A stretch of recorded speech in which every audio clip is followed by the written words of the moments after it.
Chapter 1. Oliver. Playlist. Capsized. Andrew Bird. I will be the first to admit that I am not my best self when intoxicated. A generally upbeat, sociable guy, I don't seek alcohol for its loose-limbed, easygoing buzz, and after throwing back a few, I don't get it. I simply turn, for lack of better words, into a highly unfiltered, emotional mess. Which is why I will not be drinking this weekend. Nope. Not a drop. Not when I've just started to feel like myself again, months after getting my heart crushed. Not when I'm about to spend spring break celebrating my brother's marriage alongside my still very much in love parents and 6 siblings, 4 of whom are also happily partnered. Drinking would be a bad choice. Not only because, as I've said, I'm no peach when drunk, but because it won't take much to send me spiraling into the bleak thoughts that have plagued me since my breakup. Oliver. My brother Vigo, so close to me in age and looks that we operate like twins, turns off the rental car's stereo, bathing us in silence. I glance his way from where I've been staring out the window. What? I'm talking to you. So keep talking. Vigo sighs and rakes a hand through his unkempt brown hair, our only discernible difference compared to my dark blonde. Same angular jaw and faint cleft chin as our dad, same high cheekbones and pale blue-gray eyes that we inherited from Mom.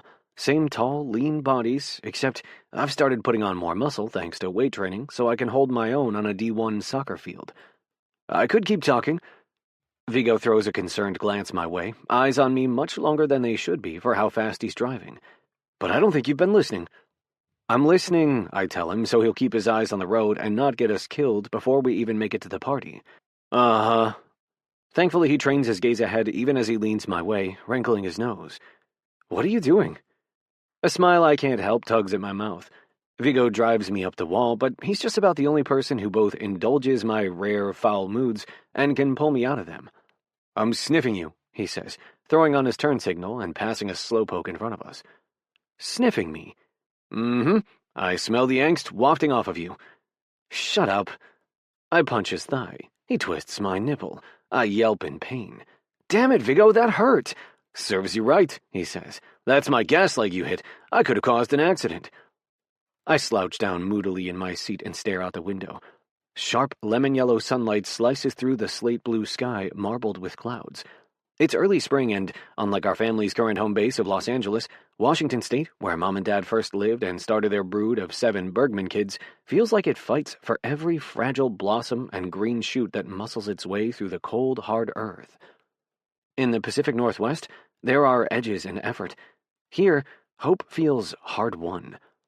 That's how hope feels inside me, too.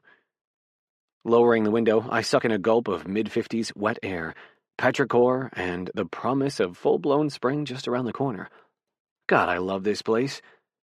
So, Vigo clears his throat, yanking me from my thoughts. I know you're dreading seeing everyone in their coupled bliss. Coupled bliss? I snort a laugh, trying to deflect how on the mark Vigo is.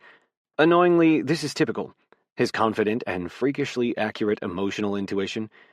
After reading hundreds of historical romance novels, my brother considers himself an expert on the human heart. I'll be fine, Vigo. I'm over it. Mostly. For once, my brother lets it go and stays quiet, though his skeptical arched eyebrow speaks volumes as he takes the hairpin turn preceding the entrance to our family's getaway home, a lakeside A-frame nestled in the woods.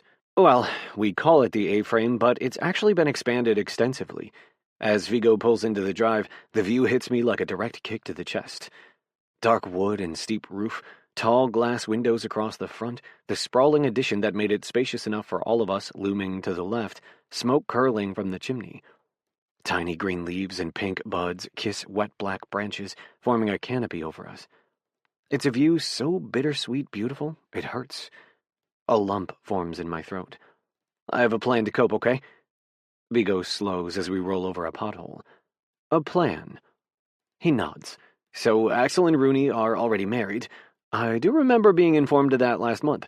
Sort of hard to forget, along with the sight of your face when you found out. Vigo scowls. He hasn't recovered from the devastation that his romance-reading radar didn't pick up on our brother Axel and Rooney's covert marriage. He mutters darkly, I'm still salty about that. A secret marriage and elopement. How did I miss it? Because they weren't speeding off in a horse-drawn carriage to Gretna Green? Shut up. I pat his back to console him as Vigo mutters under his breath about emotionally constipated siblings. Even if you did read romances post-dating the 19th century, I tell him, you weren't going to have a clue what was going on until Axe was ready to tell us. That's just how he is. My oldest brother's a man of few words. Deeply loving, but intensely private and quiet, Axel lives on the family property, here in his own cabin, so we see and hear from him less often, and when we do hear from him, it's frequently via the written word. Axel's on the autism spectrum and finds writing the easiest way to tell us personal things. Which is why, when he told us how twisted up he was over Rooney this past Christmas, when I saw how long they spent alone on the porch after she showed up, how close they seemed while she spent the next few days with us, I wasn't terribly surprised to receive a beautiful handwritten note from Axel last month explaining that, since the fall, he and Rooney had been together and that they were now married.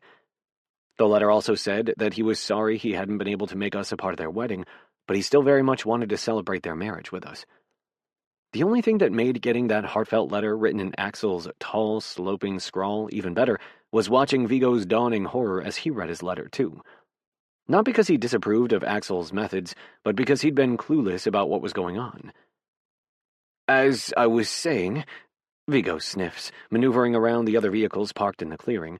My plan to cope, it's a low-key party. It's not like you'll have to see them get married. Knowing Axel, it'll be chill, practical, relaxed. We'll pound some delicious food, I'll get you good and liquored up, tuck you in, and you'll sleep it off. Tomorrow it'll be back to the same old family shenanigans, and you can blast me in the face with a soccer ball when we play pickup. For the 100th time, it was an accident. He rubs the bridge of his now slightly less than perfectly straight nose. Uh-huh, and it had nothing to do with the fake snake I put in your bed the night before. If it did, I say testily, throwing my phone, water canteen, and snacks into my carry-on bag between my legs, it was subliminal, and you deserved it.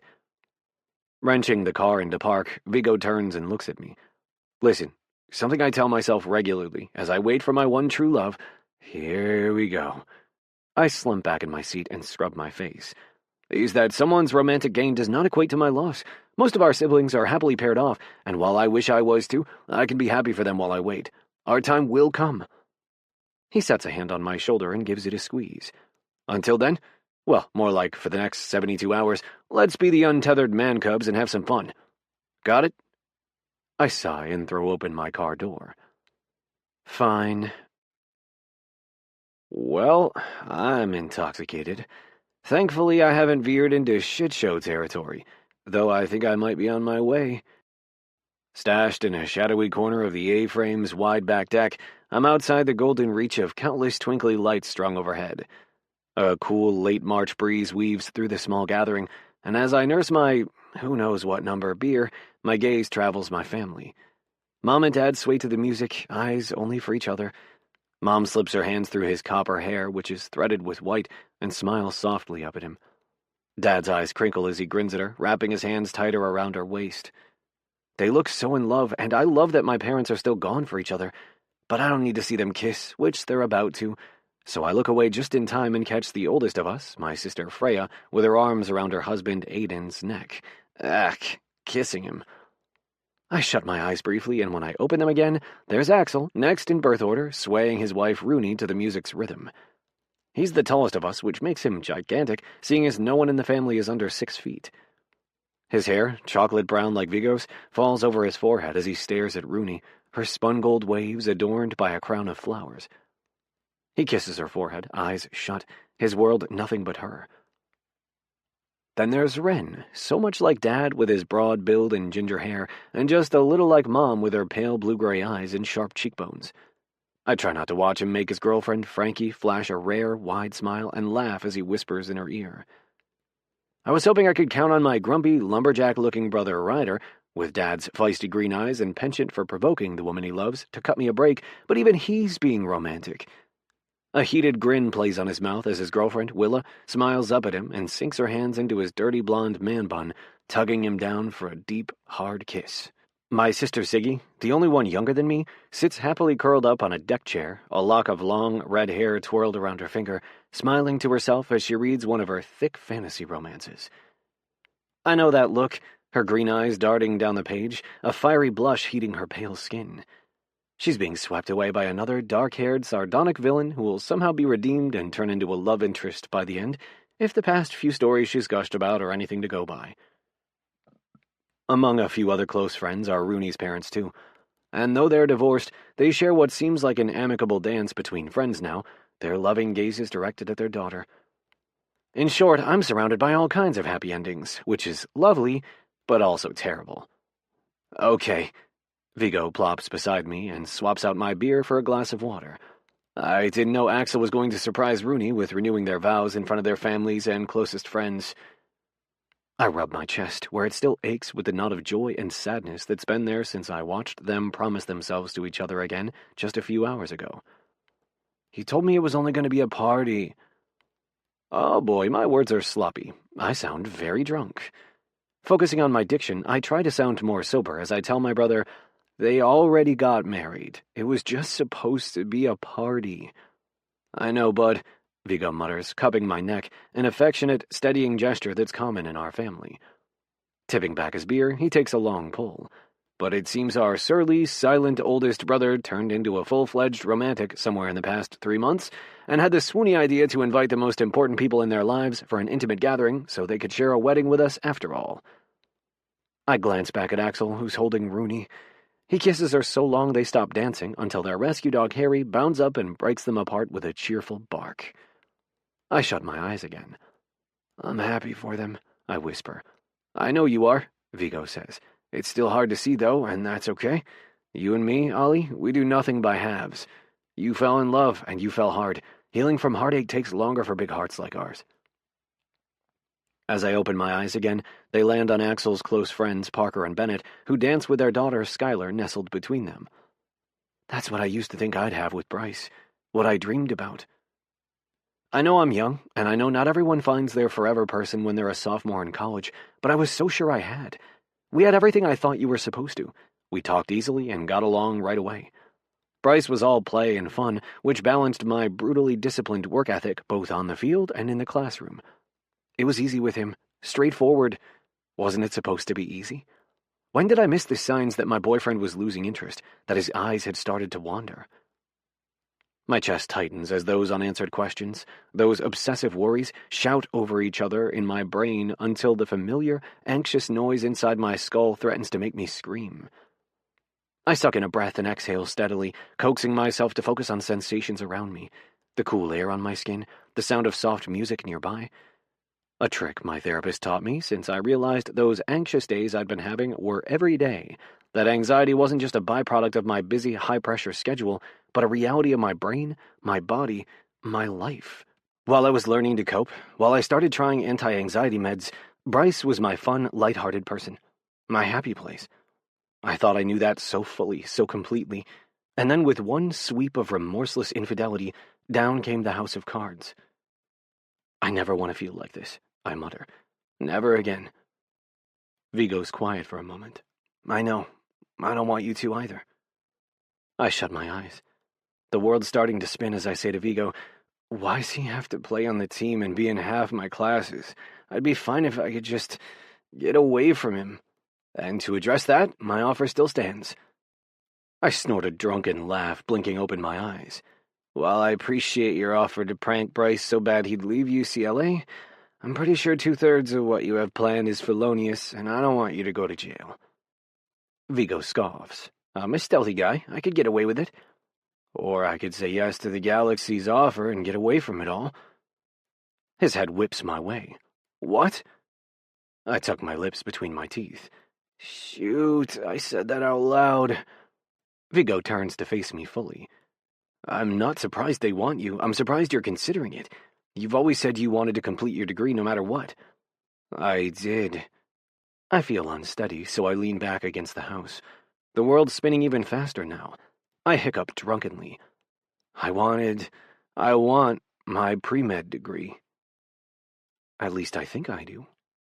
Do I? My brother's quiet for a minute. Why do you do it, Ollie? Work so hard. You know how good you are at soccer, how much you love it. When was becoming a doctor ever a real plan for you, when going pro was inevitable?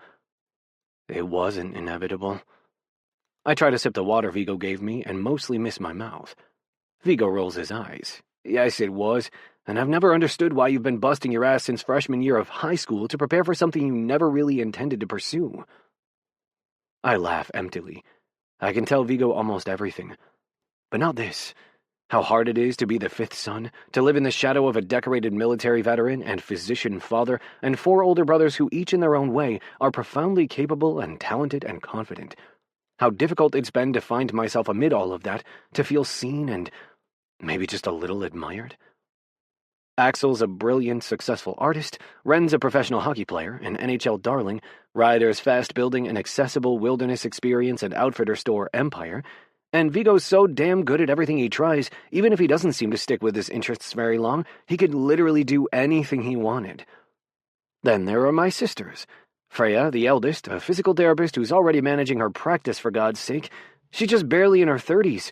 And Ziggy, who's always known what she wanted and singularly pursued it. Soccer. She's the beloved baby, the adored and wanted second daughter, the perfect bookend to our family. Then there's me. A hard worker, a diligent student-athlete, someone who got swept up in medicine because it was fascinating, but most importantly because it was something Dad and I could always talk about. Someone who aced every test because that was the only thing I did that made Mom smile and hug me hard with relief that I wasn't getting into trouble again or making mischief with Vigo. Being on a pre-med track, getting good grades, I've derived pride and satisfaction from it. I've always liked doing well, knowing I've exceeded expectations, pleased the people who matter to me in doing so. If soccer weren't the one place I felt freest, most joyful, most myself, I would like to be a compassionate, competent doctor. But soccer is my heart, and the opportunity I've wanted for so long is finally here, begging me to be brave, to give up these familiar, safe places of validation and straightforward reassurance, to take a risk and grab this opportunity with both hands. I think I lick my lips, which feel tingly, almost numb. Med school was my backup plan. Vigo snorts. Only you would have medical school as a backup plan. Will they be proud of me? I mumble. His amusement dies away. He leans in, his hand slipping down the middle of my back. Who? Mom and Dad? All of you? Ollie, of course. We're already proud of you. If you did nothing but exist the rest of your life, we'd be proud of you, because you're ours and we love you. I hiccup a laugh. Sure. Vigo frowns. What's ever made you doubt that? I shrug off his arm. You wouldn't understand. Then tell me, so I will. Drunkenly, I lean my elbows on my knees, burying my face. One elbow slips off. I'm gonna do it. I'm gonna tell the Los Angeles Galaxy yes. There's a thick pause. Maybe, Vigo hazards. This decision should wait for daylight and sobriety. Pfft. I wave a hand and lose my balance so badly I nearly fall on my face. Vigo wrenches me back up. Who needs sobriety? You do, my brother. Now come on, let's get you to bed. No way, Jose. I stagger as I stand. Vigo wraps an arm around my waist, and I use his steadying influence to reach into my pocket for my phone. Gonna get on my Gmails and tell them my answer right now. Yes, please, Galaxy. Signed, sincerely, yours truly, Oliver Abram Bergman. I'll just take that. Vigo plucks the phone from my hand. You're not emailing anyone right now. Goodbye, Bryce, I sing as Vigo starts us toward the deck stairs, away from the party. He's going to sneak me around the side of the house, in through the front door, so I don't embarrass myself around the family, and in some dim, not as drunk part of my mind, I'm grateful for it. Goodbye, collegiate sucker, I croon. I was better than you anyway. A quiet laugh rumbles in his chest. This is my favorite part of your drunkenness. You finally find your ego. I am fast as a panther, I sing to the sky, and excellent at organic chemistry, and I have a great ass. Hear that, incorporeal celestial being up there? Oh, I think I see the Little Dipper. He's my favorite. I hiccup. Oh, dear, I think I'm very drunk. How did that happen? Vigo laughs again. You had a lot of beer, Ollie. What did you expect? What did you expect? That sentence. It sends me hurtling back to Earth from my stargazing as the world's spinning worsens. memories blurring across time and space. That's what Bryce said to me when I walked into his place and caught him with someone on their knees, his dick down their throat, and asked what the hell was going on. What did you expect? As if we hadn't been exclusively together for months. As if expecting my boyfriend to be faithful was an absurdity. As if I wasn't worth his faithfulness or his remorse. My stomach heaves. I groan, "Gonna puke." Viggo seems to have anticipated that, because he's ushering me across the lawn where the light doesn't reach, and there's a row of hardy rhododendron bushes. Just as we round them, we both stop. My sister Freya's bent over, doing exactly what I'm about to. I open my mouth to ask if she's okay, but vomit comes out instead. Freya takes one look at me, then turns and pukes again. "Okay," Viggo lifts his hands, backing away. "I love you both deeply, but I—" He gags. "I do not have your medical people iron stomachs. Be well. Call for help if you need it, but I'm sending in reinforcements if you do." Then he bolts back up the steps of the deck. After another wave of hurling, Freya moans and sinks to the grass, flopping onto her back. I feel one last surge of alcohol churning up my throat, retch it out, then turn and face my older sister. She looks like hell, starfished on the grass, eyes shut. I, however, feel 8,000 times better already after having puked up my liquid bad decisions. I have a hanky in my pocket that I use to dab my mouth. Then I crouch and offer Freya my backup from my other pocket. She takes it listlessly, wiping her sweat-beaded brow, then her mouth, before she shoves it in between her cleavage and winces. "Hate the wine too hard?" I ask. She sets a hand over her mouth. "Please don't talk about alcohol. The thought of it makes me nauseous." "What's wrong?" I flop down beside her and lie on my back. Side by side, we glance at each other, same pale eyes and Mom's blonde hair, though Freya's is still white blonde, while mine's darkened, like Ryder's. Sighing, Freya glances up at the dusky sky, glittering with silver stars. "My boobs hurt," she whispers, wiping a tear from the corner of her eye. "And my period's late." Discussing this topic isn't taboo in the Bergman household. When each of the boys got their puberty talk, that included my dad sitting us down and saying, "You don't turn into a juvenile jerk about your sister's periods. You ask them if they need anything, and if they do, you go to the store and get them pads, tampons, pain meds, comfort foods, whatever they need to survive. Then thank God your body doesn't do that to you every 28 days. "Last month's was light, too," Freya says, her voice soft. "Almost like not a real one." I push up on one elbow. "Wait, are you—" "Pregnant," she whispers, smiling so wide up at the sky, tears streaming down her face. "I've been so scared. It was too good to be true, after waiting and hoping. I couldn't take a test yet." I clutch her hand because I know her. I know when Freya's emotional, she doesn't need you to fix anything for her. She just needs a hand to hold. So I hold it tight. "Does Aiden know?" She bites her lip. "He knows I'm a few days late and feeling wiped out. I promised him I'd take a test tomorrow morning if I still felt this way when I woke up, but—" She shakes her head, wiping away more tears. "I didn't have high hopes. I didn't think it could finally—" A half-sob, half-laugh jumps out of her. "I never puke, and my boobs never feel like this. It has to be a baby, doesn't it?" I laugh softly, but my throat's tight with emotion. "Yeah, Frey, I think so." My sister's smile widens. She starts to laugh through happy tears, and then I'm laughing with her like I haven't in months. My heart feels full, its cracks and bruises bandaged by hope.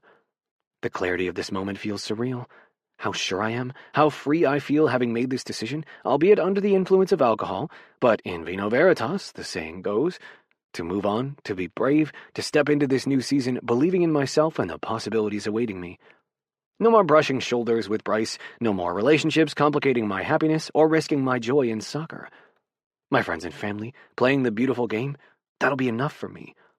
And soon there'll be a tiny Bergman baby to adore and pour my love into.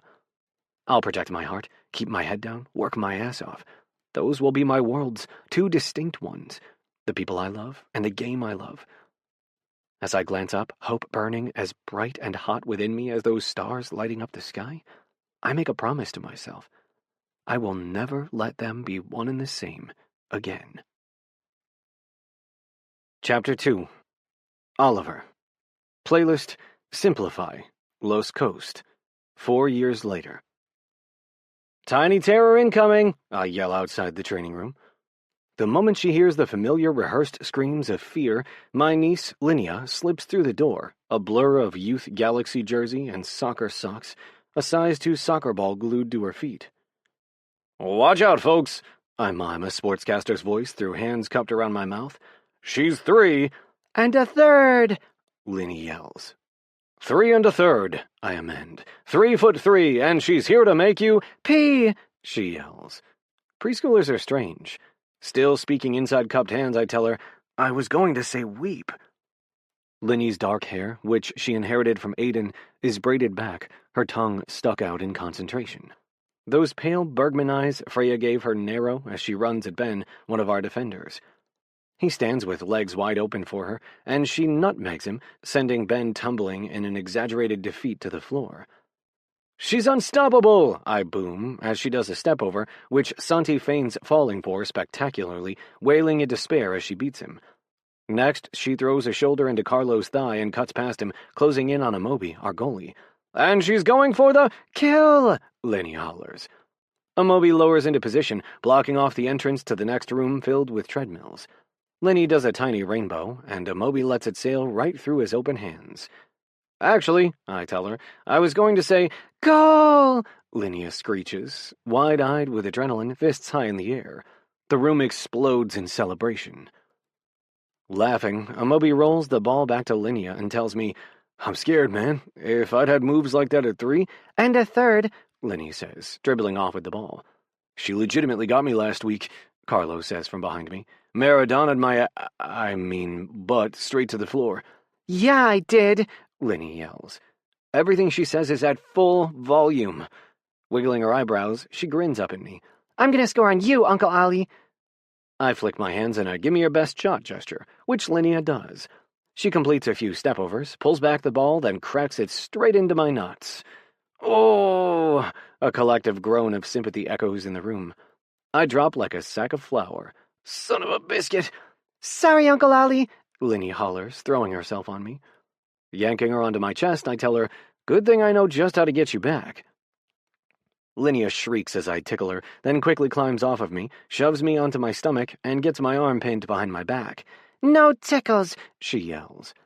I spin, gently rolling her off of me, and give in to our typical wrestling match. As usual, the entire locker room starts cheering on my niece. "Lenny! Lenny! Lenny!" Ah! I'm in a chokehold that's pretty impressive for someone so tiny when the noise abruptly dies away. Slowly, I glance over my shoulder. Linnea flops off, scrambling behind me as I sit up.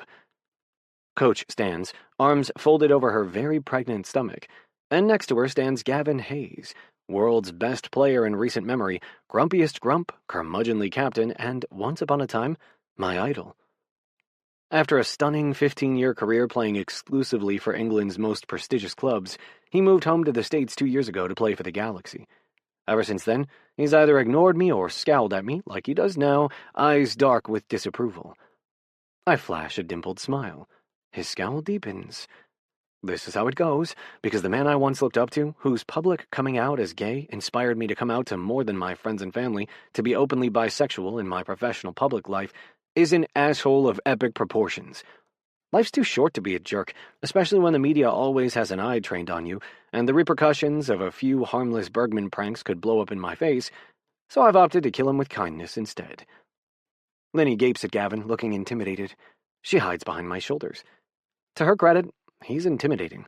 I remember being similarly gape-mouthed when I first saw him in person. I remember my throat working with a rough swallow, my gaze sliding up his body. He looks the same today as he did 2 years ago when he joined us. Towering height, a broad, powerful body, suntanned skin, coffee-dark eyes, a tight beard and thick hair, cropped on the sides, a bit longer on the top, the same rich, bittersweet color. Gavin looms over us in that aggressive stance that I've watched him take before every free and penalty kick since I was in grade school, and he was a young hotshot teen who descended to the highest level of soccer before he could even legally drink. His eyes never leaving mine, he flicks Linnea's ball up into the air with his foot and catches it, palming it in his hand. "Bergman," Coach says, her black box braids swaying as she bends to see past me. "And Lynn are the winner, of course." Linny peeks out from behind my shoulder. "Hi, Coach." "Keeping these boys in check?" Coach asks her. She nods. "Good. Well..."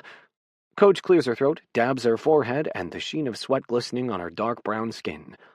Like Freya, Coach seems to be experiencing one of advanced pregnancy's not-so-pleasant symptoms of being unbearably hot all the time. "I was looking for you, Bergman. Mind escorting Miss Linny back to her mom so we can have a quick chat?" I stand, setting a reassuring hand on Linnea's shoulder when she wraps her arms around my leg. "Sure thing, Coach." Uncle Ali, Linny stage whispers because she's incapable of speaking softly. can you get my ball from the grump? "Oh, shit," someone mutters.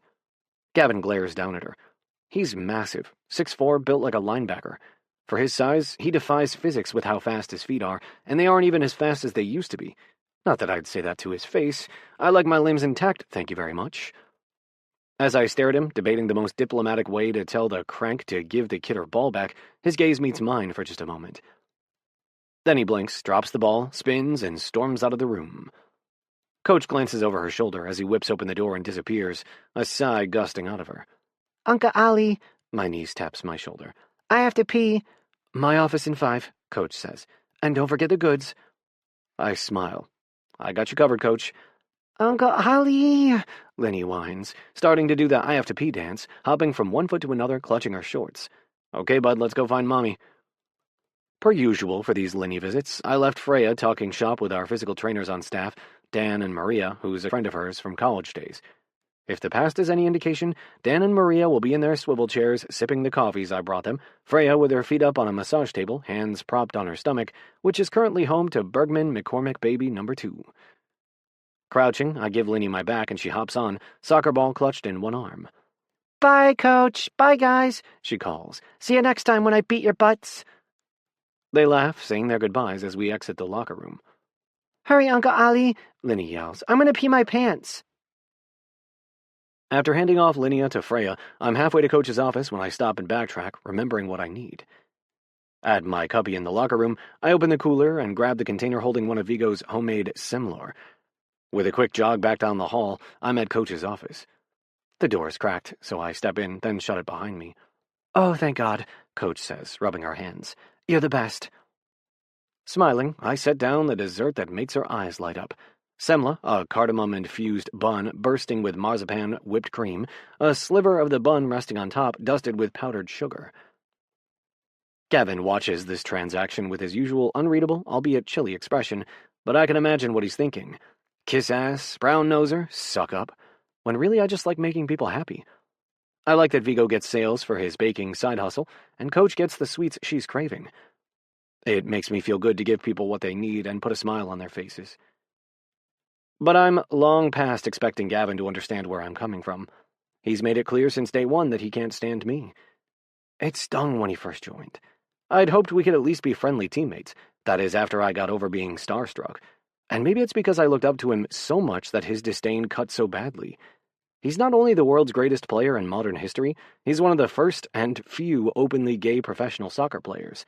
His coming out, given in that low, authoritative growl at a press conference with so much succinct confidence and poise, inspired me to be out everywhere in my life.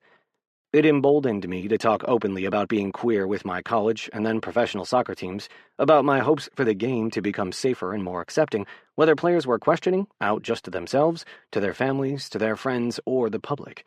I hoped, as two openly queer guys on the same team, we could have each other's backs in a sport that has failed me many times over the years. Toxic masculinity, blatant and subtle homophobia and biphobia, in locker rooms, on the field, at tryouts, in the media. But no. Ever since he joined us 2 years ago, all Gavin has done is act like he sees this career move as a thoroughly unpalatable demotion. All he's done after scoring each one of those beautiful goals is scowl at the camera, shower off after the game, growl his way through interviews, and walk out. So, Coach says around a bite, gesturing for me to sit down. Bergman, I have some good news. Good news sounds promising. I should be excited, but I have no idea what it's about, so anxiety and my mind's pervasive tendency to worst-case scenario everything I don't have clarity about clouds over the moment. Somehow my brain twists good news to good news, but. I swallow nervously as Coach sets down the semla and dusts off her hands. In your 3 seasons, she says, you have demonstrated true leadership and incredible work ethic. Nerves clench in my stomach. But... She frowns, swiping her finger through the cream filling and popping it in her mouth. But nothing. I'm giving you a compliment. Okay. I shift uneasily on the chair. Well, thank you, Coach. You're welcome, and it's because of that dedication and leadership you've demonstrated that you're our new co-captain. My eyes widen. My gaze snaps toward Gavin, who's boring holes into Coach's head with his stare. What? I whisper. Coach leans in, flashing a wide, bright smile. You're our new co-captain. Congratulations. But no, wait, Clearing my throat, I shift to the edge of my seat and lean in. I'm not... That is, Hayes is an incredible presence on the field, Coach finishes, smiling at Gavin, whose only tell that he's 2 seconds away from flipping the desk she's leaning on is a vein pulsing furiously in his temple. Brilliantly skilled, but so are you. You two have complementary technical strengths, leadership styles, and field presence. Now his jaw is ticking. Her gaze meets Gavin's calmly, then slides my way. Given that, management and I agree our team will be better for both of you leading it, our team's rising star and our illustrious veteran player. The pressure's on. We won our first MLS Cup in years this past December. Now we've got to keep that momentum, pick up in this preseason right where we left off at the end of last year, and do it all over again. I'm counting on you two to get us there. I'm stunned and honored. It's the kind of opportunity I've wanted for as long as I can remember, and yet my stomach's a knot of worry. What if I mess up? What if I get it wrong? What if I fail the team? What if... You don't look as happy as I thought you'd be. Concern tightens Coach's features as her eyes search mine. You kidding? I sit back in my chair, lacing my hands behind my head and smiling my breeziest smile, hoping I hide my terror well. Happier than a polar bear after the UN committed to taking concrete action to prevent global warming from exceeding 2.7 degrees. They haven't done that, Gavin grumbles, staring resolutely ahead. His voice is gravel, his speech crisp and neat, betraying that, while he's American, up until 2 years ago he'd been living in England since age 17. True, I tell him, but what do we have if we don't have hope? Coach's mouth quirks. It's okay to be nervous, Oliver. Who, me? I wave a hand. Psh, cooler than a mini cucumber shoved all the way back in the vegetable crisper. You know what I'm talking about? Those little ones that get so cold they're practically tiny veggie popsicles. That's how chill I am. Cucumber popsicle cool. She smiles, eyes narrowed. Mm-hmm. For a second I could swear I feel Gavin's eyes on me, but as soon as I glance his way, they're trained over Coach's shoulder. Bored, annoyed, already beyond this moment, this threshold we're about to cross. Becoming co-captains. Taking a slow, deep breath, I force a smile. Then I say, Coach, I'm honored. She smiles back. I know you are. One of the many reasons you deserve this. You don't see yourself as entitled to captaincy. You'll treasure the opportunity for what it is. An honor. It is an honor to be a leader. Is that somehow meant for Gavin? She throws him a sharp glance and tears off a corner of the bun, then another, topped with marzipan whipped cream, and offers one to each of us. It's also a responsibility. Gavin shakes his head. I take the piece of semla and tell her, I understand. You don't know what you're missing, Hayes, Coach says as she tosses back the bite he declined. As I pop the bun in my mouth, I feel Gavin's eyes on me again. I glance his way, licking the whipped cream off my thumb, and Gavin stands so abruptly, he sends his chair scraping across the floor. Excuse me, he says. Excuse you where? Coach says, arching an eyebrow. Gavin clutches his lower back. Ow, he deadpans. Back needs treatment. Common ailment for an old veteran player, he snaps, before throwing open the door, then slamming it shut behind him. Groaning, Coach shoves another bite of semla in her mouth. That went well? Due respect, did you expect it to? She smirks, offering me another bite of semla. No, but at least there's the world's best cream-filled buns. True, semlor can fix almost anything. Except poorly timed due dates, she mutters.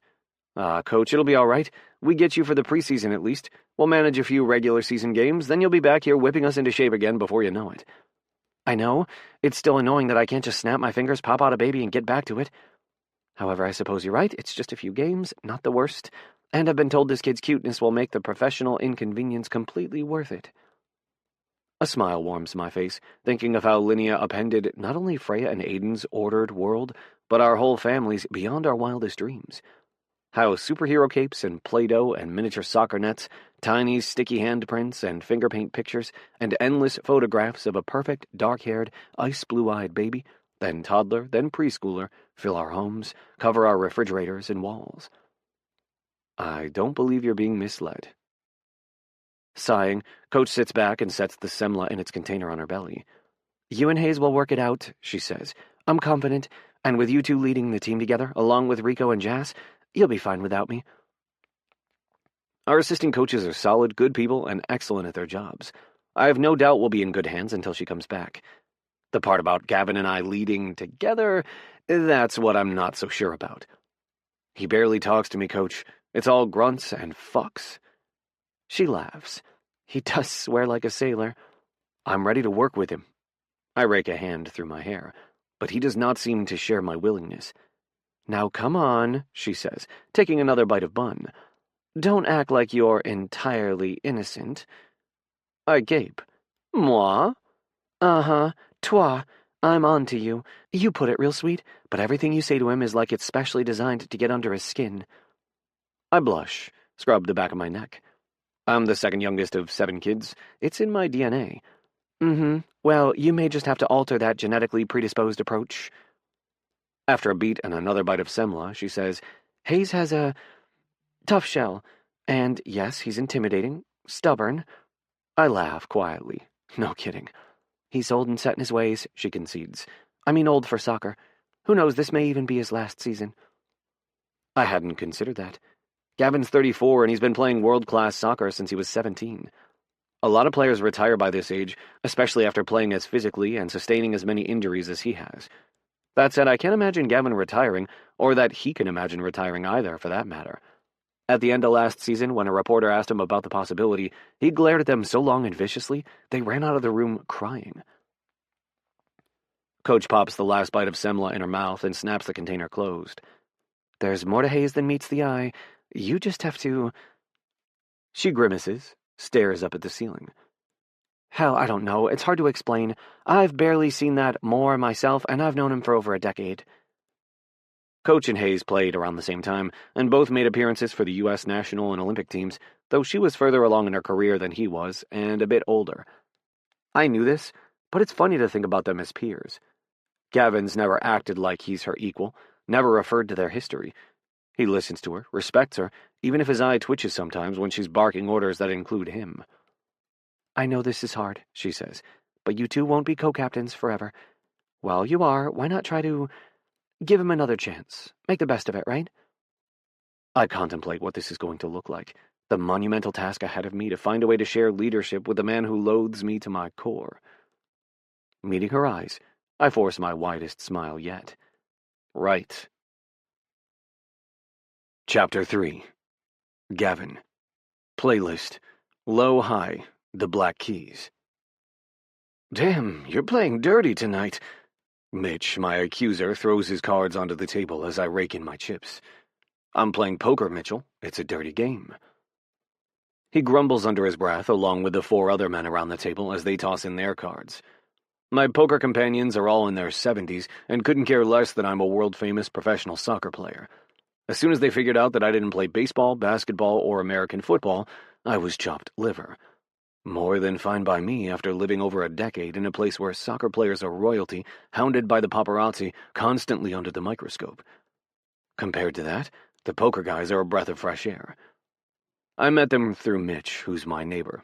Not my immediate neighbor, but he lives in the neighborhood, and I met Mitch when I was seeing a specialist about my forever fucked up back, and he was there for his knee replacement follow-up, both of us sitting in the waiting room. I drove him home after his appointment, since he mentioned he'd used public transportation, and when we realized how close we lived, there was no damn sense in him taking a bus when I could drive him. By the time I dropped him off, somehow I'd gotten myself roped into not only weekly poker nights with his buddies, but hosting them too. The table's littered with snacks, sweets, and seltzer cans. You think teenagers eat a lot? Watch out for 5 septuagenarians. They'll clean out your pantry in one night. I need a drink, Lou grumbles, his silver afro swaying as he shakes his head and scowls at Jim. Stacking my chips in order, I tell him I'd be glad to oblige if the alcohol police here didn't ban all the fun. It's contraindicated for my meds, Jim snaps. If I can't have fun, none of you assholes get to either. Collective grumbles fill the room as Jorge deals. Itsuki pokes my bicep. What's on your mind? You're particularly bad-tempered tonight. I glared down at him. He smiles back. He's not remotely frightened of me. None of them are. It's strange. Everyone else is scared of me. I'm 6'4", big-boned, my voice sounds like gravel-laced ice, and my sentences are 85% profanity. These guys don't care. They simply roll with how I am and tease me along the way. I know if anyone would hear what turned my day to shit and not judge me for it, it's them. I'm just too used to holding my cards close in every sense of the word. Nothing, I mutter, sweeping up my cards from the table. Nothing, they all mock grumble. Oi, I glare at them. Come on, Jorge croons, rearranging his cards. Just get it out. You'll feel better, less constipated. I'm not constipated, you pink-haired troll. Jorge pats his rose-gold-dyed hair, which, while annoyingly bright, I will concede complements his warm golden-brown skin rather nicely. Emotionally, you are. Am not. Itsuki, Jorge's partner, gives me a long, serious look. Oh, dear. What? Jorge hugs his cards to his chest and leans in. What is it? Itsuki sets a hand over mine. I think our boy's been bitten by the love bug. The room erupts. Who is he? Tell us about him. What's he like? Have you kissed? Oi! I yell. They fall silent. I've not been bitten by the fucking love bug. My voice dies off. Mitch gives me an encouraging nod. I clear my throat roughly, glaring down at my cards. I may have experienced a professional setback today. Jim wrinkles his nose, feigning thought. What the hell do you even do again? Mitch tuts disapprovingly. Go easy on him. Man, I'm still mad about that, Lou says. Mitch reels us in with some shit about you being a big-deal professional athlete. I'm picturing seats behind home plate at Dodgers Stadium, a nice toasty box at the arena. I'm seeing courtside with the Lakers, the 50-yard line at SoFi Stadium, and what do? Kick a bathroom tile-looking ball around and run so long you make me tired. Itsuki snorts a laugh, then schools his expression. That wasn't nice, Louis. Besides, I like soccer. It's very calming. You're watching the wrong kind of soccer, then, I tell him. Back to the matter at hand, Mitch says. What's going on? He leans his elbows on the table, offers a nod of encouragement. His white hair is a soft cloud white, his matching mustache neat and trimmed. He reminds me so much of Fred, the one person who ever saw something in me, whose kindness changed my life. Maybe that's what makes me momentarily shed my typical armor as I gruff, I have to team up with someone at work who I don't want to team up with at all. A chorus of hmms and oohs echoes around us.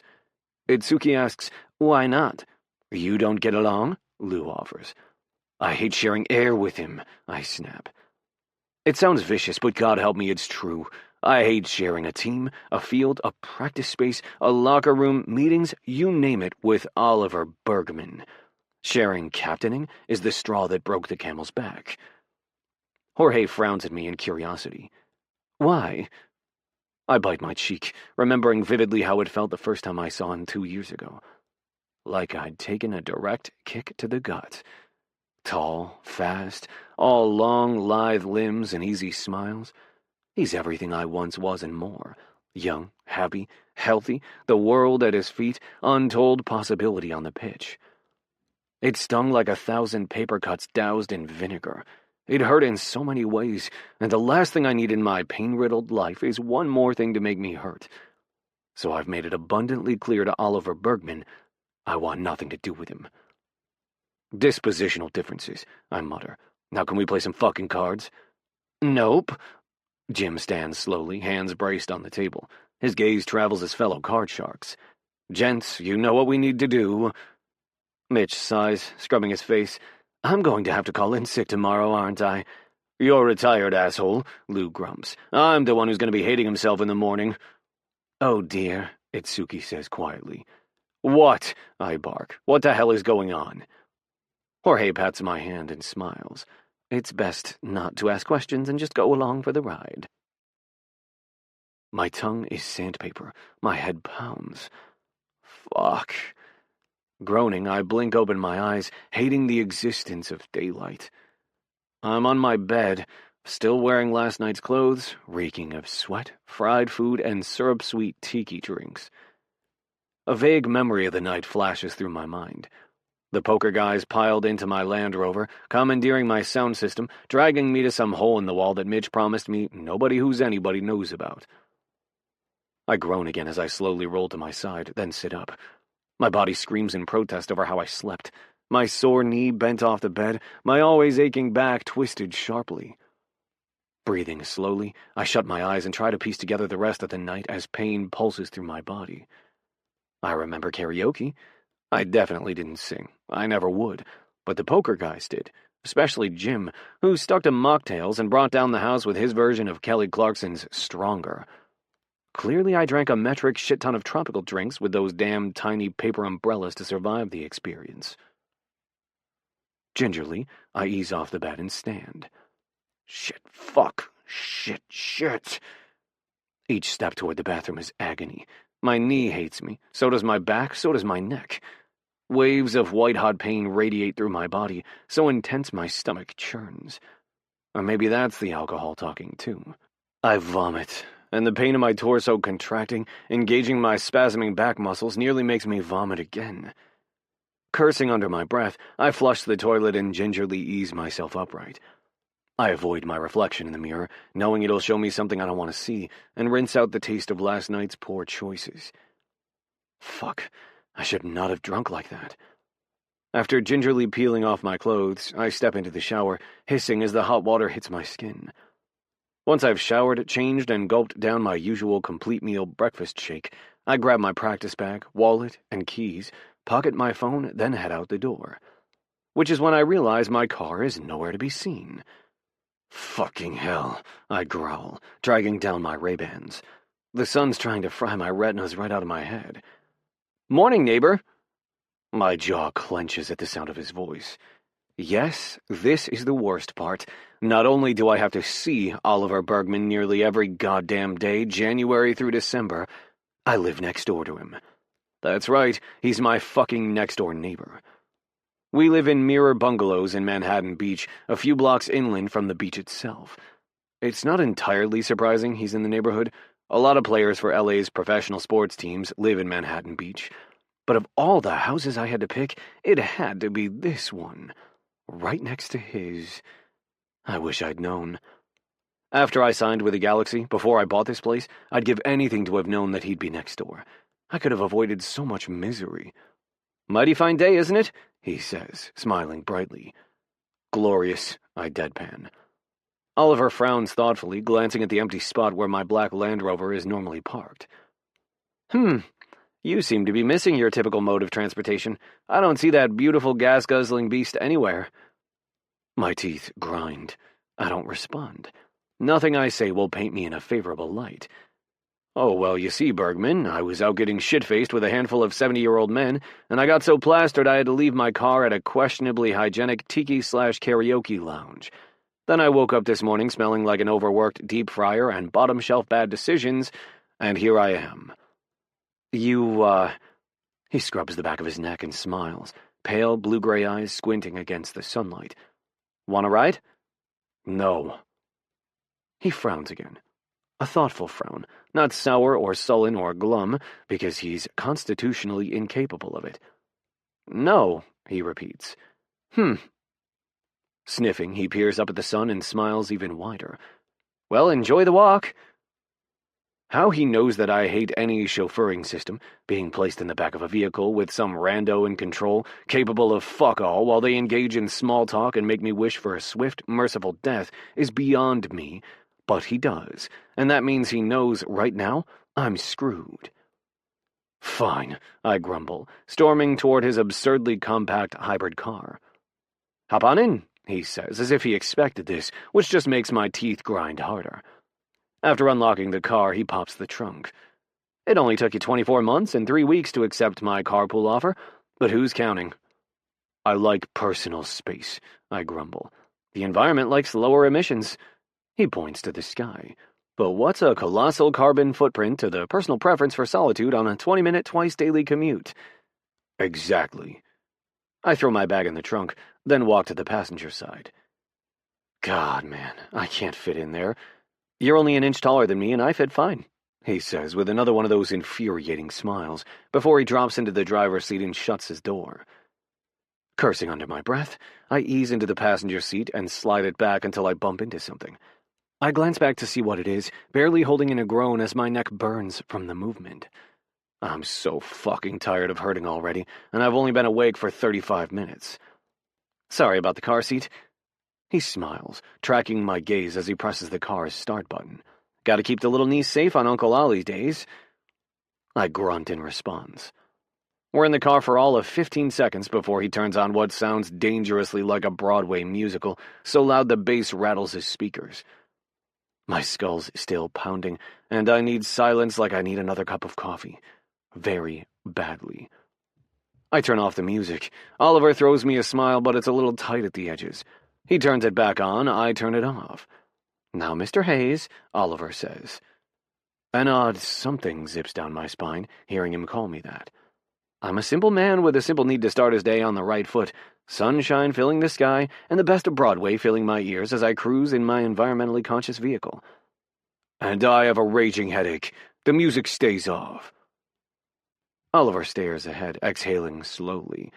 60 seconds pass in blissful silence until he starts whistling.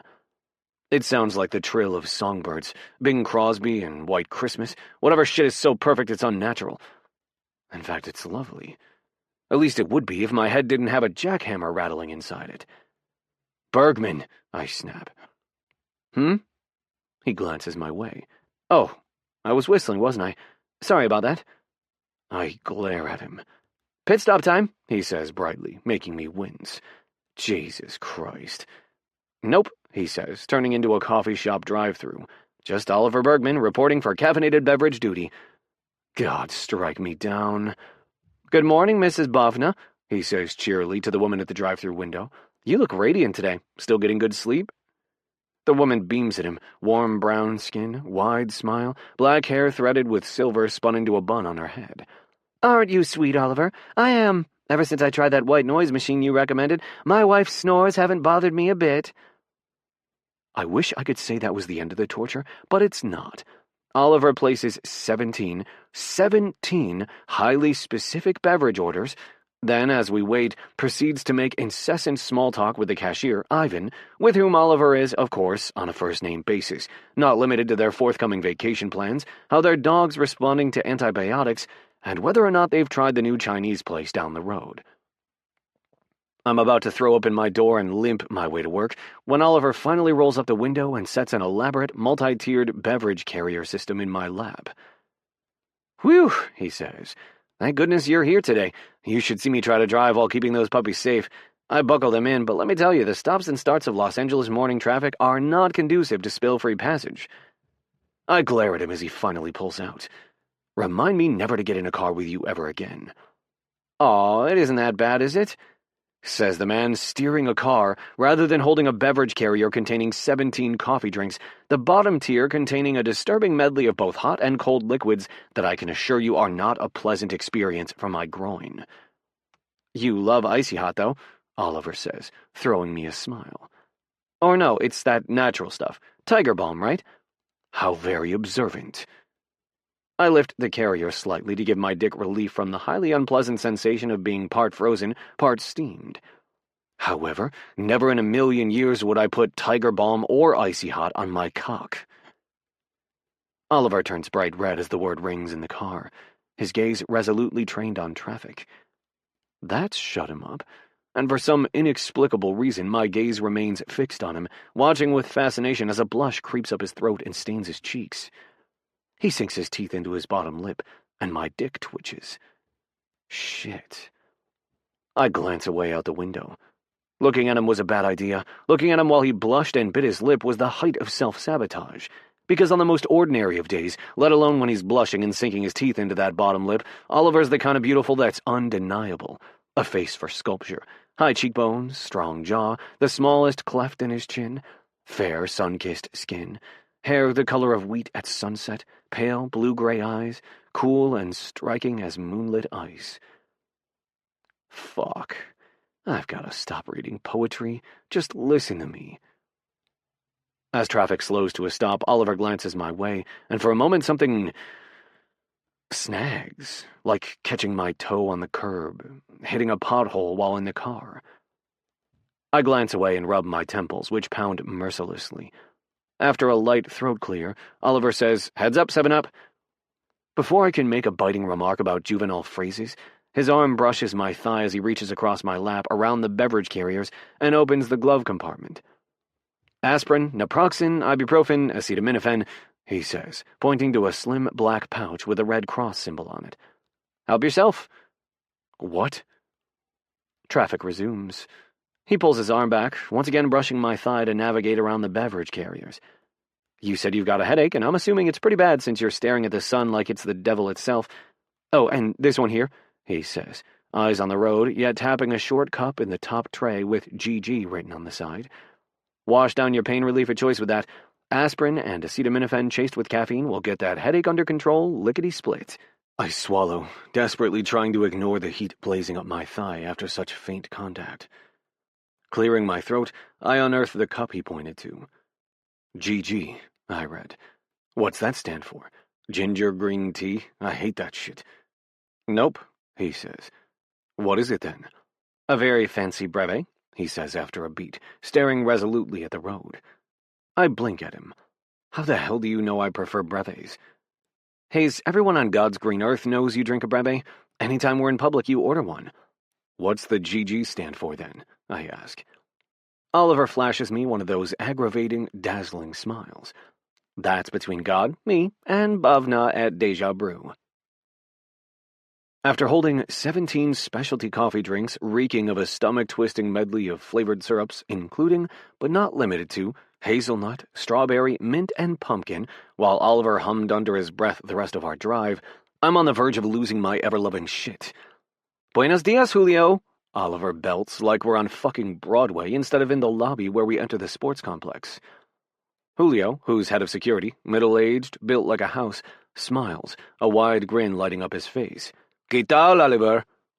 His brow furrows as Oliver extracts a to-go cup from the beverage tower he's holding and hands it his way. "Oh man, is that what I think it is?"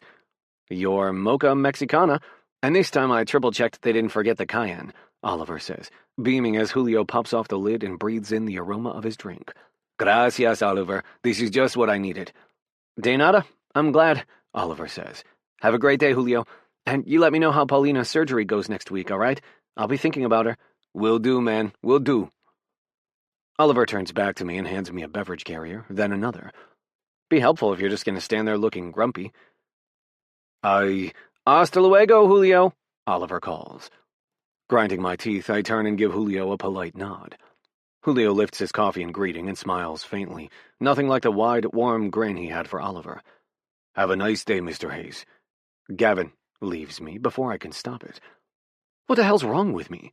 Someone's hijacked my brain and mouth this morning. That's the only explanation for why I willingly got into a car with Oliver Bergman, held his damn specialty coffee drinks, and am now making sure I'm on a first-name basis with Julio in security. Maybe I concussed myself last night at the bar. Wouldn't be my first head injury, and the doctors warned me I can't afford too many more before they start worrying about long-term neurological impact. Julio lifts his eyebrows. "Sorry?" I clear my throat, glancing down at the beverage carrier and wedging a cup more securely in its holder. "Just call me Gavin, unless you'd prefer to be called Senor Rodriguez." Julio's deep chuckle starts in his barrel-sized chest. He looks a little surprised that I even know his last name. "Nah, first names is fine with me. Gavin." I nod, picking up my head and glancing after Oliver, who's whistling his way down the hall. "Right, well," I jerk my head that way. "Beverage duty calls." Julio lifts his cup again in a salute, his smile wider, friendlier. "Ciao." "Ciao." My strides are long, if a little uneven, because my knee is still pulsing with pain that I'm deeply used to pushing through. Soon I'm close behind Oliver, who's once again whistling merrily and making me wish I had a pair of earplugs. I blame exhaustion, maybe even being a little drunk still, the weird spell that being forced into a morning with fucking ray of songbird sunshine Oliver Bergman has cast on me for what I allow to happen. I let myself look at him like I did in the car, like I absolutely shouldn't. Starting with his bright yellow sneakers that have a cobalt blue stripe up the length of his legs, which are wrapped in snug-fitting blue joggers that hug his tight ass and sit low on his narrow hips. God damn. Enjoying the view? Oliver calls over his shoulder. Shit. More like wondering how you can breathe in pants that tight.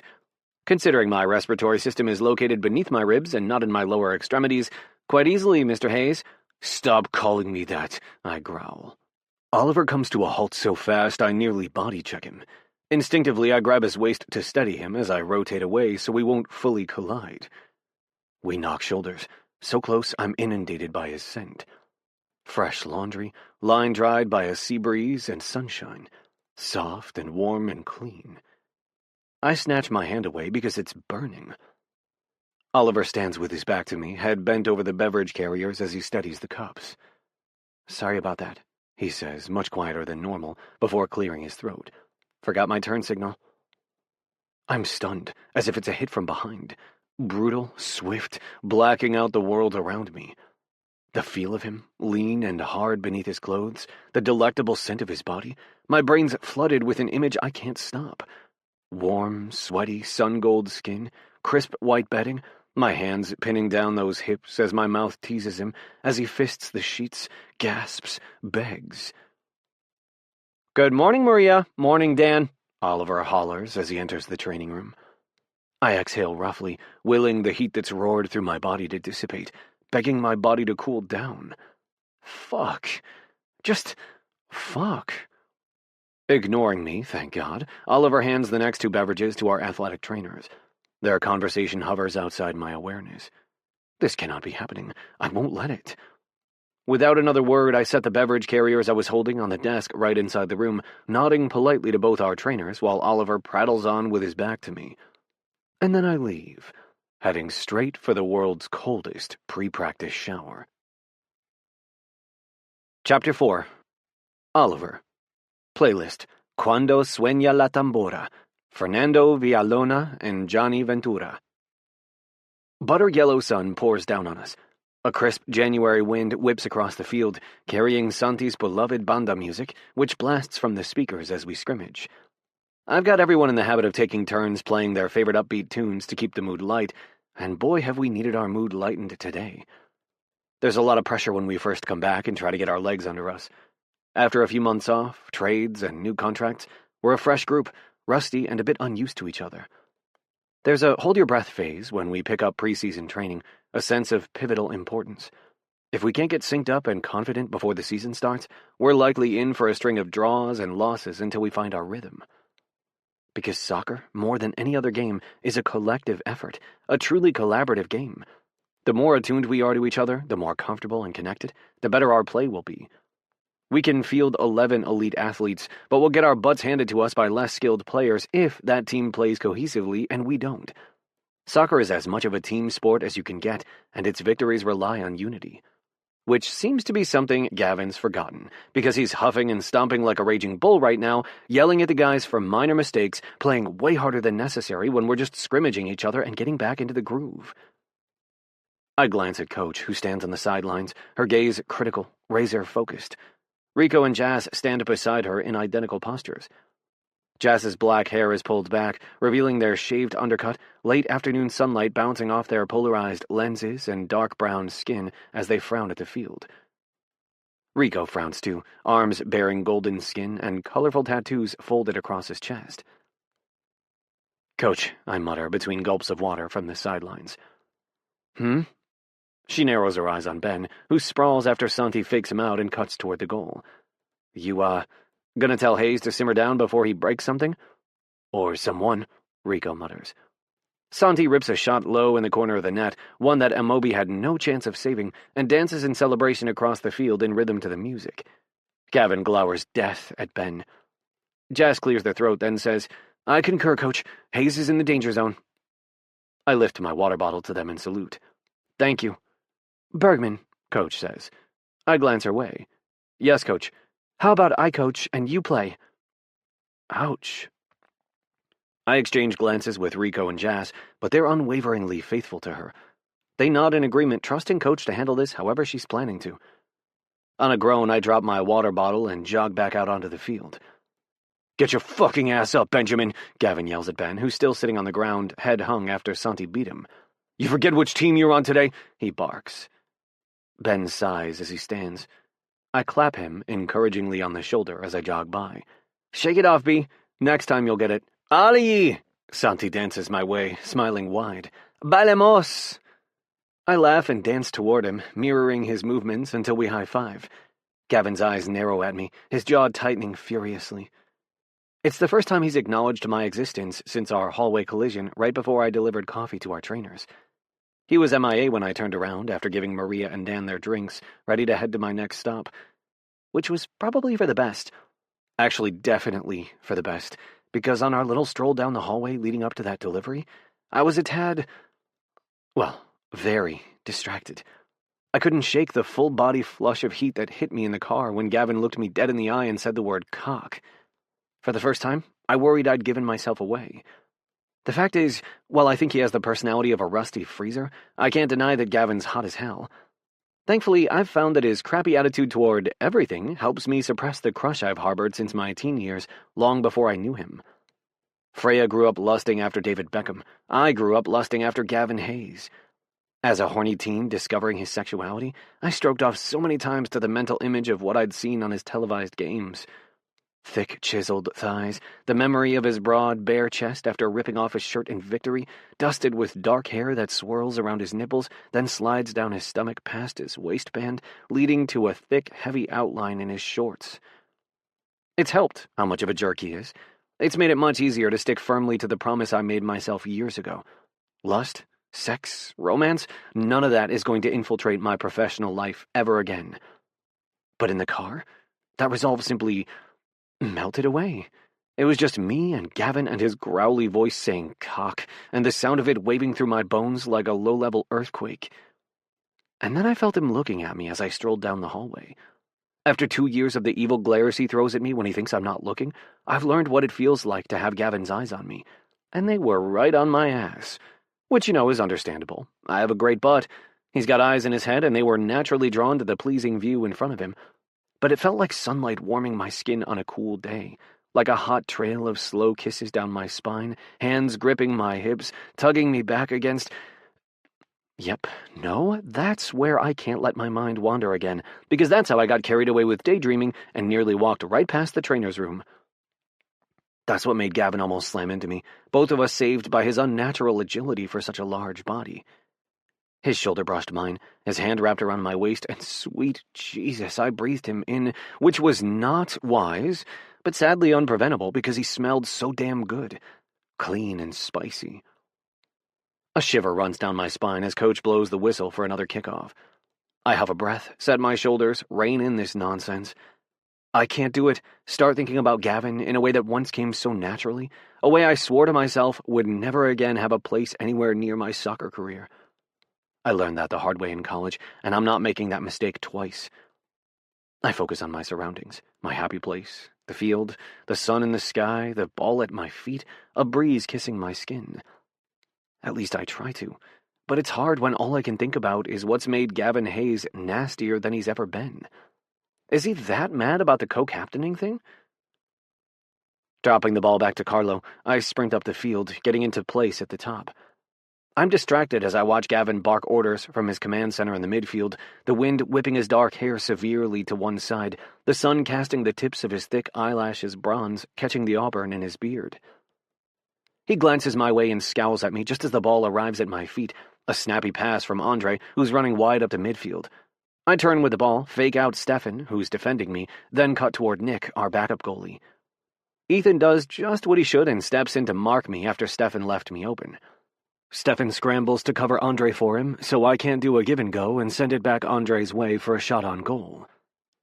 As Ethan steps in closer, I cut the ball and throw my weight into him, harder than I normally would, my frustration with Gavin pouring into the physicality of my play. Ethan's thrown off balance by that, stumbling, his foot slipping forward and inadvertently tripping me. I hop over it, take one more step, and shoot, nailing the ball into the upper 90 of the net. Turning toward Ethan, I offer him a hand. "Sorry about that," I tell him. "Me too," he says. "All good?" "Just fine." He takes my hand and lets me hoist him up before we clap each other on the back. Gavin's voice cracks like a gunshot over the grass. "Bergman!" he bellows. When I turn and look at him, there's fire in his eyes.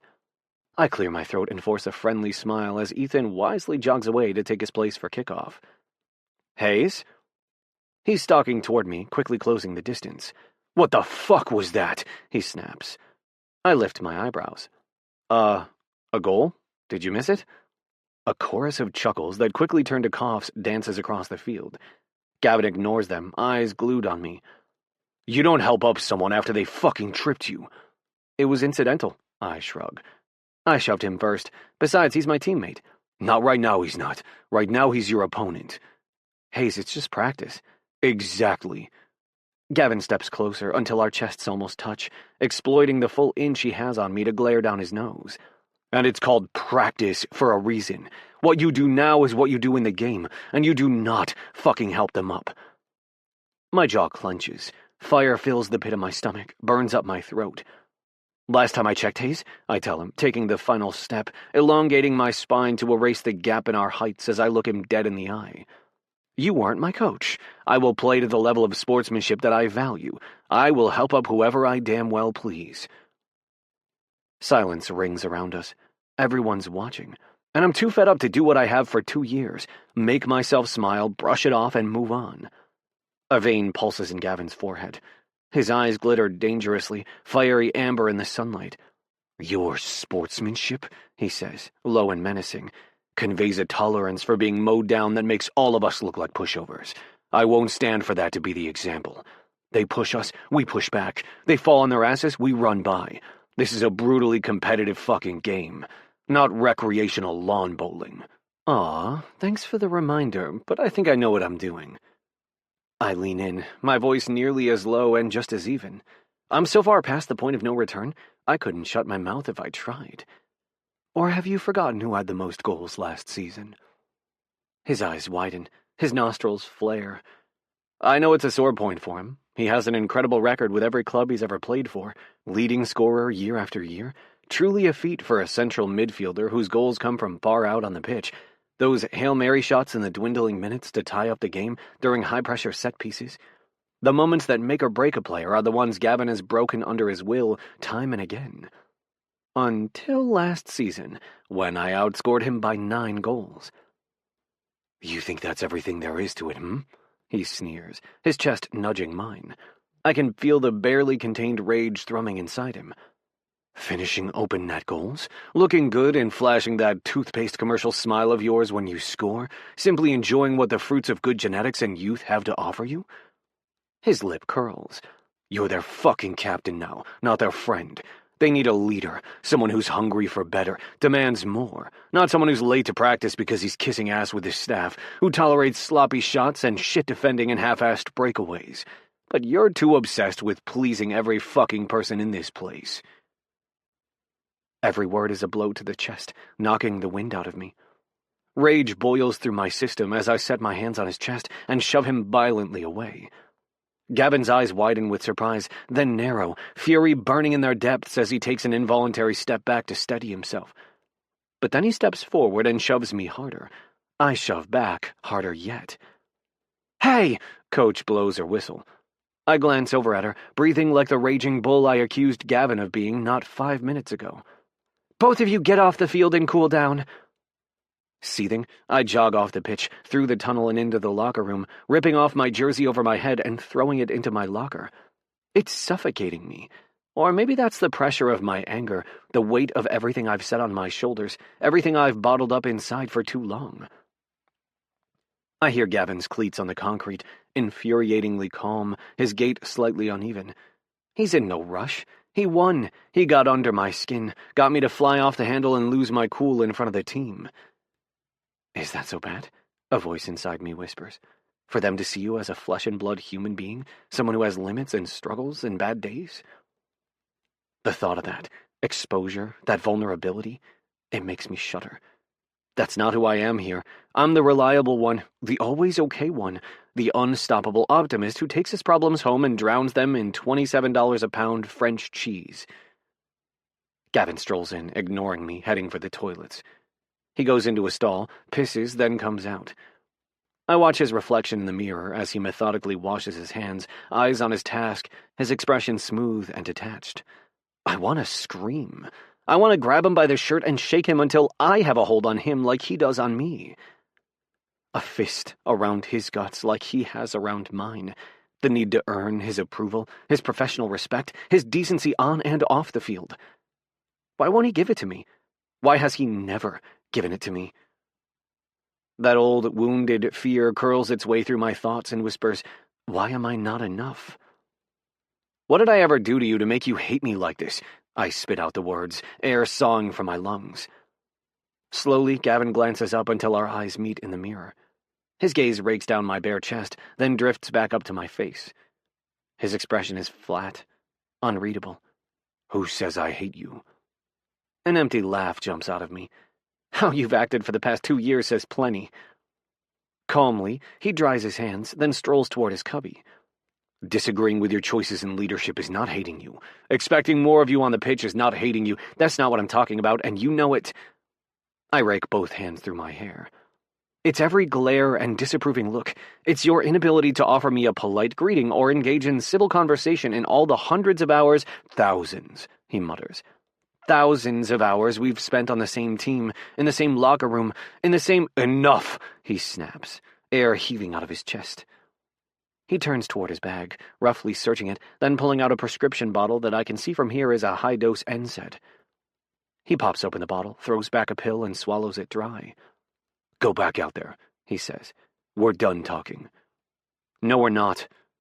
I close the distance between us, standing right behind him. Answer my question. Why can't you be civil to me?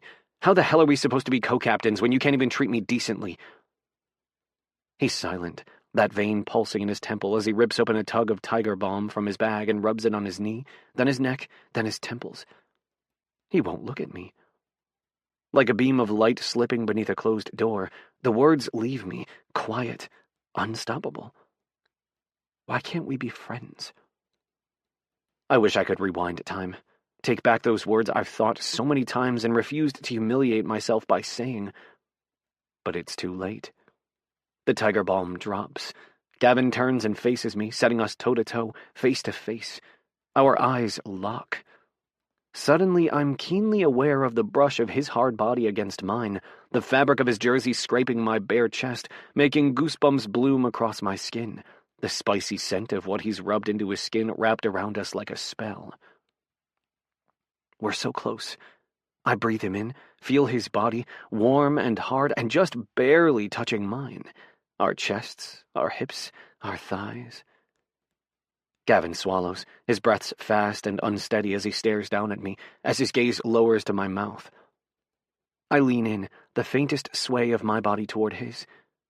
Now he's closer, too. So close our mouths share air, our lips nearly brush. What the hell is happening? Time suspends, soundless, weightless. Nothing exists but the pound of my heart, the swift and brutal impulse to taste him, to sink my hands into his hair as his mouth falls open from mine, to scrape my nails down his scalp and make him beg, to pay him back for all the pain he's caused me by torturing him with such unbearable pleasure it brings him to his knees. My eyes fall shut. I can't believe this is happening, but I'm powerless to stop it, helpless to avoid something I know I'll regret. Except what comes next isn't a brush of lips, the taste of his mouth on mine. His voice is low and dark, the heat of his body pouring over me as he says, "We are never going to be friends." My eyes fly open and lock with his. I'm speechless, stunned. A banging fist on the door shatters the moment, jolting us apart. "You two," Coach barks. "My office. Now." Chapter 5. Gavin. Playlist, Believer, Imagine Dragons. What the hell was that? Coach shuts her office door behind us. At her pointed finger's direction, we sit in the chairs on the other side of her desk. I'm reeling. It's been so long since I lashed out like that. Granted, I swear up a storm and bark orders at my teammates, but it's always measured, intentional. I learned long ago that soccer wasn't the place to lose control. It was the place I found it. Even when I'm on the field, my aggression is precise and controlled, reserved for the unfortunate souls I play against, not my teammates. Then there's what happened in the locker room. That's never happened before, and it never will again. As I sit, my knee bends too sharply, too fast, pain knifing down my leg. A sobering, agonizing jolt back to the present moment. At least until I glance over at Oliver, who's biting his lip, and then I think about how fucking close I was to dragging that lip between my teeth, earning his breathless gasp. I straighten my knee, knowing the pain of extending it will be worse, nearly unbearable, before I have relief, an agony that turns my vision blurry. But not long enough, because once it's cleared, he's still there, looking as unsettled as I feel while he stares down at his feet, silent. I'm hit with a terribly unwelcome gut punch of guilt.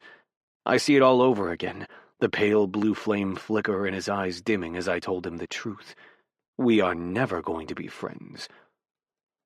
I compress that unwelcome feeling back down inside me. There's no room for guilt or softness or regrets. There's room for this game and not a fucking thing coming between me and playing it for as long as I have it in me. Anytime, Coach says, plopping down into her chair and parking both elbows on her desk.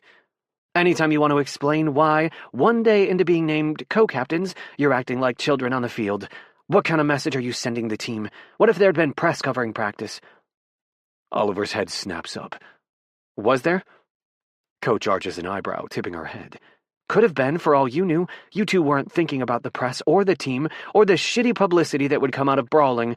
You weren't thinking at all, and that's exactly what a captain is not supposed to do. You're the ones who keep your heads, who keep your cool. Fury emanates from her in waves. There's something dangerous in her expression. A warning. Time to defuse the situation. Bergman and I talked, I reassure her. It won't happen again. Oliver cuts me a skeptical glance. Damn right it won't, she says, sitting back, arms folded across her stomach. 'Cause if it does, you can both say goodbye to your captaincy. I barely stop my jaw from dropping. You're not serious.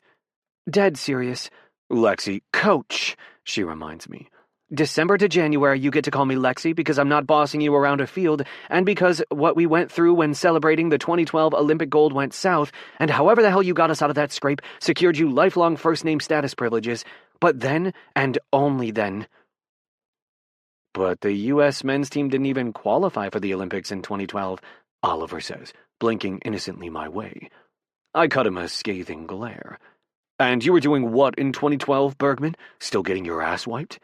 Hey, Coach points a finger my way, then his. That's what I'm talking about. Be nice. He started it, I tell her. She rolls her eyes, then directs herself to Oliver. Bergman, you are correct, the men didn't qualify, but Hayes was there being classy with some of the guys from the men's team, cheering on the women. Back to the matter at hand, I say through a clenched jaw. She turns and looks at me. Proceed. Coach, I've been captain since I signed. You're not honestly threatening me with the loss of my captaincy when this complication's only arisen after this. She clears her throat, raises her eyebrows. Proceed with caution, Hayes. Oliver sits back and folds his arms across his chest, staring at me, waiting for what I'm going to say. I'm simply pointing out. I studiously avoid Oliver's eyes. If anyone should be on probation for this, it's Bergman. Air rushes out of him, like I've stunned him, which just goes to show how naive he is, how little he knows me and the desperation with which I cling to every moment I have left in this world. Because after this, I've got nothing. Soccer is it for me, and when I'm too old for it, too broken in too many ways, I honestly cannot say what life will hold, but I can tell you I'm not going to fucking like it.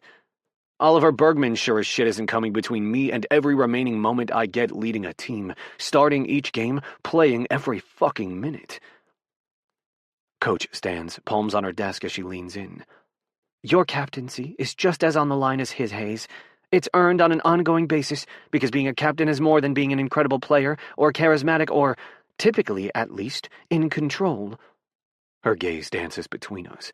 It's about showing your team that you have their best interests at heart, that your every moment on that field is for them, that your love of the game and the club you represent is what guides your behavior on and off the field. I glance down, my gaze traveling the scars on my body from so many matches that ended in a new injury, a new source of pain.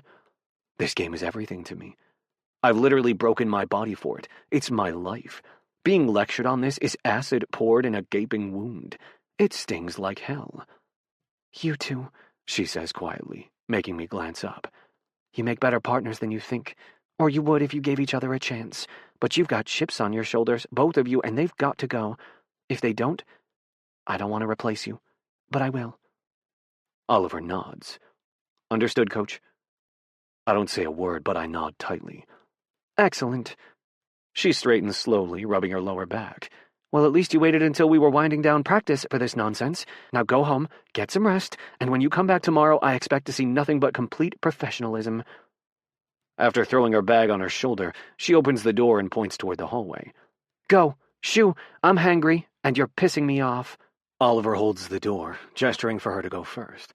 Please. Coach practically melts, throwing him a tired, grateful smile. Thanks, Bergman. She cuts me a narrow-eyed glare. Hayes? I nod again and say pointedly, Coach. We follow her on a lag in some mutually understood self-preservation instinct, giving Coach a wide berth to more or less waddle down the hallway and turn the corner before proceeding that way ourselves. Oliver drags her door shut until it clicks closed and locks. That's when something else clicks, too. Unless I'm willing to endure a taxi, and I'm not, I need someone to drive me to pick up my car at the dive bar the poker guys dragged me to last night. I stroll into the locker room and glance around as I gather up my things. Everyone's gone for the day. It's just me and Oliver. Motherfuck. Well, Bergman, I say, throwing my bag onto my shoulder. If we're going to play nice, why don't we start with you giving me a ride? If I gave a shit about awkwardness, the car ride would be really awkward. Thankfully, I don't. I don't care that Oliver drives me in absolute silence to the Tiki Lounge, which, in the late afternoon daylight, looks even less likely to pass a health inspection than it did last night. I'm not bothered that he cracks not a single joke or pun about a place named the Leaky Tiki. In fact, after Oliver pulls out the moment I exit his car, I'm completely beyond the weirdness of the day. From our unfortunate and never-to-be-repeated carpool-turned-coffee run escapade, to the fumbling hallway collision, to losing my absolute shit on the field, to the moment in the locker room when I was inches away from Oliver's mouth, thinking very specific and inappropriate things about what I'd like to do to it. By the time I pull in front of my house, I have one thing on my mind. A scalding hot shower involving a fast and furious wank to the mental image of some faceless man who absolutely does not resemble Oliver, then going the fuck to sleep, then waking up tomorrow resolved to keep myself together for the next 10 months while I have to co-captain with Oliver Bergman. Fucking hell, I mutter, slamming my car door shut. I glance up to the sight of Oliver on the phone, pacing outside his house next door, yelling. Not that it's any of my business or concern that he's doing something so abnormal. I'm just intrigued. I didn't know he was capable of it. Eyes on my feet as I walk toward the door, I try very hard and fail completely to ignore what he's saying. I don't care if you're sorry, he yells into the phone. Being sorry doesn't get me back in my house. He's either too pissed to notice that I'm nearby or he's ignoring me. Oliver turns and makes another turn in his circuit, stalking the length of his house toward the back entrance. Yeah, well, he hisses. I know I did, but this is not a proportionate response, Vigo. I'm locked out of my house and you're in Escondido. I wince. Escondido's a 2-hour drive south, and that's if traffic's behaving. Stopping outside my front door, I check the mail because it's been a while since I last did. Not because I'm eavesdropping on the oddity that is Oliver Bergman angry enough to actually yell. Even today on the field he didn't yell. What does it take to provoke him into acting like this? Hand tangling in his hair, chest heaving, heat high on his cheeks, his voice loud and uninhibited. I want in my fucking house, he yells into the phone, holding it away and squeezing so hard it just might crack. A man's voice sounds from the phone faintly before Oliver brings it to his ear. You're in for a world of pain, he yells, before jabbing the end call button on his phone, turning and hurling it into the grass. I'm unreasonably delighted by this. Locked out? I ask, leaning against the front of my house. I watch Oliver shut his eyes slowly before opening them as if summoning calm from a place deep inside himself. Yes. Lost your keys? He groans, scrubbing his face with both hands. Not exactly. No offense, Hayes, but I really don't want to talk to anyone right now. Stepping off my porch, I start down the side of my house. I lift my chin toward the lock on his back door. Too bad you don't have a code program like mine. You'd be able to simply reset it from your phone. Oliver's nostrils flare. His hands turn to fists as he lowers them from his face. Yes, so helpful right now. Thank you. This is a new, fascinating side of Oliver Bergman, anger crackling off of him like ungrounded electricity. He looks like Thor, evening sun turning his hair liquid gold, his eyes the glowing color of cool, morning light lancing across the sky. He's impossible to look away from. And now I realize with a sinking feeling, he's also going to be impossible to keep away from, too. So far I've dealt with Oliver by avoiding him at all costs, but now that we're co-captains, with Coach breathing down our necks to mend fences, what am I supposed to do? I can't make friends with him, but I sure as shit can't make hell with him either when my captaincy's on the line. Come on, I tell him, jerking my head toward my house. Oliver's still breathing heavily. He blinks at me like I've stunned him. Come on what? He asks. Come inside until your locksmith shows up or whoever has a key. His jaw twitches.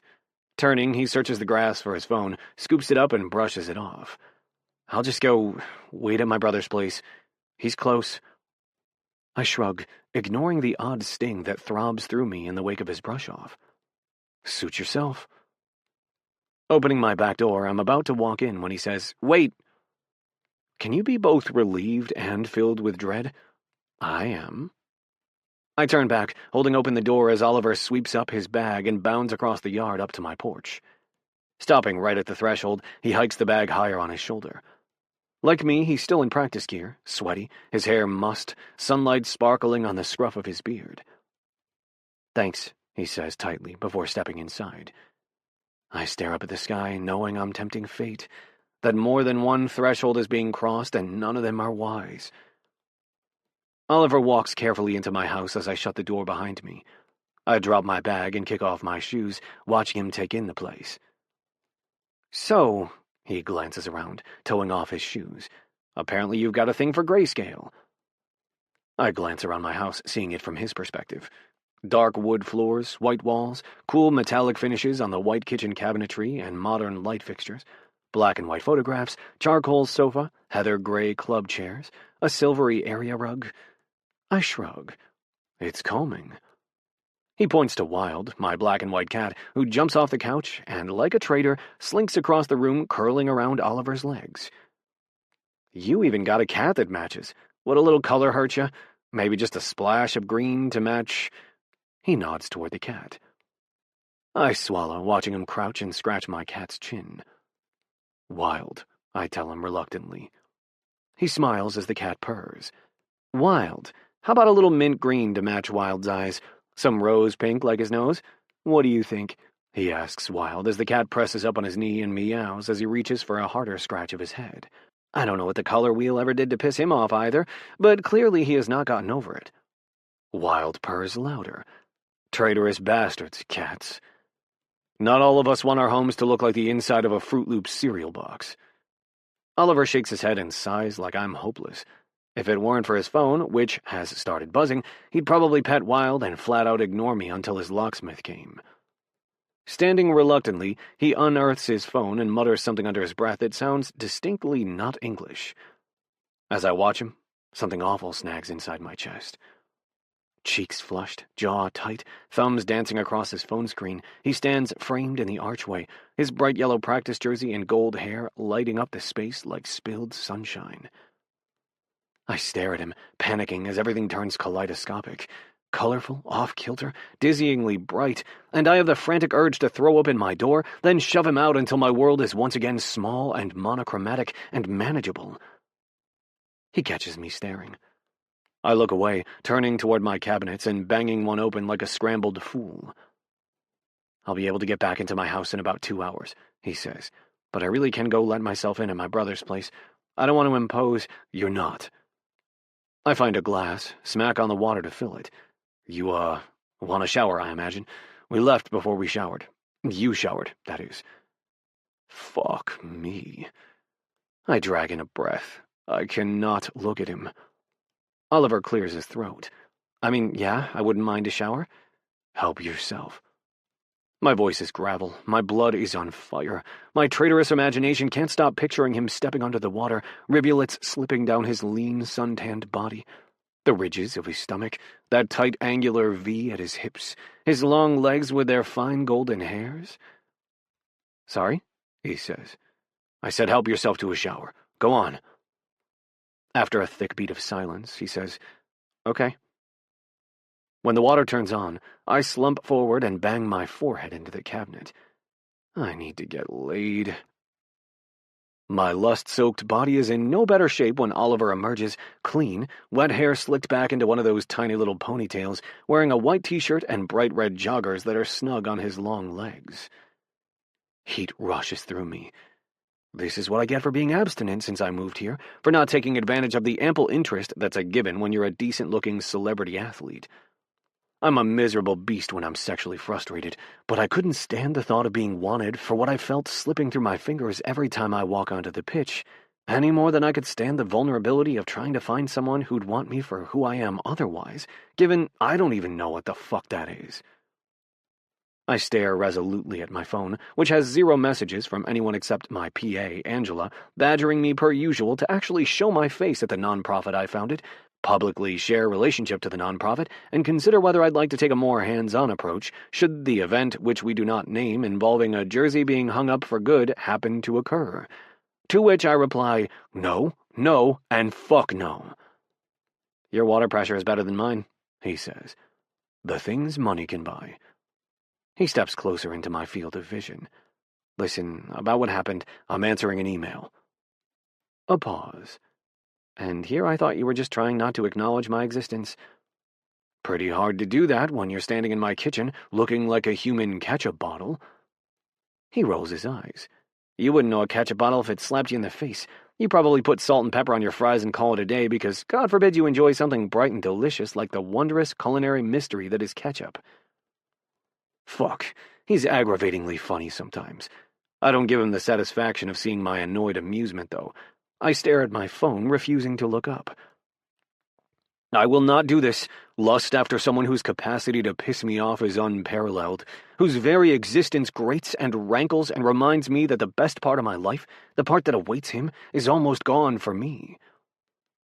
Hayes, seriously though, we should talk about this, he says, sitting at a stool on the other side of the counter, which serves as a breakfast bar. His stomach growls loudly. I point to the bowl of fruit in front of him and the basket of protein bars. I'm not cooking for him. That's a bridge much too far. Go on, I tell him. He snatches a banana and peels it. Thanks, he mutters around the bite, his throat working in a thick swallow that makes my body heat. Mm-hmm. Doing everything I can to not focus on him, I stare at my phone again. Already the banana's gone. So about that meeting, he says, setting the peel on the counter, then folding it into neat thirds like a weirdo. What about it? I grit out. He leans in a little, sending that sunshine and sea breeze scent my way. Well, I was under the impression you were there and heard us threatened with losing captaincy if we don't get over our differences. There's no getting over our differences, Bergman. He tips his head, curious. I'm not following. My jaw sets. I glance up at him and immediately regret it, because our eyes lock and I can't look away. We're not getting over our differences. We're not being friends. He folds his arms across his chest. No. Excuse me? He lifts his chin. I said, no, that doesn't work for me. My eyebrows lift. Slowly, I stalk my way around the counter.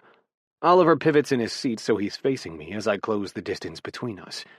I tower over him, standing as he sits, but Oliver looks entirely unfazed. I meant what I said in the locker room, I tell him. I'm not riding in your car. I'm not picking up coffee with you.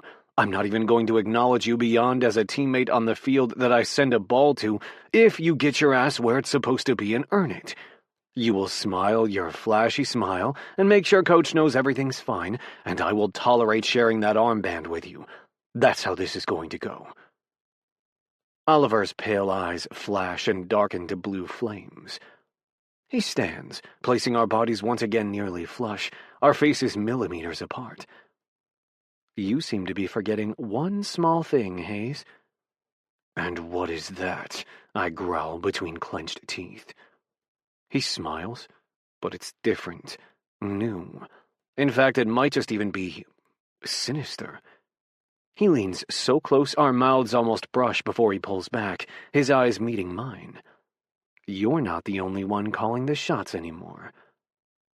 I stand, stunned as he steps back, sweeps up his bag, and strolls right out the back door. Chapter 6. Oliver. Playlist. Let It All Out, 10:05. Coin. 2 days. I've spent 2 days fuming. Being civil with Gavin, who's watching me like I'm a bomb that's both about to go off and that he'd like to punt into the next universe. I'm seething. And I'm done. I'm done being shit on by someone who needs me as much as I need him. Gavin loses his captaincy if we don't smooth things over, and I'm almost angry enough at him to sabotage us both. But the bigger part of me loves this honor too much, cherishes this opportunity too deeply, to ruin it simply to spite him, knowing what it would cost me too. I'm going to save this captaincy, and I will have my spite. Somehow. Some way. I just haven't figured it out yet. So beneath the lemon tree that dominates the backyard of Freya and Aiden's Culver City bungalow, I sit stewing, which is not what I should be doing. I should be happy, celebrating. I have a brand new nephew. My sister had a smooth, uncomplicated delivery, which kicked into gear right after I stormed out of Gavin's house, got in the car, and was about to call Ren, who lives nearby, about crashing at his place, while I waited for Vigo to come and let me into my own damn house. I'd just plugged in my phone when I got Aiden's text that Freya had gone into labor, a few weeks early, though not so early to cause major concern. So instead, I went over to their house and distracted Linnea while Freya made really intense groaning noises and swore a lot as Aiden helped her out to the car. I was the only one available to watch Linny, and I wasn't complaining, spending the evening coloring, making lemonade from the lemons we picked out back, jamming to the Encanto soundtrack. We Don't Talk About Bruno lives rent-free in my head. My mom met Freya and Aiden at the hospital because Freya wanted Mom there for support while she labored. Dad, while finally retired from practicing medicine, still has his hands in a dozen health-related organizations and was at some board meeting up at Stanford and was trying to get the first flight home. Both Ziggy and Ren were traveling with their teams for training and away games, respectively. Frankie, Ren's fiancé, was flying back after a visit out east to see her mom, sister, brother-in-law, and baby niece who'd just been born. Ryder and his fiancée Willa, Axel and his wife Rooney all live up in Washington State, and while they've now flown down to meet the baby, they were a 3-hour flight away at the time. And Vigo, the asshole, was driving up from Escondido with the keys to the new locks he put on my house after my latest move in our never-ending sibling prank war. It probably sounds juvenile, and maybe it is, to be 24 and still doing things like sticking a turd-shaped Tootsie Roll in your brother's coffee, or filling his toothpaste with sour cream. Yes, that's as labor-intensive as it sounds. But it's just how we are, and frankly, I need it, some sort of sinister outlet. I spend so much time with the team, being so good, being kind and positive, all while Gavin, the giant grump, craps on it left and right. And I've reached my limit. I'm at the point that not even juvenile antics with Vigo and expensive cheese indulgences can diffuse my anger. My frustration with Gavin, my resentment toward him, it's poisoning everything. Like this evening. Right now. I want to be relaxed, present, positive. My sister's home feeling good. Baby Theo is here safe and beyond precious. My mom's cooked up a Swedish smorgasbord, her specialty, since Sweden is where she's from, for all of us to eat, and the freezer is filled with meals we all brought, so Freya and Aiden have one less thing to worry about while they get used to being parents of 2. Now that everyone's grown up, our lives full and busy and spread across the West Coast, it's not often that we're all in one place, gathered over good food and for such a happy occasion. I want to soak it up, the comfort of being together, the soothing sounds of my family's voices and laughter through the open windows as we drift in and out of the house. But all I can do is glare up at a lemon tree, legs wiggling, something building inside me that feels dangerously explosive. "Okay, honey bunches of oats." Vigo slaps my thigh as he sits beside me. "What's going on?" I don't answer him. I'm so close to yelling, or crying, or both, I don't trust myself to open my mouth. "Dude," Vigo says, "don't you think I've paid enough without getting the silent treatment? I still look like an Oompa Loompa." I slant him a glance and feel a smile unwittingly crack my mouth. The orange tint of his skin is mostly faded, but against his brown hair and pale blue eyes, what remains of the color tinging his complexion still jumps out. "What good is a half-finished biochem major," I tell him, "if I can't use it for the ultimate prank revenge?" Vigo grumbles to himself before biting into his sandwich. Willa plops down at the outdoor table across from us, brown curly waves tangled up into a bun that bobs as she tucks into Mom's Swedish meatballs. "God damn, these are good," she says around a bite. "They may actually be a smidge better than Ryder's, but don't tell him." "Your secret's safe with me," I reassure her. She flashes me a smile before her gaze dances over to Vigo and she chokes on her bite. He rolls his eyes. "Laugh it up." Willa cackles and says to me, "He looks like he took a bath in beta-carotene." Frankie eases down next to her, setting her smoke-colored acrylic cane between her legs and smoothing her dark hair into a ponytail. "He looks like he took a nap in a tanning bed and forgot to wake up." Willa cackles harder, clutching her stomach. "Wow," Vigo says around his sandwich. "Who needs 6 siblings to bust your balls when you've got their significant others to do it for them?" "Anybody need refills on their food?" Ren calls from the doorway. The sun turns his hair bright copper as he flashes a beaming smile. My older brother is the kind of pure-hearted goodness I aspire to. There isn't a gentler, sweeter guy in the world. The truth is, I've tried to take notes from what a class act Ren is as a professional athlete, now captain of his hockey team, the LA Kings. How composed he always is, how warm toward the media, how gracious toward fans. He's so good at it. I've done what I could to follow his example. And in some ways I think I've found my stride. I'm all too happy to chat with fans, especially kids, do the PR circuit, participate in humanitarian initiatives. I love my bi-weekly coffee blitzes for the staff, making them feel seen and appreciated. I enjoy being the voice of encouragement to my teammates, keeping things upbeat, believing in us when belief feels a little hard to come by. But I'm also tired, because ever since Gavin showed up, it's become harder and harder to maintain that positivity. I'm tired of being good and friendly and endlessly patient with his miserable, pervasively negative presence. I'm tired of his relentless grumpiness. And I'm tired of the fact that every time I shut my eyes, I feel his hips brushing mine, his mouth a whisper away, heat burning through me. "We're good, Zenzero," Frankie tells Ren, snapping me from my thoughts. "You okay, Ollie?" Willa pushes back her clean plate. The woman eats faster than me, which I really didn't believe was humanly possible. I force a smile. Just a little worn out. Axel slips past Ren in the threshold and walks across the yard, a plate of food in hand, squinting against the evening sun. "He's not worn out," Vigo says. "He's working through something. Just get it out, Ollie. You always feel better when you do." "I'm fine," I mutter. "Uh-huh." He rocks onto the back legs of his chair, one hand flying on his phone, the other combing through his mangy beard that he refuses to cut. I should have never made that bet with him. "Sure you are." Frankie and Willa exchange glances. "Actually," Willa says, nudging Frankie gently, "turns out I do want seconds." Frankie stands slowly and grips her cane. "Me too." I sigh miserably as they leave. I know what a mass exodus of significant others means. An influx of Bergman brothers. Axel plops down in the chair Willa just vacated. Rooney's halfway across the yard in conversation with my sister Ziggy, both of them poised to join us, but they stop as Willa and Frankie say something to them. After a quick, quiet conversation, during which all eyes dart my way, they spin and slip back inside. "What's wrong with him?" Axel asks Vigo, direct as ever. Vigo clears his throat, patting my back.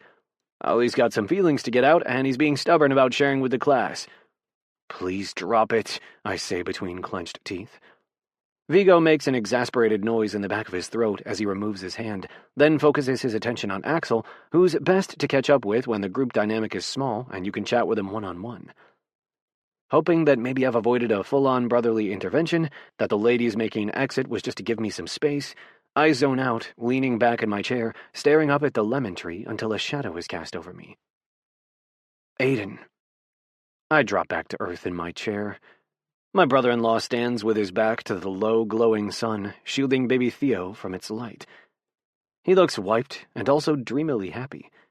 His thick, black, nerd-frame glasses do nothing to hide his exhaustion, the half-moon shadows beneath his vivid blue eyes. Unshaven, he has dark, wavy hair, just like Linea's, though streaks of silver now sparkle at his temples. His hair's a little flat on one side, like he fell asleep on it that way and never fixed it when he woke up. He smiles tiredly. I had a feeling you could use another round of baby snuggles.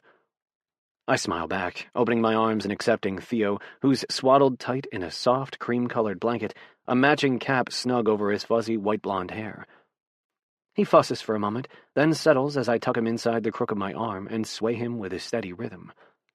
Aiden plops down in the seat beside me with a groan and slouches until his head falls back. "Good night," he mutters. "Uh-huh," I tell him. "Your true intentions are revealed." His eyes slip shut. "Just like 5 minutes, that's all I need." Aiden's snoring within seconds, which makes Vigo chuckle.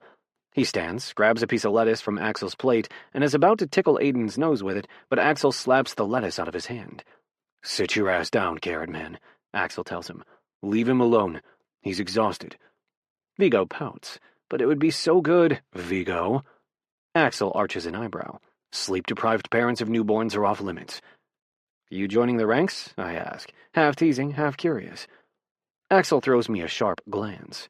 "I can barely stand to share Rooney with a dog, let alone a baby. Give me some time." "No one's fun anymore," Vigo grumbles, throwing a sour glance at Axel, then drawing a mass-market paperback historical romance from his back pocket when he glances my way and I don't back him up.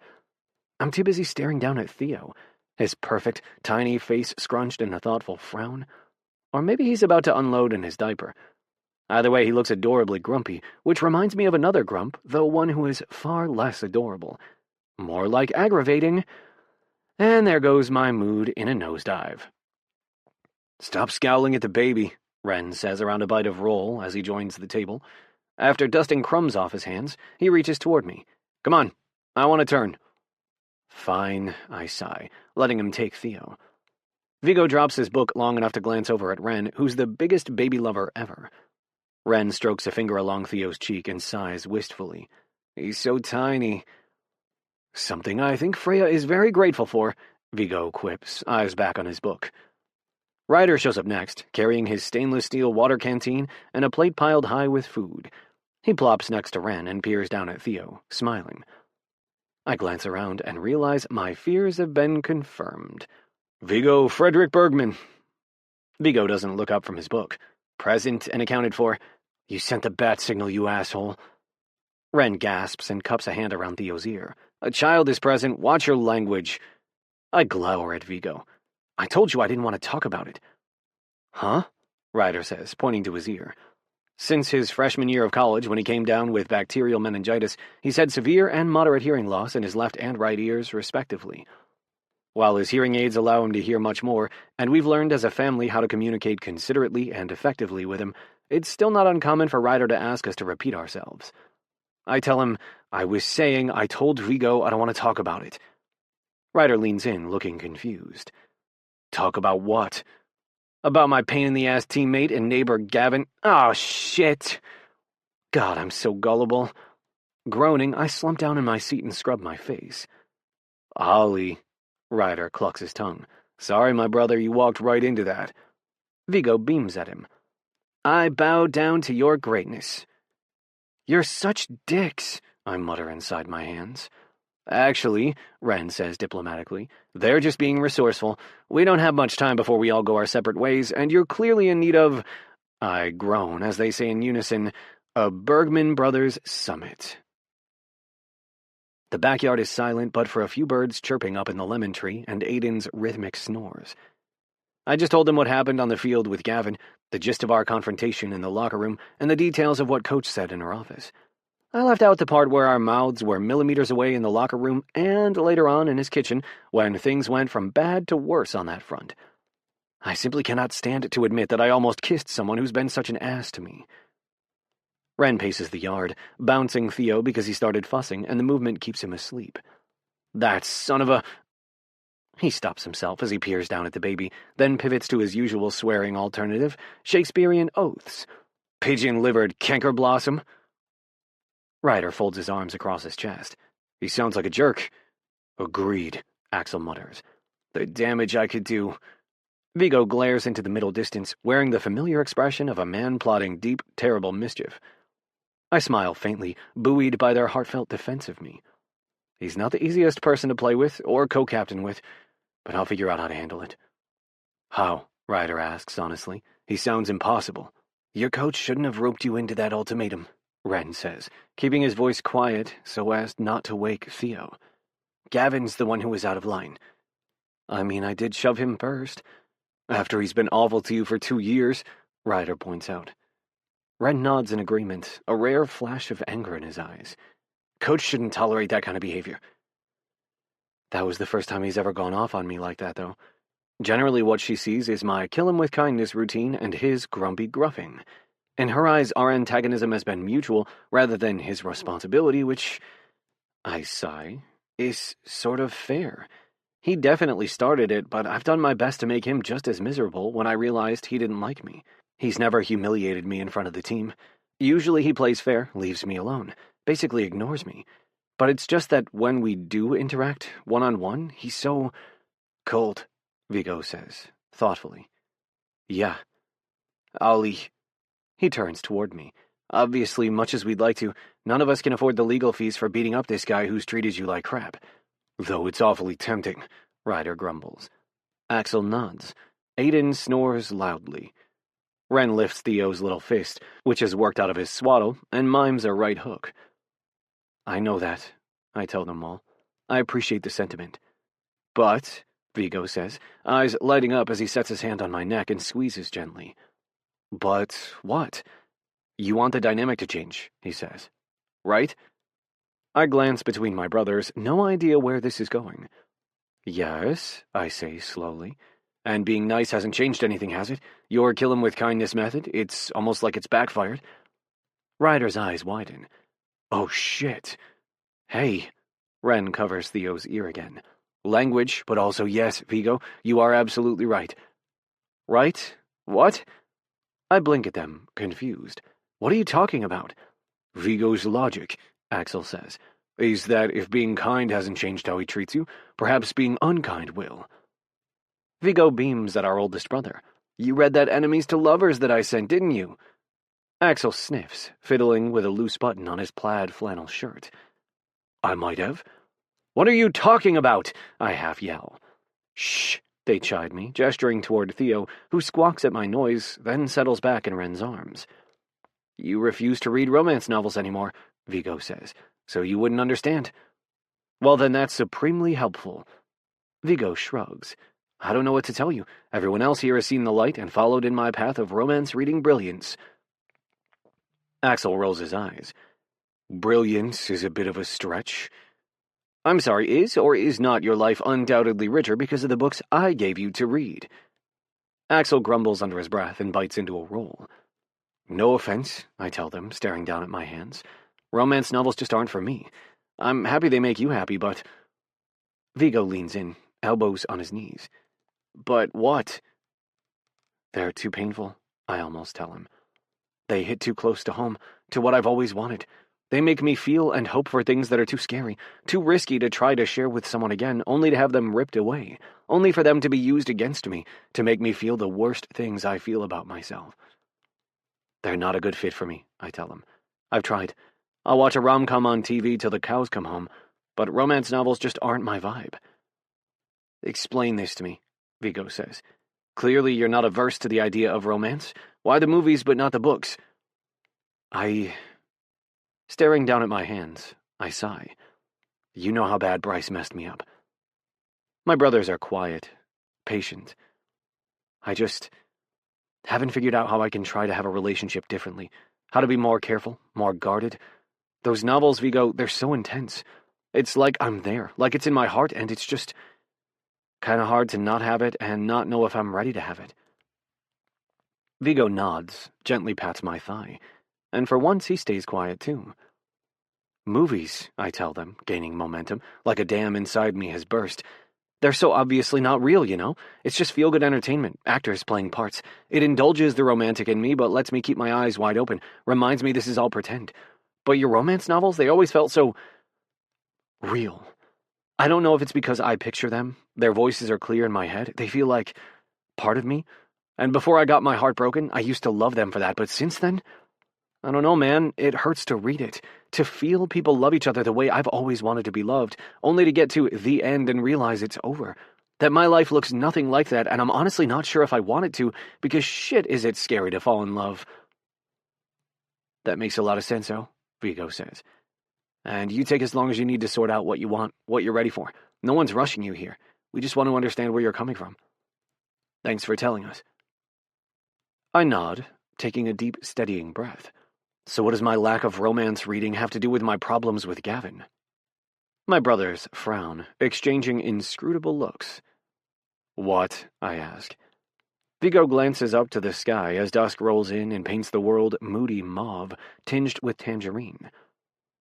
I mean, romance novels, while focused on romantic relationships, also spend a lot of time excavating the main character's interiority. Their past wounds, how those drive their present behavior and motivations, what fuels their dynamic with their love interest and the rest of the characters.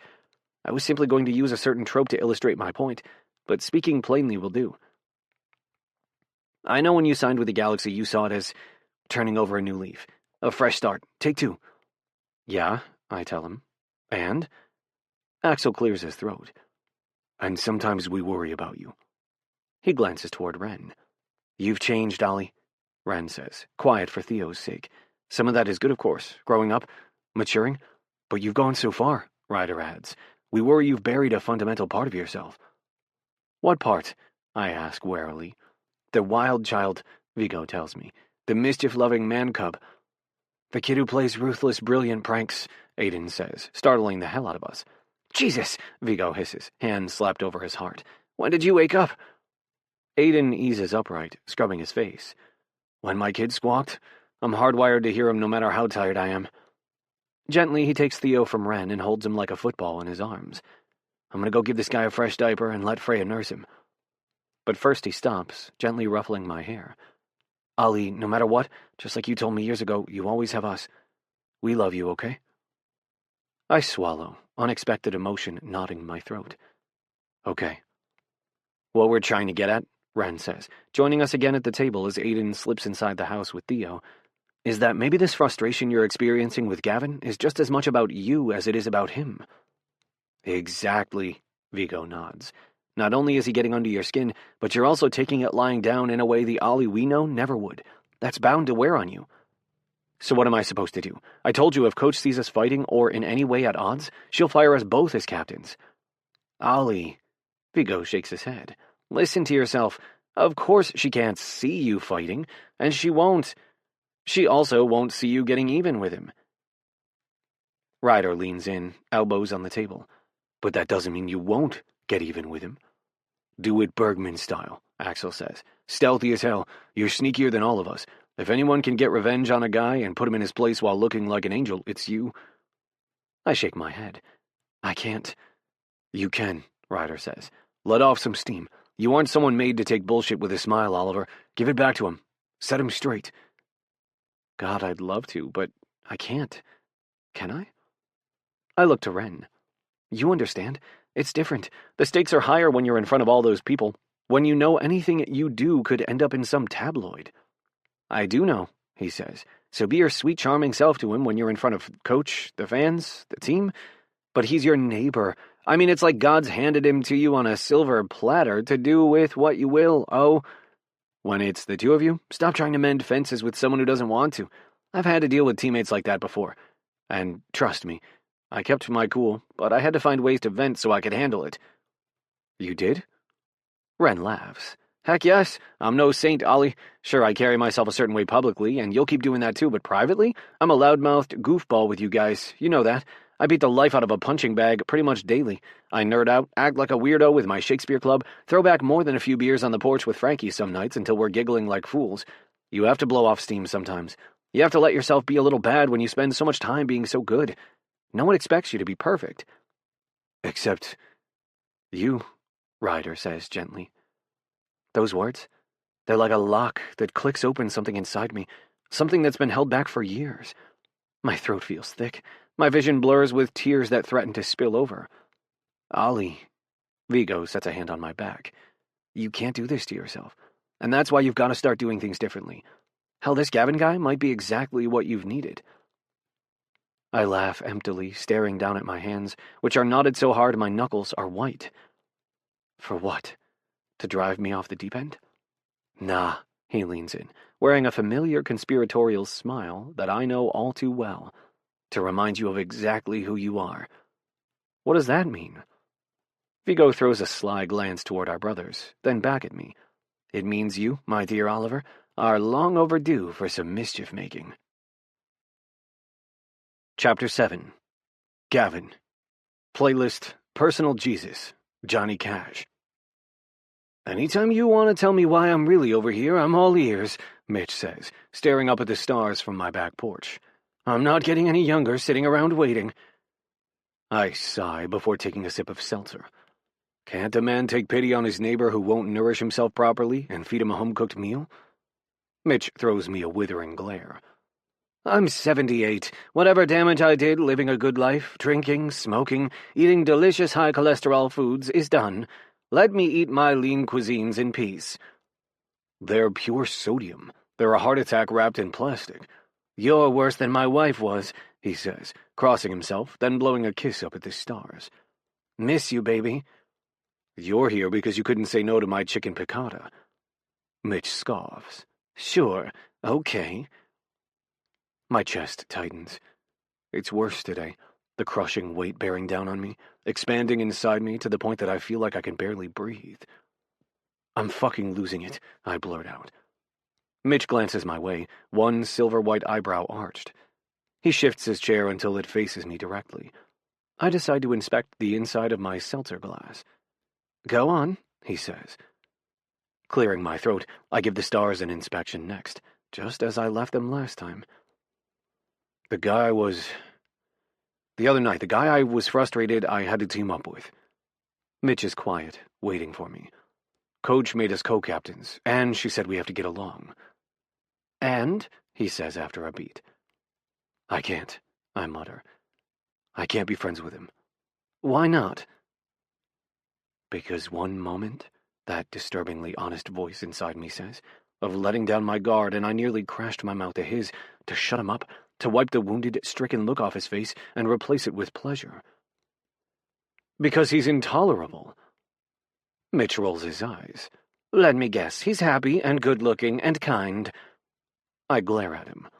If he was, that would be irrelevant, seeing as we work together and we're fucking teammates, and he's 10 years younger than me. And you like him and it scared the shit out of you, so you bit his head off. He's fucking irritating. He whistles like a goddamn Disney character. He smiles all the time. He's unnervingly upbeat. Biting his head off is all I can do. Not true. You can apologize. I tug at my hair. Fuck's sake, Mitchell, it's not that simple. Yeah, it is, Mitch says while hacking one of his wet former smoker coughs. You're just so used to making things complicated, Gav. What the hell does that mean? It means you're lonely, but you won't let anyone close. You're miserable, but you won't open your arms to happiness. You're scared. I'm not scared.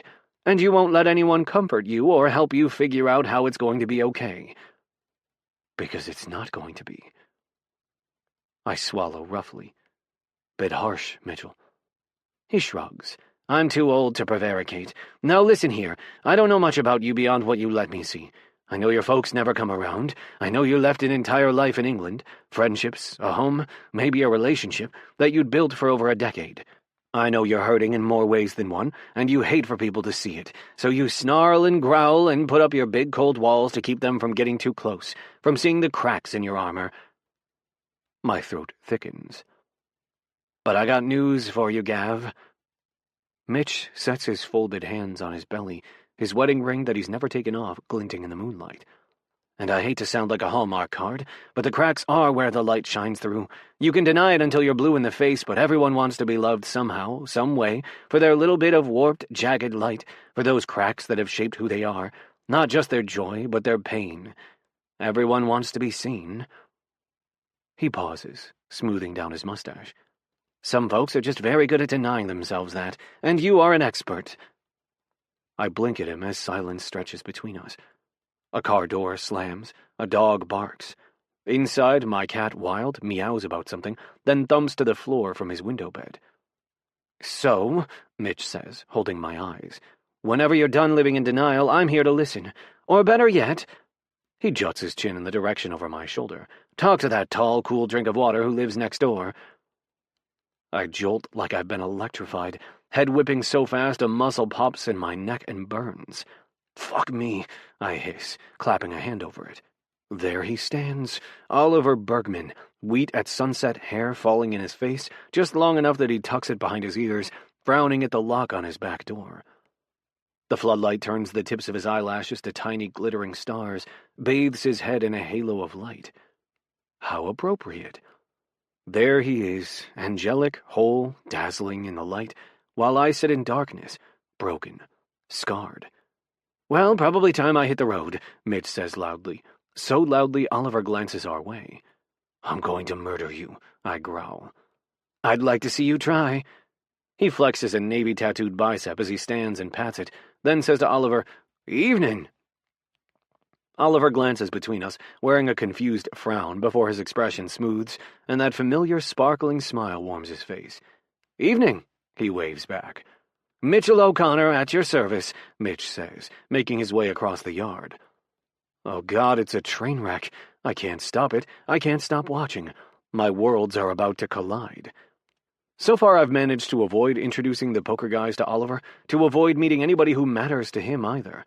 It's simple enough, seeing as I've always pretended Oliver isn't my neighbor at all. When the guys come for poker, I rush them inside like I run a speakeasy, desperate for them not to see him, positive they'll know there's some kind of connection, let alone one that I resent so deeply. And whenever Oliver's small yard, a mirror of mine, is packed with people laughing, shouting, the sounds of family, the smell of home-cooked food and belonging wafting toward me, I close my windows, lower the blinds, and turn up the stereo until it's drowned out. It was only a matter of time until those evasion tactics failed me. I should have been prepared. I was not. Oliver Bergman, he's saying as Mitch shakes his hand. Nice to meet you. I throw back the rest of my seltzer, wishing it was something stronger. Ollie, Mitch says, patting his hand. A pleasure to meet you. Gavin said great things. The fizzy water rushes down my windpipe, making me cough. Oliver flashes him an amused smile. I doubt that highly. You kidding? Mitch claps a hand on Oliver's arm and glances back at me. Says you're a real rising star that he's honored to share the field with. Isn't that right, Gav? My eyes are watering as I smack my chest, but I still manage to glare murder at Mitchell. Oliver doesn't buy it, and he shouldn't. Our eyes meet, and the hairs on the back of my neck stand on end. Something's different.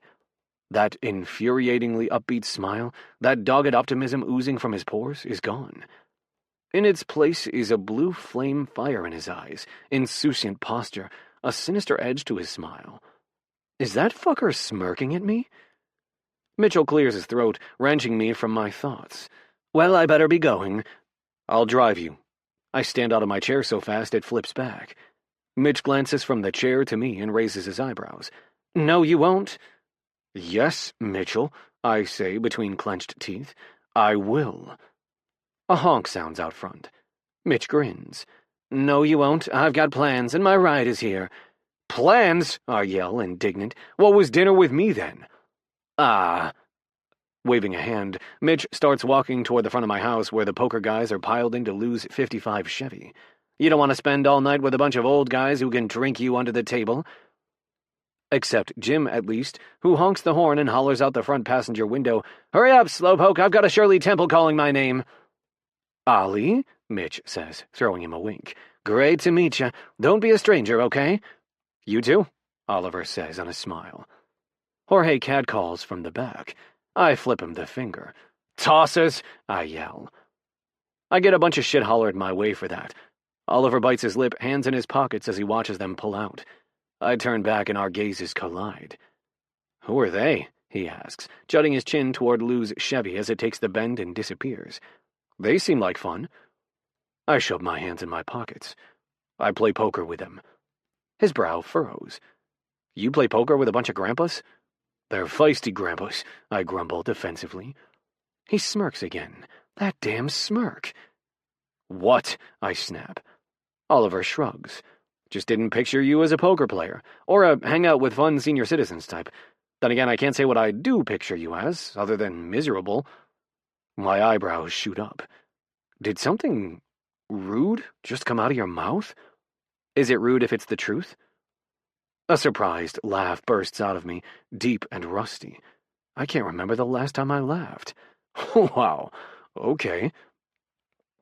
Oliver leans against his house, arms folded across his chest. Just because I haven't said it doesn't mean I haven't been thinking it, Hayes. Well, welcome to that club. I clear my throat and stare down in my shoes. Fair enough. There's a thick quiet between us. I watch him inhale a deep tug of air, like he's about to say something. But he doesn't. And he shouldn't, because I should. I'm the one who owes him an apology, an explanation. I know this. I'm a fucking jerk sometimes, but I'm no fool. It's been one thing to create distance, be aloof, demanding, terse, to use my seniority as an excuse for holding everyone at arm's length. But I know it got away from me. I took it too far in the field the other day and at my house. I lashed out at him. I lost control, snapped, spoke like an overbearing ass, and I shouldn't have. I should have kept my cool. Instead, the warning voice inside me whispers, you burst into flames and came so fucking close to pinning him against the wall and kissing him until neither one of you remembered your own names.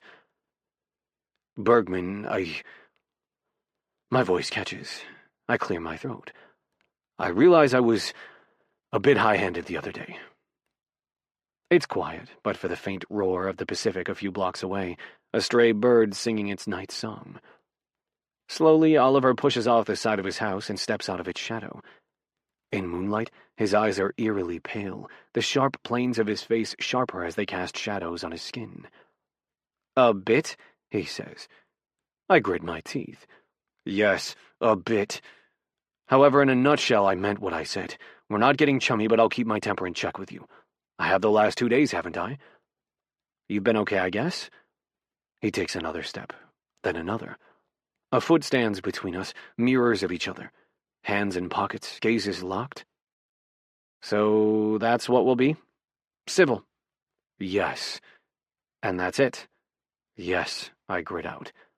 He tips his head, examining me. "Why?" That's the question I can't answer. That I won't. I'm not telling him that I've had my fill of learning how little I meant to people beyond what I can do with a ball at my feet and the world it can buy me. I'm not telling him that soon I'll be an always-in-pain, washed-up former athlete, and he'll be where I once was, the world before him, and I cannot let one more person, let alone someone who has everything I'm about to lose, decide that I'm not worth much at all. Certainly not worth keeping around when his life and career are soaring into the stratosphere, while mine crashes and burns. I don't have friends here, I finally tell him. Except the poker grandpas. They forced themselves on me, and friends is a generous term. I endure them. That's all I do with anyone here, and that's what I meant when I said that to you. I lie. Even if I said it a tad harshly. But you meant it, he says. You'll never be my friend. I stare at him, knowing down to my bones that's impossible. No, not your friend. My gut twists. I don't like hurting people, believe it or not. I've just accepted that many small cuts are better than one large gaping wound. To avoid much worse hurt down the road, these brief, sharp inflictions are necessary. I brace myself for that stricken expression again, like in the locker room, the one that cuts straight through me like a knife to the gut. But it doesn't come. You got it, he says, staring down, towing the grass. I blink, surprised. What? He glances up, and there it is, fire in his eyes, that devious smile as he backtracks toward his house. On practice days, you pack a change of clothes, right? My eyes narrow. Yes. Why? Oliver slips into the shadows of his house, his expression hidden as he says, Just wondering. Good night, Mr. Hayes. Just wondering my ass. Seething, I walk into the locker room the next morning, rainbow confetti stuck to my hair. And clothes, and skin, and other places I'm not going to mention. I'm going to murder Oliver Bergman. Santi, whose cubby is beside mine and whose sunny disposition gives Oliver a run for his money, turns to say his usual good morning but comes up short on a gasp. Buenos dias, Santiago. I drop my bag, making the entire room startle. They stare at me warily. Santi swallows, his gaze darting nervously over me. Capitan, what happened to your hair? And clothes? And my entire fucking body? I wrench off my sparkling shirt, sending a plume of rainbow confetti bursting into the air overhead. Santi jumps back to avoid it. Yes? Oliver walks in, whistling cheerily, bag on his shoulder, the top half of his hair tugged back into an irritating little spurt of golden hair that makes him look deceptively innocent. His eyes dance over me. He bites his lip, hard. An infuriating cocktail of rage and unwelcome hot-blooded awareness spills through me, reminding me of that mouth I came so close to tasting, those fast, sharp breaths as our bodies drew close. Too close. Fuming, I stand there and brush glitter off my chest. Oliver looks away as he clears his throat, heading for his cubby. Well, Santiago, I'll tell you what I know. Storming over to the sinks, I run my head under the water, then my face, rinsing off as much glitter as I can.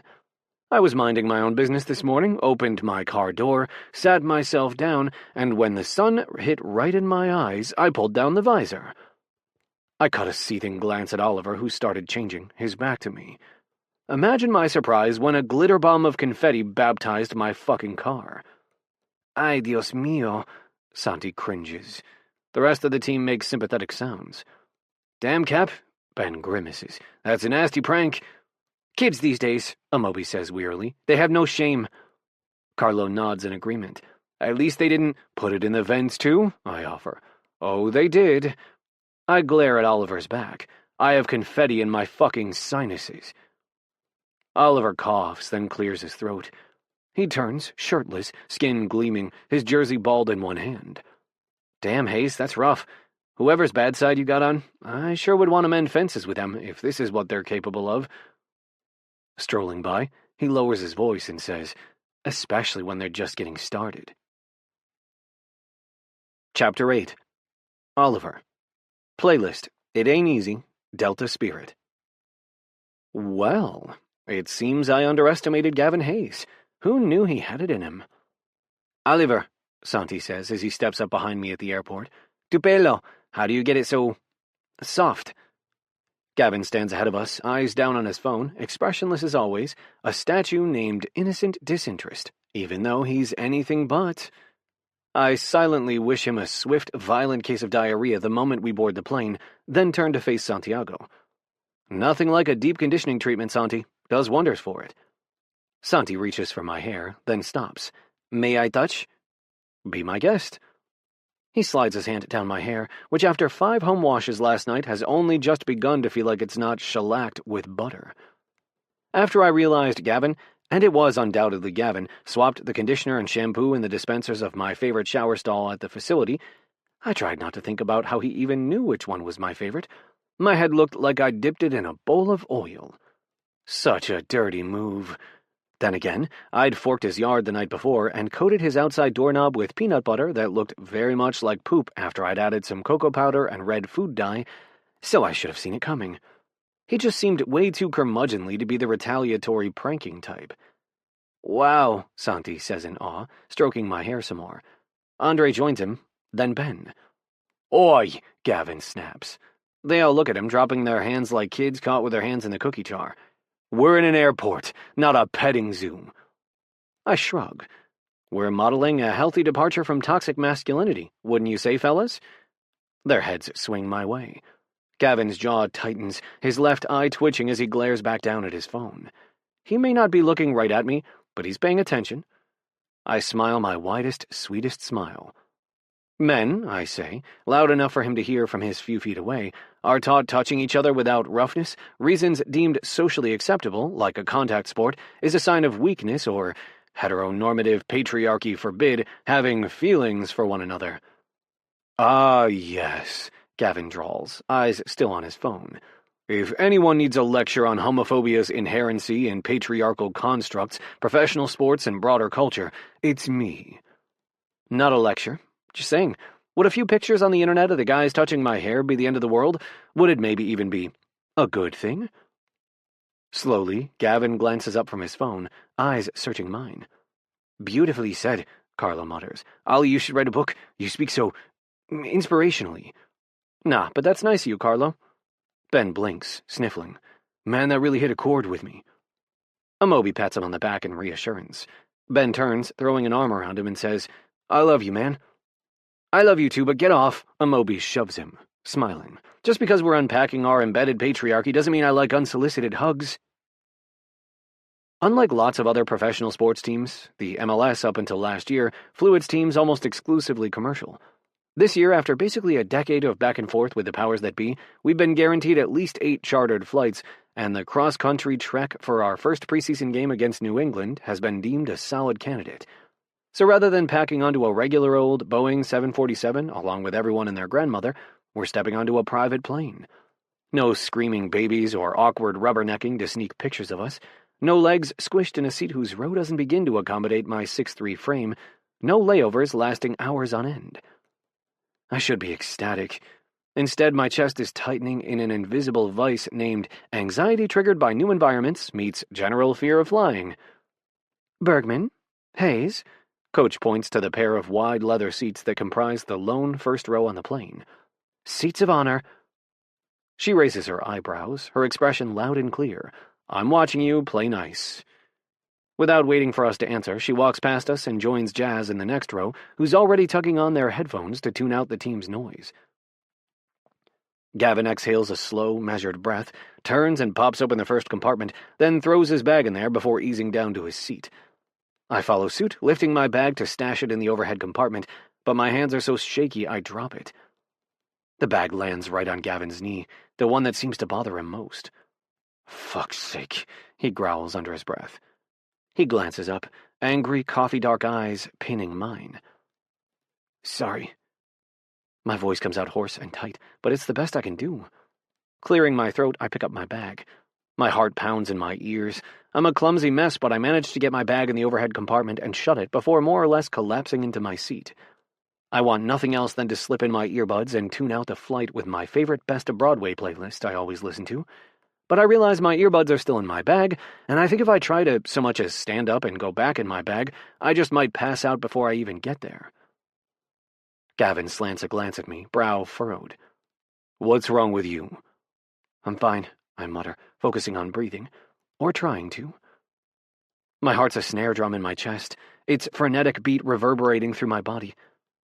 I shut my eyes, clamp my hands together over my stomach, and focus on feeling my breaths. Extending my legs, I do everything I can to luxuriate in the rare pleasure of being able to stretch them fully, rather than fly with my knees wedged against the seat in front of me. Dimly, over the roar of blood in my ears, the rapid thud of my heart, I hear the chief stewardess explain flight safety, the captain come over the intercom and tell us we're in for a smooth cross-country flight. Bergman, Gavin says. What's going on? Can't. It's all I can manage, shaking my head. I'm too focused on doing everything I know to cope with my escalating anxiety. I suck in a breath through my nose as the plane begins to roll forward and turns onto the runway as the engines begin to roar. The plane picks up speed. Momentum pins me against the seat, exacerbating the compressed sensation in my chest. My anxiety is such a frustrating conundrum. It ebbs for stretches, lulls me into a sense of calm. Days will go by that I feel like I finally have the best medication, the right balance of comforting routine and mood-boosting variety and excitement, and then this happens. I wake up, my chest tight, my breathing short, my stomach knotted so hard I can barely eat because of something that just a few days ago I felt would be completely manageable.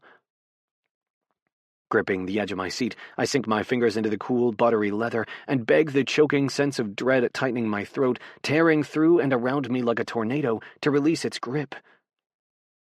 Oliver. Gavin's voice cuts through the chaos like a hot knife through butter. And now I'm melting. My name. He's never said my name, let alone like that. Like the blackness swallowing me up is an immaterial veil his voice has rendered, a wisp of smoke cleared with one sweep of gravelly sound. Oliver. I'm on the precipice of a full-blown panic attack. I recognize that now, scrambling at the edge, and then a hand. His hand. Warm, rough, heavy. It settles over mine. Air rushes out of me before I suck it in, stuttering as if I've surfaced from too long underwater, as if my lungs were about to burst. You're okay, he says. His hand is so heavy, so strong, wrapped around mine, squeezing it tight. You're safe. I'm too desperate for the lifeline to try to make sense of who threw it, the last person I ever expected to give me kindness, let alone comfort. I spin my hand and clutch his, because I'm still there on the ledge, panic whistling around me like a violent wind that's about to send me over into a terrifying freefall. For long moments, as the plane climbs in the sky, I count my breaths, grounded by Gavin's hand clutching mine, so hard I feel my pulse in my palm. A pulse that's slowing, steadying. My breaths come easier, oxygen flooding my system, bringing me back to my body. Sorry, I mutter. He squeezes harder, his thumb sliding along the back of my hand. Something cracks inside my heart and spills through my limbs. You should apologize, he says, his voice low and quiet, for glitter bombing my car, for forking my yard and sticking shit-looking peanut butter on my doorknob. But not for this. My mouth tips into a faint smile, but it doesn't last. I'm so tired. I'm always tired after this happens, and I slept like hell last night because I was nervous about the game, the flight, him. As the plane finally levels, the bands of my anxiety start to loosen around my ribs, and when sleep wraps around me, heavy, peaceful, I feel it still. His hand, warm, strong, holding mine. I have a feeling Vigo would have something to say about this. I stand just inside our hotel room, Gavin's and my hotel room, and there's only one bed. Something niggles at the back of my brain. It's been years since I've read a romance novel, back when we were in high school, when Vigo left them lying around Mom and Dad's house, and I'd pick them up once he'd finished. In one of those romance novels, I remember there being some situation like this. A couple at odds, newly married but strictly for convenience, pausing their travel by carriage to sleep at an inn, only to realize there was only one room for them and only one bed. They had to share, and then sharing a bed led to sharing much more. Which is definitely not going to happen, especially since my skin is still warm, my palm tingling with the memory of Gavin's hand wrapped around mine. The whole flight. When I jolted awake as we touched down, Gavin slowly released my hand, then used it to wrap his old-school earbuds around his phone like it was nothing. I didn't know what to say or do, so since then I've said and done nothing except move like a zombie, going through the motions. Deplaning, getting on the bus, staring out the window as we rode to our hotel, then accepting my key. Riding the elevator with Gavin, walking down the hall with Gavin, stopping outside the same room as Gavin. Fucking hell, he grumbles, tossing his bag aside and heading for the bathroom, which only has one shower. Not that I'm thinking about sharing a shower with Gavin Hayes like I'll be sharing a bed. I'd call windowside, I say to his back, trying to diffuse the massive tension in the room. He lifts his hand and a long, thick middle finger before disappearing into the bathroom with a thud of the door. Warm and cuddly as ever, I mutter, crossing the room and setting my bag on the dresser. I pull back my curtains and glance around, trying to distract myself with the view of Foxborough and Gillette Stadium. But it's pointless. I can't shake what happened on the plane. Worse, I don't want to. Chapter 9. Gavin. Playlist. Come a little closer. Cage the elephant. There's a lot about my life that's felt like a downgrade since signing with an MLS team. That probably sounds arrogant and spoiled, and maybe it is, but after playing for some of the most cash-rich, prestigious teams in European football, soccer, that is, it's been an adjustment. At least it was at first. I've gotten used to it after 2 years, sharing commercial flights with passengers, sharing stadiums with the other local professional teams, sharing hotel rooms, not sharing a bed. Hiding in the bathroom, I pull out my phone. This is exceptionally unprofessional, Alexis. 3 dots appear, then Lexi's, Coach's, response, which makes my phone chime quietly.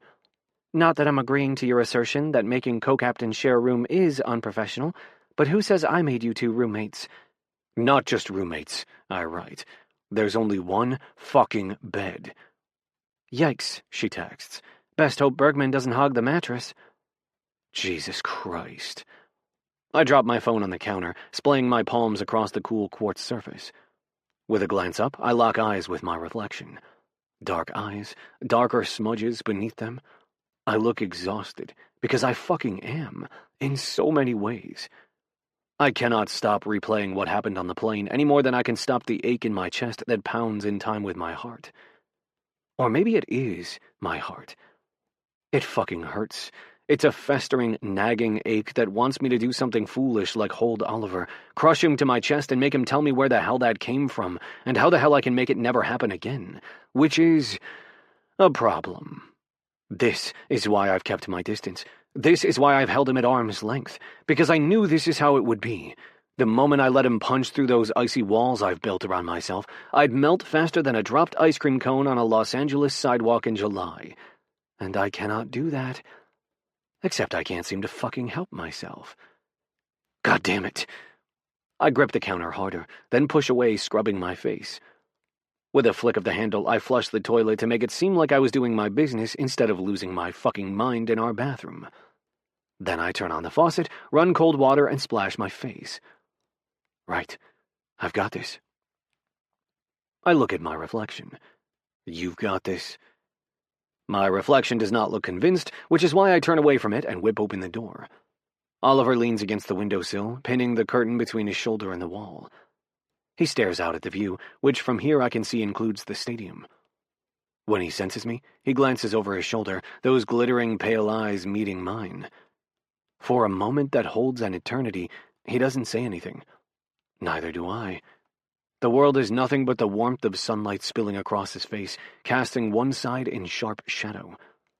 The faint whir of forced air from the vents, the distant sounds of guests shutting doors, their suitcase wheels crushing plush carpet, the ding of an elevator. I drink in the moment like a magnificently tall glass of ice water after a run in brutal heat. I'm hot, and as I absorb what I'm doing, fierce coolness works its way through me. A shock, a warning. This is not wise. And yet I couldn't look away if my life depended on it. I stare at sunlight sparkling off his lashes, slipping down his long, straight nose in a whispering warmth like a lover's caress, over sharp cheekbones and soft lips. An intimacy I'll never have with him. Not that I want it. Too much. Because I haven't let myself. I haven't let myself look and linger and think and dream. It's pointless. Futile. His life's just beginning. Mine's coming to a fucking end. At least the meaningful part of it. He's young. I'm old. I'm a miserable, pain-riddled misanthrope, and he's a perennially happy ray of fucking sunshine. Or so I thought. I see it again. His hands clutching the seat, air sawing out of his lungs. I swear I heard his heart flying from where I sat beside him. Perhaps he's not so fine, then, or happy. As much as his always the optimist, upbeat demeanor grates on me, the threat to it makes me infinitely angrier. What was that? I ask sharply.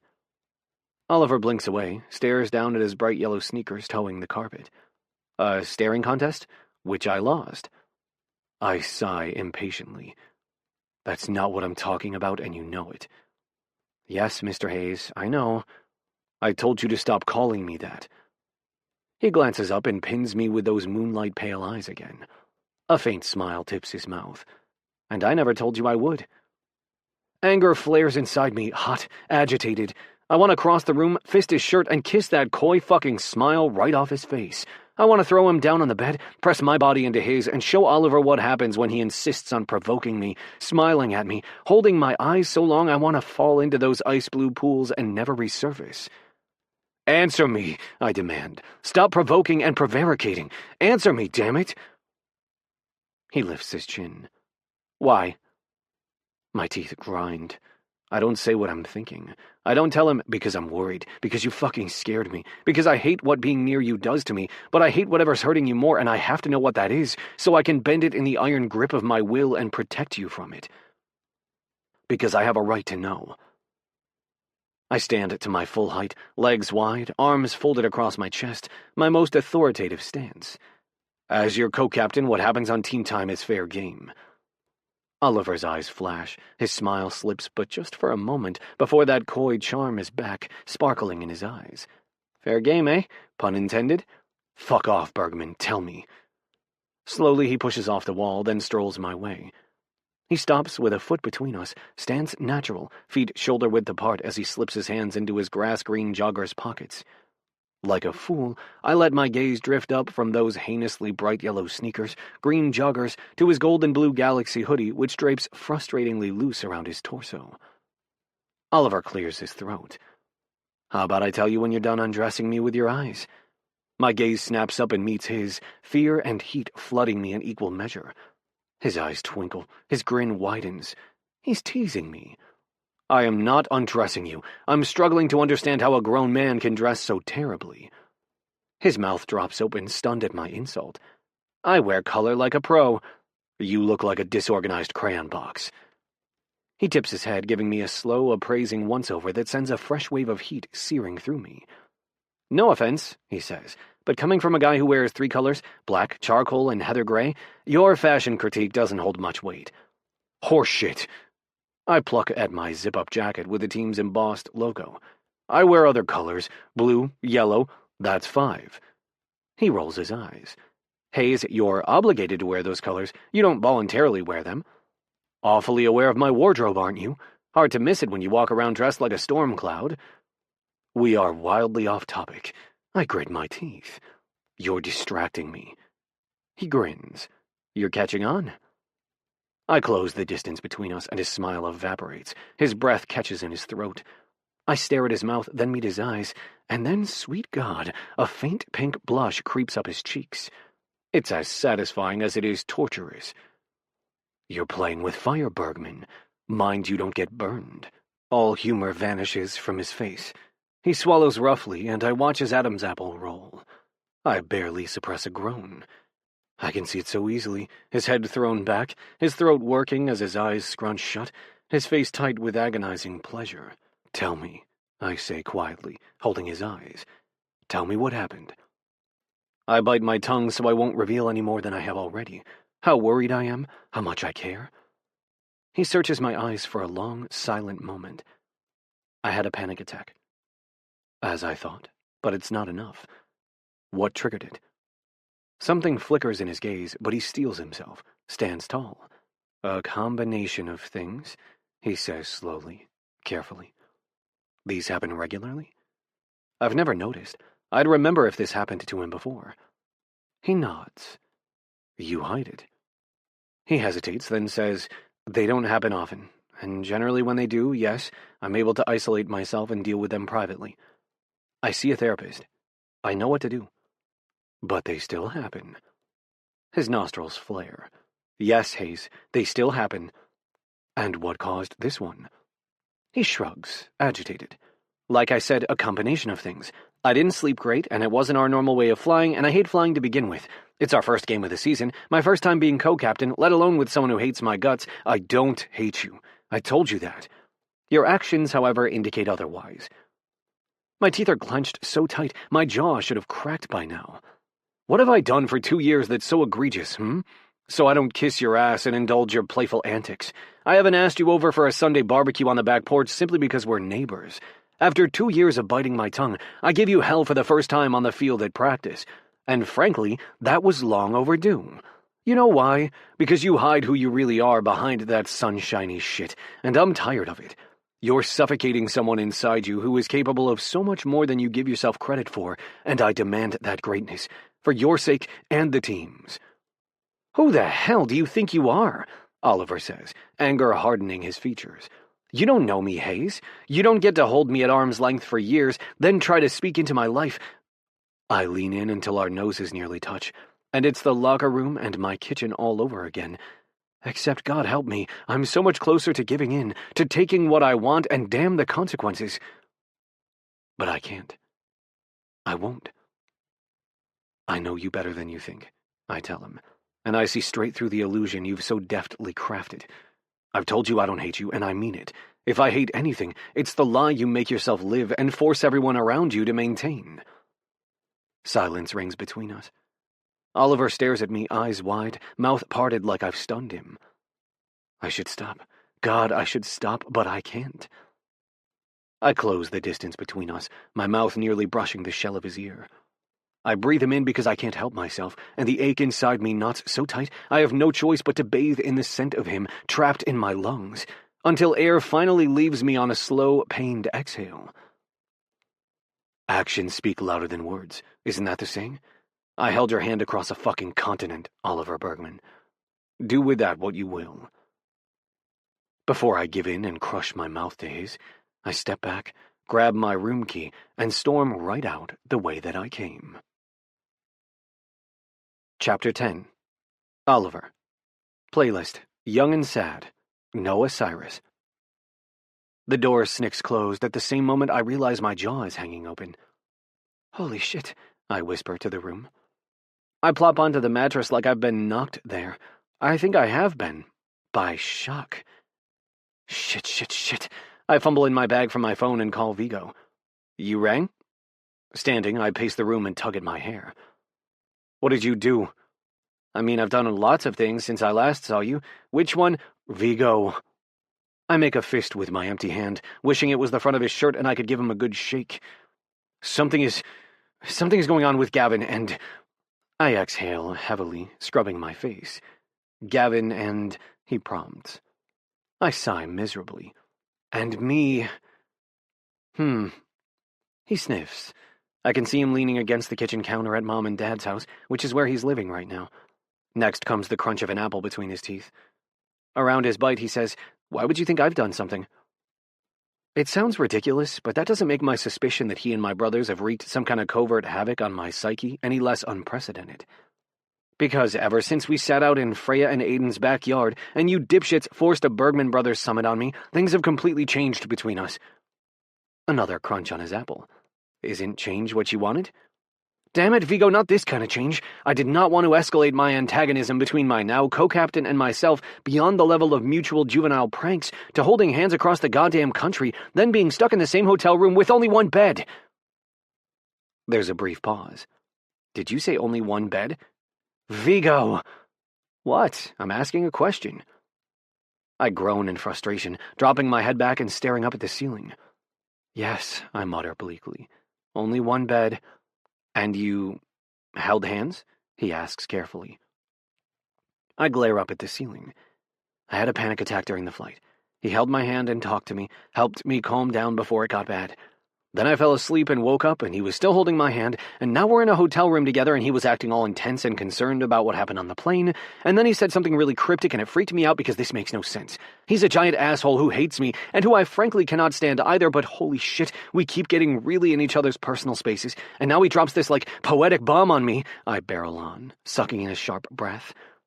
I held your hand across a fucking continent, Oliver Bergman. Do with that what you will. That's what he said. Finally, I'm done. The other end of the line is silent for a moment, until my brother lets out a long, slow whistle. Wow, that is poetic. He really said that? Yes. My chest is tight again. My legs itch with the need to pace. Stalking across the room, I step into the bathroom. A faint trace of Gavin lingers, clean and warm and a little spicy. I don't breathe in deeply to catch every trace, because that would be creepy. I just take a little whiff. You okay over there? Vigo asks, doing your deep breathing exercises? So I don't bodily harm you when I get home, I mutter, staring at my wonky plain hair and trying to do something with it. It's in this weird grow-out phase where it's just past my ears, but barely long enough to tug most of it into a ponytail. Vigo, what's going on? What did you guys do? What the hell is happening? Ali bo bali. Vigo crunches on his apple and says around his bite, First of all, I'm sorry you had a panic attack. Those are zero fun. Zero fun, I agree, giving up on my hair, spinning and parking my butt against the sink. Thank you, I'll be okay, it's just... a lot. I can't see it, but I feel his affirming nod. Cross-country flight when you hate flying? Yeah. First game of the preseason, he adds. Yep. Seeing your dirtbag ex from college who plays on the opposing team. That too, I agree. Co-captaining for the first time with a guy you've been infatuated with since you were a teenager? God, yeah. Whoa! I scramble off the sink as if escaping the room where Gavin's scent still lingers will somehow distance me from what I've just admitted. I didn't... You tripped me up with that. Oliver. Damn it, now I can see his arched eyebrow. The one that says, I see your bullshit and I buy none of it. Dude, I grew up with you, remember? He says. I know how hard you crushed on him when we were teens. Shit, I crushed on him when we were teens.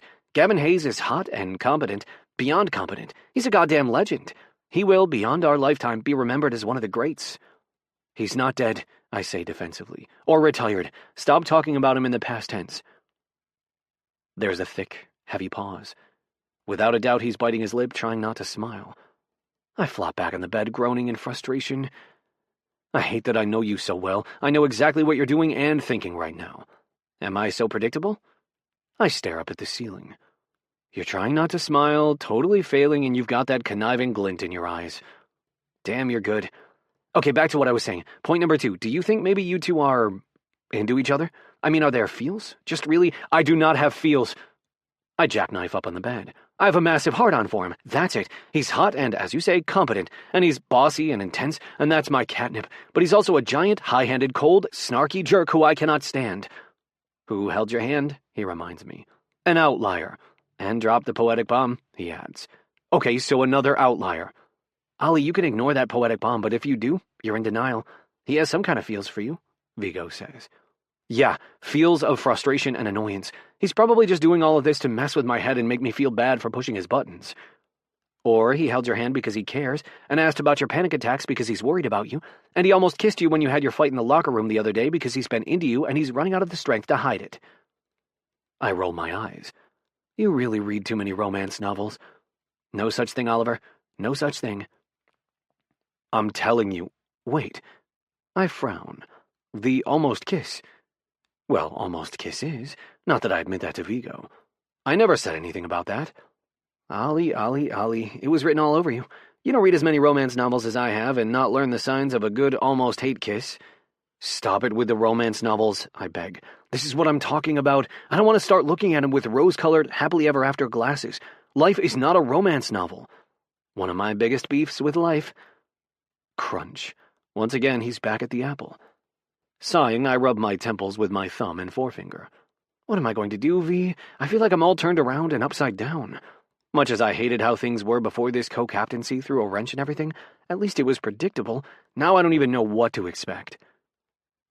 V goes quiet for a moment, except for the last crunch of his apple, the slap of the composter lid opening before I hear the core drop with a thunk.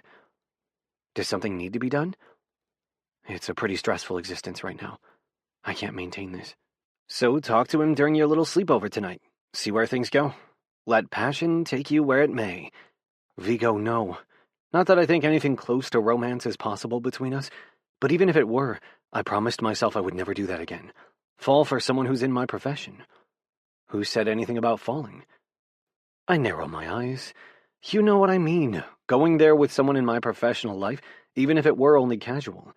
Who said anything about casual? Stop being so darn Socratic. Stop repeating what I've said. Fine. Vigo clears his throat. Ollie, while I love a good romantic journey on the road to the HEA, you know your best way to happiness. You know if you're ready for romance or not. You don't have to take this anywhere with Gavin, even if my personal hunch is there may be somewhere to take it. I frown, suspicious. Do you have a fever? Have you swapped personalities with someone? He laughs quietly.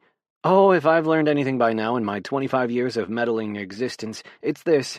You can lead a horse to water, and I am very good at leading a horse to water, but you can't make them wear swimming trunks. What the hell does that mean? It means, Vigo says patiently, that you will make your own decision about how to proceed on the path before you, even if your brother steered you to view it from a slightly different angle, and maybe a little further down the path than you were before. A little further down the path? Oliver, you have to admit you were at the end of your rope. What were we going to tell you when clearly what you'd been doing wasn't working? I stand by our advice, and I'll be honest, our primary concern was your well-being. Sure, my romance-loving heart saw the potential for a combustible connection, but as a perk, not the point. He clears his throat. At the end of the day, we just want you to be happy. And maybe in his ass-backwards way, Gavin wants you to be happy too. Why else would he care about what's going on with your panic attacks? Why else would he comfort you on the plane? I swallow nervously. I really don't know. Well, I think it's a good sign. Maybe you and Mr. Grumpy Pants will end up at least being friends. Man, I really love nothing more than a good friends-to-lovers romance. The longing, the high stakes of risking an enduring friendship for a new kind of love that might not last, the angst, the pining, the will they, won't they, Vigo. Sorry, I digress. What was I saying? Oh yeah, friendship between you two. Trust me, I've broached the subject. The friend part only. He didn't like that idea. Vigo sighs, sounding thoughtful. So you've got the hots for him, but you don't want to fall for him. He seems invested in you, but he says he doesn't want to be your friend, and being at odds is no longer allowed if you want to keep your captaincy. Yes. Shit, son, this has even me stumped. My phone buzzes with a calendar reminder. I need to get downstairs to take the bus over to the facility so we can get our training in. Vigo, lovely as this chat has been, I have to go do my job. He feigns a long, drawn-out snore. Jobs are overrated. Says the guy who has 5.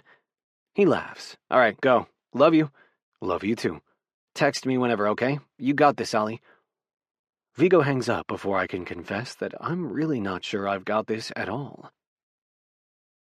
Thankfully, I have plenty to keep me distracted the rest of the day.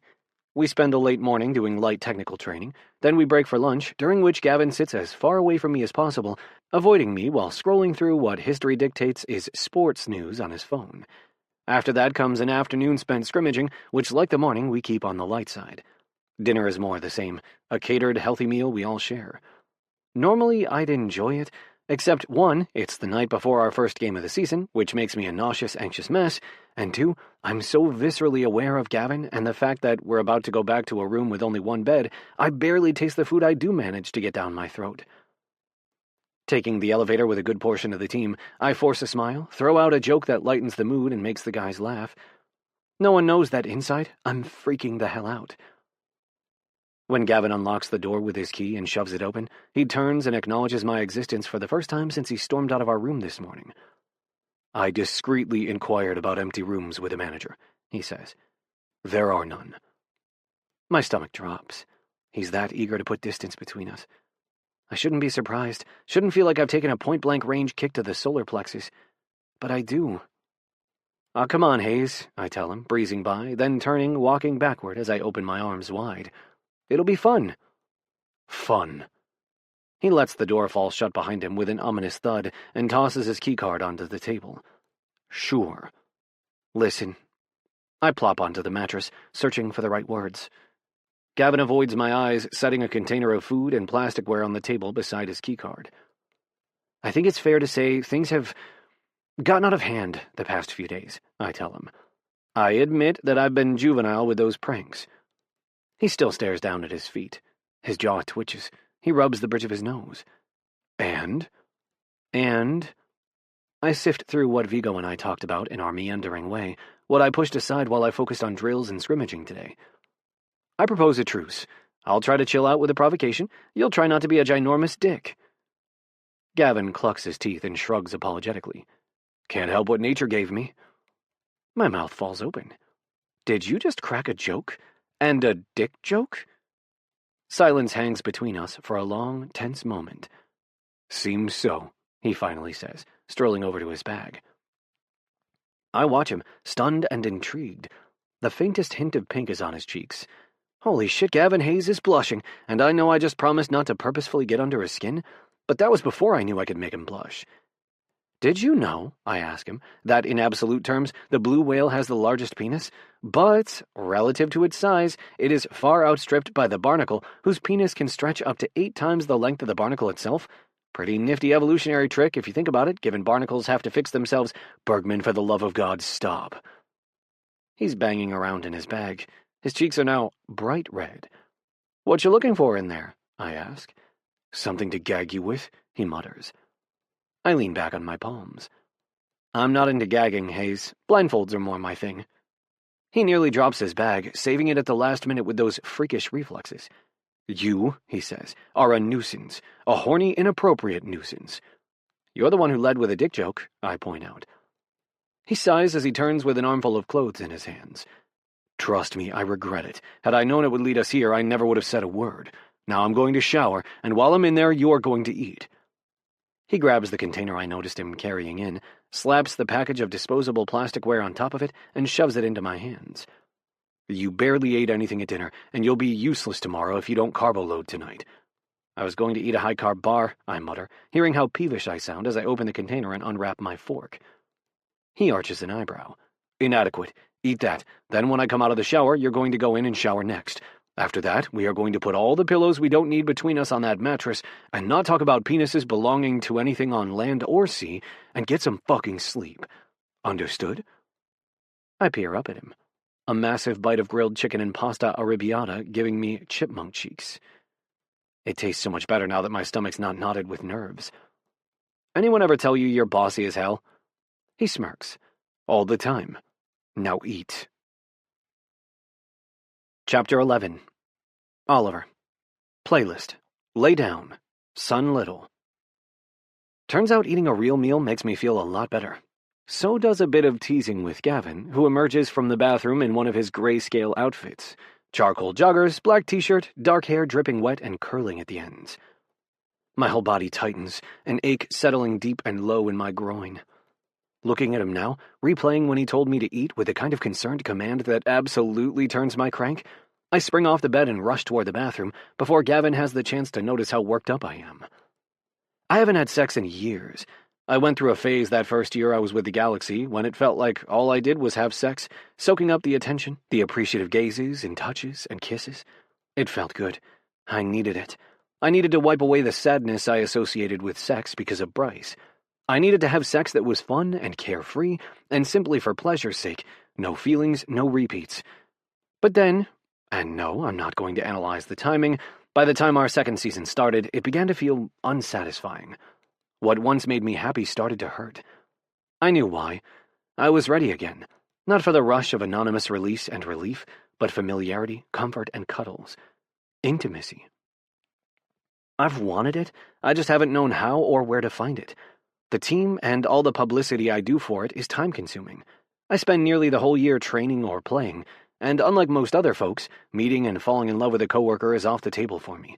I won't risk anything imploding my joy in my profession or compromising its stability like I let my relationship with Bryce mess with my college career, even if it did end up leading me to make the best choice I could have in signing with the Galaxy rather than staying with UCLA and finishing my degree. It makes sense, knowing this loneliness inside me, that I'd feel drawn to Gavin after such a long day, after he witnessed my vulnerability and actually showed me compassion for it. But just because in a way it makes sense doesn't mean it's anything I'm acting on, or acknowledging. I don't even rub one out in the shower because I know what I'd fantasize about if I did, and that's exactly the direction I can't let my mind, body, or feelings wander.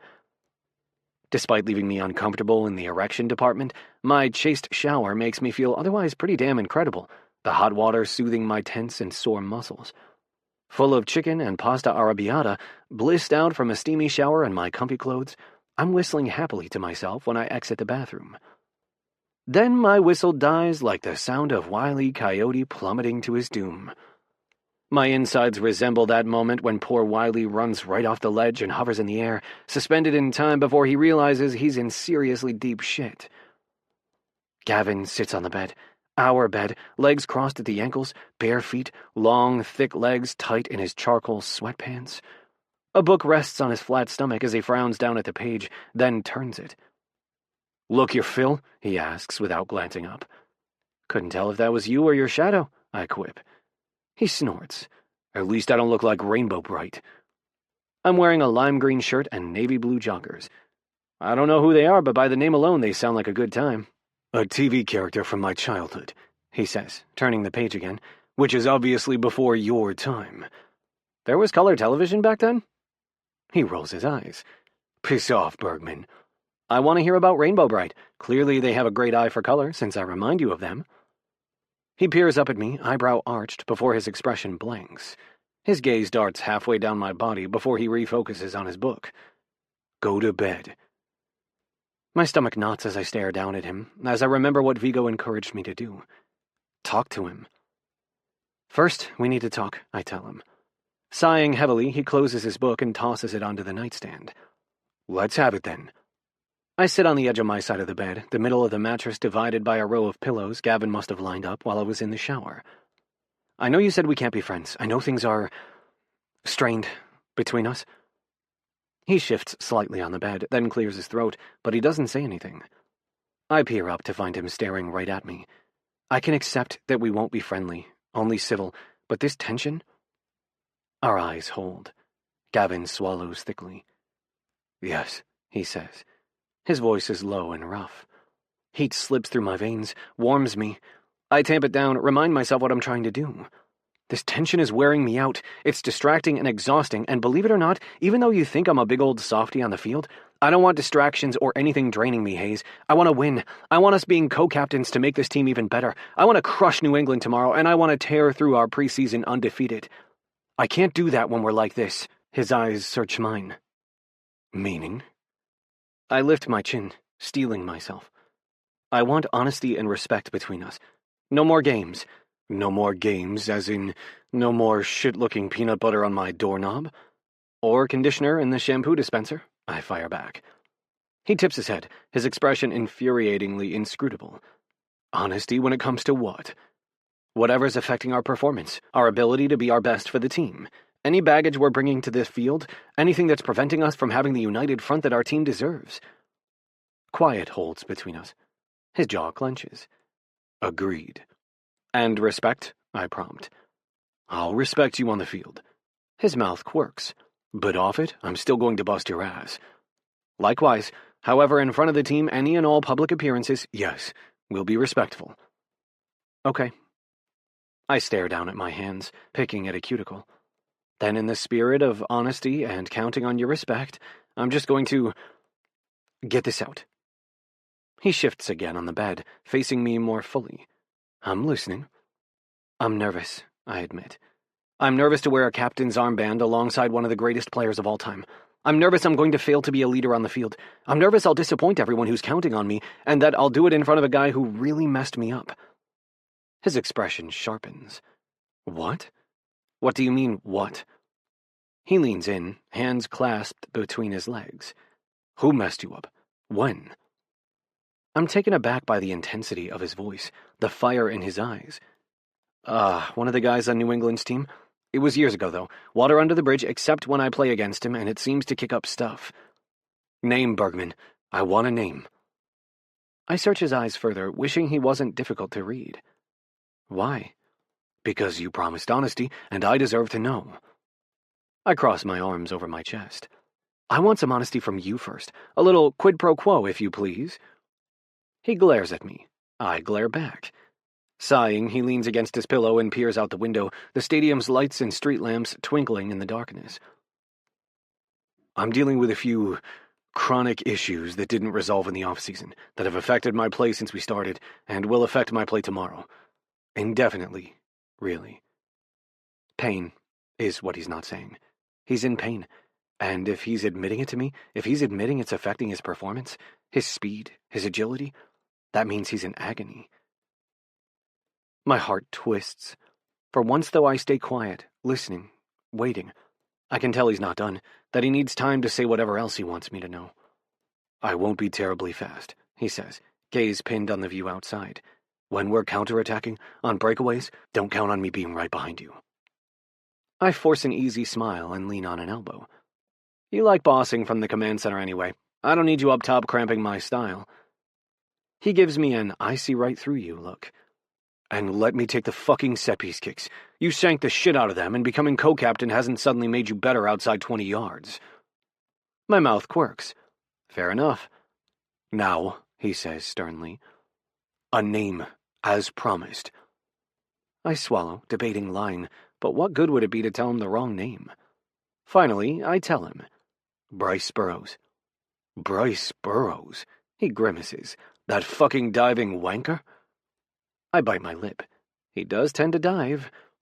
Retrieving his book from the nightstand, Gavin opens it to the dog-eared page. Can't believe you were with Burrows. Christ. Well, that makes two of us. I now recognize what a waste of time Bryce was. I just wish I hadn't been a lovesick wreck after he cheated on me. I wish I could have had the perspective I have now so much sooner, and I wish the thought of seeing him again didn't kick up my insecurities, didn't wound my pride all over again. But I'm not going to wallow in those negative thoughts. I'm going to remind myself what my therapist said, that cheating reflects the character of the cheater, not the cheated on, and I'm going to distract myself with comfort TV. Scooping up the remote, I sink onto the bed and stretch out. Burroughs, he mutters again, disgust painting his face. Of all the people. It was college, I say defensively. I was young and delusional, he offers, flipping the page of his book a little roughly. Indulging in a particularly masochistic phase? He was charming and cute. I mean, he seemed like it back then. Gavin snorts, shaking his head as he flips another page. Whatever. I definitely had on rose-colored glasses when it came to him. I saw what I wanted to instead of what was there. Staring down at the remote, I slip my fingers across the buttons. He's the last person I dated, actually. I don't really trust myself not to make the same mistake twice. Gavin goes still for a moment, before clearing his throat and focusing back on the book in his hand. I turn on my side, still looking at him. Who was the last person you dated? Sighing, Gavin glares down at me. Really? Pillow talk? I shrug. I'm just asking. Yes, well... He turns the page in his book again and sniffs. Seeing as I agreed to honesty only as it pertains to the team and our co-captaincy, I'm going to not so politely tell you to fuck off and go to sleep. Ah, come on, let's bond. Swap heartbreak stories. His jaw twitches. I'd rather not. So you do have a heartbreak story? Everyone has some kind of heartbreak story, he says gruffly. My stomach flips. There's something wounded and guarded in how he said that. Something raw in how tight he holds his book. I don't push the topic. I can recognize when someone's been hurt and doesn't want to hurt anymore by talking about it. What are you reading? I ask, switching gears. He lifts the book, showing me the cover. Poetry. Carl Phillips. Is he any good? I ask. He turns the page again, eyes darting left-right. Very. Is he queer? Very, he says again. Nice. I drum my fingers on the bed and sigh, recognizing I've hit a wall with Gavin. Then again, we got a lot farther than I thought we would. We still don't exactly get along or feel too happy about these close quarters, but at least some of that tension's gone. A swell of relief crests inside me. I feel calmer than I have in days. That is, until I realize how warm I've gotten. I'm sweating. Gavin is too. Is it blistering hot in here? I ask. Or is it just me? Gavin clears his throat. No, you're right. Mark it down, folks. Gavin Hayes said I'm right about something. He rolls his eyes. I tried turning down the thermostat after my shower. I'm guessing it didn't work. I hop off the bed and stroll over to the thermostat. It's blinking. Is that bad? Gavin groans as he tosses aside his book. He eases off the bed stiffly, then stalks my way. I peer closer at the thermostat. Think it's broken. He nudges past me to get a look for himself. Fucking hell. Sweat drips down his temple. It beads along my throat. It's so damn hot. We can ask them to come fix it, I offer. Gavin turns away, shaking his head. It's late, and even if they could get someone in here to fix it, I told you already there are no free rooms. We'll be stuck sitting up and waiting for the HVAC guy to leave, and we'll lose out on sleep. Well, I got news for you, Hayes. I won't be sleeping much in heat like this. We'll be fine, he says, sinking onto the bed, on top of the blankets again. Gavin rips off his shirt and my mouth runs dry. Massive, round shoulders, thick torso, muscles rippling in his back as he tosses his shirt aside. Get that blanket off, he orders. I'm too hot and bothered in every sense of that phrase to complain about how bossy he's being. While I drag the blanket down and off the bed, he rearranges the pillows down the middle of the bed again, then tugs the chain on the bedside lamp, bathing the room in nothing but moonlight and the glow of the stadium painting the room pearly white. Are you taking off your pants too? I ask as I yank off my shirt. No, I thought I'd poach myself to a meaty boil in my sweatpants all night, get no sleep because I'm so miserably hot, then play like shit tomorrow. Yes, I'm taking off my pants. Oh, thank God. I tear off my joggers and launch them into the air where they land on my bag. Gavin's lying with his back to me, the sheet tucked neatly along his hips. Want to tell ghost stories until we cool off? Go to sleep, Bergman. I'm not tired. Jesus Christ, he growls. I slip under the sheets, kicking one leg out on top of them to help me cool down. I was going to watch a little Hamilton until my eyes got tired. It's sort of my thing the night before a game. You mind? He sighs. Be my guest. Just keep the volume down. You got it. I turn on the TV and adjust my pillow behind me, careful not to disturb the fluffy pillow fort between us as I navigate my way to the recorded live performance. Picking up the little notepad they leave on the nightstand, I fan myself. Heat blasts from the radiators. It's stifling. Just a few minutes into the opening number, Gavin turns gingerly onto his back, frowning at the TV. I hold my breath. If he says something snide about Hamilton, I'm going to lose it. I recognize I might be slightly more keyed up about his potential critique of a favorite musical, but I'm sweaty and unsettled. Talking with Gavin was supposed to make me feel better, and while it eased the tension between us to a degree, now what I've gained has somehow made it worse. Personal knowledge, a little trust. Now I know someone broke his heart and his body hurts and he reads poetry and he's begrudgingly watching Hamilton. And I want to do something ridiculous, like curl up next to him and tangle my legs with his, breathe in that spicy scent of his soap and the heat of his skin. Gavin snorts derisively at something Aaron Burr says, and a fresh wave of annoyance crests through me. I hit the remote, turning it off. Oi, he yells. I was watching that. I turn it back on, our eyes meeting in the TV's glow. This is my happy place. No laughing at it, no condescending remarks. Got it? Gavin scowls up at me. Come on. That line was a bit. Not a word, Hayes, or off it goes. I'll watch it on my phone if I have to. His eyes narrow. He flicks his gaze to the TV, then back to me, before settling into his pillows. Fine. Carry on. After the opening number finishes, I ask him, well? He shrugs. It's surprisingly poetic. That's because Lin-Manuel Miranda is a genius. Shakespeare and Sondheim in one body. It's all poetry. Shh, he chides as the next number starts, eyes not leaving the TV. I'm trying to listen. The familiar twisty blend of satisfaction and annoyance tangles inside my ribs. I grab a pillow and hug it to my chest. It's that, or slug Gavin in the head. Chapter 12. Gavin. Playlist, animal, neon trees. Pain is as familiar to me as pulling air into my lungs, as opening my eyes when the sun breaks the horizon. What's far from familiar, what's been absent from my life for so long that I've forgotten its shape, its texture, teasing my senses, is pleasure. For the first time in too long, pleasure is a glove wrapped around the bare-knuckle fist of my pain. It's in my hands, settled against warm, smooth skin. In my face, buried in sunlight softness, the scent of a sea breeze kissing my skin. In every inch of me, hard, hot, aching where I'm nestled against a firm, tight home. God, it's been so long since I felt anything but hurt. Gnawing in my joints, screaming in my muscles, a never-ending reverberation in my bones. My eyes prick with tears as pleasure floods every corner of me, a deluge of hot sunlight that thaws the icy edge of my pain, softens the raw nerve throb that scrapes my senses each day until I collapse from exhaustion at night. Now it's all pleasure. My hands tangled tight with warm strength, my mouth brushing velvet-hot softness, my cock nestled in snug. Oh God, I'm going to come. It builds deep inside me, tightens my body, makes it move.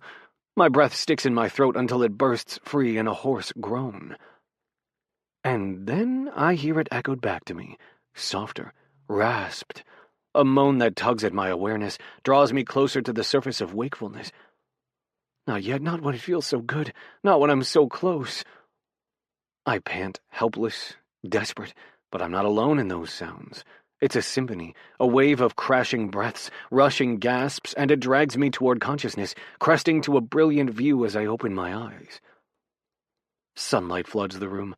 Sheets tangled with long limbs that are tangled with mine, golden hairs, suntanned skin, flexing muscles. Fuck! I snap upright. Well, I try to, but my back burns in protest, wrenching me down to the mattress along with the white sheet twisted snugly around my torso. Oliver is asleep, head nestled on my forearm, golden hair spilled on the pillow like a halo. I stared down at us in horror. Thank fuck our underwear are still on, not that it's helping much. Oliver's boxer brief-covered ass is nestled against my hip. His hand rests on his stomach, which is, I realize, where my hand was until a moment ago. Jesus, I whisper, a prayer, a plea. I have to extract myself, leave him unaware. I can't stay tangled up here a moment longer. And of course, because I've just made this resolution, Oliver takes that opportunity to sigh in his sleep and turn toward me. He slips his long leg over mine, his hand glides over my stomach, then lower, grazing my boxer briefs' waistband, which just barely holds back the tip of my painfully hard erection. My stomach jerks beneath his touch. My brain is short-circuiting, refusing to tell my cock to stand down, to stop responding to the nudge of his thigh, the whisper of his breath across my skin, the glide of his hand along my happy trail. Oliver. It comes out so hoarse I barely hear it. There's no way he has. I shut my eyes against the sweet agony of his touch, knowing how wrong this is, how desperately I need to make it stop. He mutters sleepily, his mouth brushing my skin. Oh, fuck. I grit my teeth and try to sit up again, to slip out of this Gordian knot of sheets that there is no hope of untwisting. But in doing so, I smack my head against the headboard. Hard. Fuck me, I growl. Oliver's eyes snap open, then widen in horror. Slowly his gaze slides up my torso before his eyes meet mine. Ah, he yells, thrashing violently back. We're so tangled in the sheets it brings me with him, wrenching my back painfully, then my knee. Fuck! Shit, he says hoarsely, wiggling frantically. I'm sorry, I'm so sorry. Bergman, stop. He doesn't stop. He's thrashing, tugging, spinning, and it's hell. It's agony because the tighter he tugs, the closer we get. Our hips, groin, thighs. Wait, just fuck! We tumble off the bed. I land on him but catch myself with my hands. It does nothing to keep us apart except to keep us from bashing faces. The sheet is knotted around us so tightly now I feel him, every inch of him hard and long, wedged right beside me, the material between us horribly inadequate. Air saws out of Oliver's lungs, hands over his head, his hair splayed out on the dark carpet like a comet streaking across the night sky. His eyes are wide, a sweet, unfairly beautiful blush on his cheeks. Jesus, he whispers, shutting his eyes. I'm speechless. I'm afraid to move. One single rub of my hips, or his, and I am in serious danger of spilling my load. My cock pulses, my balls are tight and heavy. Oliver exhales roughly, moving his hips enough for me to slam a hand down on his wrist, to make his eyes snap open. Do not move. He stares up at me, frozen, mouth parted. Looking at him, I know that if God himself laid a new body before me, the cosmic forces of time to bend and reverse at my will, and made me choose between that and one taste of this man's lush mouth, I honestly cannot say that I would have the strength to make the sensible choice. Gavin, Oliver whispers. I stare down at him. My name, on his lips. It's my undoing. What? My voice is hoarse, breathless. We're really stuck, he says quietly. I know, I shut my eyes. Give me a minute. He's silent for 2 pathetic seconds before a smoky laugh bursts out of his chest. My eyes fly open. What the fuck are you laughing about? His nose wrinkles, and he clutches my shoulders, smiling so wide as he laughs it fucking wrecks me. I stare down at him, tears leaking out of his eyes as his hands, warm and strong, clutch me, the ripple of his throat as he throws his head back and laughs even harder, so hard it curls his legs up, pins our hips even tighter. A growl of annoyance rumbles out of me as Oliver shakes with laughter. Sorry, he says between spasms of laughter. God, you're heavy, He laughs even harder. You are fucking useless, I grumble. Oliver bursts out another laugh, but it cuts off abruptly as I brace myself on either side of his head, then wrench him with me so that now I'm on my back, a movement that hurts like hell but is entirely worth it because now Oliver is on top of me. His laughter dies off. His eyes search mine. I stare up at him, my hands slipping between us to the tightest knot of fabric stuck low between our hips. Not so funny now. He laughs nervously. He swallows, tries to shift, which rubs our bodies together again. I hiss in a breath as his eyes snap shut. Maybe not as funny as I originally thought. Exactly, I say through clenched teeth, attacking the knot between us. Now be still. For once, Oliver does as I ask, quiet, hands braced on either side of my head as my hands make slow progress on the sheets, my knuckles brushing his flat stomach, making it jerk. Our breaths echo in the room. I glance up and watch his throat work in a swallow, fresh sweat beading down his skin. Peering back down, I keep my eyes on my task and scour my brain for something horrible to knock down my erection, but nothing is working. If Oliver's trying what I am, he's just as unsuccessful. We're both as hard as when all this started, which I try very much not to think about. Unfortunately, it's all I can think about. Finally, the knot gives, and then Oliver Bergman moves faster than I have ever seen him, flying in a tangle of white sheets streaking behind him as he races toward the bathroom. "First dibs in the shower," he yells. The door slams. I lie on the floor, willing my dick down, praying my body can forget what just happened. It's absolutely hopeless. I'm dressed and ready when Oliver reemerges from the bathroom, a towel slung low on his hips, his cheeks flushed. I tell myself that's from a hot shower, though the chances he took a hot shower when it's still sweltering in our room and he had an iron-hard erection are virtually nil. I turn away, giving him privacy while pretending I'm actually reading the emails that roll in on my phone. And then a few minutes later he's there, close behind me, that familiar, clean, warm scent wafting from his skin, chewing the last of a banana. I turn back as we both say, sorry. Oliver shakes his head as he tosses the peel in the wastebasket. It's okay, it was an accident. I nod. Right. He glances away, cheeks heating, an infuriating smile on his face. He snorts a laugh. It's not funny. I grab the keycard in my bag, then wrench open the door. He hikes his bag higher on his shoulder, strolling past me out into the hallway. It's kind of funny. We're never talking about this ever again. It didn't happen. He wrinkles his nose, staring up at the ceiling and completely ignoring me. What I want to know is, how did we move that many pillows? I mean, you had a veritable pillow Fort Knox between us. Bergman, drop it. He lifts his hand in surrender, and we stroll down the rest of the hallway in silence. When we get to the elevator, there's music playing, a funk song that Oliver starts shimmying to, before he transitions to the chicken dance and uses his elbow to hit the button. What the fuck is wrong with you? Lots, he says matter-of-factly. But while using my elbow might look funny, it is good hygiene. Buttons, handles, doorknobs are germ central. The elevator door opens with a ding, and I gently shove him in. Captains of professional soccer teams don't do the chicken dance. This one here does, and the moonwalk. Oliver slides backward across the elevator. I am dangerously close to smiling. I'm embarrassed for you. Come on, Hayes. He starts doing the floss. It's the only way we're going to get past the awkward. We gotta dance our way there. Absolutely not. He spins on his heels and starts the running man. I bite my cheek and stare up at the ceiling. You're a menace. But a smooth-moving one, he says on a wink. The door dings and he moonwalks his way out of it, then promptly spins and straightens up professionally, a breezy smile in place. Good morning, Donald, he calls to the guy at the front desk. How the fuck did you know his name? He's got this thing he's wearing called a name tag. You need spectacles, Hayes? I squint at it. The name tag's a blur. The fuck you can read that? Believe it, my friend. Believe. Bergman. I yank him by the collar toward the breakfast room. Food first, football later. Ah, right. From there, the morning is a merciful blur of a bus ride and my pregame ritual of Tiger Balm and ice, wraps and braces, then warming up at the stadium. Oliver is incorrigibly upbeat by the time we're out on the field, making the guys laugh, even putting Coach at ease long enough to smile at him before she returns to huddling over her clipboard with Rico and Jazz.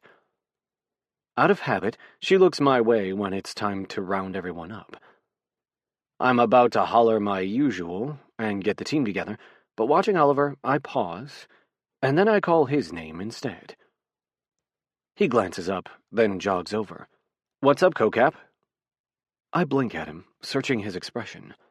That's when I see it, what's hiding beneath the wide smile, the dance moves, and non-stop chatter. He's nervous. You okay? I ask. Nope, he says between clenched teeth. I think I'm about to puke up that second plate of scrambled eggs. I knew I overdid it. I set a hand around his neck, steadying him. You can do this. Go puke if you have to, then come back here and say a word to the guys. His eyes widen. What? But you normally grunt something threatening about how I'll knock their heads together if they don't leave it all on the field? Yes, I do. But now you do this too.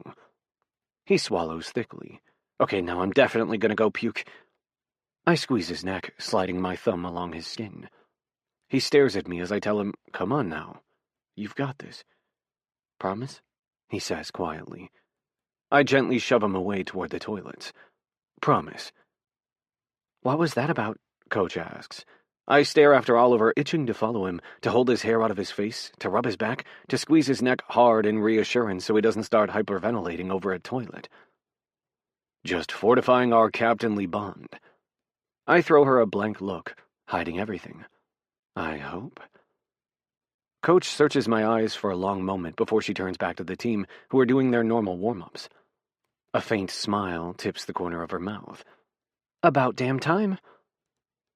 While I shut my eyes and stretch all the places Dan gave me hell this morning for not stretching well enough lately, I try not to stress over Oliver, but by the time he's jogging back my way, I'm about to shake him for taking so long and making me worry. Okay, he says, smiling tightly, his skin damp from splashing it off. Wasn't too bad, just a few rounds of hurling, threw some cold water on my face, and now I'm ready to go. All good, fellas? Coach asks as she joins us. I ease upright from my stretch. Bergman's going to say a little something before we start, I explain to her. She smiles wide. Very nice. They could use a little upgrade from don't fuck up or I'll knock your heads together until you forget that shit effort you had the audacity to call soccer. Hey, it worked, Oliver says, considering where we ended up last season. Mm-hmm. Coach flicks her braids over her shoulder. Yet I'm sure Gavin would tell you that what works at one point in your career does not always work. Change is inevitable, and all good things come to an end. I stare at her. She throws a fleeting glance at my wrapped ankle and knee, my back, which is still periodically spasming from electrostimulation and is wrapped beneath my jersey, too. I decide I'm going to ignore what I know she's saying without saying. Oi! I yell, calling the men in. Once they're gathered around, Oliver throws on his widest, most reassuring smile. A twinge of guilt hits me. His optimism, his blithe, always all-rightness. I gave him such shit for it, called it a lie. But I realize now it isn't a lie, it's coping. It's how he survives. I bend my knees slightly as my leg spasms, and a white-hot bolt of pain snaps up my leg. I peer down at my bandaged body, registering the aching soreness that's only about to get much worse, focusing on that instead of this fervent rush of something I won't name, won't admit, softening me, drawing me closer to Oliver as he clears his throat, stands tall, and addresses the team. Well, folks, he says, this is it. We've got to start all over. We ended on the highest high last season. Feels pretty logical to think there's nowhere to go from here but down. Coach gives him bug eyes. He flashes her a smile. But the truth is, we got ourselves to this highest height, and we can stay here. Glancing around, he clears his throat, sets his hands on his hips. Where we get hung up is when we tell ourselves that we individually aren't at the level of play that we were last season. We fret that personally we aren't what we were, as fast as we were, as sharp with our shots, as quick with our reflexes. Something twinges inside me. The words I confessed to him last night, my limitations, my weaknesses, it's like he's laying them in front of me one by one. And yet, glancing around, I'd say it looks like all of the men feel that way. Guess what, though, he says. That's the beautiful thing about soccer. Soccer isn't won by a me, it's won by an us. He looks around. You've got a weakness, maybe a few.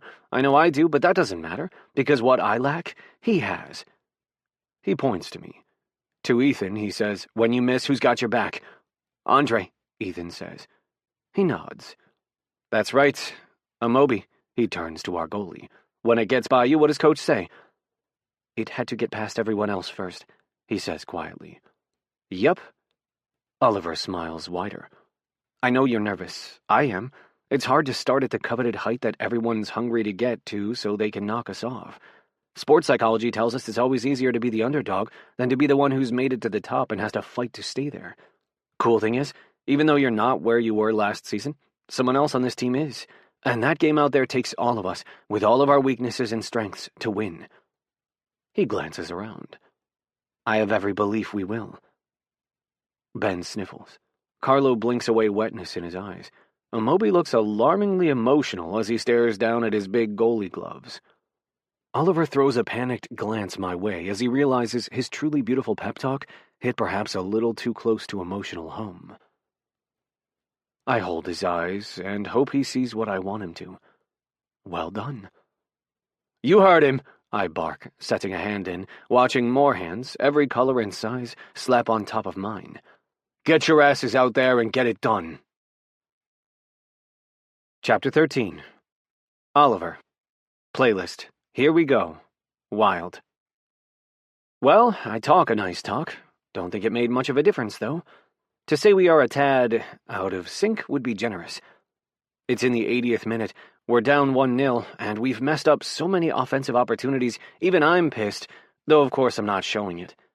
Neither is Gavin, and that's all you need to know. That's when you know it's bad, when Gavin Hayes is being quiet, eyes narrowed in fierce concentration, strategizing, racking his brain for what he can do to save this.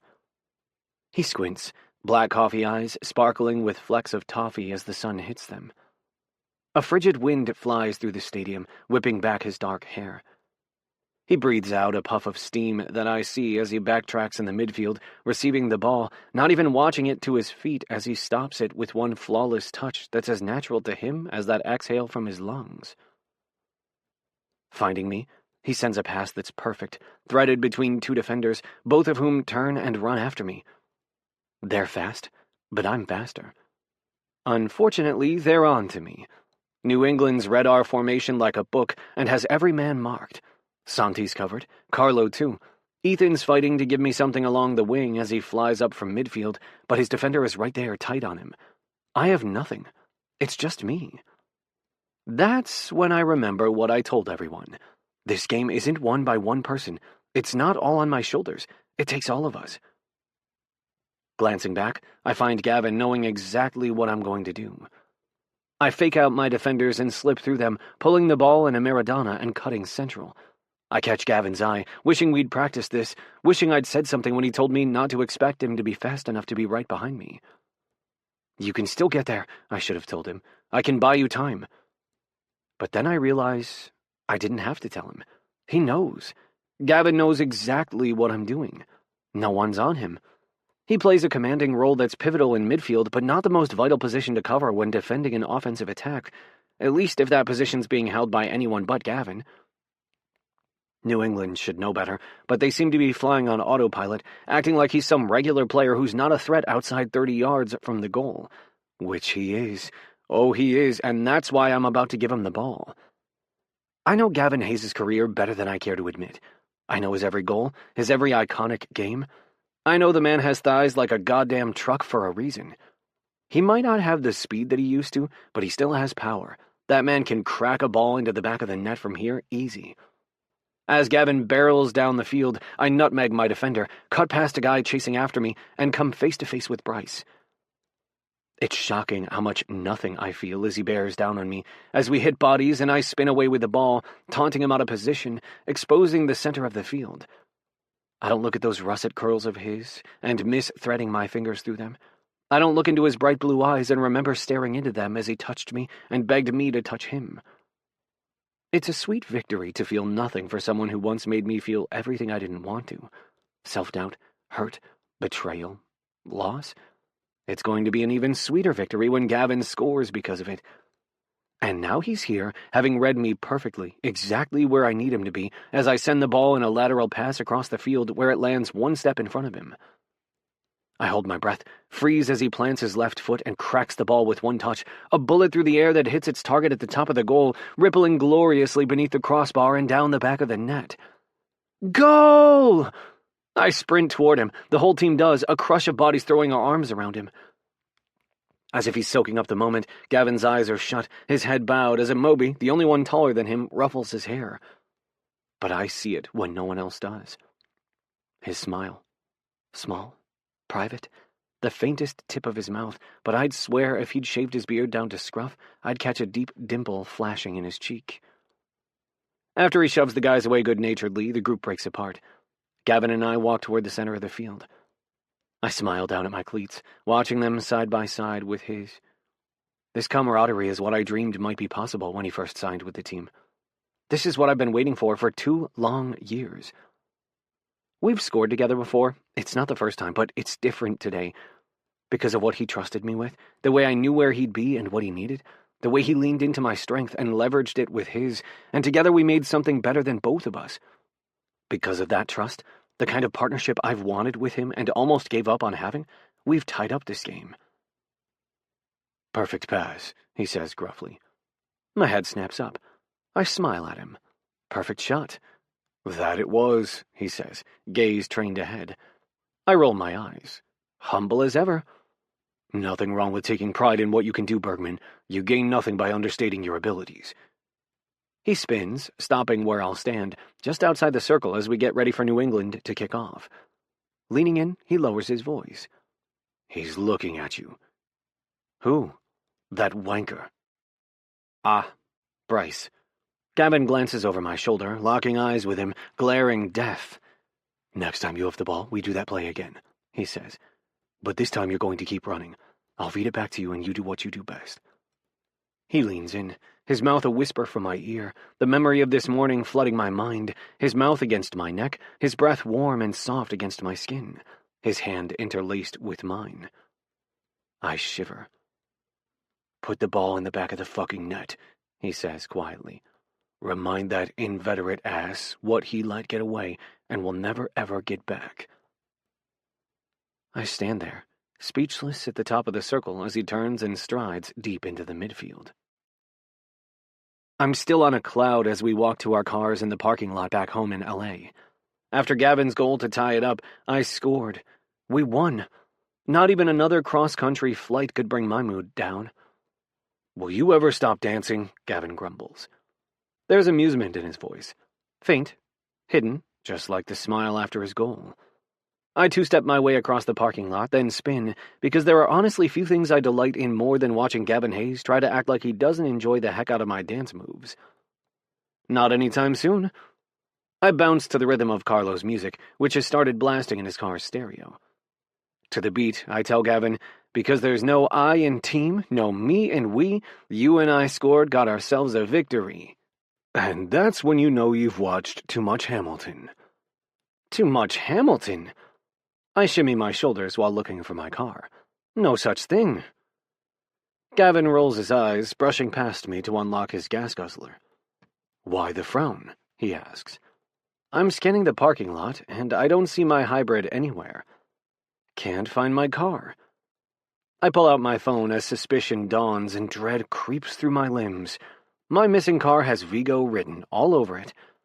And there it is, a text as soon as I power on my phone after having turned it off for our flight. Vigo. Needed to make a long-distance bakery delivery, and we both know my car is too delicate for such extended mileage, so I caught a cab to the parking lot and borrowed yours. Hopefully you can get a ride home, winky face. Gavin opens his driver's side door, but freezes when he sees me still standing next to him. No lying about your car just so I'll give in to carpooling. I pocket my phone, seething. Vigo's going to pay so bad for this. It would give Mama Nature a little hug. Gavin throws me a withering glare as he tosses his bag inside the Land Rover. We played well together today, I'll give you that. Doesn't mean we're buddies, and it certainly doesn't mean we're carpooling.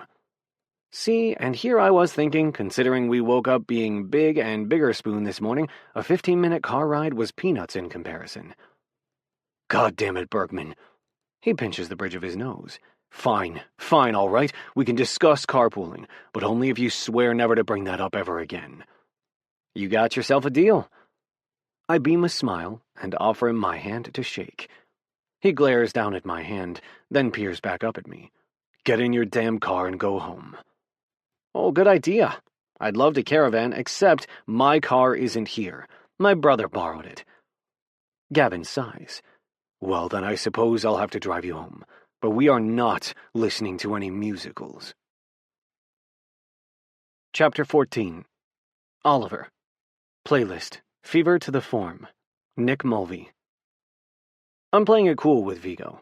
I sent a nice, no-big-deal text back while Gavin drove us home in silence, and I stared out the window, fuming at my brother. I'm going to let Vigo think he didn't piss me the heck off when he knows Gavin's my neighbor, and he knows that taking my car meant Gavin would likely be the one to drive me home. So much for his you-know-your-own-path to happiness bullshit. This was one of his lead-a-horse-to-water moments, and he might not have made me wear swimming trunks, but he certainly compelled me to carpool with my neighbor, who is also the guy I have a massive crush on, who I was tangled up in bed with this morning and inadvertently rubbing hard-ons with while he extracted us and then made me promise never to talk about it. And for that, I will make Vigo pay dearly. I'm only acting like I'm not upset with him because revenge will be sweetest if he thinks I've let it go and he lets his guard down first. After Gavin and I are home and have parted ways, I decide to try to lighten my mood with music, so I've got David Bowie's Let's Dance blasting in my house as I unpack my bag. Booty popping my way over to the hamper, I toss in my dirty clothes and freeze when I recognize a shirt that's not mine. Not that it isn't obvious, given he and I were roommates, but I know by my senses alone whose it is. Black, soft, clean, and spicy. Gavin's. I stare at the shirt, weighing my options. I could wash it, then return it to him at practice 2 days from now, since we have a rest day tomorrow. Or I could take it over to his house. No. I mean, sure, he might not miss it, but what if he does? What if it's his favorite shirt, and not knowing where it is has him in agonies? Agonies. Listen to me. I suppose I could simply text him and let him know that I have it, but then again, why waste the energy? Why make my cell phone work and contribute to the reckless waste of precious resources when I can use my God-given legs, walk across the yard, bang on his door, and hopefully get lucky enough to see him in nothing but a towel and water dripping down his body as he scowls at me for having interrupted his post-flight shower? Man, this is bad. I'm a wreck, a horny, desperate wreck. I am 6'3" of pure, unadulterated lust for that man, and this morning did nothing to help. His hands, his body, the persistent press of his cock along my ass, rubbing me, the way he groaned against my skin and clutched my hand tighter when I pressed back against him, when I was so sure it was a dream, everything I was feeling, how good it felt. It's been a while, 2 years to be precise, but I can still remember plenty of what I've done sexually, the adventurous positions and explorations and wild marathon nights. I miss none of that the way I miss the pleasure of simply being touched by him, held by him. And if that wasn't bad enough, this whole trip from my episode on the flight to the end of our game has made it worse, has made keeping my attraction to Gavin firmly contained in the box labeled very understandable but nevertheless a very bad idea to act on, do not act on. I know what I'm doing is a bad idea, but I can't seem to care. I can't stop myself as I slip on my sneakers, as I jog across his yard, as I stand at his back door, my fist hovering over the varnished wood. As I realize his door was left a tiny bit open, like he tried to shut it but didn't muscle it closed the whole way. Well, good thing I came over here rather than calling. So there, universe, I made a smart decision after all. Now comes the great debate. Do I tug the door shut, then knock, or do I just go in and announce myself? My choice is made for me when a pained shout emanates from deep in his house. I'm inside, the door slammed behind me before I've made a conscious decision. "Hayes!" I yell. A groan sounds from a room to the right past the kitchen. I make a guess and head to the end of the hall for what I anticipate is the primary bedroom, seeing as I'm pretty sure his house is a mirror layout of mine. I open the door and stop short. Gavin lies on his bed on his back. I got my wish mostly, but I can't even enjoy it. Sure, he's in nothing but a pair of lightweight black pajama bottoms, hair wet, water beating on his massive chest as he scowls at me, but he's obviously not okay. "What in the fuck are you doing here?" he growls. I lift his shirt, which is balled in my hand, and say intelligently, "Your shirt." His gaze snaps from me to the shirt, then back to me. "Put it down, then leave." I drop his shirt on the dresser beside me, which is, shocker, charcoal gray. "Not until I know you're okay." "I'm fine," he snaps, pressing his palms into his eyes. His hands are trembling. He's in such terrible pain he's shaking. I'm fine. Clearly he's not fine, and the fierce, unyielding part of me, the part Gavin rightly, much as I hate to admit, said that I hide and suppress so much to be my pleasant, friendly, easygoing self, will not be subdued right now. "I don't believe you," I tell him. He drops his hands, glaring at me. Well, then even if I'm lying, it's still none of your business, is it? Excuse me, I tell him, crossing the room, taking in the white walls, the black and white photos that are really beautiful, if not a little melancholy. We promised we'd be honest about anything that affects the team. A promise that I am swiftly and deeply regretting, he mutters. I gesture to his prone position. And this right here indicates that your body, which happens to be pretty pivotal to the team, is affected. So come on, let's talk it out. Tell your old co-cap what's going on. Fucking hell, he groans. I stop beside his bed. Mind if I pull up a spot? We did a pretty good job talking this way yesterday. He sighs, scowling up at me. Fine. Careful not to bounce the mattress and jostle his body, I ease onto the bed until I'm flat on my back like Gavin. Lacing my hands behind my head, I stare up at the ceiling, which is a boring cloud white except for the textural swirls created when it was painted. I confess, I tell him, while I love a good sky gazing, I don't quite see the appeal of the ceiling gaze. But yours does have little swirly doodads adding texture, so I suppose I can work with that. Only thing is, I'm not one of those people who stares at the clouds and sees elephants and ice cream cones and jellyfish, so I doubt I'll find anything of merit on your ceiling, but there's a first time for everything. When I look at the clouds, all I see are big old cumulonimbus and stratus clouds, which, are pretty cool on their own, condensed water vapor just floating up in the sky, waiting to let it all out and give Earth a good scrub-a-dub Bergman. I glance his way. Gavin's dark eyes hold mine tight at the corners. Why the fuck are you here?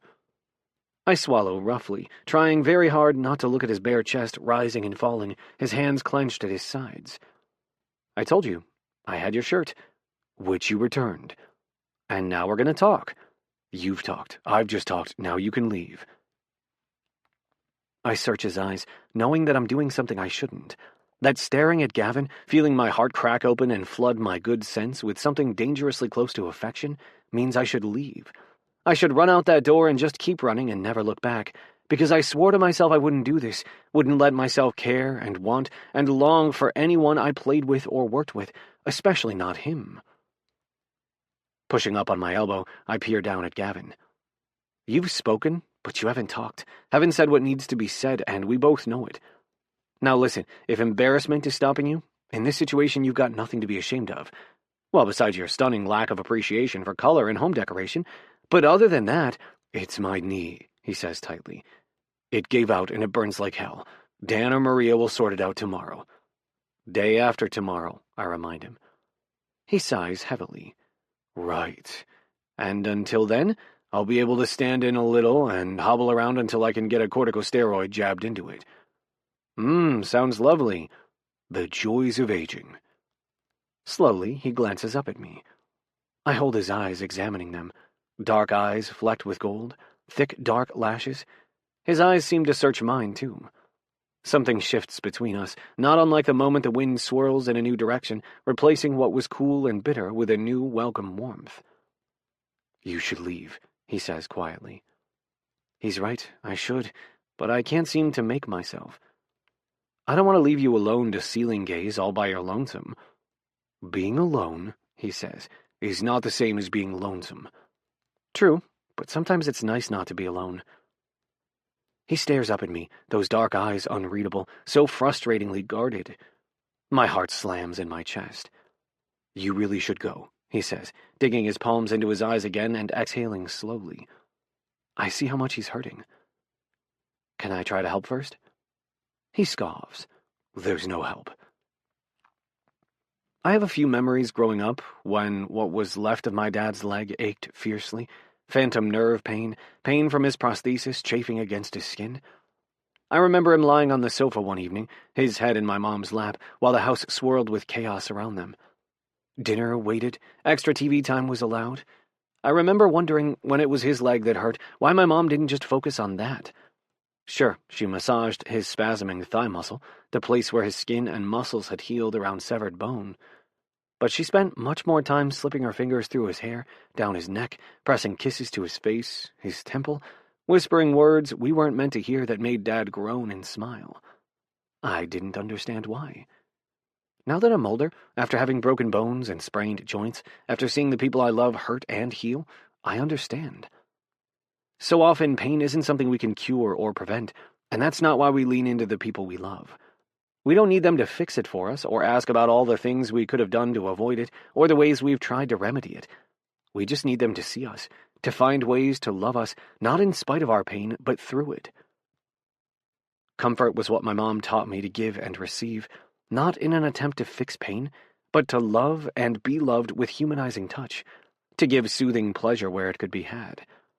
The simple joy of having your hair played with, muscles that weren't on fire and bones that weren't broken, stroked and kneaded, and reminded, pain is part of you, but it's not all of you.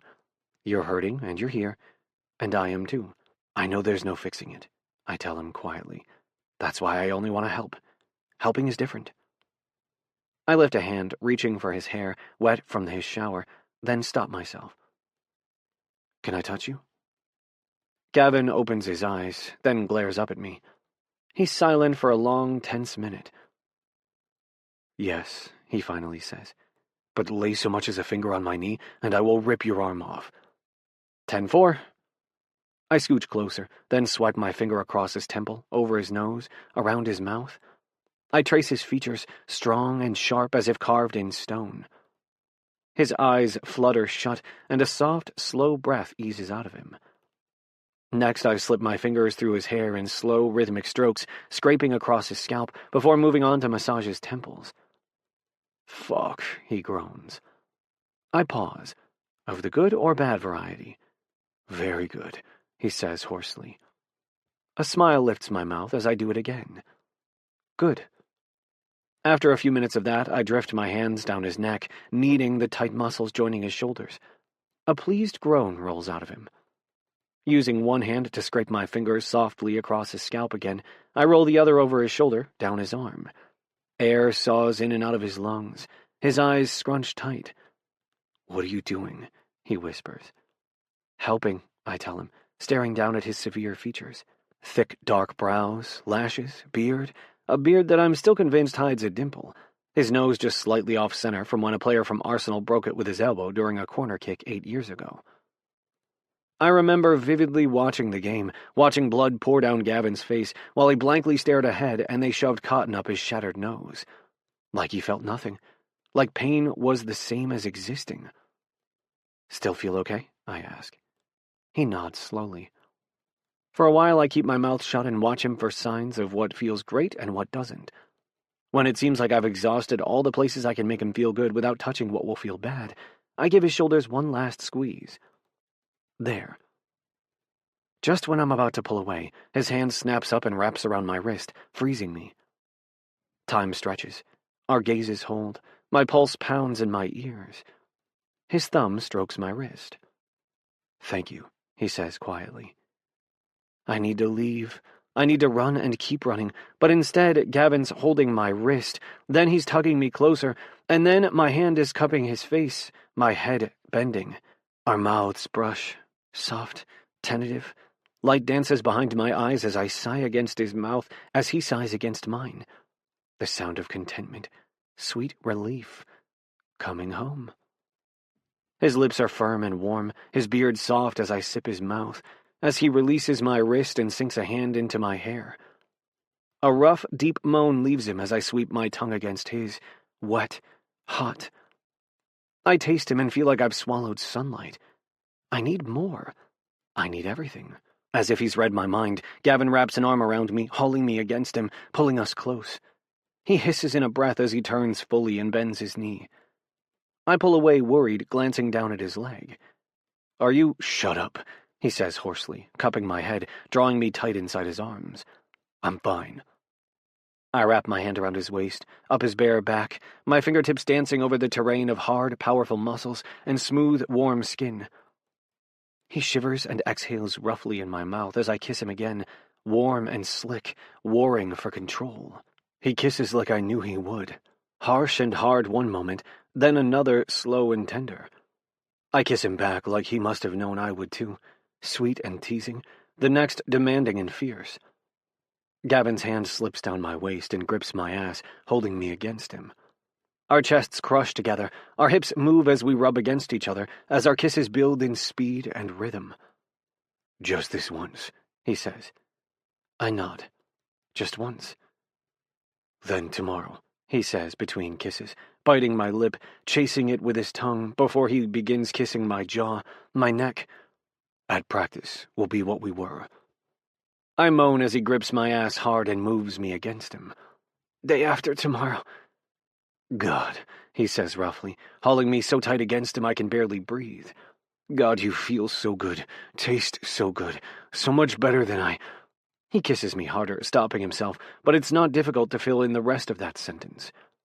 I smile against his mouth. Been thinking about this, huh, Hayes? Piss off. He cups my jaw and holds it while he fucks my mouth with his tongue. Like you haven't too. Maybe just a little bit. Groaning, he presses his mouth to mine, this time hard and slow. He holds my face, my hips, and that's when I realize what this is. A last kiss, a goodbye kiss, a no more kiss. On a slow, unsteady exhale, he cups my cheek, slides his thumb along my bottom lip as he stares into my eyes. And then he leans in as if impulsively for one more kiss, a bite of my bottom lip that he drags between his teeth before he lets go. I stare at him, hearing my uneven breathing, feeling heat flame in my cheeks. Why did you... His finger stops my mouth. His eyes hold mine. You're going to go home now, and I'm going to stay here. And I will be fine. I swallow against the knot of something in my throat, a bittersweet pang smarting against my ribs. And when I see you in 2 days, he says, this will be behind us.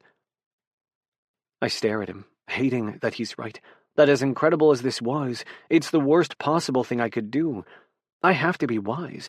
I can't get sucked into caring about someone on the team and repeating the same mistake I made with Bryce. Even though I know Gavin's not Bryce, it's too much of a risk. So what if we make out like champs? So what if at some point it snuck up on me, the mutual needling and provoking and smackdowns turning into something that turned me on? Even if we kept it to only off hours, in our homes, even if we tried everything to keep it out of our minds and awareness when we practiced and trained and played games and did promotional stints, it could get away from us and compromise our captaincies, the team, the season. One of us could lose interest, the other could want more. We might slip up in front of the team and have to answer for breaking what I'm not even sure are the rules about players being together. So much could go wrong. Gavin's right. This has to stop. Come on. He sits up slowly, blanching with the pain as he swings his legs off the bed and stands.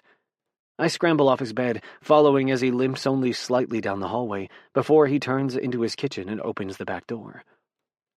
I don't know how to exit this situation well.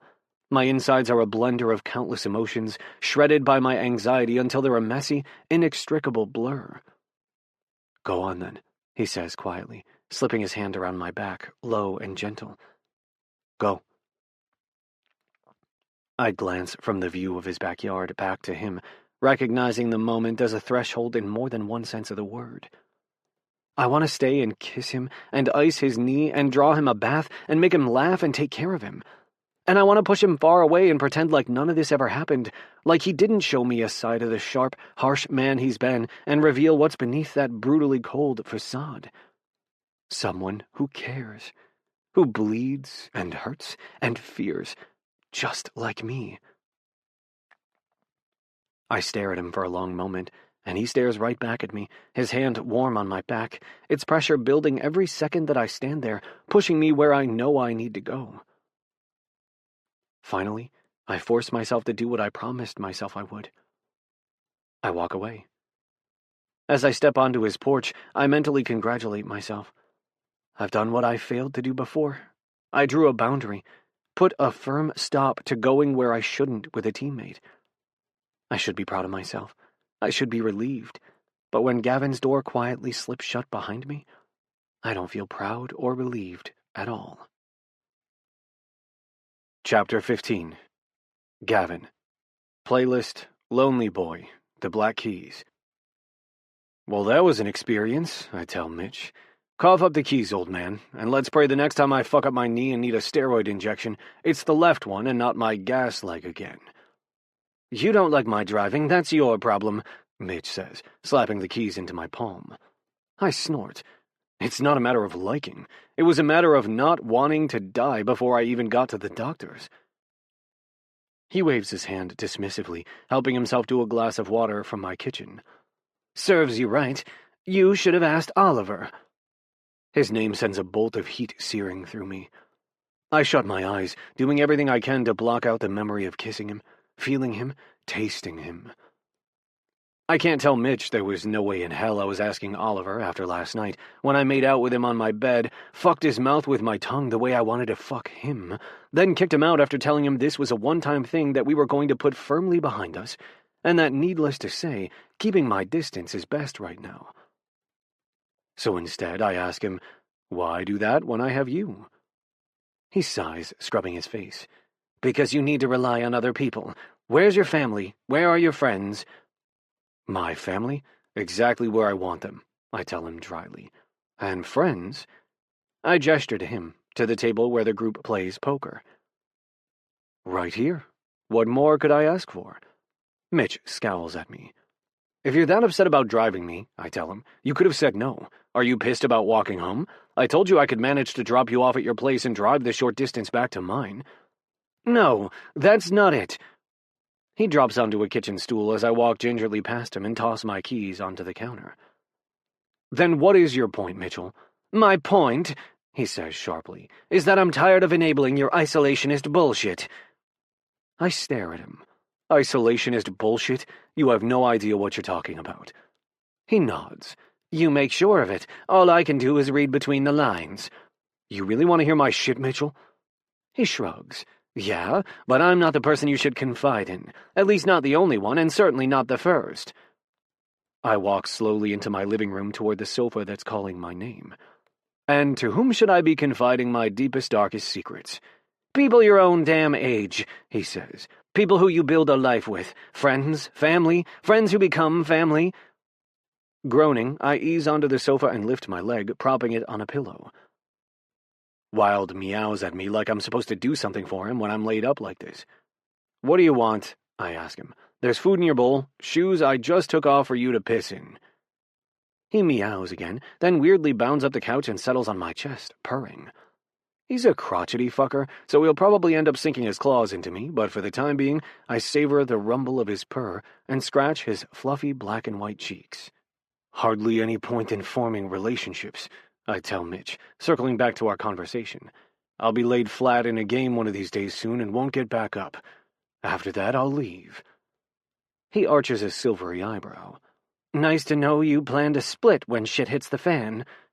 I glare at him. I'll keep in touch with you when the time comes. Pay a visit here and there. Exactly.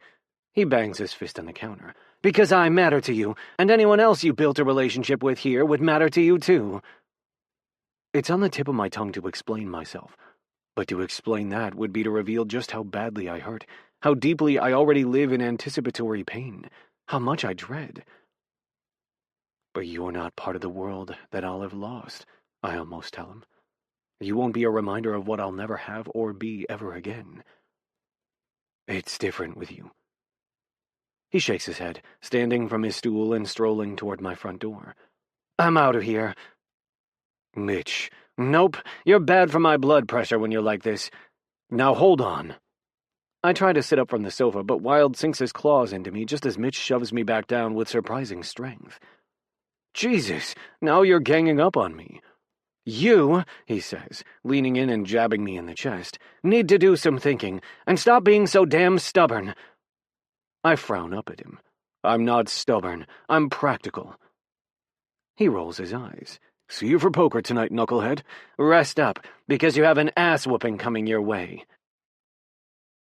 Where's the Skittles? Jorge yells from the pantry. Well stocked at the mini-mart down the road, I tell him, shuffling the cards. They land with a satisfying snap on the table. But alas, not here. Jorge pokes his pink-haired head out of the pantry and frowns at me. I ask for one thing, Skittles. I point a thumb at Itsuki. Don't look at me. Itsuki sits primly in his seat, sipping his lemon seltzer, and says, I'm not driving you to the dentist again the day after poker because you managed to pull out another tooth on those things. They're too sticky. Jorge levels a glare at him. What's the point of having teeth if I can't eat what I want, His rant switches to Spanish as he dives back in the pantry, searching for other goodies. It's not so bad, Jim says while stacking chips. Let's think of some alternatives.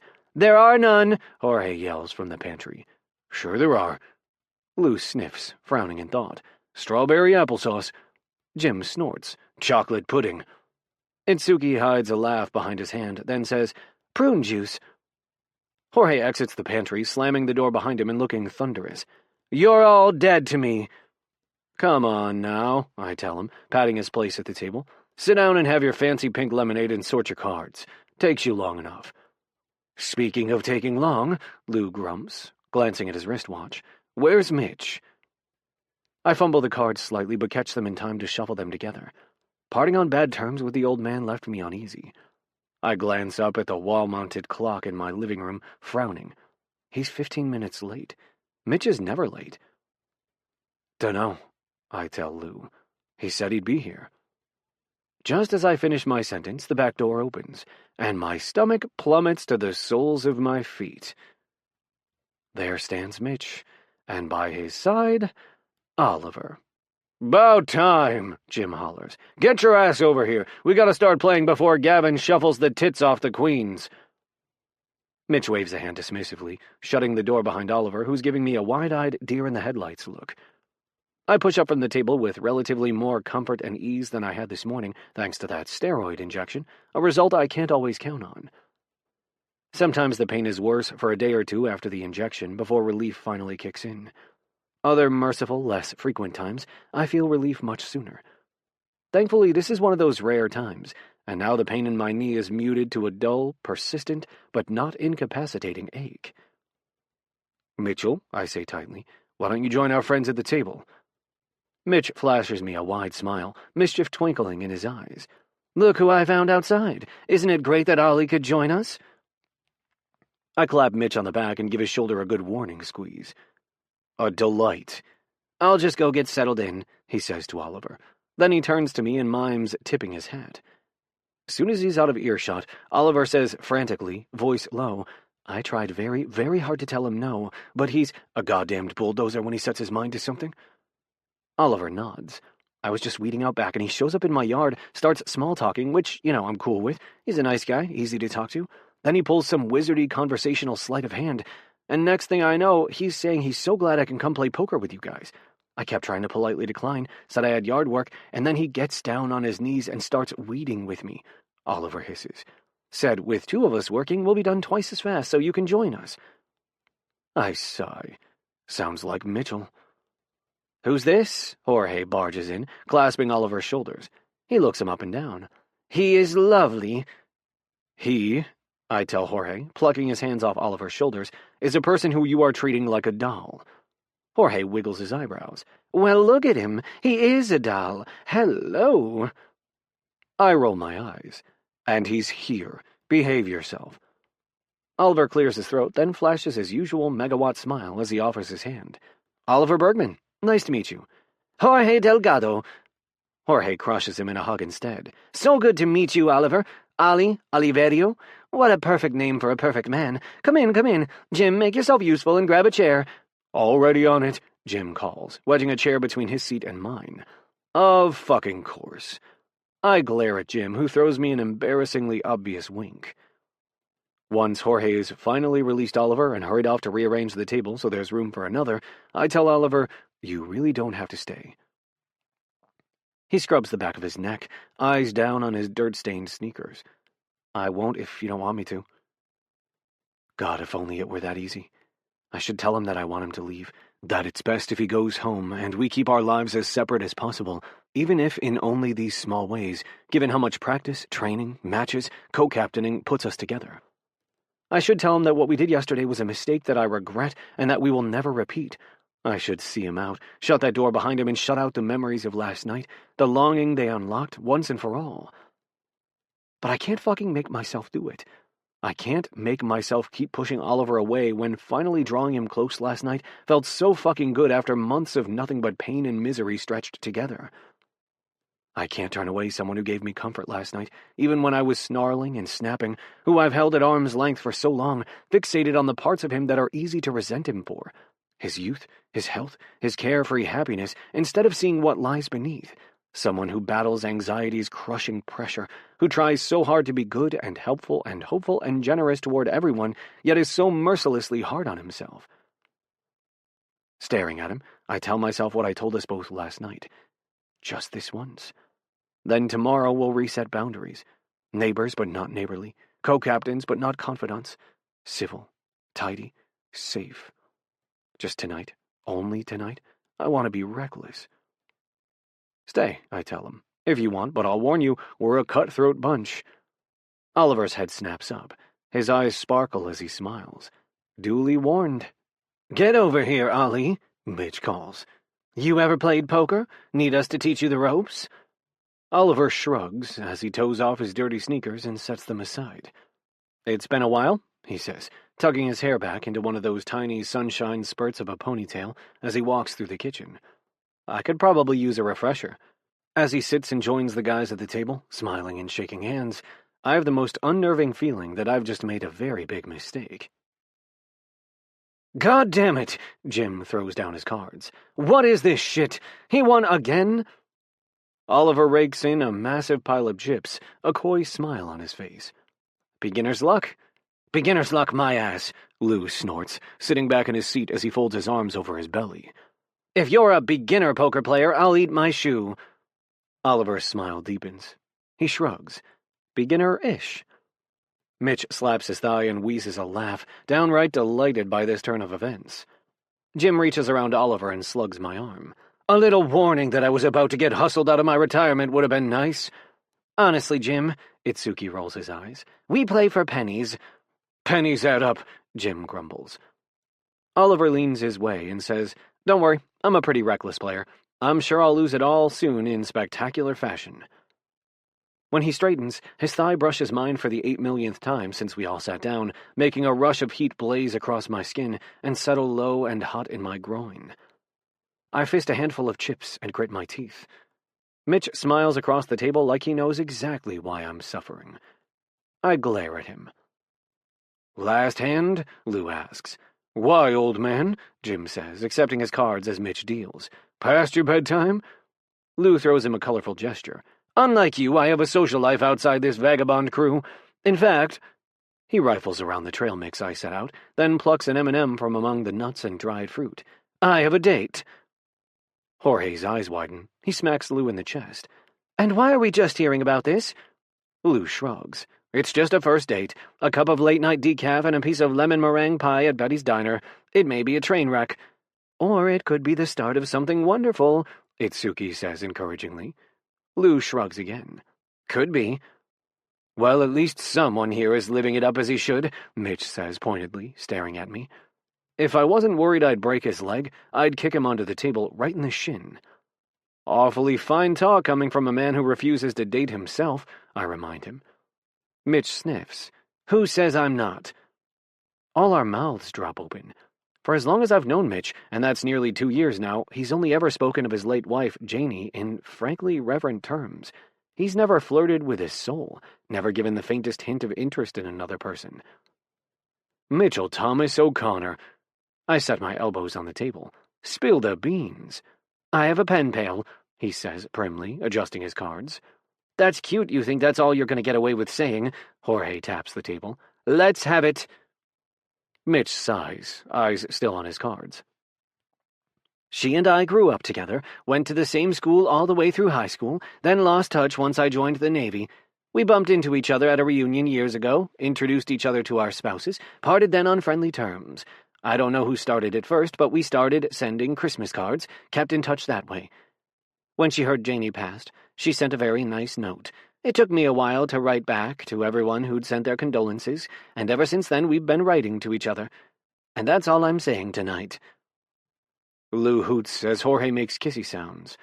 Itsuki clasps Mitch's hand and says, How romantic. Jim stares at Mitch, looking deeply betrayed. What happened to the Brotherhood of Wild and Winsome Widowers? I snort. What a moniker. Mitch shrugs. The times they are a-changin'. Great song, Oliver says as he sorts his cards. Quietly, he starts humming the Bob Dylan tune like he doesn't even know he's doing it. Jim turns toward Oliver, eyes gleaming hungrily. Do we have a music lover on our hands? One who actually appreciates real music? Not the crap kids these days listen to, the only exception being my queens, Adele and Kelly Clarkson, because damn can those women sing. Oliver smiles his way.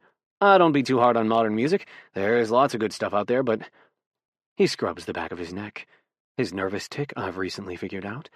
I nearly have to sit on my hands so I don't cup his neck, soothe him the way that I did in the locker room before he gave his first pregame pep talk. What is wrong with me? Yeah, Oliver finally says. I like music. All kinds. Plenty of oldies. No offense. None taken, Lou says, leaning in. How oldies we talking? Gershwin, Ella, Armstrong, Sinatra, Oliver tells him. Big band's a great time. My little sister got me into it when she was obsessed with learning how to swing dance and wanted a partner to practice with, so that's got a soft spot in my heart. My stomach nods. He has another sister, not just the older one who comes to the complex with his niece, and I give a shit that I didn't know this. God, this is bad. No, ridiculous. I don't care if he has one sister or 10. I don't. If I tell myself this is enough, it will get through my thick skull. I think there's something to love about every music era, Oliver's telling the group as I tune back in. It reflects what was happening at that time culturally, psychosocially. Music speaks to human experience and speaks for it. When we appreciate that, we appreciate so many people's perspectives on life. Know what I mean? Jim stands, throwing down his cards. That's it, Ollie. Come on. Oliver glances up warily at Jim. Where? See that TV? Jim says, pointing in my living room. Oliver glances that way. Well, yes I do, Jim. That TV, he says, has a karaoke station hookup. Oh, Christ, I mutter. No, James, no karaoke. Hush, you, Mitch chides as he scoots out his chair and ambles into the living room. The TV powers on. Mitch and Jim argue over the remote as they click through the programs to connect with a karaoke machine that I caved and bought last year when it became obvious Jim was going to serenade us with or without a microphone in his hand and background music playing, so might as well indulge the man. Oliver turns toward me, our knees bumping. The memory of when our knees last bumped, when his leg slid against mine on my bed, swallows up every other thought. I'm foolishly staring at his mouth, remembering how fucking good it felt to drag that bottom lip between my teeth, when he says, I can conveniently receive a very urgent phone call and make my exit if you want. Ollie, Jim calls. Let's go, I got Sinatra queued up. You and me, kid, we're gonna bring down the house. I glance among the group. Jorge and Itsuki have started doing the foxtrot as the opening bars of Fly Me to the Moon fill the speakers. Lou's on his hands and knees in front of the entertainment center, griping about how Jim plugged in the microphone wrong. Unfortunately, I tell Oliver, when it comes to these pains in my ass, I am a giant pathetic pushover. Better give them what they want and join them.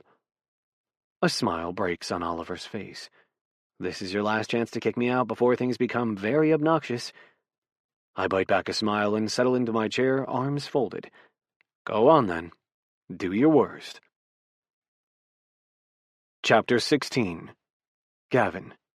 Playlist, Fly Me to the Moon. Imaginary Future. Lou's Chevy lumbers down the road on a cheery trio of honks, hands waving out the windows. Thank God. I slam the door behind me and scrub my face. When my hands drop, the view makes my heart trip, then lurch. Oliver, framed in the archway from my living room to the open-concept kitchen and dining area. He shimmies his way around the table while gathering plates, glasses, seltzer cans, and snack bowls. I recognize some of the same absurd moves he pulled at the hotel to try to dispel the awkwardness after the great bedsheet catastrophe as he circles the table and hums Fly Me to the Moon. I stare at him, fighting a smile as I remember him with Jim, those two serenading each other. Oliver glances up and sees me, then nearly drops his armful. Shoot! He saves it at the last minute. I push off the door, forcing my expression into its usual blank inscrutability. You don't have to do that, I tell him, gathering what's left on the table. I'll clean up. I don't mind. He turns and sets everything carefully in the sink. I stare at him as he stands with his back to me, running water, squirting soap onto the sponge. It's infuriating that it's such a simple moment that holds the weight of the world inside it. What I've feared and fought since the moment I first saw him is here in front of me, as real as the heart beating in my chest, beating faster and faster as I watch him. This infuriating, aggravating, irksome man matters to me. He more than matters to you, a dangerous, no-good voice whispers in my head. I silence it, bury it. I can't let matters become more. Not when a lifetime exists between us. Not when soon this team, this game, will be lost to me and it will be his whole world. Better to keep what I feel to myself. To protect him. To protect us both. But God, if I could just savor him one more time before I shut away this aching desire once and for all. No, I shouldn't. It's not right to ask him for that when lust and resentment tangle in my chest as I stare at him.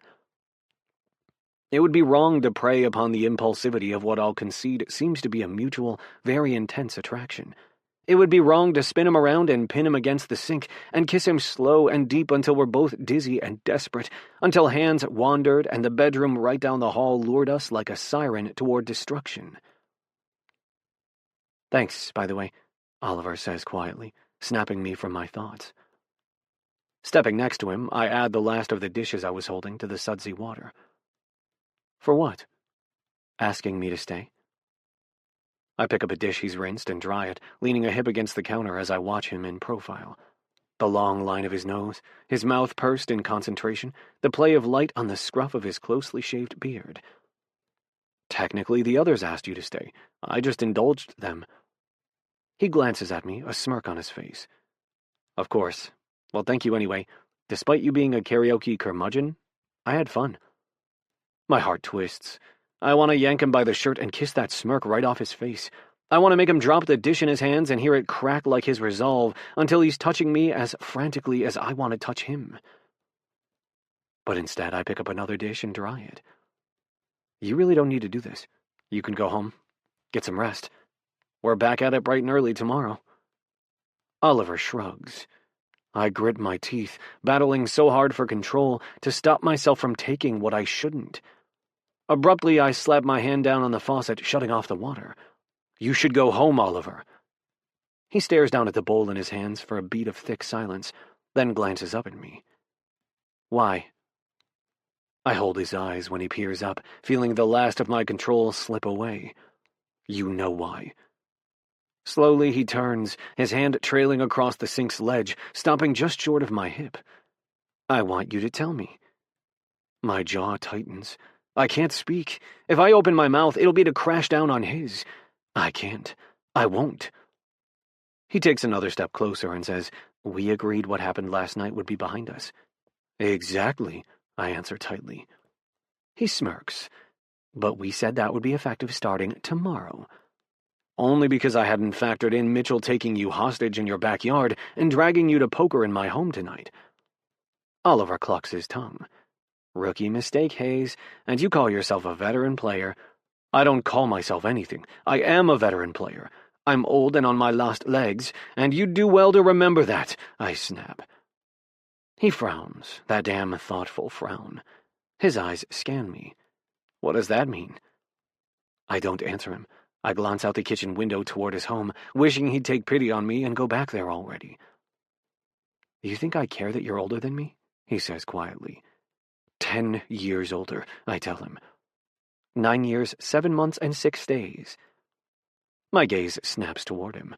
Oliver's cheeks are red. Excuse me? He scrubs the back of his neck and stares down at the ground. Come on, Hayes.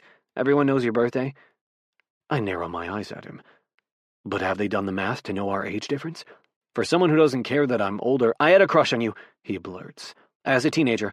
Like a sexual awakening kind of crush. That's why I know your birthday and our age difference. I know every club you played for and every goal you scored, and I have a raging competency kink, and you have always obviously scratched that itch. So let me make myself clear, he says, closing the distance between us, so close I feel warmth pouring off him, smell the intoxicating scent of his skin. I do not care that you're 34. I care that you're a massive dick most of the time, and don't make a gloating size joke right now. I'm trying to be sincere. I care that while you're usually a growly, cynical grump, you're also sometimes a giant softy for the people you care about, even if those lucky people aren't many in number. I care that you showed me that care on our flight before the game. His eyes drift to my mouth. I care that you kissed me last night like you'd wanted to kiss me. Granted, probably not as long as I've wanted to kiss you, but... I yank him by the shirt and cup his cheek, my mouth whispering over his. One last time, I tell him. He smiles against the first brush of our lips. Such a good song. Shut up. Kiss me back, I grumble, slipping my hands around his waist, pulling him against me. Focus on this instead of Hamilton for 1 fucking minute. Aha! He says against my mouth, before I silence him with a deep, hard kiss. Warm and soft and wet. A groan rumbles in my throat as I suck his tongue. I knew you liked it, he says, sinking his hands into my hair, cupping my neck.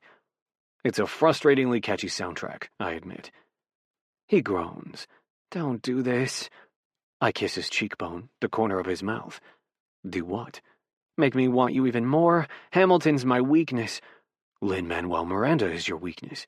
I growl against his neck, biting it, then soothing it with my tongue. You hummed Encanto during our entire warm-up before the game. You called him Shakespeare and Sondheim in one person, and I don't appreciate being jealous of a musical theater dork who is, by the way, actually much too old for you. He drops back his head, setting his hands on my hips, slipping them around my waist and kneading my ass. I groan into his neck. First, he says, 42 isn't that old. Second, shit.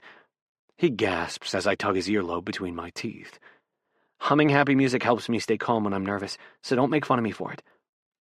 I slip my hand beneath his shirt and rub his back gently, savoring those lean muscles, his warm, firm skin.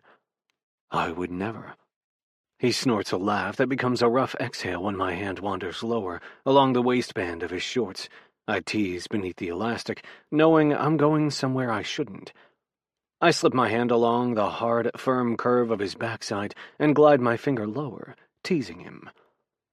The things I want to do to you, I whisper against the shell of his ear.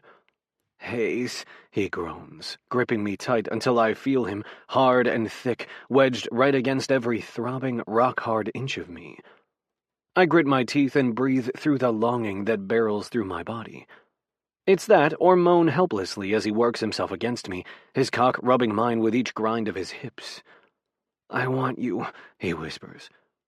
I want you too, I admit, hating how breathless I sound, needy and desperate. But we shouldn't.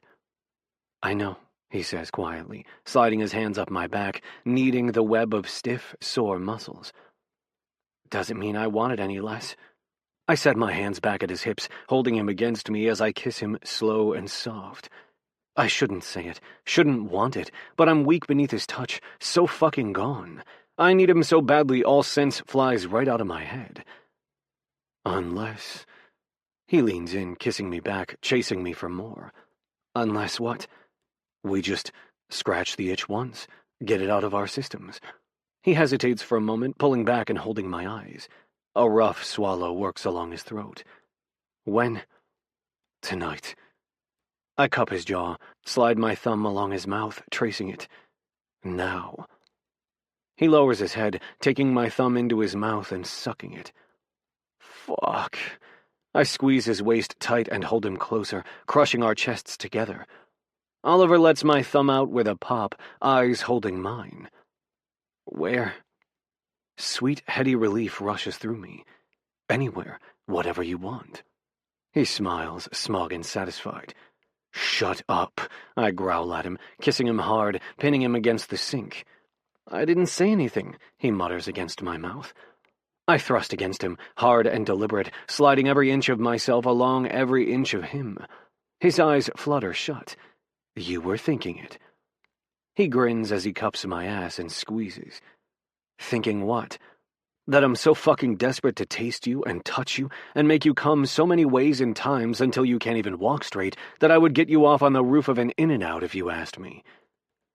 If it makes you feel any better, he says as I tug out his tiny ponytail and sink my fingers into his hair.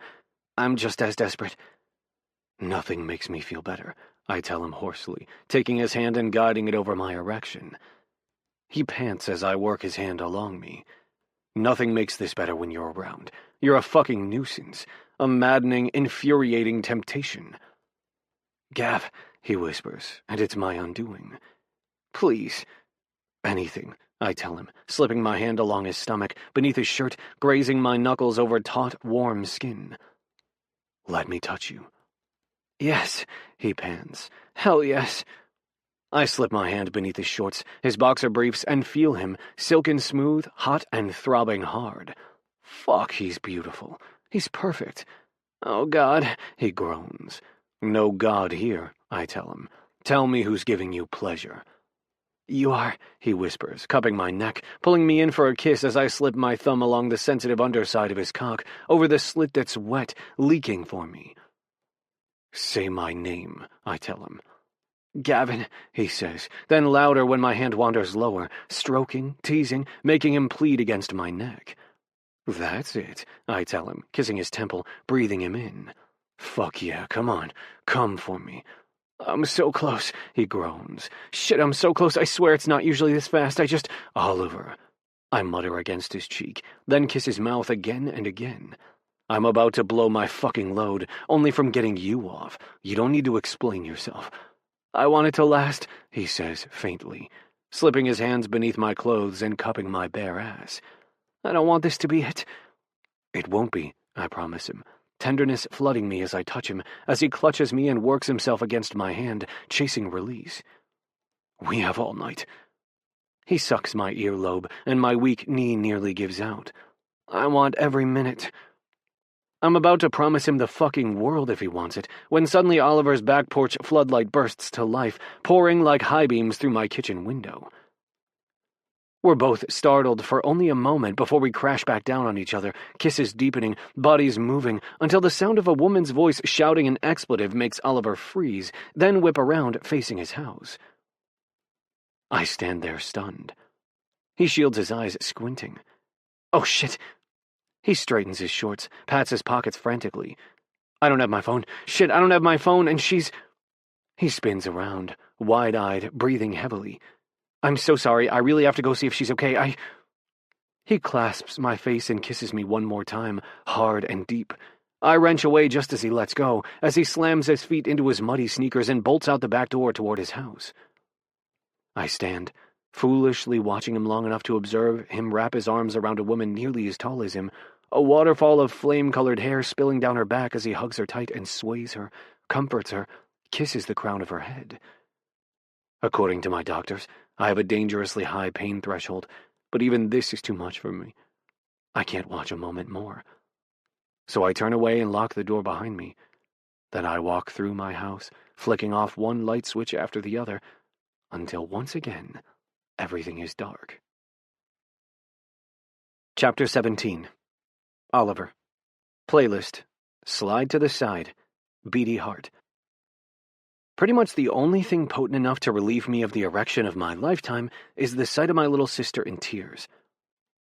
Ziggy, I whisper, swaying her tight. I'm sorry, I left my phone. I glance out in the yard where my water bottle and phone lay abandoned near the pile of weeds I was pulling before Mitchell ambushed me. I left it outside. I didn't mean to ignore you. It's okay, she whispers, dabbing her nose with the back of her hand. I'm sorry I'm such a mess. I'm just so angry, and I needed to talk to you because you always make it make sense. I figured maybe you'd fallen asleep on the couch or you'd left your phone in the car, so I drove over and tried to use my key, but it didn't work, and I got even more upset. Then, hey, it's okay. I hold her tight how she likes and keep swaying her. Ziggy's on the autism spectrum, and since she was diagnosed back when we were teens, I've learned how to give her comfort when she's upset like this.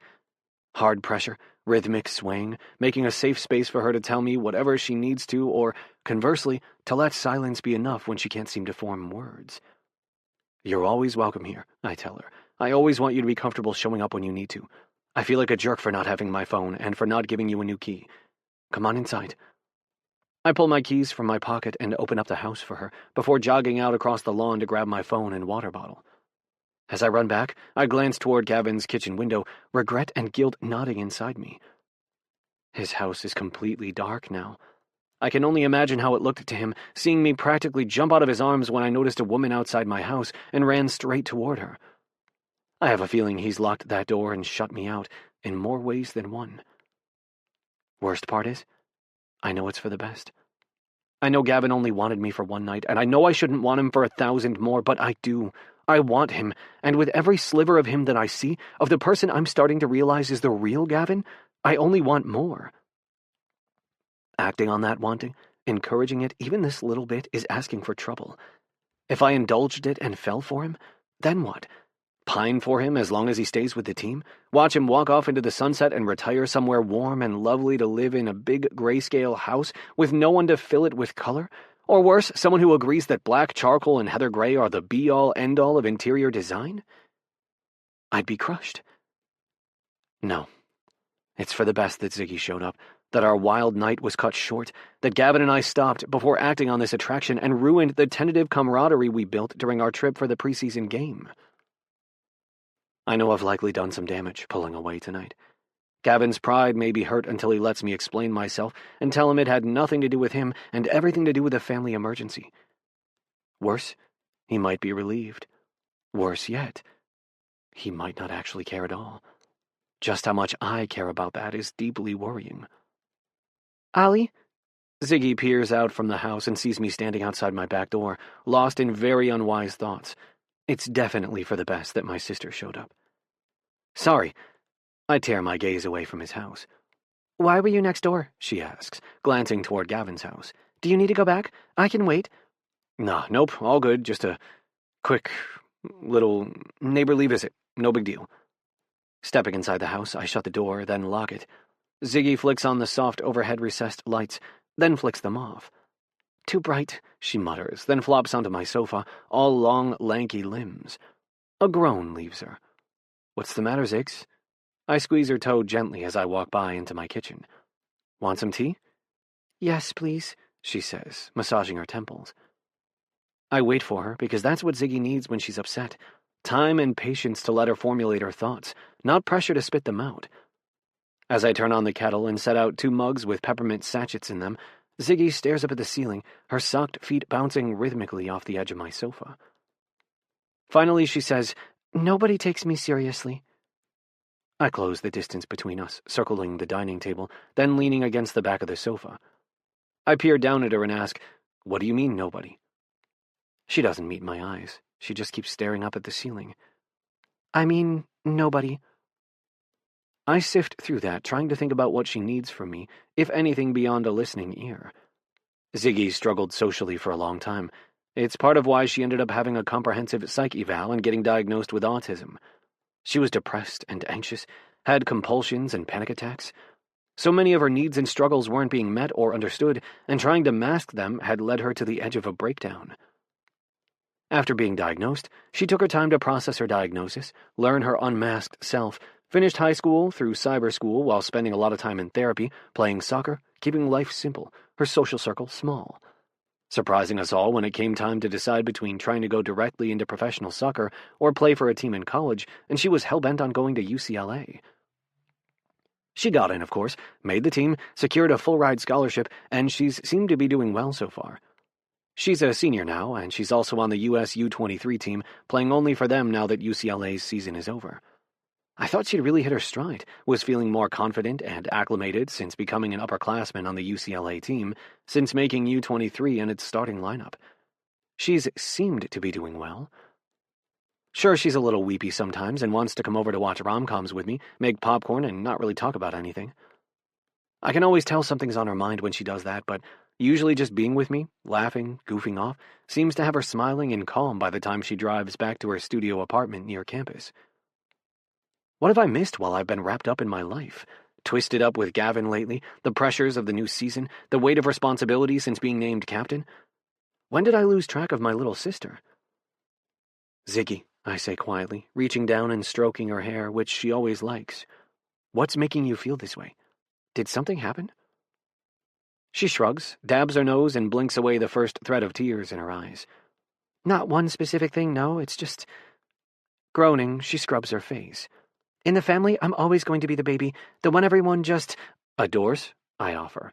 Yes, she yells, like this is the worst offense. You poor kid. Shut up. She punches my thigh without even looking and nails my quad perfectly. No deadlegging me. My legs are my livelihood. I lean down and poke her armpit, making her squeal. She sits up and wipes away tears from her cheeks. I hand her a tissue and say, "You sure nothing specific happened?" No. She shakes her head, then blows loudly. It feels like this everywhere. In the classroom, on the team, in study groups. I know I'm quiet until I'm not, and then I'm blurting stuff. I know I can be awkward, and I've got habits and behaviors that make me seem immature, but I'm an adult. I take care of myself, and I know my needs and my limits and how to advocate for myself, and I'm trying so hard to be perceived as independent and mature, and I'm not.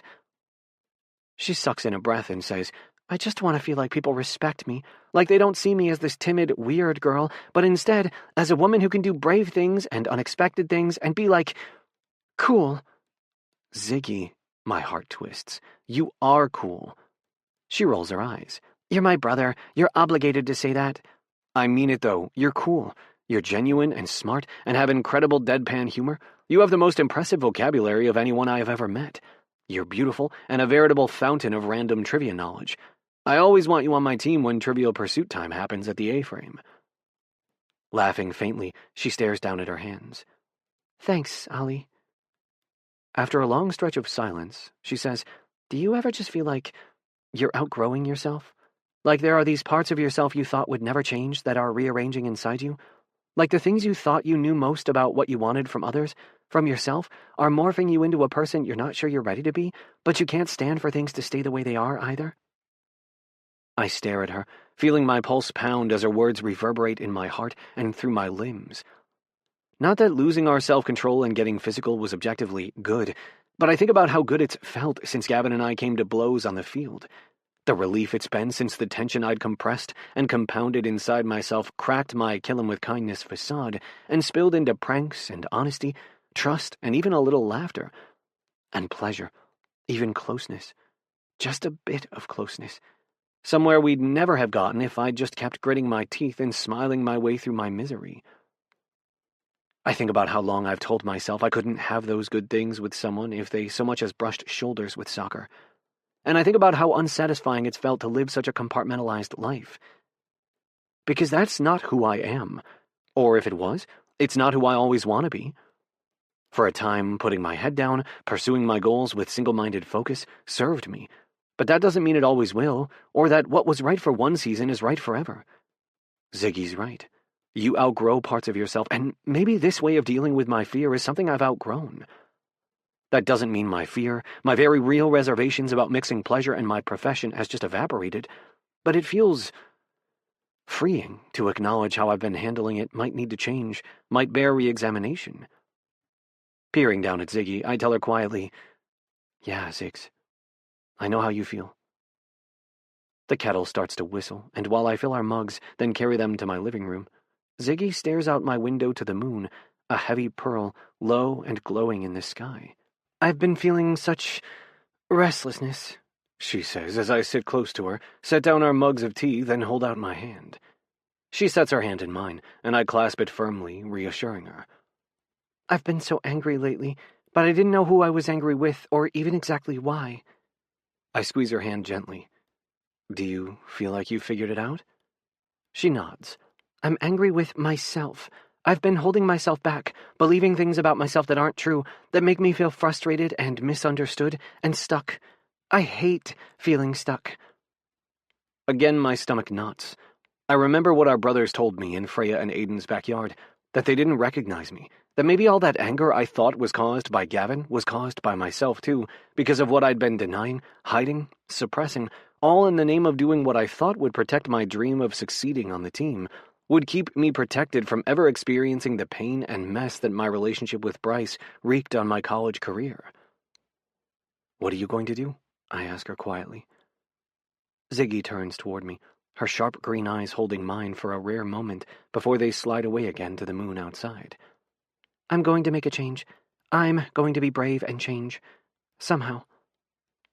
I sit with her in silence as we sip our tea, wrapped in the hush of night and a blanket woven by moonbeams. Mulling over our conversation, I'm grateful Ziggy came, even if not for the reasons I first thought. In the span of one conversation, I'm on the other side of where I began. When she got here, I was relieved that it stopped Gavin and me from doing something that would irrevocably alter and potentially threaten the stability of our team, our play, our success as co-captains. Now I'm relieved to recognize how miserable following through on that thinking would make me once again. Ziggy's wise words have, even more so than my brother's, reminded me that I'm going to be dissatisfied so long as I keep lying to myself, living only a sliver of my full life, because I'm so focused on what I could lose that I'm not seeing everything I'll never gain if I keep living like this. What if there's a way to be intentional and, yes, cautious, but also honest and real and alive to all of myself? I don't know what that means for when I see Gavin tomorrow, but I do know we're not going back to what we were. I know that we're grown men who can talk about what's going on between us, about what we did tonight. The memory of him touching me in the kitchen floods my brain, and heat rushes through me. I don't want to think about that when my sister snuggled up next to me on my couch. Thankfully, Ziggy wrenches me from my thoughts before I can start to worry that I don't know how to escape them. "Thanks for talking with me," she says, nuzzling her head against my shoulder. "I don't know what I'd do without you, Ollie." I press a kiss to the crown of her head. I'm always here for you, Ziggs, but just so you know, everything you said tonight, everything you figured out, I only listened. The wisdom was all yours. A smile lifts her cheek as she snuggles in and stares up at the moon. It was, wasn't it? The last thing I expect to see when I walk out the door the next morning is Gavin Hayes leaning against my car, wearing a scowl, head-to-toe black, and a pair of matching Ray-Bans.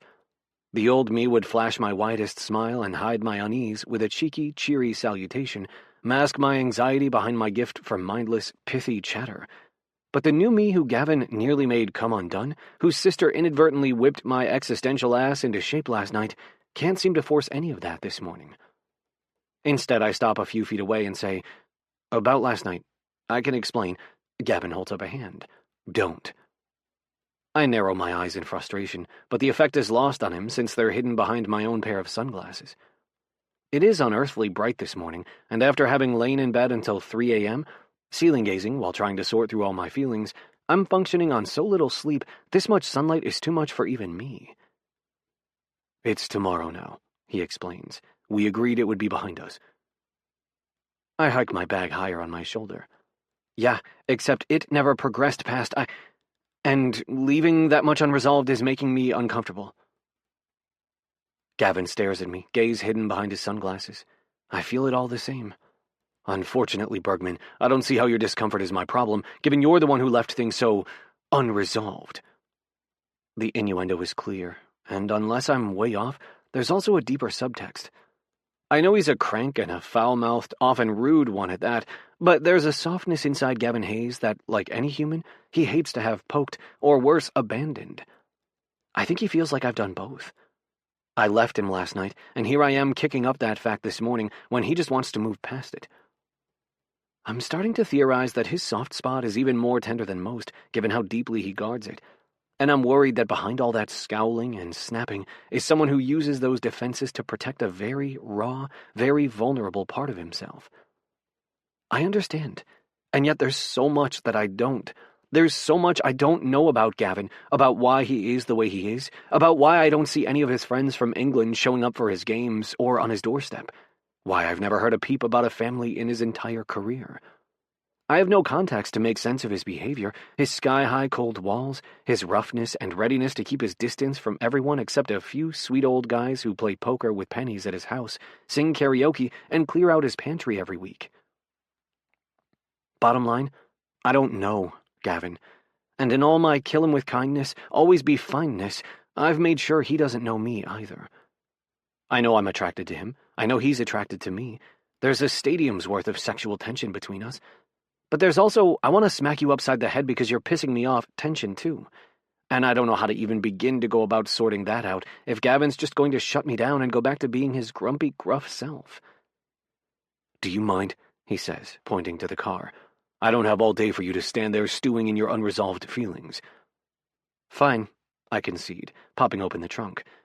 "I'll just have to deal with those unresolved feelings myself then.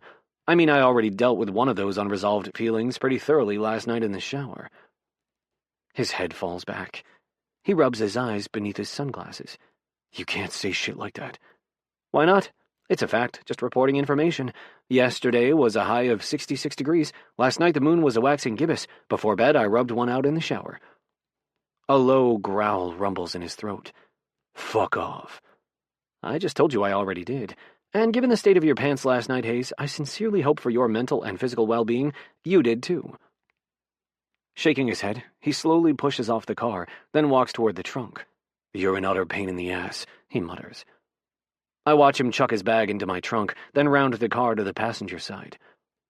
Given you feel that way, may I ask why I have the honor of driving your grumpy butt to practice? I know I strong-armed you into carpooling, but given how not pleased to see me you seem, I would have bet a lot of money on you driving yourself today. My knee, he says, easing into the passenger seat as I open my door and join him in the car. It's still fucked. I can't put enough pressure on it to use the gas and brake pedals to drive. Sympathy rushes through me, the impulse to offer him comfort and reassurance, but I tamp it down. That's not what's going on with us. He's made sure of it with that gruff, I don't want to know nonsense when I tried to explain last night and clear the air like a rational adult. Focusing instead on turning on the car and adjusting my mirrors, I ask, And you plan on practicing today how, then? I don't, he says, backing up his seat and extending his leg as much as possible. I plan on getting sorted out by Dan and Maria, then standing on the sidelines and giving you hell while you run around all day. Sounds delightful. I pull out onto the road and make the turn for Deja Brew instead of the direct route to the sports complex. Gavin notices. Oh, fuck no, not this again. I cannot endure another Coffee for the Cast of Thousands run.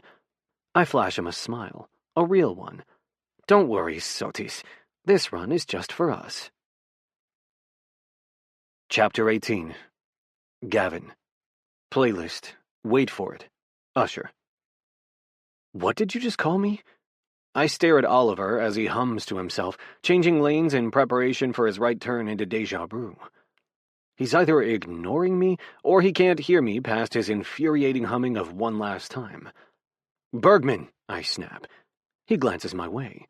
What? What did you just call me? Slowing, he makes the turn for the coffee drive-thru. I'm not sure I understand. Jesus Christ, I'm going to wring his gorgeous neck. Have you lost your command of the English language? What isn't there to understand? He grins, and fuck, I can't look. It's a real grin, soft and crooked, not that megawatt shit he shows the world. It feels intimate and personal, and so impossibly lovely I want to wrap my hands around that smile and slip it inside my pocket, and fucking hell, I really, really need to stop reading poetry. Oliver hits a pothole in the road. I grab the oh shit bar and suck in a breath as a bolt of white-hot pain racks my lower back. My stomach knots. I'm being hit on every front. This nightmare of a paved road, today's excruciating level of pain, once again being stuck in Oliver's car, bathed in his scent, the sight of him flooded with memories of last night, touching him, wanting him, being words away from humiliating myself, confessing what I'd give for him, do for him. Anything. Everything. Shifting in my seat, I grunt out of the sheer agony that is moving. Today is a day colored by pain, stamped by pain, cut out by pain. There isn't a motion or movement or thought that isn't imprinted, shaded, or shaped by it. Blinking, breathing, turning, shifting, all of it hurts. It's consuming. And I wish for just a moment I could shut my eyes and escape it, float out of my body and into a space devoid of sensation, where I could exist without knowing where every fucking nerve ending is in my back and hips and knees and neck, where breathing didn't feel like knives in my spine, and shifting didn't make my back send a dagger of pain through my leg until my molars clacked and bile crawled up my throat. Mercifully oblivious to my misery, Oliver finally says, I'll clarify. I understand the question. I just don't understand why you expect me to answer it, seeing as you went all grunting Neanderthal back there and shut me down when I was trying to communicate with you.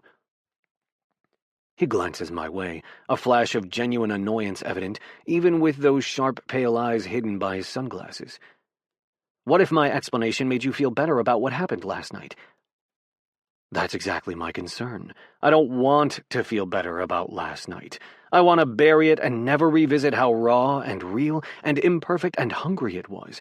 How much I wanted not only to peel off his clothes and unwrap him like a fucking present, but to lay Oliver on my bed and learn every part of him. His pleasure, his pain, his wants, his fears. Which is absurd. It's my years of abstinence to blame, confusing longing and love, desperation and deep intimacy. I was no more prepared for a one-time hookup last night than I was to walk onto the field today and kick a soccer ball, and I refuse to make an irrevocable mistake on either of those fronts. So I tell Oliver, with as little feeling and as much indifference as I can muster, "Bergman, I don't care about your explanation. It's over. Done. We agreed we'd move on."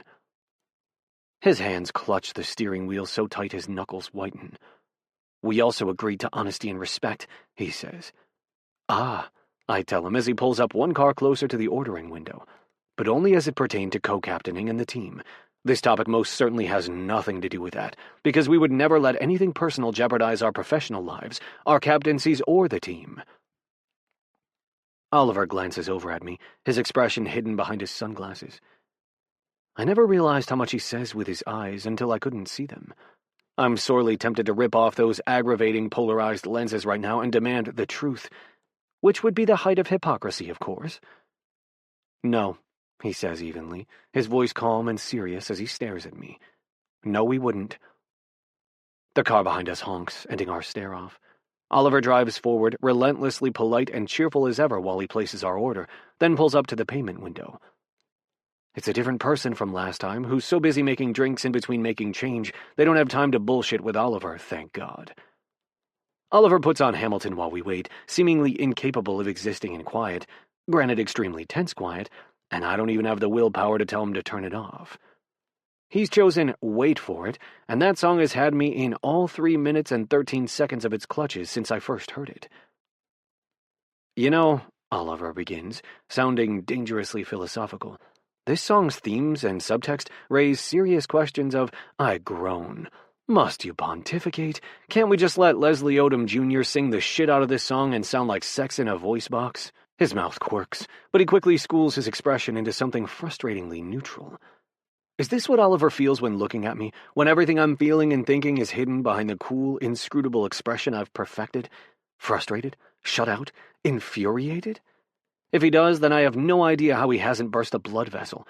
I'm about to rupture something when this is the first time I've ever been on the receiving end, and it's been all of 5 seconds. Oliver thanks the person at the window as they hand him our drinks. A small cup is set in my hand, again with GG written on top. I frown down at the lid, then up at the menu I just noticed inside the window, where I see the Double G is a custom drink advertised. "What the hell?" I point past him toward the menu. Oliver wrinkles his nose and leans closer. "Well, would you look at that?" "I'm looking. I noticed it, you menace. What is this about?" I remember what he said when I asked him last time what GG stood for, and he said it was between him, God, and Deja Brew's owner, Bhavna. There's some significance to this, and I'm frankly too pissed off about too many things to be rational about it. God damn it, Bergman, stop being cryptic and tell me. If this has anything to do with me, I deserve to know. Taking a long sip of what looks to be an iced matcha green tea latte, Oliver pulls out of Deja Brew and says, "Apparently the drink I specially ordered for you was a big hit when Bhavna did a tasting of new specialty drinks. Now it's on the menu." "What," I say between gritted teeth, "does the Double G stand for?" "Bhavna follows the team," he says, focused on merging into traffic, ignoring me. "The first time I made a whole team coffee run, I asked her to make you a little something special." He keeps his eyes on the road. "I was hoping she'd pick up on my sinister vibes toward you and throw in something rough like pickle juice or Worcester sauce, but alas, she did not. Not that you acted like what was in that drink made a lick of difference anyway." I remember his wide smile, the drink thrust in my face as he passed around coffees, how raw and empty I felt those first few weeks, back in a country that I'd literally run away from, home only to sad or, at best, bittersweet memories. Here simply because my body was not capable of the caliber of play required in England, because here I could still be somebody, lead a team, keep playing the game. It was good, I admit, just not good enough to wash down the very bitter pill I was still trying to swallow. The pill of leaving a world-class club that had been home to the height of my career, leaving behind a town that had become familiar, an adoring, well, in times gone by, adoring fan base, supposed friends, a lover, a whole life. Oliver glances my way, then back to the road. "Was that just a genuine, albeit highly metaphorical, sentiment out of your mouth, Mr. Hayes? Did you just communicate your feelings?" I point with my Breve cup at the speakers and tell him, "It's Leslie Odom Jr.'s fault. before taking a sip of my drink. Show me someone who can listen to Aaron Burr reflecting on indiscriminate suffering, the inevitability of death, the point of existence, and not even inadvertently say something genuine. He cracks a smile. I sip my coffee, watching him when I shouldn't. Just like last time, watching sunlight paint his face, burnishing his beard, the tips of his lashes, flashing off his wide grin. Bergman. Tell me what the fucking double G stands for. Oh, that. The gorgeous grump, he says breezily. I nearly spit out my drink. His smile widens. As Bhavna says, just like you, the gorgeous grump is rich, dark, and bittersweet.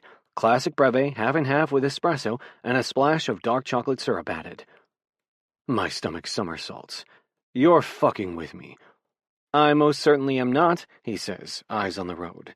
And don't get any ideas. I didn't come up with that drink, Bhavna did. Oliver might think I didn't notice, but I did.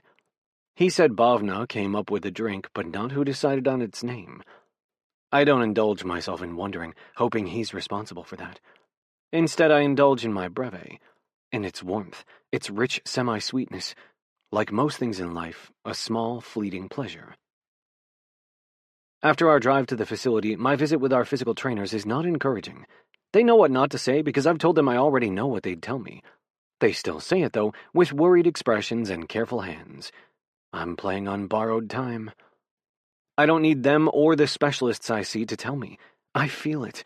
I feel the consequences of pushing my body brutally for over half of my life, and I know that every time I lace up and go back on the pitch, I'm tempting fate, that I'm one wrong turn or 50-50 ball away from it all being over. I just refuse to think on that. I refuse to accept that the end of what has been the only good thing in my life draws closer. Every athlete I know has struggled with the end of their careers. It's only natural. We live and breathe this sport, perfect our bodies for it, devote our time, our healthiest, most energetic years, the so-called prime of our life to the game, and then one day, whether because of chronic pain or injury or the understandable wish to avoid any more of either, it has to come to an end. And then there's this yawning expanse ahead, decades and decades, hopefully at least, of life stretched before us that we're suddenly supposed to know what to do with now that the thing that shaped our lives since we were adolescents, often even younger, is gone. It's hard enough for those with family, friends, a relationship, children, hobbies. I have hardly any of those. A man who literally saved my life by sticking a soccer ball at my feet and believing in me is dead. A slew of friends and a former long-term lover back in England who I pissed off when I signed with the Galaxy because I wouldn't listen to them and stay in England and retire when they thought I should. Maudlin poetry lining my shelves, black and white photos lining my walls, taken places I only ever visited alone. The poker guys with their half-hearted bickering and karaoke obsession, my next-door neighbor, co-captain, and irritating thorn in my backside. Oliver. I watch him from behind dark sunglasses, standing on the sidelines even though I should be seated and elevating my sore knee. Problem is, I'm a prideful motherfucker, and I'm not sitting on the sidelines, and since Dan and Maria doctored me up, being in my body has been dialed down from nearly intolerable agony to familiar, exhausting pain. Oliver stands beside Santi, talking with his hands, laughing when Santi makes a face, clearly telling some joke. The whistle blows, and like well-trained athletes, they split off, immediately in game mode. I watch Oliver fly across the field, envy coiling through me. It's so easy to latch on. My jealousy of his whole young body, my resentment that I have to spend the final chapter of my career enduring his presence as such a stark contrast to mine, salt in the wound of my reality. That's what I've clung to since I signed, and it burns through me sharp and hot as I watch him spin with the ball, rainbow it cheekily, then barrel toward the goal. With one flawless fake, then cut, he nails it into the net, Amobi rolling after diving and missing the ball entirely. Rico whistles softly. Jazz shakes their head. He just keeps getting better. Mm-hmm, Coach says, smiling into the sun, eyes hidden behind her sunglasses. And he's just getting started. It hits me like a punch to the gut, that reminder. I grit my teeth, watching him, waiting for the full power of my hatred for everything he has that I don't anymore, for everything ahead of him that's already behind me, to barrel through my system like it has so often since I met him. But it doesn't. And what I feel is so much worse. Sadness. Unbearable sadness. Coach cuts her gaze my way, as if surprised I haven't mouthed off or said something tart. She arches her eyebrow. You all right over there? I shrug, swallowing against the lump in my throat. Fine. Avoiding her, I watch Oliver, his easy smile, the way his eyes crinkle at the corners as he tugs his hair back, shifting his weight onto his back leg while Andre talks to him. My gut knots. Hot, feverish something scorches my insides, burrows in my chest. I tear my gaze away from him, focus on the rest of the field, analyzing their ball movement, critiquing how fucking sloppy the midfield is without me. Coach turns a little more fully to examine me. What did Maria and Dan say? Nothing, because they know what's good for them. She's quiet for a moment. Then, Hayes, I need you to be straight with me. I'll be fine to play our next game, I promise her. She sighs. That's not all I'm concerned about. I care about you. You know that. I feel my disobedient gaze slide toward Oliver again, remembering how perfect he felt. The warm, wet pleasure of his mouth, his soft sighs and gasps, the glorious feel of his body against mine, hot in my hand.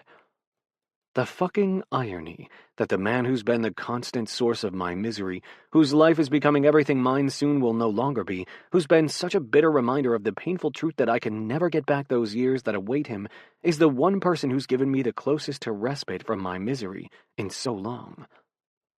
Hayes, Coach presses.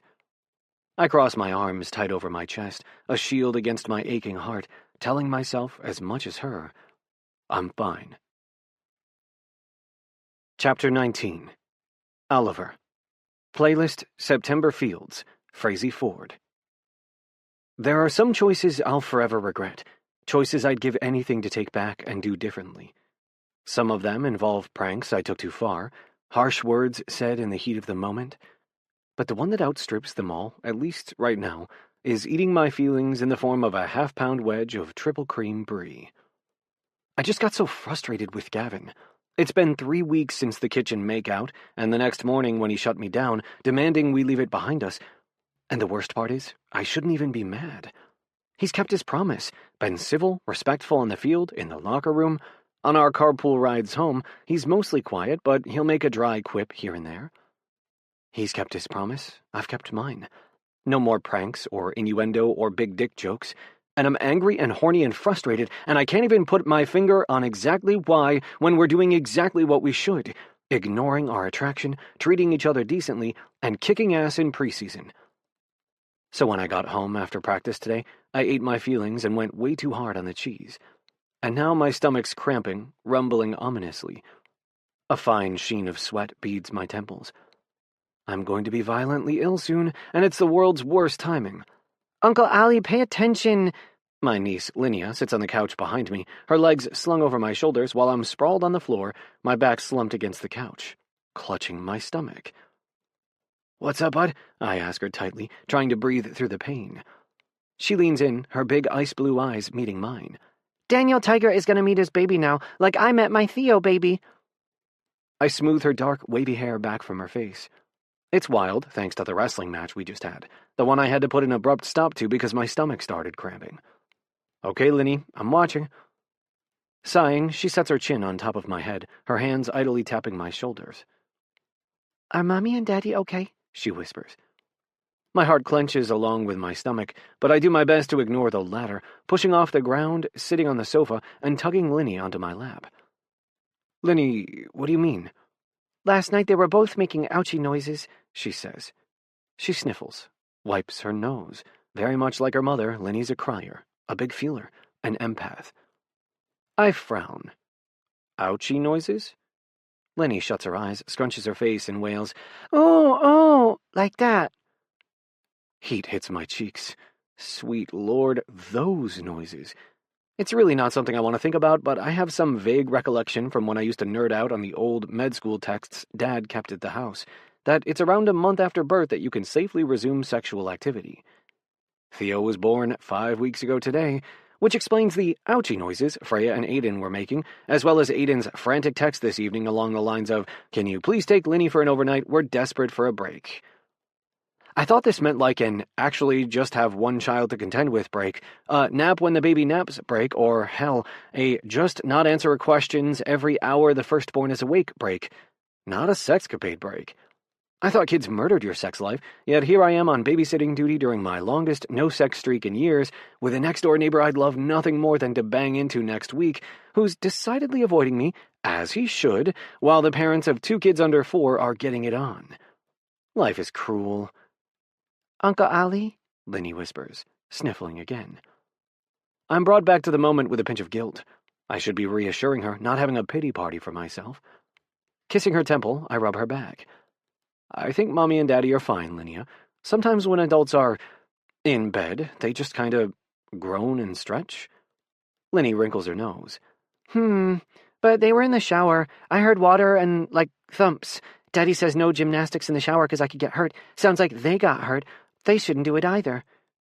I bite my lip, trying so hard not to laugh. Fair enough. Sighing, she slumps against me. My stomach spasms, and it takes everything in me to bite back my own ouchy noise so I don't upset Linny any more than she already is. Why did I eat all that brie? I'm lactose intolerant, which I realized years ago after a dare gone wrong with Vigo involving the consumption of more cheese cubes than I care to admit. I know better, but I love cheese so much. I take a dairy digestive aid pill with the lactase enzyme, which helps when having, say, a slice of pizza or a few bites of cheese. Not half a damn pound of it. I knew I was going to pay. I was prepared to. I just wasn't expecting to get a frantic text from Aiden begging me to take Linny. My parents are on a romantic getaway in Napa. Vigo's God knows where, but his phone isn't even ringing, and the rest of my siblings are either in different states or traveling with their teams. Which left me, the guy who can't say no and who's about to crap his pants after gorging on brie. My stomach clenches again, the pain so sharp I hiss out a breath. Covertly, I slip my phone from my pocket while stroking Linny's hair with my other hand. She stuck her thumb in her mouth, her head heavy against my chest as she watches Daniel Tiger. I can tell she's not tired yet, but she's starting to mellow out. If it were her bedtime, I'd be set. I'd tuck her into the guest room that I turned into a safe space for her to sleep, a queen-sized bed pushed up against the wall with a mesh safety gate on the other side so she doesn't roll off the mattress, a nightlight, soothing mint-green walls, and thick, butter-yellow weighted curtains to block out light so she's not woken up by the sunrise. Then I'd go pay on the toilet for my dairy hubris and collapse into bed afterward. But it's not her bedtime yet, not for another 2 hours, which means I desperately need reinforcements. "Where the hell are you?" I text Vigo. This time the text shows as delivered, meaning his phone is finally on. He and I have mutually agreed upon phone tracking, so I look him up, then swear under my breath. He's 2 hours away in Escondido again. "Jesus," he texts back. "What did I miss? I have 17 missed calls and 5 voicemails from you." "I have Linny," I type. "I took her spur of the moment because Aiden wants to boink Freya, little did I know, and I ate a ton of cheese before I knew I was going to be watching her." "Oh God," he texts. "That poor child, she's going to be scarred. Also, never again refer to what Aiden does to our sister as boinking. In fact, just never refer to it." "You're not the boss of me," I write. "So have you left Escondido? When can you get here?" "Ashbury has a flat tire," he writes back. I roll my eyes. The dork named his beat-up car after his favorite scarred duke from his endless historical romance reading. "But you have a neighbor," he continues, "next door who you could ask for help. That's what coworker neighbors are for. A cup of sugar, carpooling, watching your niece while you shit your brains out." I clench my teeth. "You've done enough interfering on that front. I made it very clear I want you to stop, Vigo." "Oh, I remember," he texts. "I'm still having nightmares about a bed full of fake tarantulas. You're sick, you know that?" "You," I type, exhaling harshly as I breathe through another stomach spasm, "need to mind your own damn business. I'd hoped a bed full of fake spiders might get it through your thick skull to keep your nose out of my love life, but here we are." "Fine, stubborn sibling. I can get there in a couple hours if you really, really need me." I glare at my phone. "Don't bother. I'll figure something out, no thanks to you." After chucking my phone at the sofa, I scrub my face. I'm not texting Gavin for help. Lainey and I will be fine. Haven't I been humiliated enough? He shut me down, moved on from what happened. He doesn't care about what we did that night in the kitchen or why I brought it to a halt. He doesn't care about me. And I don't need yet another person I'm drawn to making me feel inadequate and discardable. He's over it. So I am too. Well, I'm trying to be. Involving him in my personal life, asking him for help, is not happening. I breathe through my nose as another spasm racks my stomach. I'm not going to last much longer. In fact, I'm not going to last at all. Gently, I lift Linnea off my lap and set her on the couch. I dash into her room for the baby monitor, then back, plugging it in, angling it on the entertainment center's shelf so I can see her. Be right back, okay, Linny? I have to use the bathroom. I have the baby monitor here so you can talk to me and I'll hear you. "'Kay," she says, her voice mellow, her eyes glued to the TV.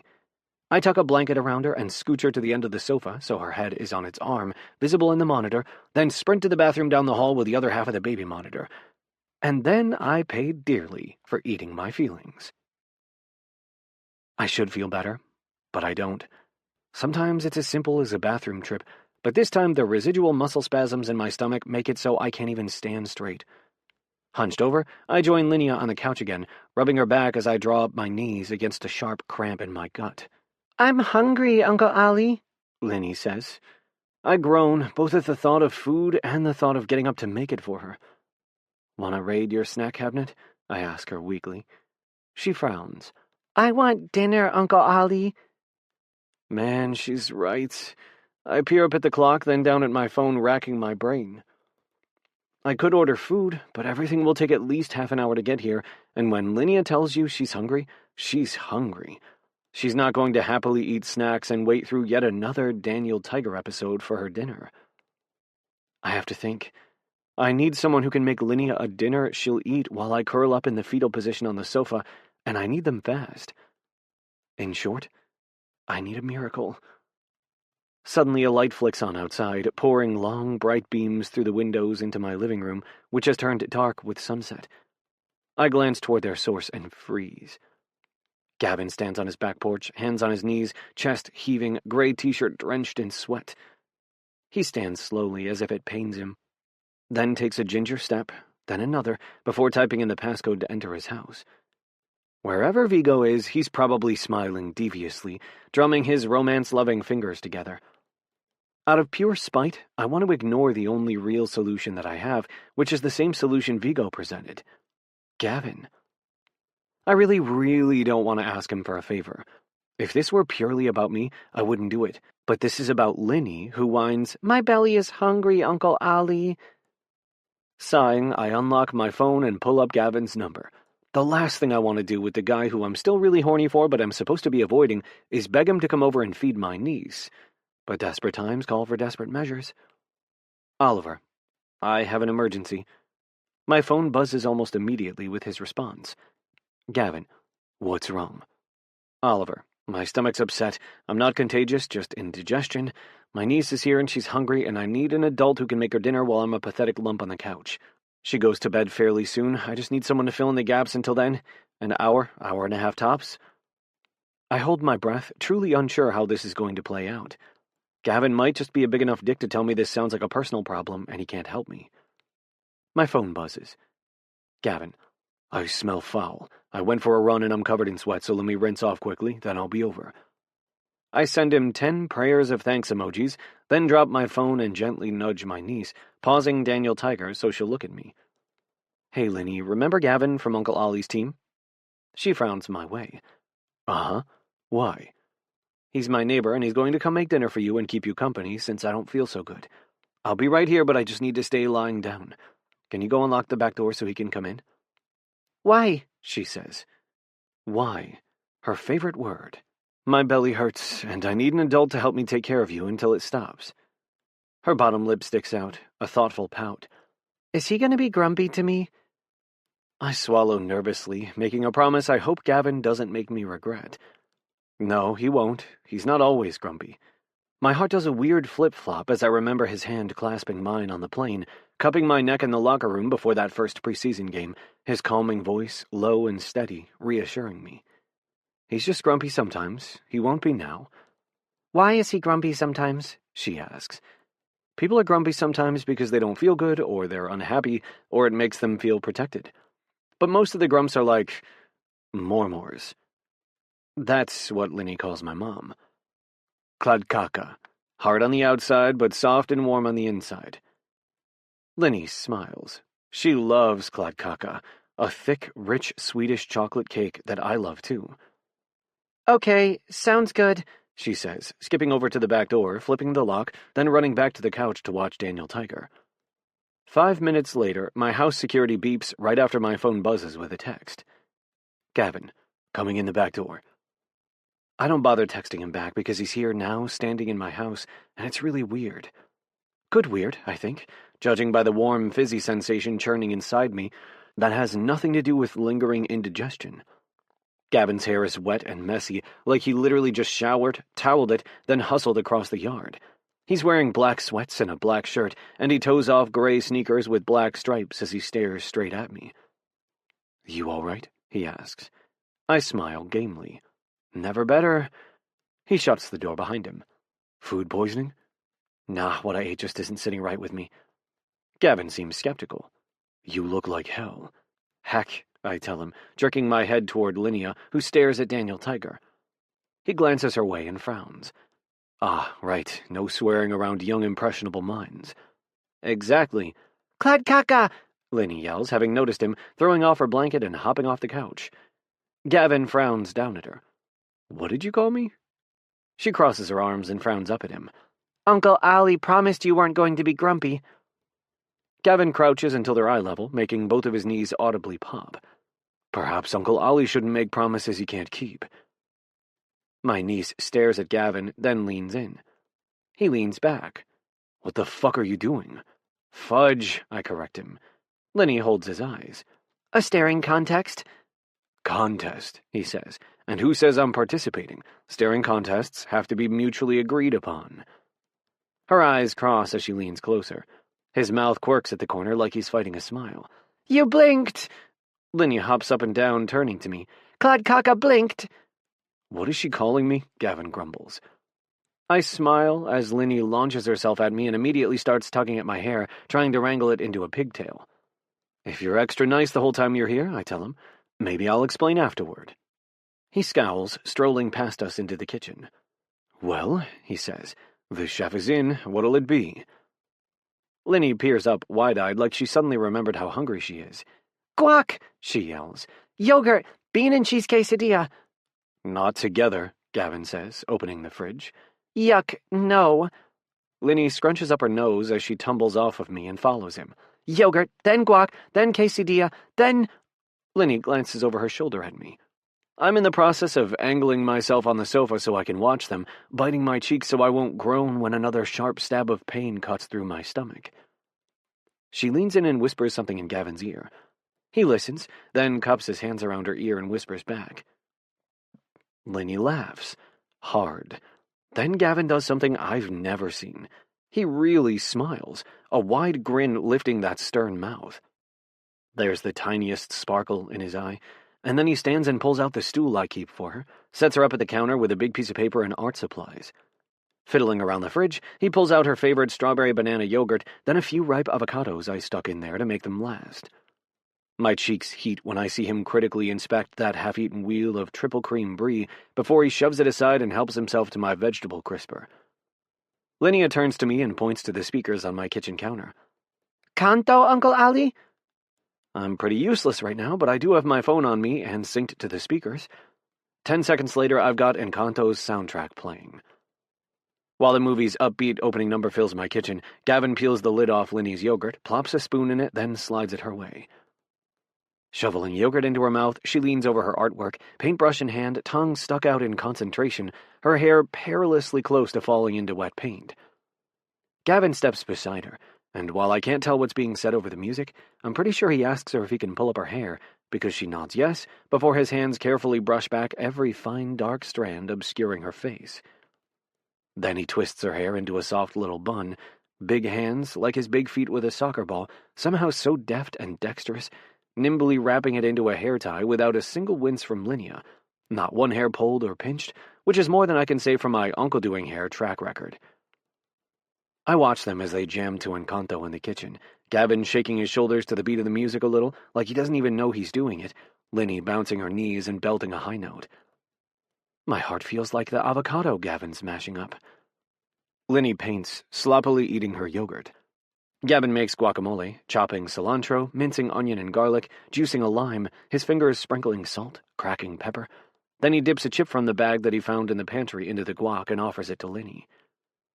She crunches on it thoughtfully, chews, swallows. Then she bounces on her step stool, so happy with what's in her mouth she nearly falls off. Gavin catches her, then gently scoots the stool closer to the counter, a tight, worried expression on his face as she smiles up at him and offers him a high five for his amazing guacamole. He high-fives her back, and that's when I know his fate is sealed, because the way to Linnea's heart is her stomach, and her stomach loves guacamole. Over chips and guac, Gavin joins Linny in her artistic efforts. Linny's mouth moves like she's talking to him nonstop, though I can't hear her over the music, her butt bouncing to Encanto. I could watch those two act like old friends in my kitchen forever, but then my stomach goes from bad to worse, making me speed walk to the bathroom once again. And then there's nothing pleasant to say or think for quite a while. Chapter 20. Gavin. Playlist. I've got you under my skin. Ben Longel's soul. "One hug, Clodcaca," Linnea says, big pale blue eyes blinking up at me. Wrestling free from underneath the sheets Oliver tucked her into, she opens her arms and says, "Please." I scowl at her from where I stand, arms crossed, leaning against the doorway of her room, or rather, the room Oliver clearly has set up for her. I push away the memories, the stark contrasts to my own history evoked by this scene, and tell her, "Don't push it. I blew a kiss and that's all you're getting." Her pout deepens. I roll my eyes, pushing off the doorframe. "Fine, but do not tickle me." She giggles. "I respect your boundaries." "Now you do, after you tickled me." She shrugs as she smiles, all wide-eyed innocence and dimples. "I didn't know you don't like tickles." "No one likes tickles, Rugrat," I grumble, bending over her and gently wrapping her in my arms. She's strong, a powerful little athlete already, but she's still so small, so vulnerable. The old sharp pain I've buried for so long slips through the cracks made by just one evening with her. My shitty childhood is a chapter of my life that I've done everything possible to leave behind me. But holding this little girl who's so trusting, so clearly loved, wrenches old awful memories to the surface. Living with those miserable excuses for family, my aunt and uncle, realizing very early on I was better off living anywhere but with them. The backpack with all my possessions inside it that I took everywhere I went, the places I found to stay, to hide. Then finally Fred, and soccer, and never ever looking back. "Good night, Clodcaca," Linnea whispers, before she plants a soft kiss on my cheek. I swallow around the lump in my throat. Good night, Linnea. I have every intention of walking out of that room without so much as a glance over my shoulder, but like a fool, I stop in the doorway and turn around. I'm rooted to the floor. Oliver smooths Linnea's hair back from her face as she turns, curling up with a stuffed dolphin. He rubs her back in slow circles and sings softly in a language I don't understand, but that I recognize from the many that I became familiar with while playing abroad. Swedish. I don't know much, just enough to recognize the words that matter. Safe. Love. Something splinters inside me, cracks clean in two, and that's when I know I am in serious danger. In danger of wanting so much more from Oliver than just to make him come undone, to scratch this exhausting itch that I've been denying the past few weeks. "You've been denying it longer than that," says that unwelcome voice in my head. I force myself to walk away, to remember this is what I'm good at, because it's walk away or be walked away from, and I choose to leave on my terms. To hold on with both hands to the control I ached for in my life for years and finally found in soccer. The control that's already slipping through my fingers. Here in his house and in mine. On the pitch and on planes and in hotels and in the locker room. In my body. In the cold, jagged corners of my heart that have started to thaw and soften. I'm halfway down the hall when I register the sound of Oliver's alarm system, making the same alerting ding it did when I opened his back door. My pace quickens, my hand forms a fist. Just as a precaution, ingrained, long ago learned self-preservation. A man walks in, quite tall, though not as tall as me, ball cap tugged low and obscuring his face. A thick, scraggly brown beard drifts down to his chest. He walks in like he owns the fucking place, tossing a pair of keys absently onto the side table next to Oliver's sofa as he toes off his boots. The world tints a furious, pulsing red. Who the fuck are you? I ask. The man glances up, his face still hidden in the shadow cast by his ball cap's brim. His head dips down as if he's raking his eyes over me. I'd ask you the same. I'm simply too stunned, too angry to make my mouth work. When he deduces I'm not going to answer him, he strolls past me. My pulse pounds in my fists as I stand, helpless, furious, watching this man walk through Oliver's home with such familiarity. Wandering into the kitchen, he flicks on the lights and opens the refrigerator. Answer me, I growl. He pauses, then turns, an open container of leftover quesadilla in his hands. I want to wrench it out of his grip and slap the lid on it, because that's for the little girl down the hall who begged for another quesadilla, even when I knew she'd never have room for it, who is now determined to have her leftover quesadilla for breakfast. Put the food down, I tell him. That's for Linnea. He tips his head, then sets the container on the counter, snapping on the lid, which is when Oliver strolls into the kitchen from the hallway, one hand on the baby monitor he's turning on. He comes up short, blinking at the man in his kitchen. Vigo? Oliver stares at him, blinking in surprise, then glancing over at me. Vigo. I remember that name. He's the one Oliver was yelling at, the one who'd somehow locked him out of the house. Were they lovers? Had they fought? Are they reconciled now? Fuck. I feel sick at the thought. What are you doing here? Oliver asks him. Hi, honey bunch. This man, Vigo, closes the distance between them and wraps his arms around Oliver, pulling him close before he smacks a kiss on his cheek. The world darkens. Blood roars in my ears. I want to rip his arms off. I want to yank him by the collar and throw him out the window and wipe every trace of his touch off Oliver's body. Fuck. I'm shaking. Rage and shock and possessive hurt slicing through me, revealing the raw, undeniable truth. I want Oliver. All of him. I know I can't have him forever, but I want him for however long I can, until whatever it is that finally finishes me off from professional play, and I disappear to lick my wounds and figure out what the hell to do with myself. I want him to myself. To drive wild, and hold, and give him hell, and please, and protect him from handsy, lanky, mangy-bearded fuckers with no respect for personal space. Get off, Oliver tells him, wiping his cheek as he scowls at Vigo. What are you doing? I came to help, he says, shrugging and going back to raiding the fridge. He already has help, I growl, then turn toward Oliver. Do you want him out? Oliver blinks my way, eyes wide. What? Do you want him out? I ask. I will gladly remove him from your property. The man glances over his shoulder as he tosses a handful of blueberries into his mouth. Not very hospitable of you. Not the hospitable type, I tell him, especially if he doesn't want you here. The man flashes a smile beneath that gnarly beard that makes the hair on my neck stand on end. It feels vaguely familiar. What's he to you? The man asks. Vigo, Oliver says sharply. This isn't funny. Get out. The man shuts the fridge with his hip, glancing between us. I take it I'm not needed then? Abso-fucking-lutely not, I snap. Oliver peers at me curiously, before he turns back to Vigo and glares. I know what you're doing and it's messed up. I told you I was going to figure this out on my own, and I did. Now go, raid someone else's fridge. Vigo sighs. Fine. Pushing off the fridge, he walks back through the living room, tugging on his shoes. He flashes another wide smile Oliver's way, then at me. Enjoy your evening, gents. With a salute, he swipes his keys off the table and slips out the door, shutting it quietly behind him. I turn back toward Oliver. What the hell was that? Oliver crumples onto a stool at his kitchen island and buries his face in his hands. A man trying to make a horse wear swimming trunks? What the fuck does that mean? Are you delirious? Dehydrated? His laugh echoes inside the space of his hands. I'm going to throttle him, he mutters. Oliver, I growl, making his head snap up. What was that? Who the hell was that? Silence hangs in the space between us. Too late do I realize how intense I sounded, how much I've just revealed. Slowly, Oliver spins on the stool and cocks his head. What does it matter? I glance away, dragging a hand through my hair, racking my brain for how to salvage this and cover my ass. A man just walked into your house and raided your fucking refrigerator. He stares at me, then finally says, So? So? I throw up my hands.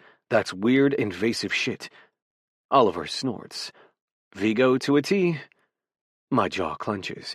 Why was he here, just walking into your house like that? I try to hold back the words, but they force their way out. Touching you like that. His fingertips drum softly across the counter. He stares at me. I'm going to ask you again, why does it matter? It doesn't, I lie, anger and panic knotting inside me. I can't stay, I can't care.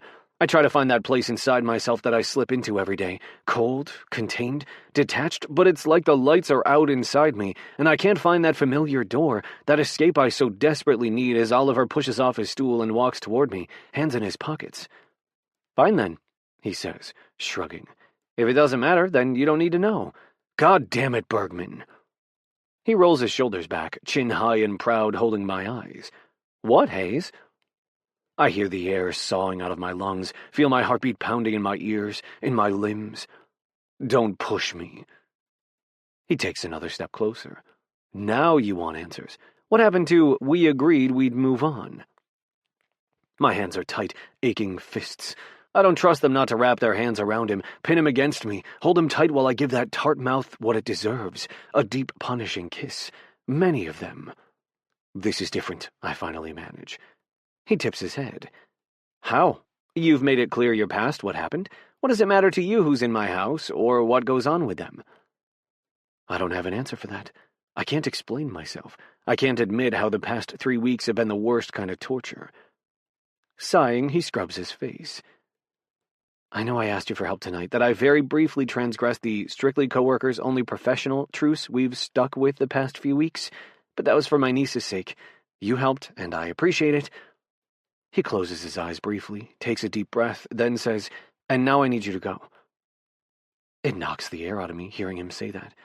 I'm the one who's pushed back, created distance, ordered him to leave, booted his ass out my door. Oliver telling me to go, wishing me gone? Fuck, it's not right. And that's exactly what you're avoiding, the voice inside me warns. Correct. That's exactly what I'm preemptively sparing myself. The pain of being unwanted when my allure fades with my career, when I'm nothing but a tired, sore, washed-up former athlete with more aches and pains than the poker guys combined, and his career takes off, drawing him to better clubs, luxurious places, the eager touch and attention given by those who will be even more drawn to his looks and charm as he becomes more accomplished, earns more fame. But, another voice whispers, there's still a way, isn't there? To get what you want without risking any of that. I stare at Oliver as he holds my eyes, a muscle in his jaw flexing, arms crossed. Fuck, he's aggravating, and gorgeous, and I want him so damn much. Could I do it?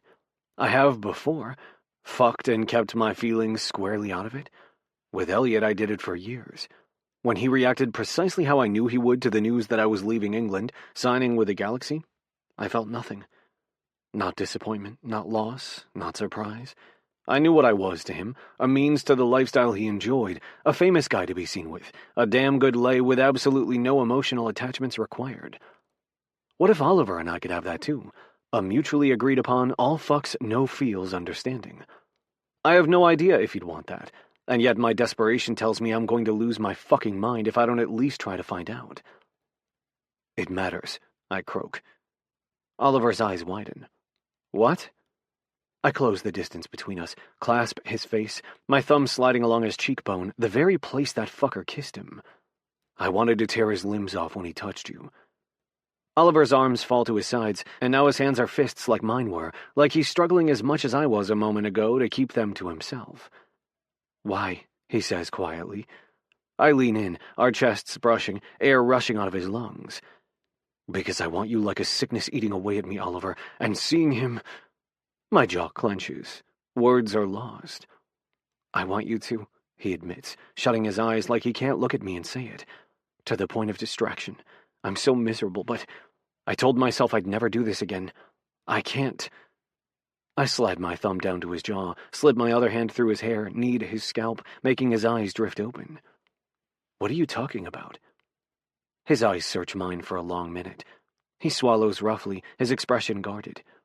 I told myself I'm not getting involved with anyone I work with. It blew up in my face badly when I was younger, and this?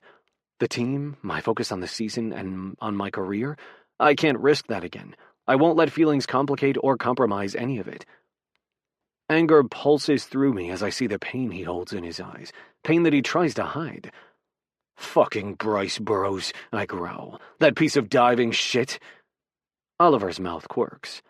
In retrospect, he's highly underwhelming and definitely wasn't worth all the angst, but he sighs. That's not how I felt back then. I'm not the most rational person when I fall for someone, and I fell for him. Hard. Ugly, potent jealousy sours my stomach. I want nothing more than to give in to this, he says quietly, and I'm having a very hard time dealing with how frustrated I am denying it. But you could be very, very bad news for me, Gavin Hayes, and I didn't come this far to let another person blow up everything I've worked for. I sift through what he said, hunger and need making me lean into his touch, feast on the way his pupils dilate, the way his chest rises and falls unsteadily like mine. It doesn't have to blow up, I tell him, a plan formulating in my head. He laughs emptily. It doesn't, but it likely will, and then I will be screwed. I shake my head, sliding my hands down, rounding his shoulders, holding him tight. Just fucks, no feels. He stares at me. What? We're both losing our minds not acting on this. I nudge my hips against his, making us both suck in a breath. Oliver's grip tightens on my pockets, holding me there when I try to pull away because it feels so good I can barely form sentences while we're touching like this. If we scratch the itch, keep it strictly physical, feelings out of it, then you risk none of that. He stares at me, breathing unevenly. You'd want that? A groan rolls out of me. Fuck yes. I nudge my hips against his, showing him exactly how much I want. You just... He shakes his head. The past few weeks, I'd swear you couldn't care less. My hands move against my will, down his arms, threading through his fingers, stroking his palms. That is because I am very, very good at hiding what I want and feel and need. I lean closer, my mouth a whisper from his. I've seemed my usual surly self. He nods. But I have been in hell, I admit to him, watching you when I shouldn't, wanting you when I shouldn't, the things I've done to you in my mind when I'm alone, in the shower, in my bed. Fuck, it's a madness how much I want you. Air rushes out of him as he wrenches his hands from mine and steps back, breathing roughly. You promise? Promise what? That you're not doing this to sabotage me? That you're not going to mess with me? Turn this against me somehow? Cold fury ices my veins. Bergman, promise me, he says. I search his eyes. You piss me the fuck off. You are aggravatingly cheerful and much too polite on and off the pitch. You choke on set pieces and you pass the ball too readily when you should shoot instead. You are much too attractive for your own good, and your wardrobe is an affront to the eyes, but I have never, nor will I ever do anything to sabotage your career or your happiness. You have my word. He blinks at me. But you used to hate me. Sometimes I still think you do. Here is where I have to tread very, very carefully. If I admit to him, to myself, the truth, this arrangement I'm proposing will be entirely off the table. If I admit how damn much I feel about Oliver Bergman when I'm promising to fuck him senseless and satisfy this ravenous craving between us with not a drop of emotion involved, he will shut this down, and for very good reason. Because if he knows what I feel, it would give him permission to feel that too. And that's exactly what he's asked me to promise not to do to him. What I will not do when I know how this ends. Me leaving, him living, happily, without me. I've never hated you, I tell him quietly, keeping my hands to myself, needing him to hear me, to understand, to believe me. Then if not hate, what was the past 2 years, Hayes? I stare at him, knowing I can't tell him what I'm thinking. That was doing everything in my power not to end up exactly where we are, loathing you for what you have while longing for who you are, aching for the person who's gained everything I'm about to lose, wanting you more than I want my next breath. I hated how I felt around you. It's an incomplete truth, but it isn't a lie. Likewise, he fires back, but you didn't see me being an asshole. Not overtly, but you found plenty of ways to get under my skin. You just did it with a smile. He shifts uncomfortably. I had to give it back to you somehow. Yes, well, I'm not the warm and fuzzy type to begin with. Having to rub shoulders with you was not going to bring out my non-existent friendly side, especially when I was attracted to you. His mouth parts. Wait, you've been attracted to me since I fucking saw you? Yes. And I resented you for it, I almost admit. I resented how happy you were, how gorgeous and young and promising, how content you were when I was anything but. It was irritating as fuck, I gruff. It still is. His mouth quirks. A faint blush stains his cheeks. But you wanted me. You couldn't stand me, but you wanted me. You still do. I hold his eyes. Yes. He bites his lip, staring at me. So it wouldn't change anything. Same dynamic as always, professional at work, and when we're home, very unprofessional, I promise him. A smile lights up his face. His blush deepens. Then he schools his expression and offers his hand. Deal. I stare at his hand, then glance up, meeting his eyes. I slap away his hand, wrench him by the shirt, and drag him into my arms. I'm going to kiss you. He nods. I'm good with that. But first you're going to tell me who the fuck walked into your house like he owned it and kissed you first. My cheek, Oliver says. He kissed my cheek. I growl as I walk him backward until he's up against the wall, and I'm pressing him there. Tell me. Oliver rolls his lips between his mouth, then says, Don't get mad. Bergman, I warn. It was my brother. I stare at him, feeling like the floor has dropped out from underneath me. Your brother? Oliver's trying very hard not to smile. Also, that night when we were in the kitchen and a woman showed up outside my place, that was my sister. Jesus. I rake a hand through my hair, setting distance between us. How many fucking siblings do you have? His smile wins, brightening his face. 6? 6, I blink. There are 6 more of you running around? God help us. Shut up.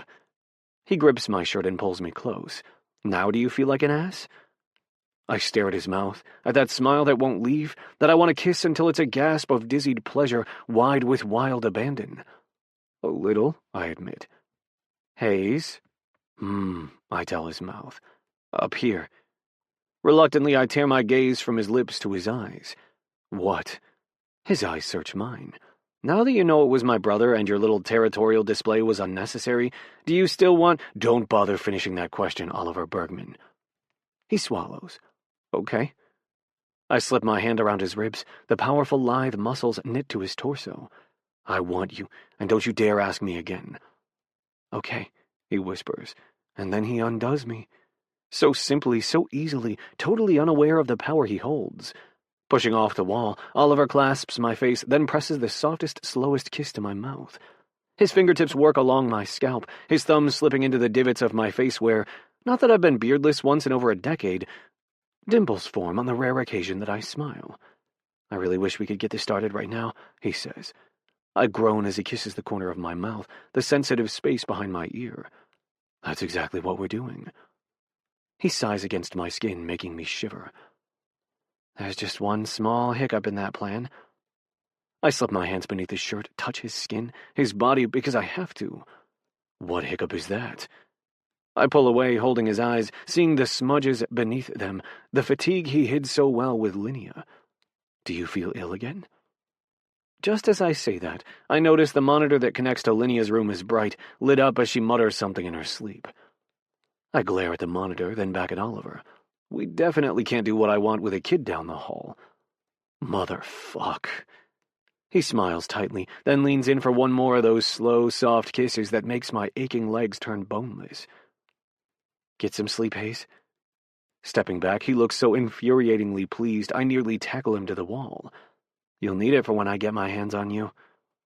I snort while stepping into my shoes, opening his back door. That's precious. You think I need a warning. Generally, I consider it polite to give someone a heads up when they're about to be demolished by so many orgasms, so many ways they'll forget their own birthday, but— He shrugs. What do I know? Spinning, I face him as we stand on his threshold. Oliver stares at me, looking much too smug. Demolished, I close the distance between us, tucking a hair behind his ear, my mouth lowered there. When I'm done with you, I whisper, you're going to have forgotten much more than that, Oliver Bergman. Every moment of pleasure another soul has given you, even pleasure at your own fucking hand, will be gone. I will obliterate it and ruin you for anything but my touch and my mouth and my cock. That's a promise. Oliver glares at me. Is that a challenge, Hayes? It's whatever you want to call it, sweetheart. It's all going to end the same. You wrecked. He tips his chin, looking me over. Then it's on. Pistols at dawn. I frown. What the fuck are you talking about? You clearly haven't read enough historical romances. Fucking correct, I've never read one, and I have no clue what you're talking about. That's how you threw down the gauntlet, challenged a man to a duel, and I challenge you tomorrow morning. Your place or mine. One of us will come out the victor. I bite my lip. Is this your deeply nerdy way of saying you want to fuck first thing in the morning? Yep, when he gets up at the butt crack of dawn in the morning, I'll be back by 7 and very, very ready to take you down. Or go down on you. Or both. Heat rushes through me. I drag him close again, kiss him, battling his tongue, drinking in his ragged breaths. Part of me wants to tell him no. I know how I feel when I wake up, how everything fucking hurts, how slow and sore I am. But the thought of telling him no feels physically impossible. I want him too badly. I'll set an alarm, wake myself up in time, take a hot shower, limber up in time for when he shows up. With one last kiss, a slow tug of his bottom lip, I pull away. I'll text you the code. Just let yourself in. Oliver stands there, flushed, breathless. Okay. I turn away, slip out of his house before I'm tempted to kiss him again, to torture us any further. As I stroll from his yard to mine, for the first time in so long, I feel the buoyant pleasure of having something to look forward to. Peering up at the stars, full of rare, real joy, I smile. Chapter 21. Gavin. Playlist. Die for You. Leon. After a night of shit sleep riddled with filthy fantasies starring Oliver, I wake up in a foul mood to the sound of my alarm. The world's bright as my eyes blink open. Every fucking thing, including my deeply unsatisfied, aching stiff cock, hurts like hell. My body's in its usual agony. I feel every vertebra in my spine. The knot tightening my neck, tension banding around my temples. The first bend to my knee makes an unstoppable groan creak out of me. I feel deeply entitled to the sour outlook with which I greet the day. I'm too sore and miserable to go all the way into the kitchen and make myself a coffee. Instead, I piss, brush my teeth, splash my face, then stand at the sink, groaning at my reflection, the lines etched by pain, the dark circles under my eyes. Fuck. Swearing under my breath, I amble back toward bed, then crawl in. God, lying down feels good. The next thing I know is my house alarms beep, then the door falling shut. I hear his steps, brisk, familiar. A ridiculous smile tips the corner of my mouth. I'm half asleep, telling myself to wake up, look sharp, but there's something so right about lying here like a lump, knowing he's coming. His kisses, his touch, his everything.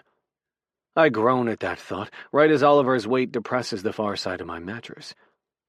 Blinking open my eyes, I meet his. His smile lights up his whole face. Hi, he says. I don't have words for how good it feels, seeing him here, how much I need him. I take his hand, bring it to the aching muscles knitting my shoulders to my neck. Hi, I finally tell him, my voice hoarse and gravelly from sleep. Oliver rubs my shoulder gently before his hand slips into my hair along my scalp. Fuck, I could just lie here basking in his touch, except that's not what this morning is. This morning is me obliterating him with orgasms and stunning him with my sexual prowess. Though Oliver seems to have forgotten that challenge he issued, because when I turn, about to give him a hard, crushing kiss, he smiles down at me, the morning lighting up his face. And then he just stares down at me before bending close, pressing a deep kiss to my mouth. Velvet, hot, wet, teasing. My mouth falls open as he clasps my jaw, his thumb stroking my bottom lip, his tongue finding mine.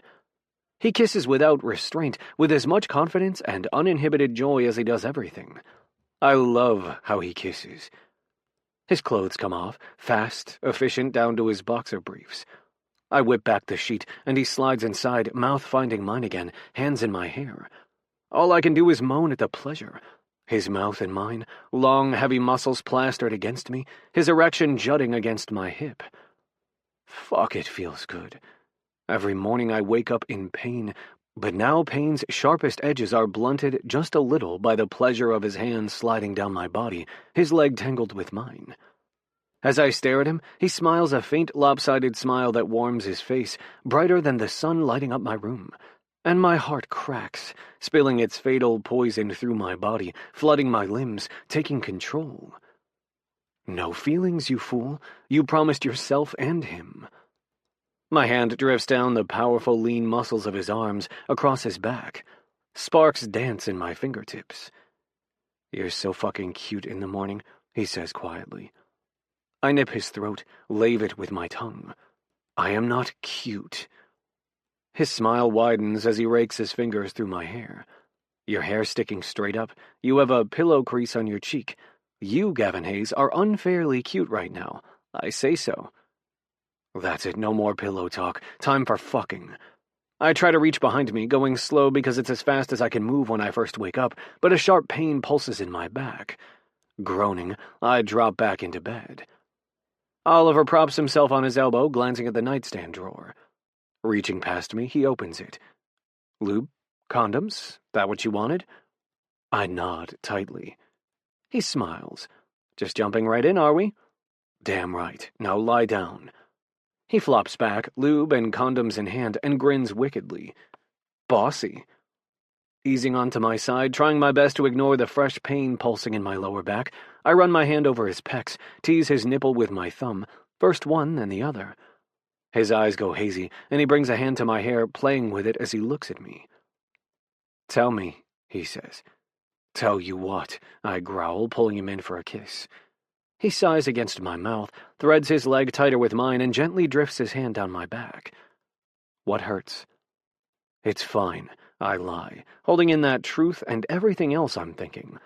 How beautiful he is in daylight, sun dancing off that halo of golden hair spread on my pillow, gilded hairs sparkling along his legs and arms and chest, arrowing down his flat, chiseled stomach. How perfect it feels, holding him, feeling him holding me. My palm slides down his stomach, my knuckles teasing his hips, the edge of his underwear. He's not amused. Gavin. A thrill dances through me, hearing my name on his lips. Then he presses up on his elbow eye to eye with me. I don't want to hurt you. You won't. He frowns, searching my eyes. You're in pain. We don't have to fucking touch me, I beg, taking his hand, lacing my fingers with his. I'll tell you if something hurts, but just fucking touch me, Oliver. Now. His gaze intensifies, his thumb circling my palm. Silently, he presses into my shoulder until I'm rolled onto my back, his eyes searching mine. Okay, he asks. I nod. Yes. He slides his leg farther over mine, propped on his elbow, looming over me. Historically, when I've been intimate with others, I'm in charge. It's always felt natural, given my leadership-oriented nature, my propensity to control and see strategy and boss people around. But with Oliver, there's something clear as he slides his thigh higher over mine, his hand sinking into my hair as he stares down at me. He's comfortable taking charge, too. Which I knew. I've seen it on the pitch, in training, during games. His is the kind of strength and self-possession that's not wrapped in fury or aggression or acute impatience. It's poise and calm, sureness in what he's capable of, in what he wants. And for the first time in so fucking long, I feel safe enough to give it up, to hand it to him, to let him carry everything for once. How this will happen, the ways we'll learn each other and find pleasure. And this? He asks, holding my eyes as he massages my neck gently, then my shoulder. I nod. My voice is a croak as I tell him, yes. He smiles faintly, bending, kissing me. Good. My arm curls around his back, pulling him close as he drifts his hand across my chest. He bends, licks my nipple, first one, then the other.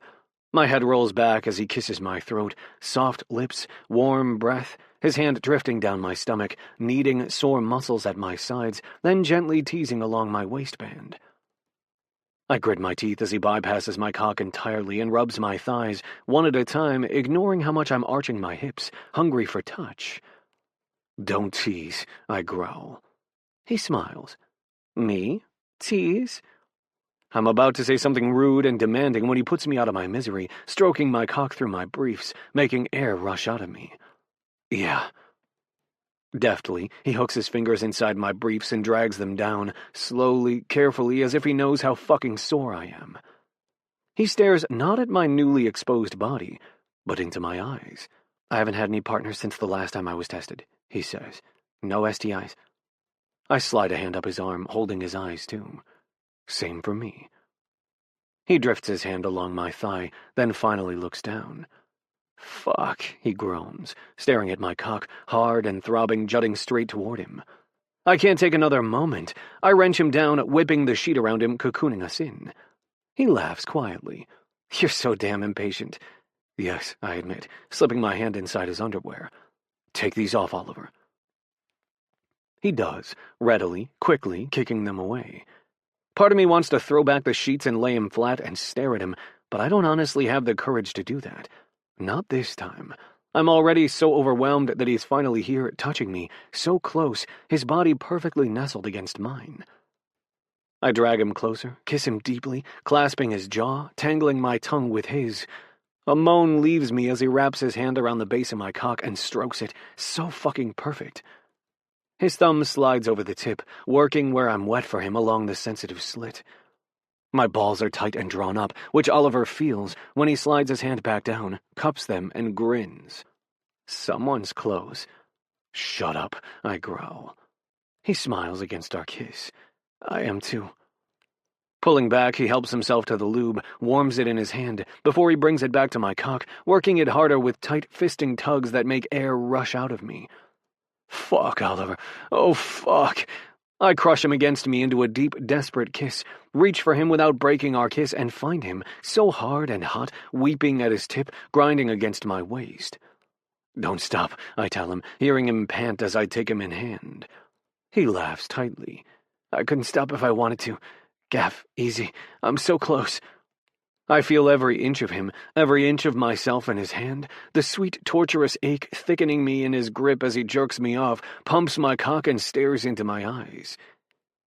Come here, he tells me, breaking his grip only long enough to ease me toward him, lying on my side. Yeah, I beg, knowing what he's doing, throwing his leg over my hip as he fists both our cocks in his hand. We groan into each other's mouths with the first pump of his hand, working us on each other, the tips of our cocks rubbing, making air rush out of me. I clutch his hip, rutting into his fist. I have never been this desperate, this close, this fast. Then again, I've been hard for this man for 2 years. I could argue this is actually the longest I've ever lasted. Gonna come, I warn, my voice hoarse and tight. He nods, breathless as I crush my mouth to his, gripping him hard as the first juts of my release paint his hand, his cock, which stiffens even more. He groans my name, his release pulsing from him as he works himself against me. I gasp, my hands frantic, holding him against me, needing to feel him come everywhere, in his legs as they lock around mine, his hips punching against mine, his chest brushing mine, his lips chasing mine eagerly as my hips jerk again with another desperate rush of release. I groan his name, too, pleasure flooding my body as I watch him roll his hips once more and shudder another hot ribbon of release along my stomach. Our breaths saw out of our lungs as I look at him, stroking his hair, as his hand still touches us, even as we soften, holding us close, our pleasure a glorious, long-awaited mess that makes him smile. Leaning in, I press a slow, hungry kiss to his mouth, then ease onto my back. My eyes feel heavy. My body feels heavier. I tuck Oliver against me, feeling sleep weigh me down. I tell myself I won't sleep, just rest my eyes for a few, because soon it'll be time to get up and get ready for our game. Time dissolves, warm as the cloth he uses to wipe us clean, gentle as his body tucked against mine. The next thing I know is Oliver's voice, as if said from the end of a tunnel. He sounds so far away. Relief washes through me as I realize I still feel his body close. Gavin, he says. I nuzzle the crown of his head, sigh contentedly. Give me 10 minutes, I tell him, and then I'm going to wreck you. He laughs against our kiss, then pulls away on a sigh. I wish, but we have to get up and get moving. We've got a game today. Wait. Oliver blinks, props himself up on his shoulder. Did we fall asleep? Like a screwball comedy, our eyes widen in tandem, then snap to the digital clock I keep on my dresser. We were supposed to be at the stadium 15 minutes ago. That's when we both yell, "Fuck!" Chapter 22. Oliver. Playlist. Everything moves. Bronze radio return. Gavin drives like a bat out of hell and gets us to the stadium in record time. Flat tire, he tells Coach, who sits in her office with Rico and Jazz, before she can ask where we've been and why we're 45 minutes late. Very sorry, he says, double-tapping her door. Hasn't happened before, won't happen again. I nod. Sorry, Coach. She glances between us and sucks her teeth. Uh-huh. Get your asses in there. Yes, Coach. I salute her as Gavin drags me past the door down the hall. You good? He asks. He's favoring his left leg, limping slightly. I watch him walk, concern tightening those anxious bands around my chest. Bergman, he barks. I snap my head up. Yeah, I'm good. You? He glances over his shoulder, something fierce in his gaze, a fire that's doused as soon as we make eye contact. I'm fine. It's said with finality, a tone that says, do not cross me on this. Like he knows I'm aware of every sore spot on him that I touched, every movement as he eased out of bed that made him wince and hiss a breath before he threw back a handful of ibuprofen, swallowed them dry, and forced himself to move faster than I knew he wanted to. I don't understand how someone whose body is so clearly hurting and hurt makes himself go out on that field and run through that kind of pain, collide bodies, take tackles, force himself into bursts of vicious speed up the midfield. I'm worried about him, and judging by the angry look he gives me as he catches me staring at him, Gavin knows it. Eyes up, he says sharply, opening the door to the locker room. Focus. I don't need you to tell me to focus on my fucking job, Hayes. The faintest smirk tips his mouth. Good. He follows me into the room. I glance back. Aren't you supposed to go see Dan and Maria? Get your pregame tune-up? His lip curls as he brushes by, ignoring me. Santi's on him, asking questions. Ethan, too. They so obviously look up to him, even though he scares the shit out of them. He's got this instant magnetic force of authority. I watch him listen, answer questions, set them at ease in his terse, no-bullshit way. When he catches me watching him, he arches an eyebrow.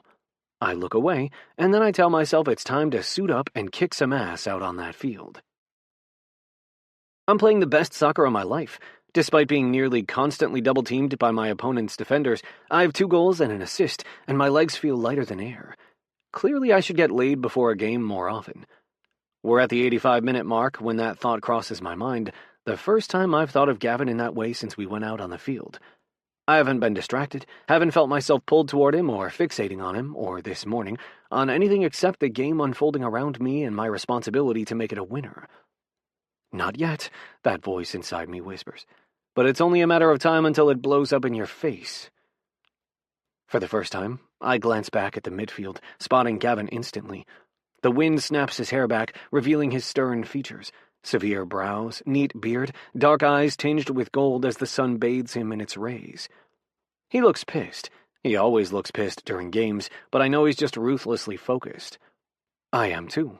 I know exactly where my wingers are, where the goalie is behind me, as I cut across the field and Gavin snaps the perfect pass my way. God, his precision is freakish.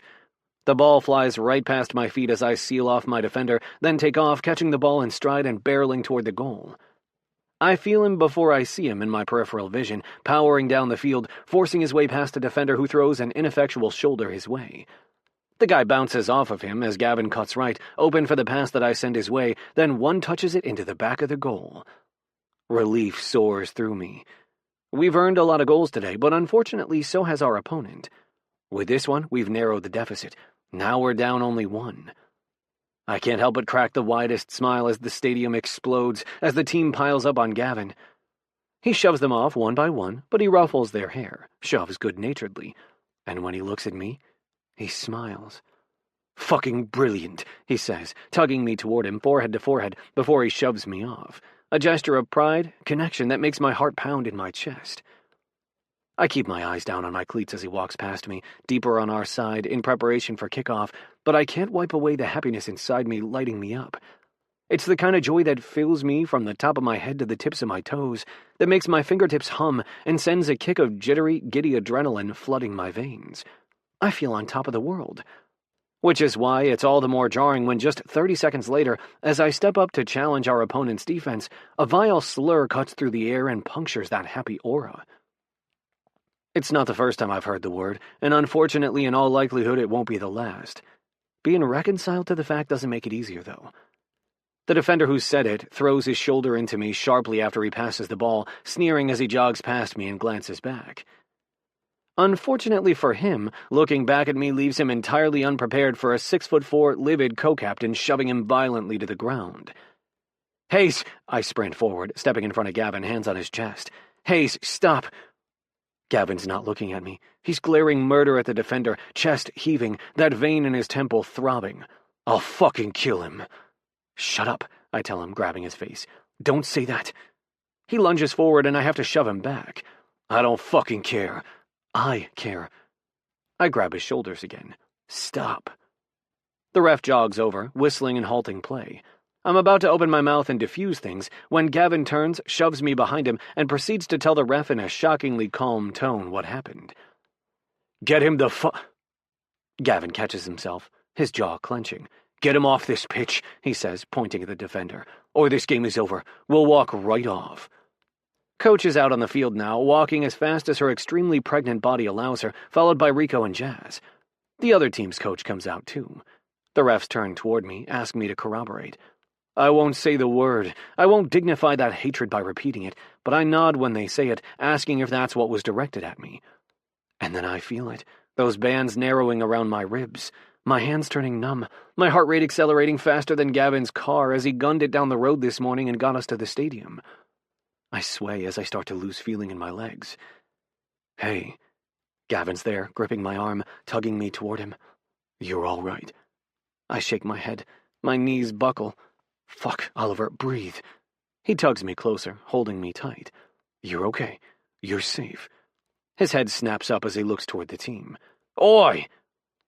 The world's swimming. It sounds reduced to my too fast tugs of air, my heart pounding in my ears, but I see them. First Santi, then Ben, Ethan, Carlo, Andre, even a Moby who bolts down the field. Everyone circling around us, boxing us in. You'd think being swarmed by the team roster when I'm hyperventilating would make things worse, but it's just like the tight embrace Gavin wraps me in, pinning my head against his shoulder. It grounds me, comforts me, shields me.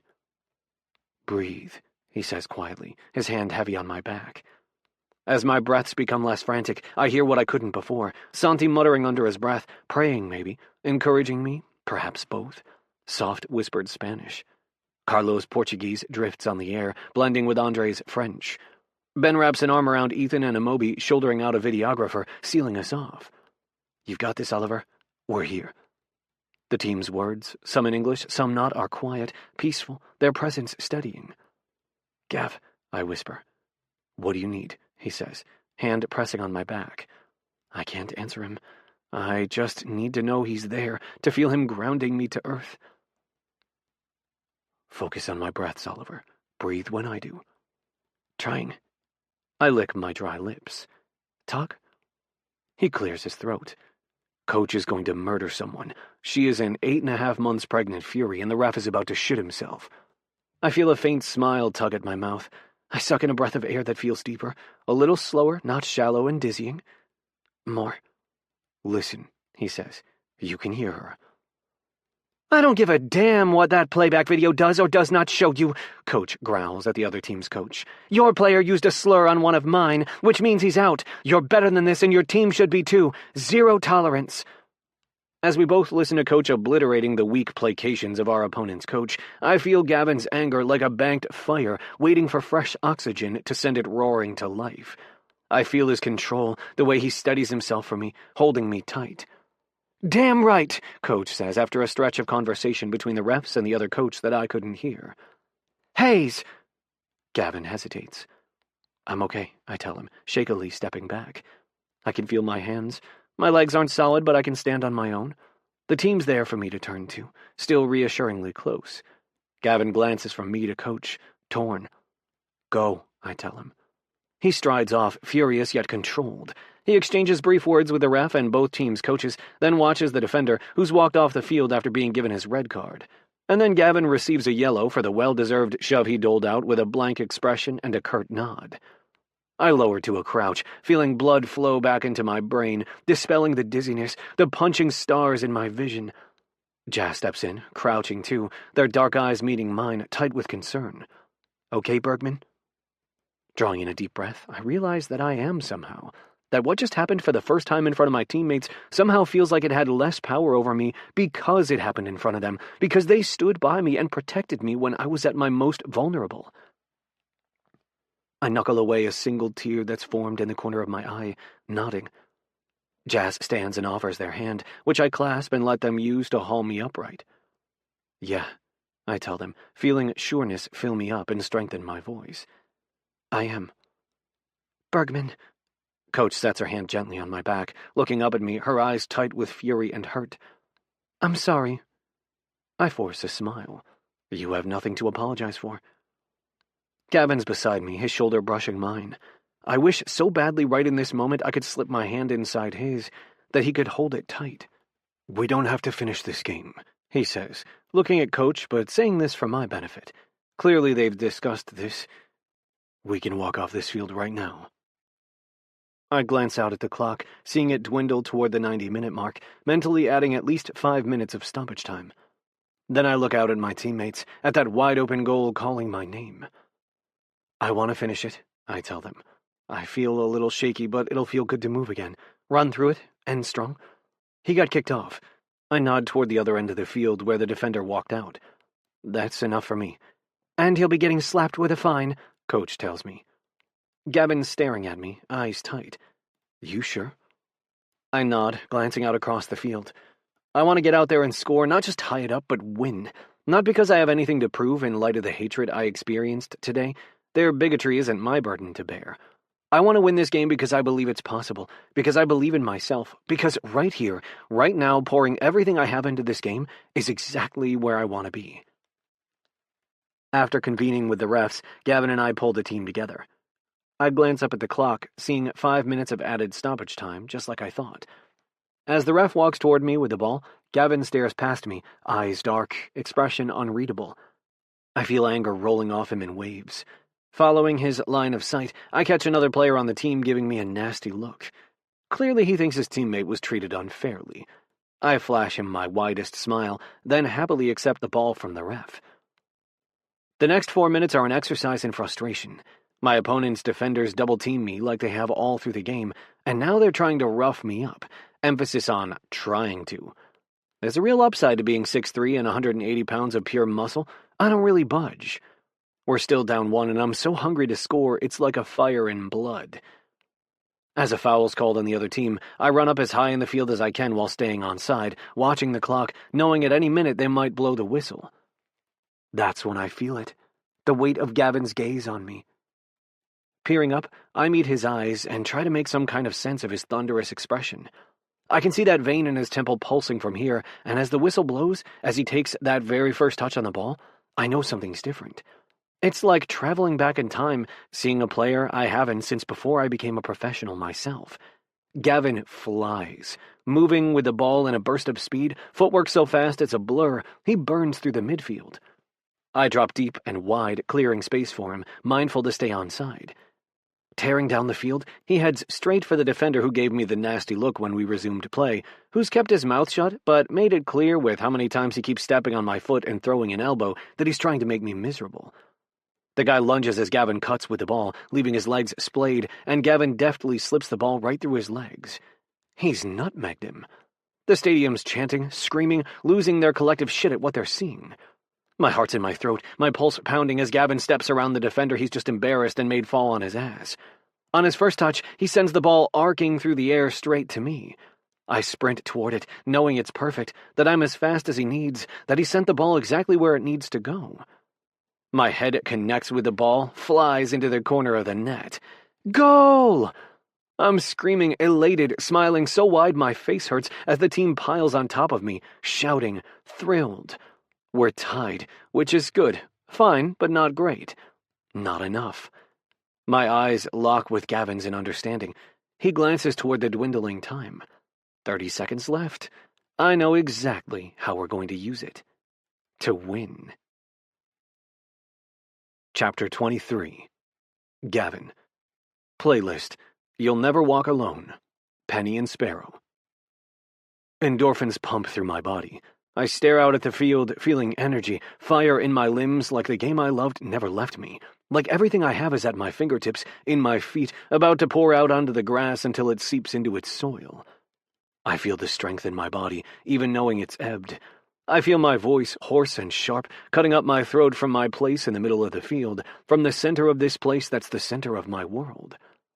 I see Oliver, drink him in, chest heaving, flushed, dripping in sweat, hair half out of that infuriating spurt of gold ponytail. Fucking perfect. The whistle blows. There's no time to tell him what I want to do. Our opponent has the kickoff, and they're already sending it deep into our end. Ben's fucking useful for once, winning it off their offense, dropping it to Amobi, who works it over to Carlo. Carlo sends it up the wing to Ethan. Cutting in, Ethan sees me ahead higher in the midfield and sends the ball my way. I wait for him, toying easily with my defender, faking him out and breezing by. I hear the stadium noise tick up, feel the hairs on the back of my neck stand on end. Reading my tactic, Ethan cuts toward midfield as I stretch the field, deep toward the sideline, drawing out the defense until the box is exactly how I want it, wide open, with Oliver running in to fill it. I trust Ethan enough to know I want to give and go, having screamed at him since preseason started to see those triangulations quicker. I send the ball his way, and he reads me perfectly, a straight shot down the field, but farther than it should be. Cursing under my breath, I explode, a hot warning pain radiating through my back, slicing down my leg. I ignore it, sprint toward the ball as it darts dangerously close toward the goal line. My defender's hot on my heels, too close for me to get a foot on the ball and keep it in bounds. At least for me to get an upright foot on the ball. At the last moment, I slide in across the goal line and nudge the ball to safety when it's inches from the paint. The stadium erupts as my defender trips and stumbles past me, as I crawl upright and sprint back onto the field.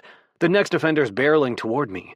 I fake right as if going for the goal, then tap the ball left, making him stumble too. And then I see him, tall, lightning fast, that golden head of hair heralding his arrival. As Oliver sprints toward the goal, I flick the ball off the outside of my right foot. It's one step in front of him. Then he's there with a one-touch to the back of the net. Goal! Arms raised, I feel triumph singing through my veins.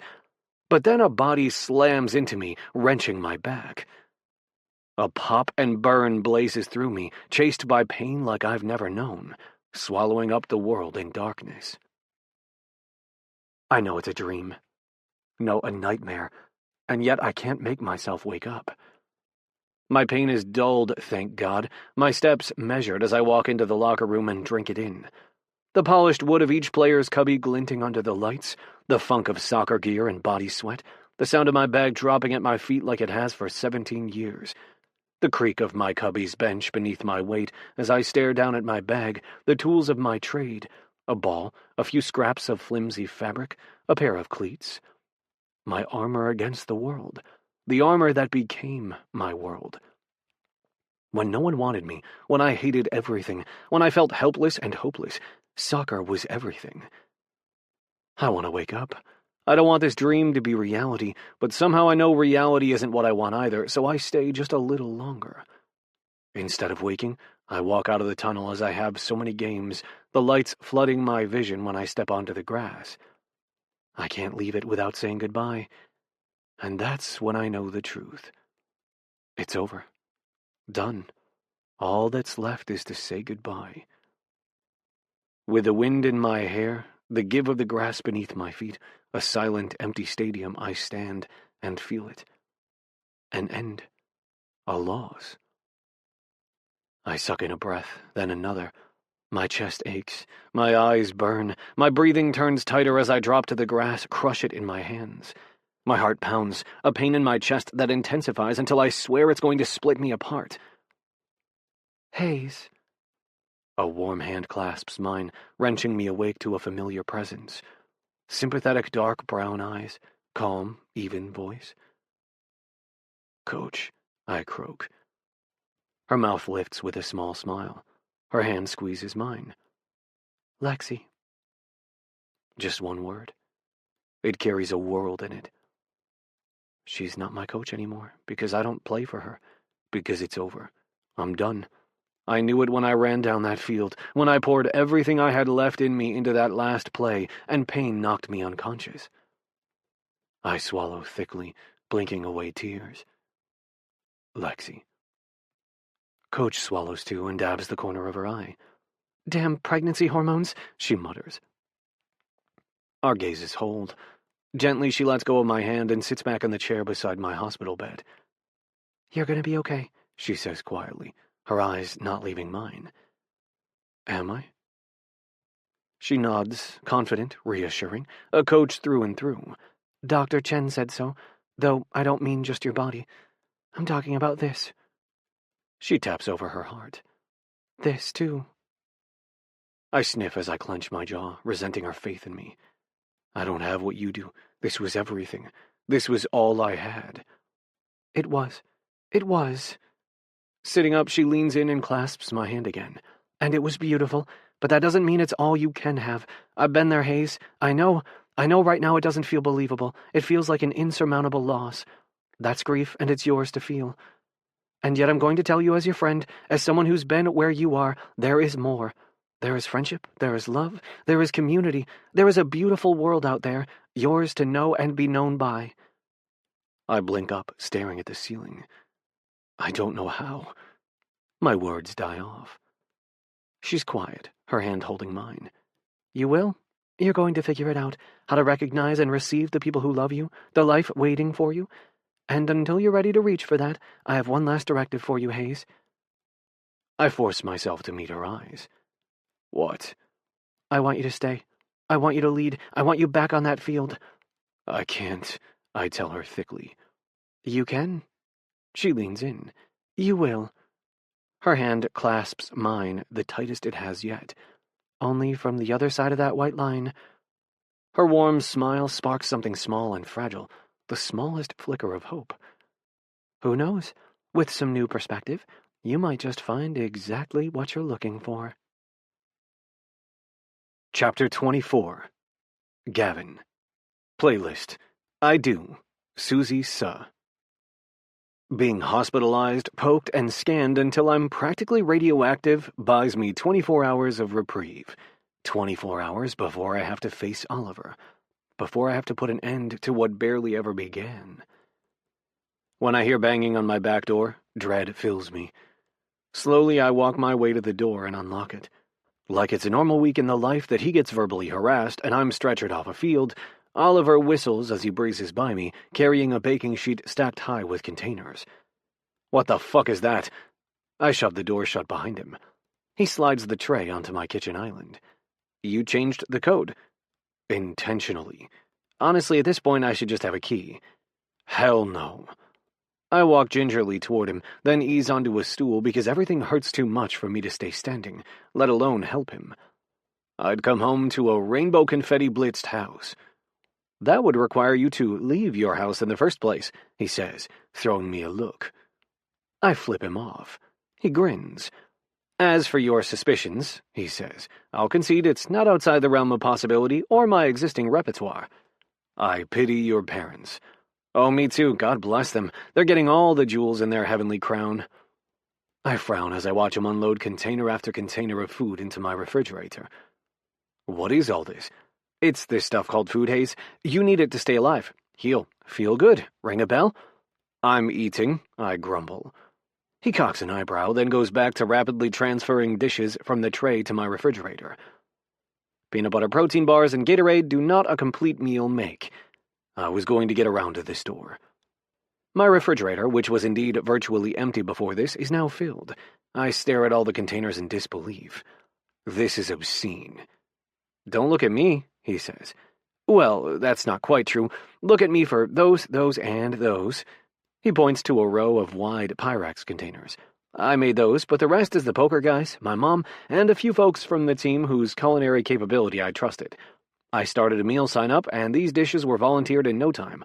All of them can be frozen once you figure out what you want to eat in the next few days and what you'd like to save. Even Lenny whipped something up with Mom's help. She made you your namesake dish.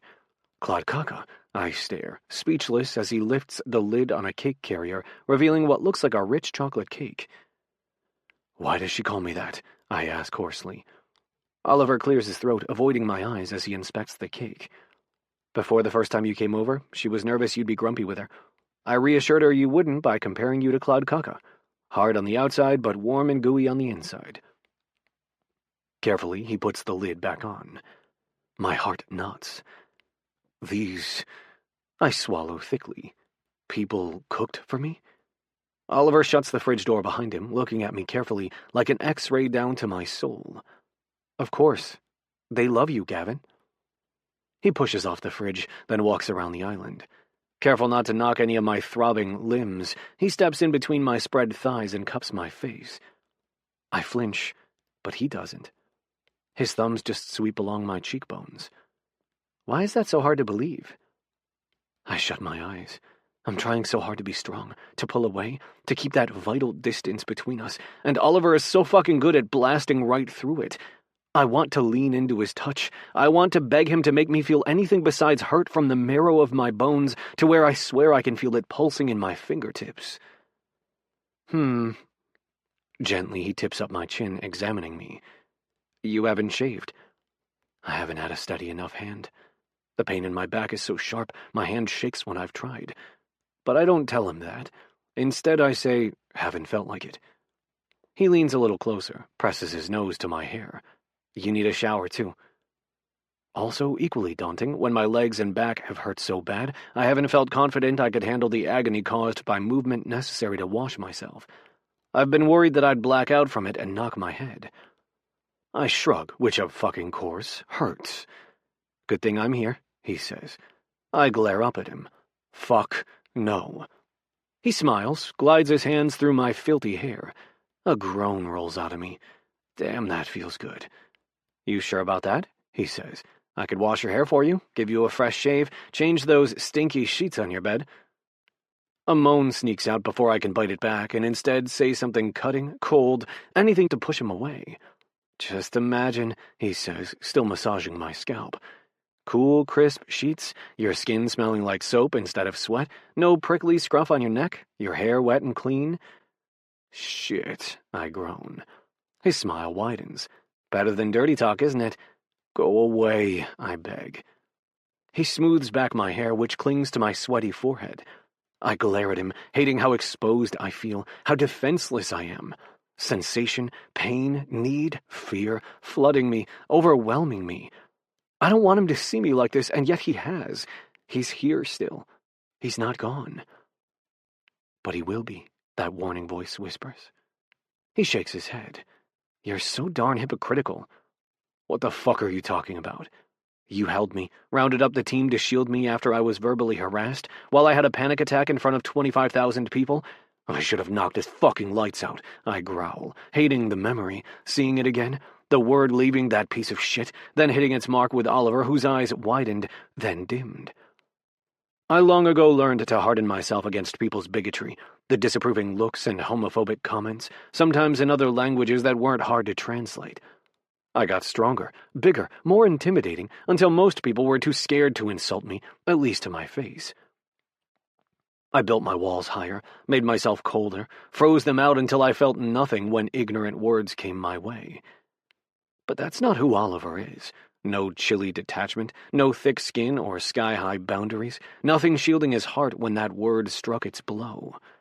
I wanted to disembowel that piece of queerphobic shit for putting a stricken look on Oliver's face.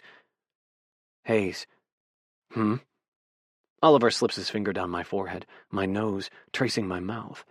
I didn't mean for you to go down crappy memory lane. My point is, you helped me. You took care of me. Now I'm going to help and take care of you. The fuck you are. I stare at him, a knot in my throat. Angry, relieved, scared. I don't have an easy way to get clean, I admit. Don't like baths, so no tubs. No bench in my shower either. I never thought I'd need a shower with a bench, because I've been living in fucking denial. How else did I think it would end? I always knew I wouldn't walk off the pitch for the last time. I knew nothing could tear me away from this game other than my body being rendered irrevocably unfit to return to it. I don't know how to do it, I finally manage. Oliver searches my eyes, before an easy smile returns. Well, then you are in luck, my friend, because I have a shower chair. I'll go grab it and bring it right over. Why do you have that? My dad had most of his leg amputated and uses a prosthetic limb. He finds it much easier to sit while showering. My soon-to-be sister-in-law has rheumatoid arthritis, uses a cane for stability, so I made the leap that she'd value that option too. They both live close. The chances that they'd need my shower are slim, but I didn't want them to ever be here and need a rinse-off, and for that basic function in my bathroom to be inaccessible to them. He shrugs. It's not hard to keep a shower chair in my closet, ready for when they might need it, or hell, when I might need it. Statistically, it's only a matter of time until I bust something and need the thing myself. When I've saved up enough, I'm going to redo that shower, build a bench. But for now, this is what I've got. Not that I'm surprised by this confession, knowing what an obscenely considerate, kind person Oliver is, but it makes a difference hearing it from him anyway. That he's grown up loving and admiring someone whose body knows pain and hardship. That not only his own flesh and blood, but the woman his brother loves struggles with pain and mobility, and it's so fucking natural to him to see them, to consider them, to love them. Maybe it's because I'm so damn desperate to feel clean. Maybe it's because I'm lonely and in so much pain I can barely think about anything besides that. But rather than tell him to fuck off, and with what strength I have left, not so politely shove his ass out of my house, I hold Oliver's eyes and tell him, all right. Fuck, shit, fucking shit, I growl as I ease onto the shower chair and set the hand towel that Oliver left draped on it across my lap for modesty's sake. How's it going? He asks on the other side of the door. Fucking peachy, I call. All clear? I'm decent, if that's what you mean. I peer down at the towel. Well, decent-ish. The bathroom door whips open. Through the fogged-up glass, Oliver is visible, walking in, wearing the shortest, tightest pair of swim trunks I have ever seen, and of fucking course they're the most heinously vibrant, multicolored floral print. I know, he says, stepping in, sliding the shower door behind him. They look amazing on me. I shake my head as he steps closer, inspecting the bottles, finding the shampoo and squirting it into his palm. You did it just to torture me, I tell him. I have to sit here literally eye level with... I make the mistake of glancing where my eyes land on his groin and swallow roughly. Oliver has got a flush to his cheeks as he starts lathering shampoo into my hair. Well, then I guess you'll just have to shut your eyes and focus on relaxing if you can't appreciate the beauty of my psychedelic hibiscus swim trunks. The prints seared into my retinas. I shut my eyes, tip my head back. Like fireworks when you see them on the backs of your eyelids. Man, I love fireworks, he says. That boom that just rattles your chest, colors splashing across the sky like a big flick of the cosmic paintbrush. I sigh as he steps behind me and scrubs my scalp. He takes his time, deep circular motions with his fingertips, before his touch eases down my scalp to the base of my skull, which throbs with a headache. Next, he scrubs near my temples, massaging there, too. Then he detaches the shower head to rinse it, his hands capable and steady, running through my hair. Next, he says, stepping around me, dropping to his knees and organizing his tools to the right. Shaving cream, my razor, a small bowl that's collected shower water to rinse it. I shut my eyes, suddenly panicked, overwhelmed. It's too much, too intimate. But right as I open my eyes, as I'm about to tell him I can't do this, Oliver pushes up on his knees and faces me with a beard of shaving cream, thick white gloop pasted across his eyebrows, too. I snort an involuntary laugh that echoes around the shower. He looks ridiculous. Hey now, he says, striking a pose. No laughing, I look good, like Santa Claus who got Botox. Stop, I say hoarsely. Stop making me laugh. It hurts. My back does hate to laugh, but my heart loves it, this moment that he's here at my feet, being ridiculous for my sake. Oh, damn, he squints, shaving cream in my eye. Come here. I wipe the shave cream that's dripped over his eye, cup my hand into the shower water overhead until it's full, then gently rinse it too, half washing away his ridiculous shaving cream beard too. There. His eyes crack open, then meet mine. I tell myself to let go, my hand to stop cupping his face, my thumb to stop sliding along the sharp plane of his cheekbone. But I can't. I just can't. I can't fight it any longer. I feel broken. My body, my resolve. I've built my walls so many fucking times, only for Oliver to crash through them over and over again, and I simply cannot turn him away again. I lean closer. Oliver leans in too, until our mouths are so close, until I realize I'd get a mouthful of shaving cream if I did what I want. Oliver seems to realize this too. He jerks away, looking self-conscious. Like some freakish contortionist, he arches back deeply under the water and rinses his face. If I attempted that right now, I'd die, just die of pain. I wait for my familiar envy, resentment, anger to flood my body, to wipe away my desire for him. But it doesn't come. Instead, this horrible, awful ache settles in my heart, a knot slipping around it tightening. I have the most terrifying thought, no, vision, that this knot, insistent and tight, is the end of a tether, and that tether, gossamer fine yet tensile strong, stretches from my heart through the air and space, and fuck even time, and its other end, its home, is a knot like mine around another heart. Around his. Oblivious to my world-appending thoughts, Oliver straightens and shakes like a wet dog, sprinkling me. Oi, I scowl at him. Like you weren't wet already. He grins, back to his playful self as he pushes up on his knees again, shaving cream in hand. Eyes on his task, he lathers it on my neck along my beard. Nice and steady, he says as he grips the razor in one hand, my chin in the other. I swallow. Oliver smiles a wicked sort of grin, eyes on his task. Do you know how much self-control it's taking not to sing Sweeney Todd right now? Just what I want to hear with a blade at my neck. You're feeling inspired by a murderous singing barber. His grin widens, eyes on his task still, his grip on my jaw firm and steady as he drags the blade up my neck. For someone who doesn't like musicals, you know an awful lot about them. I fight the urge to swallow, but can't help it. The nervous need overwhelms me. After that first game, when we watched Hamilton.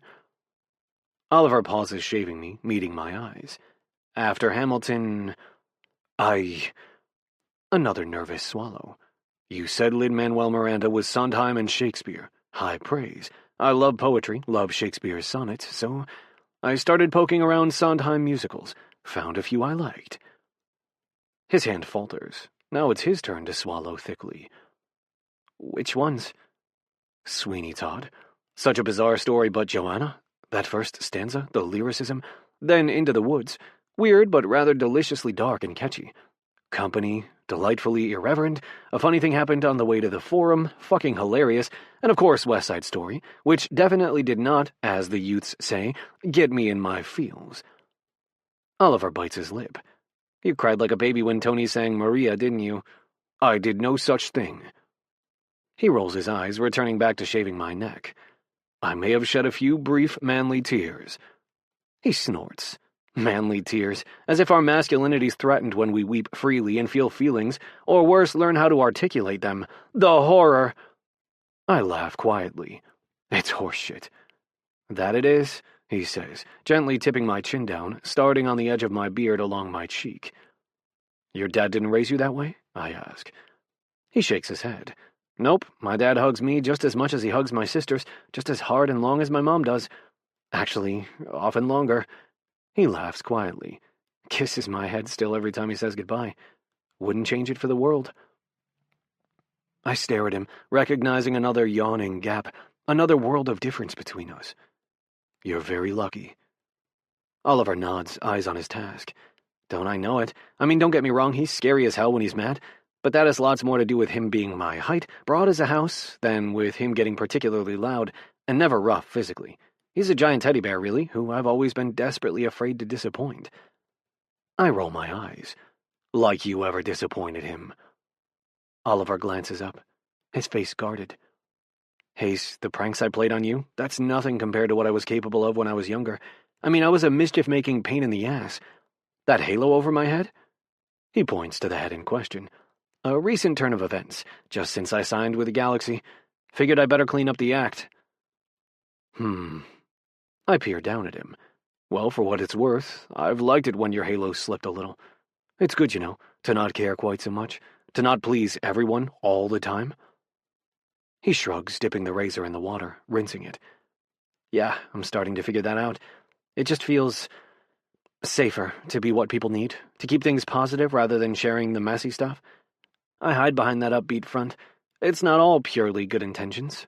Everyone hides, I tell him. One way or another. At least your way is kind. You see people in a way others don't. You see the good in them. You make them feel special and appreciated. You hold on to hope in moments that are so easy to be cynical about. If that's not bravery, nothing fucking is. Don't discredit yourself. Oliver stares at me, eyes wide, a faint, warm pink on his cheeks. The razor clatters from his hand to the water bowl. He swallows thickly. Hayes. Heat fills me until I'm sure I'm as flushed as he is. I don't regret what I said, but I do regret how exposed I feel, how aware I am that but for a few square inches of terry cloth covering the essential bits, I am naked, Oliver wedged between my thighs. Bergman. He pushes up on his knees, sets his hands gently on the edge of my seat. His eyes hold mine. I'm having very unprofessional thoughts right now, he admits. Biting back a groan, I cup his neck. Likewise. God, I'm desperate for him. To touch him, to make him feel and see in himself what I do, to move past pain and distance, to share pleasure and closeness. You sure? He whispers, his hand settling on my thigh, warm and heavy, his thumb tracing a circle that makes my heart pound, desire flood my body. I nod, drawing him close. Come here. He does, so gently, so slowly. He slides his other hand up my throat, cups my jaw, kisses me. I exhale into his mouth. Sweet relief. There is nothing righter than kissing him. Warmth, pleasure fizz through my veins. That ache, that tight, furious knot squeezes my heart, shortens its lead, draws us close until he's leaning into me, his mouth hot and silken, his tongue lazily stroking mine. I moan into his mouth as he works his hand higher up my leg. Let me touch you? He asks. I nod. Holding my eyes, he drags away the towel. His touch glides over my hips, my stomach, tenderly between my thighs before he wraps his hand around my cock and strokes, tight, slow, just how I like it. Touch you, I mumble into his mouth. He nods against our kiss, dropping his hand from my face only long enough to shove down those ridiculous swim trunks and free his cock. I hold him, touch him as he touches me, as we kiss, slow and deep. I'm washed in pleasure. God, the pleasure, the joy of not feeling only pain, radiating out to my fingertips, sparking across my skin. Oliver pants into my mouth, pumping himself into my hand, but then he pulls away abruptly, starts kissing his way down my chest. I want to taste you, he says roughly. My hand sinks into his hair. Fuck yes. His mouth wraps around me, makes my hips lurch, agony shear through my back. I force my body to grow still, to let myself simply receive what he's giving me, pleasure blunting the sharpest edges of my pain. His mouth, wet and hot, his tongue gliding along the tip. He's slow and teasing, his touch wandering my body as he takes me into his throat and groans. I watch his shoulders roll, his hips shift. Touch yourself, Oliver. Air rushes out of him. He drops his hand. I brush his hair back off his face, slide my fingers through the wet, silky locks, guiding him, praising him. That's it. That's perfect. So good. Need pounds through me, coiling tighter, hotter, an intensifying ache that demands I move, thrust, fuck. Close, I whisper. He smiles, pops off long enough to look at me, his hand sliding slow and firm, fisted around my cock as he thumbs the slit and makes me gasp. You think I don't know? Get over here. I tug him by the shoulder, kissing him hard, desperate. I love you. I kiss those words, say them with my hands as I touch him. I'm too taken with pleasure, heat, euphoria to panic as the word pounds in my head in time with my heart. Love, love, love. I'm too focused on the sweet warmth of his mouth, the little sounds he makes, pants and pleas as we kiss. I slide to the edge of the chair, and Oliver leans in. Our bodies meet, chests, stomachs, hips. Our hands find each other, the water pouring overhead, easing our way. Yeah, I whisper as he fists me in one hand, sinks his other into my hair. Our kisses are our mouths making love, deep and slow. Gav, he groans. God, I kiss the word away, more terrified to hear it from his lips than from mine. While there is no one more worthy of being loved than Oliver, do I deserve his love, his loyalty? Do I deserve his future, the best years of his life meant to be faced head-on, instead spent glancing over his shoulder for me? I feel him thicken in my hand as his breathing grows jagged. He buries his face in the crook of my neck, bites me, chases it with a deep, hot kiss that makes my hips lurch, makes me come hard and long, frantic in his hand as he works me, the water and thick ropes of release wetting his hand as he pumps me hard. I slide my hand lower, rub him behind his balls, which are tight and heavy. "Oh, God," he yells, crushing his mouth to mine. "I have to—" "Come for me, that's it." He shouts hoarsely into our kiss, hips punching as he spills into my hand again and again. I clutch him to me, crushed against my chest, the pain in my back a shadow to the bliss of holding him. Lazily, he wraps his arms around me, our kisses turning slow, gentle between gasps of air. Nothing but the steady pound of water, our rough, fast breaths. I drift my fingers through his hair, kiss his forehead. Oliver sighs, content nuzzling my neck, pressing a kiss to the base of my throat. Slowly, he pulls away. His hands slide gently along my thighs. I smooth back his hair, feeling a ridiculous smile lighting up my face. Oliver leans in, gives me another savoring kiss. He frowns and bites his lip, examining me. "What is it?" I ask. A guilty smile lifts his mouth. His thumb swipes down my neck. "I gave you a hickey." I roll my eyes. "I don't fucking care." "Well, good, because I can't do anything about that." Our eyes meet, and his smile softens, shifts, tender and vulnerable, so fucking beautiful. What I can do something about. He reaches for the razor, squirts shaving cream into his hand, his eyes meeting mine, familiar and sparkling, a new precious closeness as he kisses me once more. Is that spot I missed?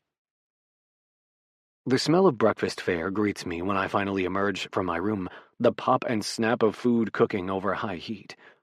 I catch my reflection in the glass of a photograph framed in the hallway. Dark circles, lines of pain bracketing my mouth, lining my brow. I stare down at my aching legs, strained muscles, compromised swollen joints, swallowing thickly. Dr. Chen's debrief in the hospital said it all. There's no chance I can make a meaningful comeback after this. At my age, the prognosis with my herniated discs and the likelihood that I'll need surgery with my injury history, it's over. I'm done. And he's only just beginning. Can I endure it? Can I be happy for him? Celebrate his triumphs without constantly mourning my own? Will I feel lost, defeated? Will I resent him?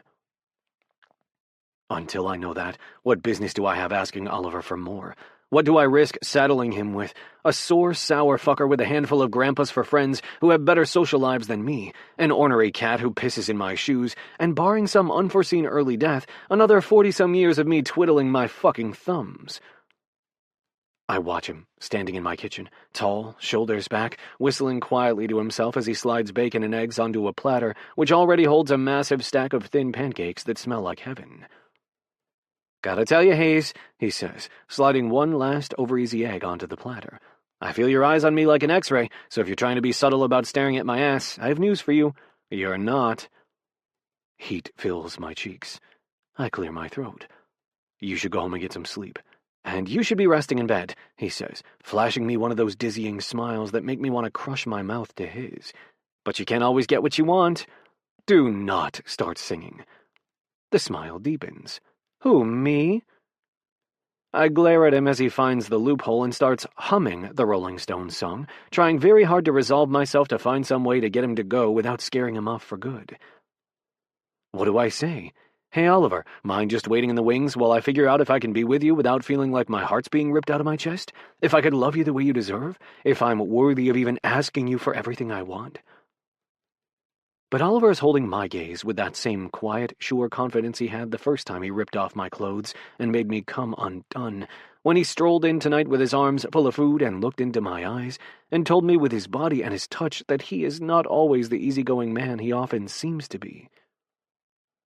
"I was going to bring you breakfast for dinner in bed, but here you are, so let's eat outside," Oliver says, pointing to my outdoor dining table out back.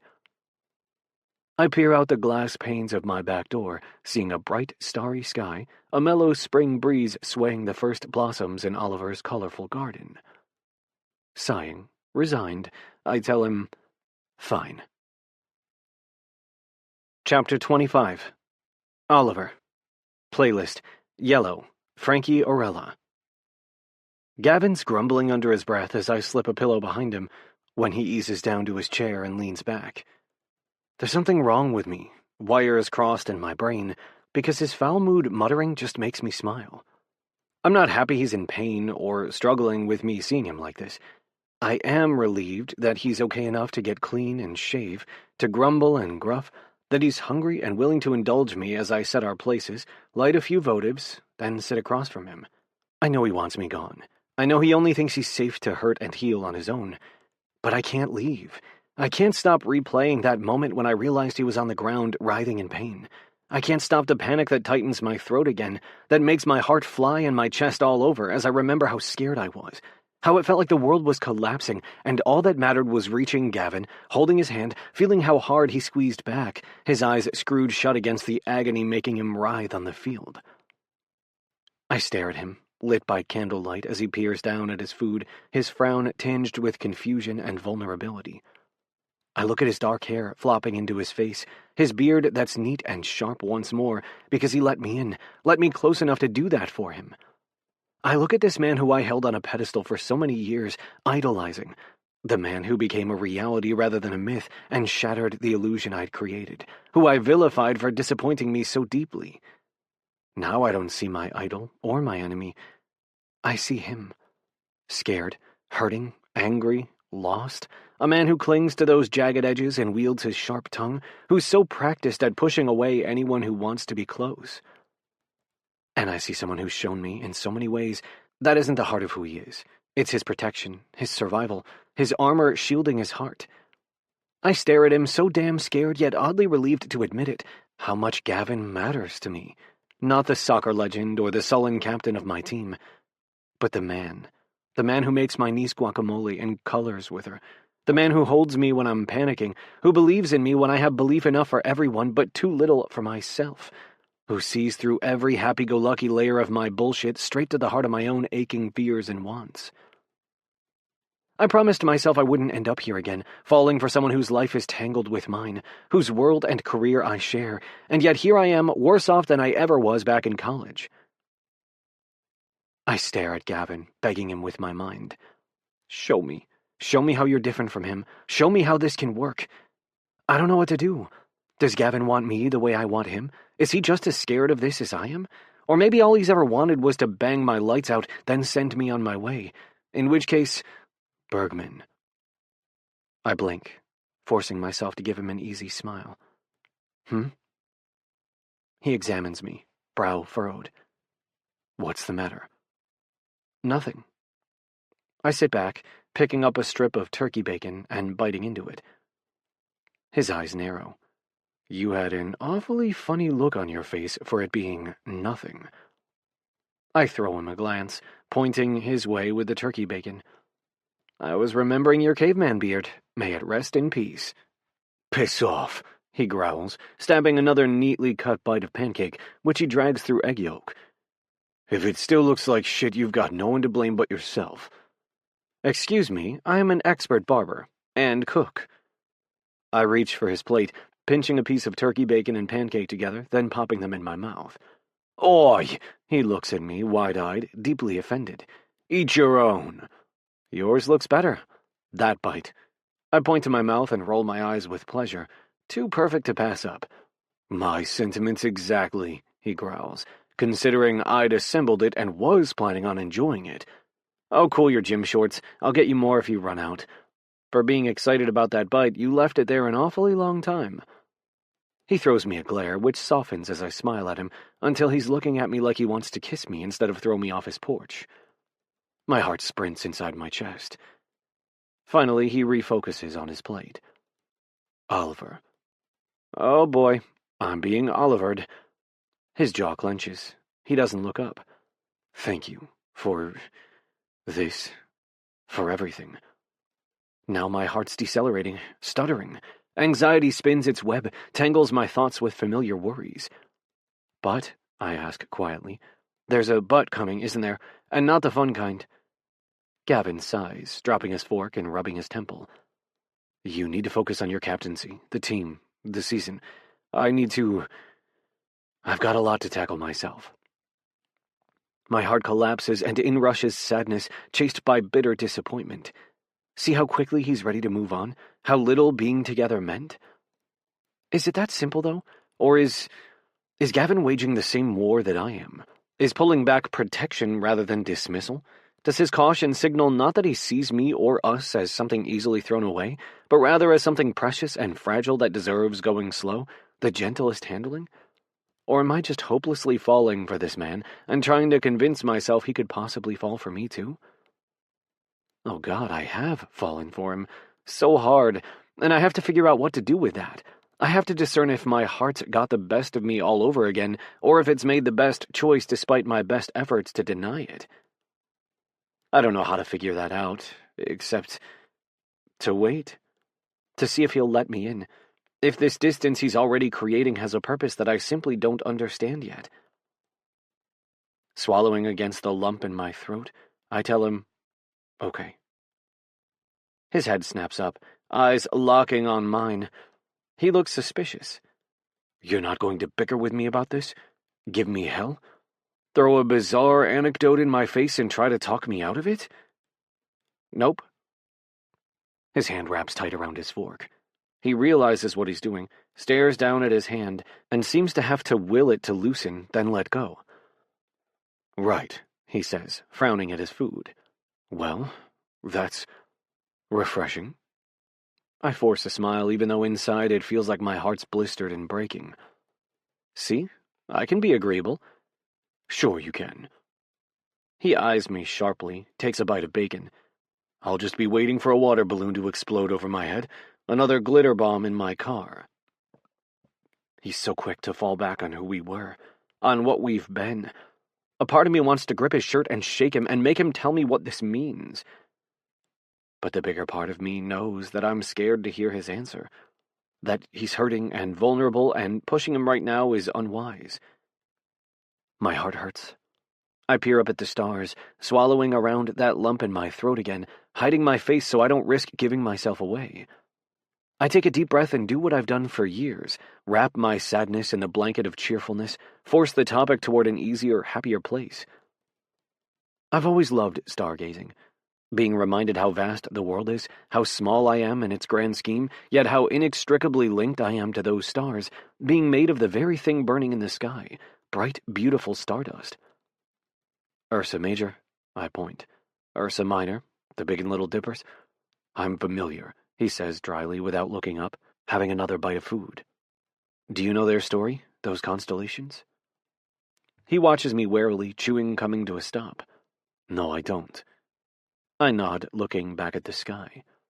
So the story goes, Zeus, who really did not keep it in his pants, and Callisto got down to business, had a kid named Arcus. Hera, Zeus's main squeeze, who allegedly had a fierce jealous streak, got wind of this and was not pleased. Though I'm not exactly sure why we act like that's some kind of character flaw, jealousy, when her husband was about as faithful to her as I am to my commitment to go easy on the dairy. Gavin rolls his eyes, but his mouth quirks in amusement. Anyway, I tell him, studying the stars, which, with the city's light pollution, twinkle only faintly in the sky. Zeus decided that in order to protect Callisto and Arcus, he was going to change them into bears, grab them by their nubby little tails, and chuck them up into the night sky. That's why their tails are stretched out. I point to the row of stars, one after the other. See? Gavin doesn't answer me. He's looking at me with this blank expression. His throat works in a swallow. What the hell is the point of this? I glance back up at the stars, lacing my hands together behind my head. I'm getting there. These ancient stories, myths, have lasted so long, these bizarre explanations for burning balls of gas, because there's something that resonates. Maybe they don't make much sense in literal terms. They're definitely far-fetched efforts to understand our existence, our surroundings, when none of what we know now existed to demystify the vast, complicated workings of the world. But I do think there's still some nugget of wisdom in them. And what nugget is that? Gavin asks. That sometimes life takes a turn we didn't see coming. That a single choice can irrevocably alter the path of our lives, and we have no idea what choice that might be and where it might take us. I mean, I'm pretty sure Callisto didn't think her life would end up how it did simply because of her choice to be with Zeus. And poor Arcus, that kid was born into this world at the whim of a whole family drama that completely upturned his life. Zeus, I'm gonna hazard a guess here, his let's make them bears to keep them safe was a fairly impulsive solution because it protected his lover and son, but at what cost? They were lost to him forever, their lives irrevocably altered, likely not in any way they'd have wanted or hoped. So I think I tip my head, examining the constellations stretched across the sky.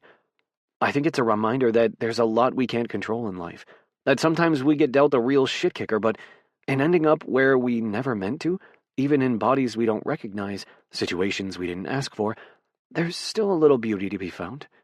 Purpose. Meaning. I point to the bears, side by side. Maybe even love. Gavin stares at me, throat working roughly. I think that's easy for the bystanders to say, that there's a redeeming significance to be found in others' suffering. Tearing my gaze from the stars, I search his eyes. But we all take turns, don't we, being the bystanders and the ones who suffer? What if we're meant to be counterpoints to each other, not to diminish each other's pain, not to overstate the silver linings of hardship, but instead to stand in witness to it, to help each other see that little bit of light and hope that keeps us going, that reminds us life is some hard shit, but the people who love us through it, they make it bearable. He arches an eyebrow. Bearable? I grin. Pun intended. Our gazes hold as his sardonic expression softens, as my grin begins to slip. Gavin swallows and stares down at his plate, pushing his food around. Well, when you get too old for footy, be sure to call American greetings. They can put you to work. I throw a piece of bacon at him. Shut up. He grins down at his plate, but hides it quickly. After a heavy exhale, he says, Oliver. My heartbeat slows with dread. I feel my hands clasp beneath the table until my knuckles ache. He lets out another slow breath, scoots his food across it. I know I said it already, but thank you. I don't know what he's thanking me for. The shower, this meal, being here with him, understanding his need to step back. Again? I don't know, and I'm so tired of not knowing, but I've been the one so many times showing up at his door, barging my way in, and look where it's got me. This time I can't chase him down. I can't shoulder my way in. Much as I hate it, it's my turn to wait, to see if he thinks I'm someone worth chasing down too. You're welcome, I finally manage. Gavin meets my eyes, but only briefly, like he won't allow his gaze to linger. Glancing up at the stars, he's quiet for a while before he says, Damn it, now every time I look up at night, all I'm going to be able to think about are bears with stretched out tails and... His voice dies off. He peers down, spears his food, then fills his mouth as if to shut himself up. He doesn't finish that sentence. Doesn't say what else he'll think about, looking up into a sparkling nighttime sky. But foolishly I let myself finish that sentence. Let hope glitter like a star in my heart. Me. Chapter 26. Gavin. Playlist, Cold Cold Man. Saint Motel. It's only been 3 weeks, but it feels like 3 years. I've spent them watching Oliver step fully into his role as sole captain now that I'm out of commission, though the team doesn't know it's for good. 3 weeks I've watched him take command, lead by word and example. 3 weeks I've warred with how deeply I want him, how badly I want to let him want me, fearing my baggage will overshadow us, worrying I have no business asking Oliver Bergman for anything except that recipe for the soup he brought, and maybe perhaps any other musicals worth adding to my playlist because I have all of Sondheim stuck in my head and all it does is make me think of him. Which is torture. I already think about him, see him, ache for him enough as it is. Standing at the sidelines, I watch him, observing the tiniest things I never used to allow myself to before, when all I wanted was to avoid noticing him, being drawn toward him, actually liking him. Now I soak up everything. The way he listens with his whole body, eyes on whoever's come to him, fully turned toward their way, brow furrowed in concentration, a comforting hand on their shoulder. His joy in the tiniest moments, when he tips his face toward the sun as it guts the clouds and pours across the field, the way he breathes deep and fills his lungs when a breeze picks up, his slow, satisfied smile when he savors a bite of food. Like pressing a bruise, leaning into a stiff joint, I force myself to see him, all of him, young, healthy, happy, team captain, easily 10 years left in his career, and to tell myself who I am now, injured, weary, retired. Finished. I stand and watch him, no longer his sneering, resentful enemy. I watch him with my heart in my throat, unfairly proud of every step he takes on his path toward greatness. Though he'd be a step further already if he stopped being so damn generous with the ball.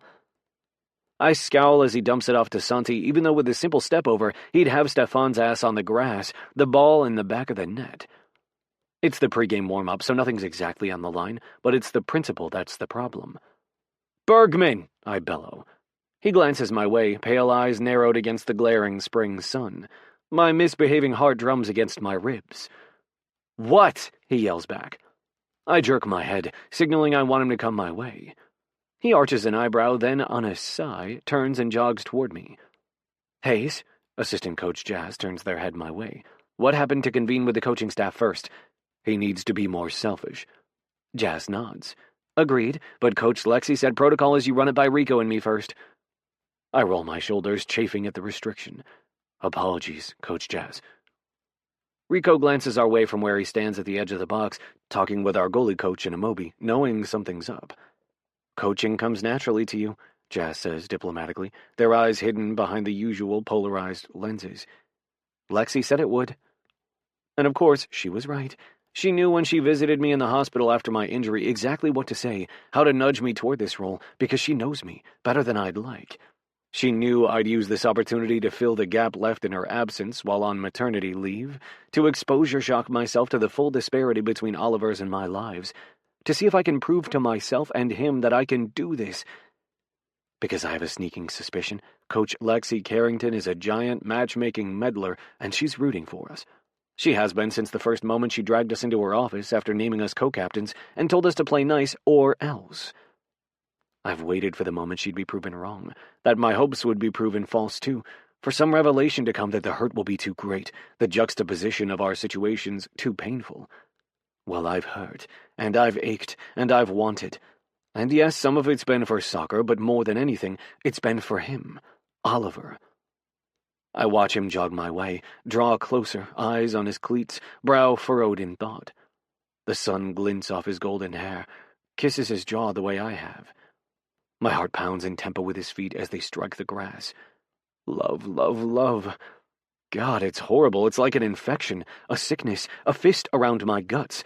It's so much more than wanting to sleep with him, to cook with him and watch musicals together and grumble about how my cat pisses in my shoes, but does nothing but twine around Oliver's legs and purr in his lap. Just as my spiraling thoughts reach a fever pitch, Oliver arrives, scooping up a water bottle and squirting a long stream into his mouth. He smacks it shut and sets it down. "Captain Coach," he says with a salute. I roll my eyes. Jazz's mouth quirks. They stroll off toward the field, giving us privacy. "You've got to admit it's got a ring to it," Oliver says. "Captain Crunch, Captain Coach. I'm neither a captain right now nor your coach." The music Oliver's got everyone in the habit of playing to keep up morale switches to upbeat electric funk with rib-rattling bass. He spins in 2 steps past me to the beat of the music. And yet here you are, gearing up to boss me around. "You need to take those shots," I tell him. "And don't give me that it's only practice bullshit. You're warming up for a fucking game. What you do now, you'll do then." He stops dancing, as if I've taken the wind out of his sails. Frowning, he glances over his shoulder toward the net. "My side scored, did we not?" "Yes, but you didn't, and you could have." He shrugs. "That's not what matters most." "Wrong." I step closer. "You have years ahead of you, a decade if you're lucky, and you're going to spend them underperforming unless you push yourself to step up, win 50-50s, and take the fucking shot." His expression hardens. That relentless smile dissolves. "Just because you've done it that way doesn't mean it's right for me." "Yes, and I'm such a terrible example. What an underwhelming career I've had." His eyes flash as he stares at me, then glances out to the field where Jazz hollers at Ethan and Stefan as they scramble back on defense. "You're 34 and your musculoskeletal system is wrecked," he says. "You're in pain all the time. Respectfully, there are more important things to me than scoring every goal I possibly could when someone else can do it without it costing me my body." "Careful," I warn him. "You started it," he says, scrubbing a hand through his hair, exhaling roughly as he glares at the ground. "Is that all? 'Cause if so, I've got a game to get ready for." I'm taken aback by his sharpness, the agitation in his body language and tone. "No," I tell him calmly, hands in my suit pants pockets, dropping my voice as I stare out at the field. "You're wise to be cautious. I'm not telling you to do what I've done. Believe it or not, Bergman, there is a happy medium and I fully support it. All I ask is next time you're in scoring range, push yourself to hold on to it rather than give it away. You might be surprised to discover what exactly is motivating you to give up something you deserve. Maybe that impulse isn't as good as you think. His eyes meet mine again with an intensity I haven't seen in 3 weeks. I drink in his gaze, careful to keep my expression neutral. "Fine," he mutters, before storming off. A few seconds later, Rico joins me, watching Oliver. "What was that about?" I watch him as he runs, doing my best and failing not to smile. Putting a fire under his ass. Even not on the field, I'm still in pain. My back is wicked tight, my neck throbs, my knee audibly cracks every time I lunge on it, yelling. I'd rather be out there doing it fucking right, but having carte blanche to scream at Ben is decent consolation. "Benjamin, get your ass back! Get fucking central!" I tug at my tie and loosen it, scowling at the field as the team does what I want, but slower. It's so goddamn frustrating when my legs ache to run, knowing where to go, when my mind sees the pass Ben misses, the run Andre should have made. "Fucking hell," I growl. Jas is quiet. Rico hollers at Ethan to tighten up on his mark. I have a love-hate relationship with this fucking getup that I'm wearing. Crisp white cotton shirt, lightweight dark blue Italian wool suit, yellow and blue diagonal striped tie that honors the team's colors. I hate it because of what it means I've lost, and I love it because it feels right. It feels like possibility, like what might come next. I didn't used to want next. I wanted now to last forever. But now that next is here, all I can think is I want tomorrow and the next day and forever. I want life to move forward for the first time in so long. And I want it with Oliver. Even if he's so poised to piss me off right now. I'm not holding my breath for him to take my advice and do what I told him to during the pregame warm-up. But as I watch him streak up the field, ball at his feet, that kernel of hope in my chest blossoms, small and delicate. Walking along the sideline, I track his progress. My heart pounds. He's closing in on the goal. His defenders collapse on him. I hold my breath, hands turned to fists. "Come on," I mutter. "Fucking do it." I see the moment Oliver would typically make a gorgeous pass to one of our midfielders, even if they weren't wide open, so long as they were more open than him, and then I realize that moment is history. He's kept going. As a defender closes in on him, Oliver executes a perfect inside step over, his man committing to the opposite direction and tipping to the ground. "He's wide open." I clutch Rico's arm. "He's wide fucking open." Oliver takes one touch past his defender and cracks it into the net, wide and low, far beyond the goalie's reach. "Goal!" "Fuck yes!" I pump my arm as Rico yells inside his cupped hands, as Jas claps and smiles. Oliver beams, elated, sparkling eyes crinkled at the corners. I watch the team swarm him, leap onto his back, ruffle his hair before they break apart and leave him to walk in long, smooth strides toward center field for kickoff. I shouldn't stare at him, shouldn't feel my heart trip in my chest as something powerful and petrifying floods my veins. Something that makes the world stand still as Oliver glances my way. Our eyes hold. And for the first time in my entire life, I can say there's something as incredible as being out on that pitch, scoring the perfect goal. Watching the man who holds my heart in his hands do it too. It feels like a lifetime, but it's only been a week since that moment. Apparently therapy can do that to you. Warp time, mess with your head. I know it's good, but right now it just feels exhausting. As exhausting as the meeting I just had, the papers I just signed, to formally end my playing tenure with the Galaxy. Setting a gentle hand on my back, Mitch smiles up at me, eyes tight with concern, and hell if it's not a bit of fun, this too. "Proud of you," Mitch says. I sniff and blink away the wetness in my eyes, shutting my front door, doing the visualization my fucking therapist, who I started seeing 2 weeks ago, taught me, a trick to tell my mind it doesn't have to fixate on painful things, that it can focus instead on what makes it happy. Load of shit is what that is. Worse, it works. At least sometimes. It's helped me focus on concrete plans, a to-do list of positive, forward-thinking tasks to complete before I felt I could, in any good conscience, ask Oliver to give me a chance. Plans to show him I'm capable of being a supportive partner when the natural tension between our positions and our careers, our health, our ages could threaten to draw us apart. "Thank you," I mutter, letting Mitch hug me. This feeling my feelings shit is shit. He laughs his wet ex-smoker's laugh and pats my face gently. "It's hard, but you're doing it. And it's not done being hard either, but it's still worth it. He's worth it. So are you, Gav." I dab my nose again and make myself straighten up to my full height, like a soldier readying for battle. "Right. Well, here goes." I throw a thumb over my shoulder toward Oliver's house. Mitch scratches the side of his head. Yeah, about that. About what? He eases onto a stool at the kitchen island with a groan. He, left. Left, I growl. And you know this how? You were going to tell me when? Easy. He lifts his hands placatingly. I know because I am Oliver's friend. We take a brisk sunrise neighborhood walk every Wednesday morning before lazy asses like you roll out of bed. I pinch the bridge of my nose and sigh heavily. Of fucking course you do. Mitch doesn't acknowledge me. On our walk this past Wednesday, he told me where he'd be while you fellas have your bye week. And, I say between clenched teeth, you didn't think I'd value being told that little tidbit, given what I just fucking did, given what I have planned tomorrow, given everything I've been trying to do for the past fucking month so I have a goddamn chance with him? He arches a silvery eyebrow. I'll be honest, Gav. I wasn't sure you'd follow through just yet, and frankly you didn't deserve him if you didn't, so I waited. Excellent. I throw him a sour, sarcastic smile. I appreciate your faith in me. I do have faith in you. I knew you'd do it. I just wasn't sure when, and until I did, I had to think of him, too. He leans in, sets his hand on mine, which is splayed on the counter, my knuckles white.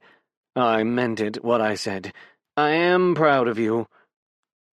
I stare down at his hand, resting over mine. I hope it's enough. After a few reassuring pats, he says, I hope so, too. Where is he, Mitch? Please. A wedding. His sister's? No, his brother's. I can't remember. Doesn't matter, there's loads of them. One of them is getting married. Fine. I tug my hand away, pacing, thinking. Where is it?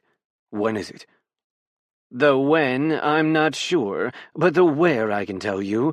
He sits back and grins. Better get packing and book a flight. There's an A-frame in Washington State calling your name.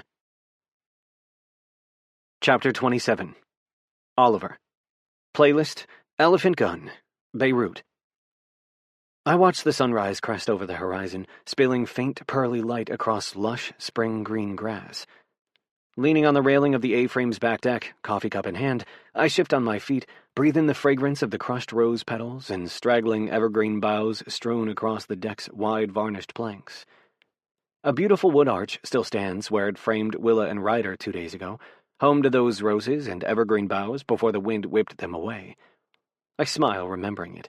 My brothers and I standing behind Ryder, knuckling away tears, Rooney, Frankie, and my sisters behind Willa doing the same. It was a quiet ceremony, small and intimate, mostly family, a few friends, including a special appearance from Tucker and Bex, Ryder's college roommates, who I hadn't seen in years and who were close with Willa, too. Mom and Dad walked Willa down the aisle. Ryder and Willa recited their personalized vows. We ate Swedish fare by candlelight because Willa loves Mom's family recipes, then danced on the deck until the lovebirds drove off in their trusty Subaru, and the rest of us collapsed into our beds, happy and exhausted. Yesterday we lounged around, played soccer and board games, then went on a long springtime walk. It was as close to perfect as it could get, but for that nagging ache in my heart that I did my best to ignore. Another wedding here, another happily ever after that wasn't mine. I take a sip of coffee, gulping it even though I know it's hot, that it will hurt. There's a sharp, hot pain already knifing down my sternum. What difference will it make? It's been a month since Gavin and I were as intimate in that shower as I felt two people could be, since we sat outside afterward and once again he pushed me away until I was at emotional arm's length. The way he touched me, brought me to orgasm, kissed me, the intimacy he gave me in letting me care for him, see him at his most vulnerable, keeps gnawing at my gut, twisting my heart into a knot. What do you feel for someone when you let them see you like that, touch and comfort and care for you? How do you push them away afterward like he did? In a way I understand. I know his life is in limbo, his pain unimaginable. I know he's all but allergic to feelings and even more terrified of feeling them. But it hurts to be pushed away. It still really hurts. Good morning, sunshine. I glance over my shoulder at the sound of Willa's voice and frown. I'm surprised to see her here, given she and Ryder aren't staying at the A-frame. Their house isn't far, so they've slept at their place, then showed up to visit during the day. It's wildly early for her to have gotten up and driven this way. What are you doing here? I ask. Feisty brown eyes, curly waves tangled up in a bun. She smiles. Forgot my phone. Ryder come with? She shakes her head. Nah, he's still sleeping. I was going to drive back home now, but then I got a whiff of freshly brewed coffee. Lifting a small mug, she says, "Mind if I join you?" Of course not. I scooch a little, making room for her to lean on the deck, too. We watch the sunrise in silence for a few minutes before she says, "So how you doing?" I shrug and force a smile. "Okay. You?" She narrows her eyes at me. "Perhaps I should rephrase. How are things with you and the gorgeous grump next door?" Damn it, my brothers never keep their mouths shut. You heard about that, huh? "I also have eyeballs. I watch your games on TV. I saw that last match you two played together. He was about to rip that fucker's throat out for you, and deservedly so. Then the way he played afterward until he went down, pouring everything onto the field until you got the win." She shrugs. "Pretty clear what's going on." I turn and face her. "How so?" She smiles softly, leaning her elbow on the deck, facing me too. "Let's just say I have walked more than a mile in his shoes." While both Gavin and Willa are elite-level professional soccer players, I have a hunch that commonality isn't what she's referring to. What do you mean? I ask. "I mean, I'd bet my favorite pair of cleats that after he laid everything on that pitch for you, he made your life miserable pretty much the moment you two were off it." I eye her warily. Yes, and you know this how?" "You may not remember. You were kind of young and oblivious when Ryder and I were first working out what we were," she says, glancing out at the land. "But I did not make things easy for him." I was in high school when they met in college, and Will is right. I was pretty oblivious, but not entirely out of the loop. I remember you were going through a lot. Your mom had just passed. She nods, staring out at the sunrise. "Yeah, but it wasn't just that. I didn't grow up like you all did. Not many people do," she says, throwing me a wry glance. "I was so scared to love someone the way I loved Ryder, to be loved by him, by all of you, so fully and unconditionally." I swallow, my heart aching, thinking of Gavin, how painful it seems for him to accept affection or care, any sort of loving relationship. I still know so little about his past, and I wish I knew more. His family, the years that formed him and led him to where he is now, to how and why he operates the way he does. "I get Gavin. Like recognizes like," she continues. "I've met him too. Did you know that?" I shake my head. When? "He founded a support program for kids in state care all along the West Coast.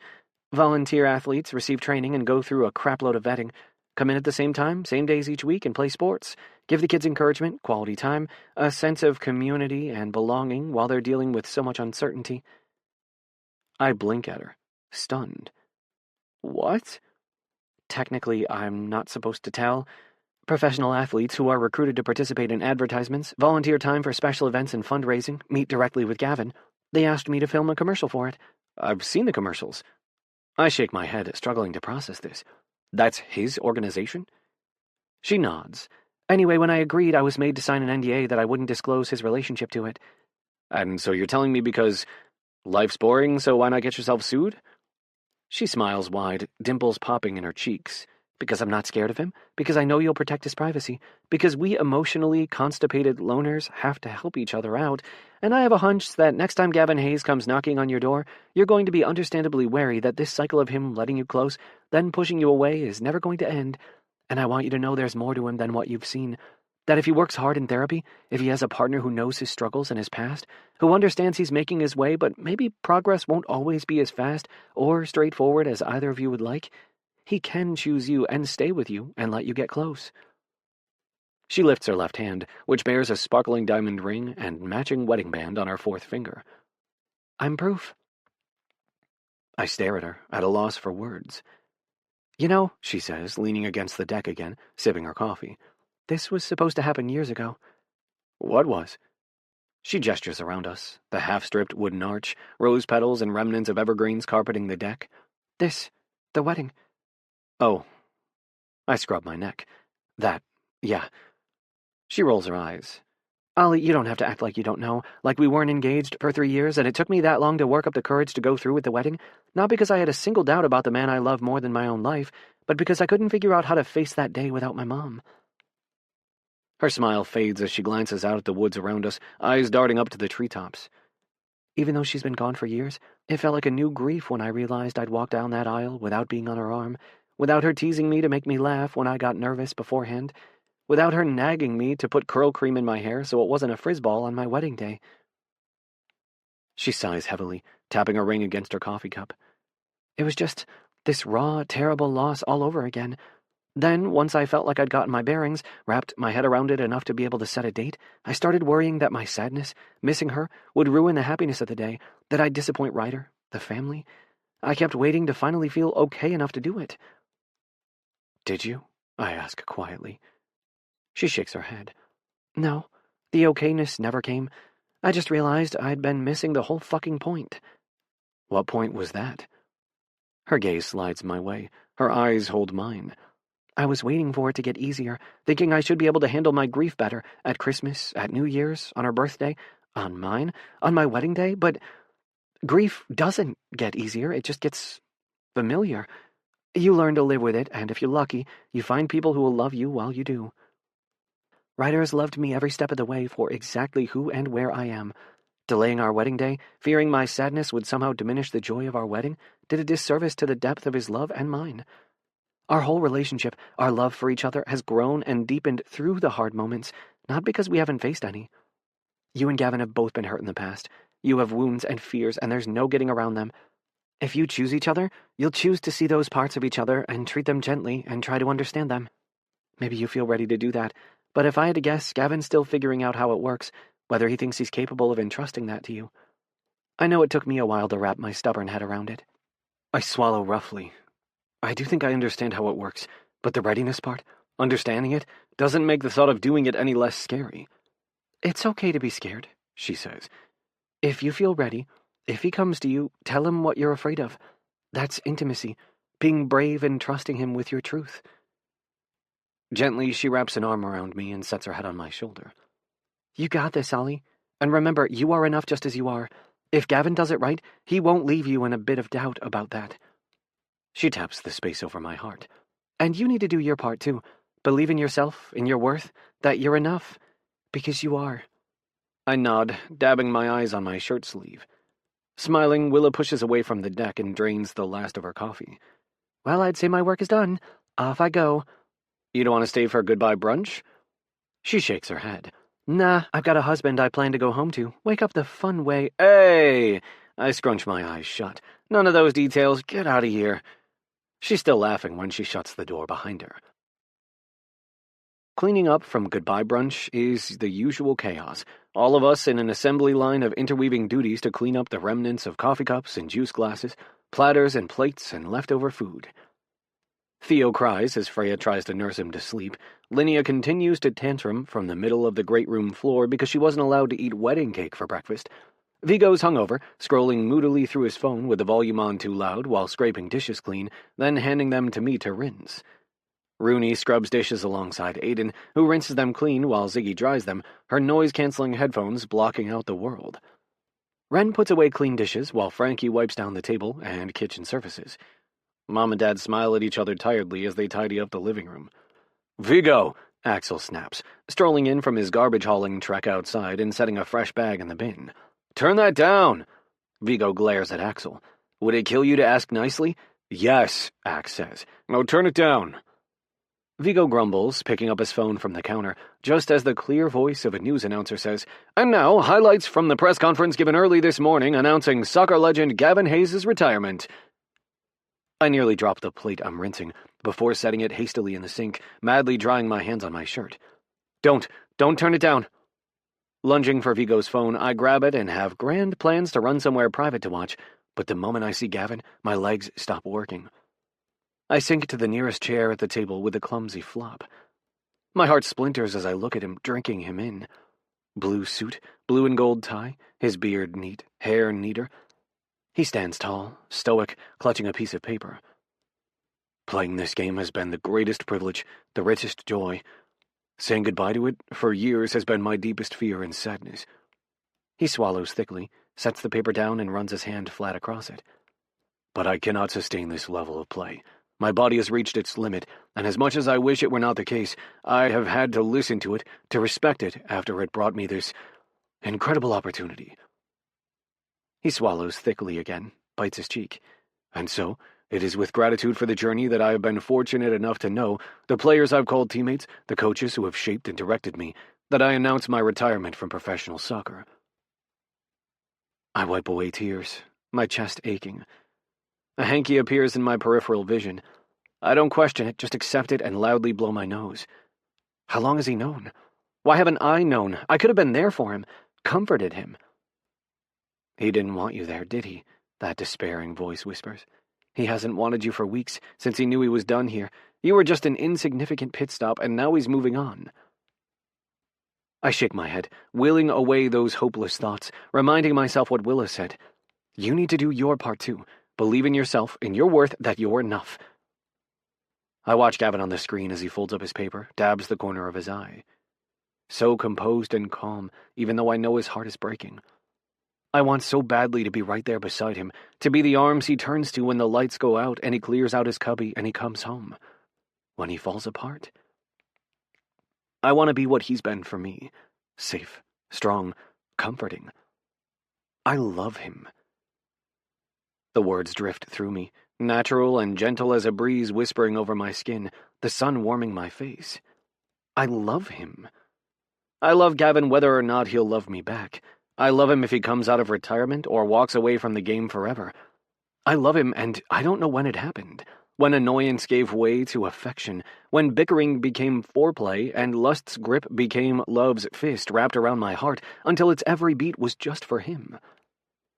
He's retiring, leaving the game, exiting my world, and yet nothing's clearer, safer, easier simply because he won't do drills with me or bark at me across the field. The old me would have been relieved, convinced this separation of our careers would be all we needed, and voila. What a fool I was to think it could be as simple as drawing a line between the person I'd allow myself to love and the game I loved too. What a bogus idea that I could open my heart to someone safely, cautiously, that with the right person and the right boundaries, falling in love wouldn't scare me just as badly as, or worse than, it did the first time.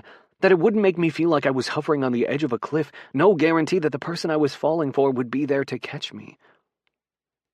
I still don't know if he'll be there, but now I know the truth. The nature of my heart, the fullness with which I love and live, means that to love is to risk deep pain. And it also opens my world to incredible, intimate love. I want that with him. I want Gavin. I just don't know if he wants me. But I'm ready to be brave and find out. Staring at his image, contained on a phone screen as the press turns unsurprisingly feral, I start to plan, dream, hope. The flight home I'll try to move up to today instead of lingering here alone for a few days, how I'd planned, the words I'll say, the way I'll say them. But for now I watch him because I have to do this, to stand witness to what I wish I could have witnessed in person. His bravery, his pain, his dignity as the press shout his name, begging to be called on. Clearing his throat, Gavin rolls his shoulders and straightens, then points to a man in back who the camera pans to, slim, wiry, thick glasses. The man says, "Colin Woodruff with ESPN. Mr. Hayes, first, please let me express what a beautiful statement that was. We're all sad to see the end of this era in your life, and yet so much is still ahead of you. What's next?" Gavin nods, stares down at the paper on the podium. Taking care of myself, finding ways to give back to the community, hopefully settling down. "Where?" Colin asks, shouting over new voices. Gavin glances up at the camera. "That depends." "On?" Colin prompts. Before Gavin can answer him, a bang on the front door startles me so badly I nearly drop Vigo's phone. A dozen hands dart my way, collectively steadying it. That's when I realize my entire family is congregated behind my chair, looking moved and curious. Two more rapid thuds shake the front door, ringing through the great room and the silence they've created. Then a single ring of the doorbell, like whoever went to town on the door only just realized that a more modern method of announcing themselves was available. "I got it," Lenny yells, scrambling up from her tantrum spot on the floor. "Hold up," Vigo runs toward the door. "Adults answer the door, Lenny." "Rules you out," Freya mutters, bumping Theo on her shoulder. Vigo flips her off.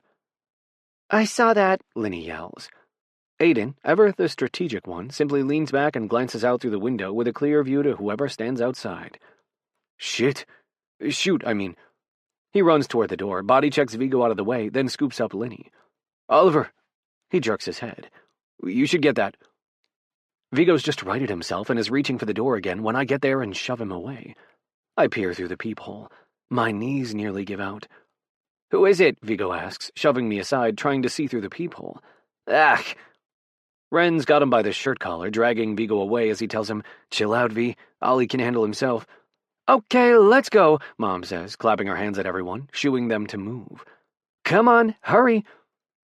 It's like Home Alone when the family realizes they're running late for their flight. A mad dash of people crossing the hall, running upstairs, running downstairs. Bags land in the foyer. Sheets fall in piles outside rooms. Doors slam shut as footsteps thunder across the house. I stand at the door, my hand shaking as I reach for the doorknob, my heart pounding in my chest. Why is he here? There's only one way to find out. Breathing deeply, finding my courage, I wrench open the door and step onto the porch. Chapter 28. Oliver. Playlist, Wildfire. Cautious Clay. I shut the door behind me. My heart swoops, then soars. Gavin's in the suit he wore at the press conference this morning, except now it's a little rumpled, his tie loose, a few wrinkles in his jacket, a scuff on his polished shoes. He holds a very fancy bottle of champagne and a breathtaking bouquet of flowers. He clears his throat.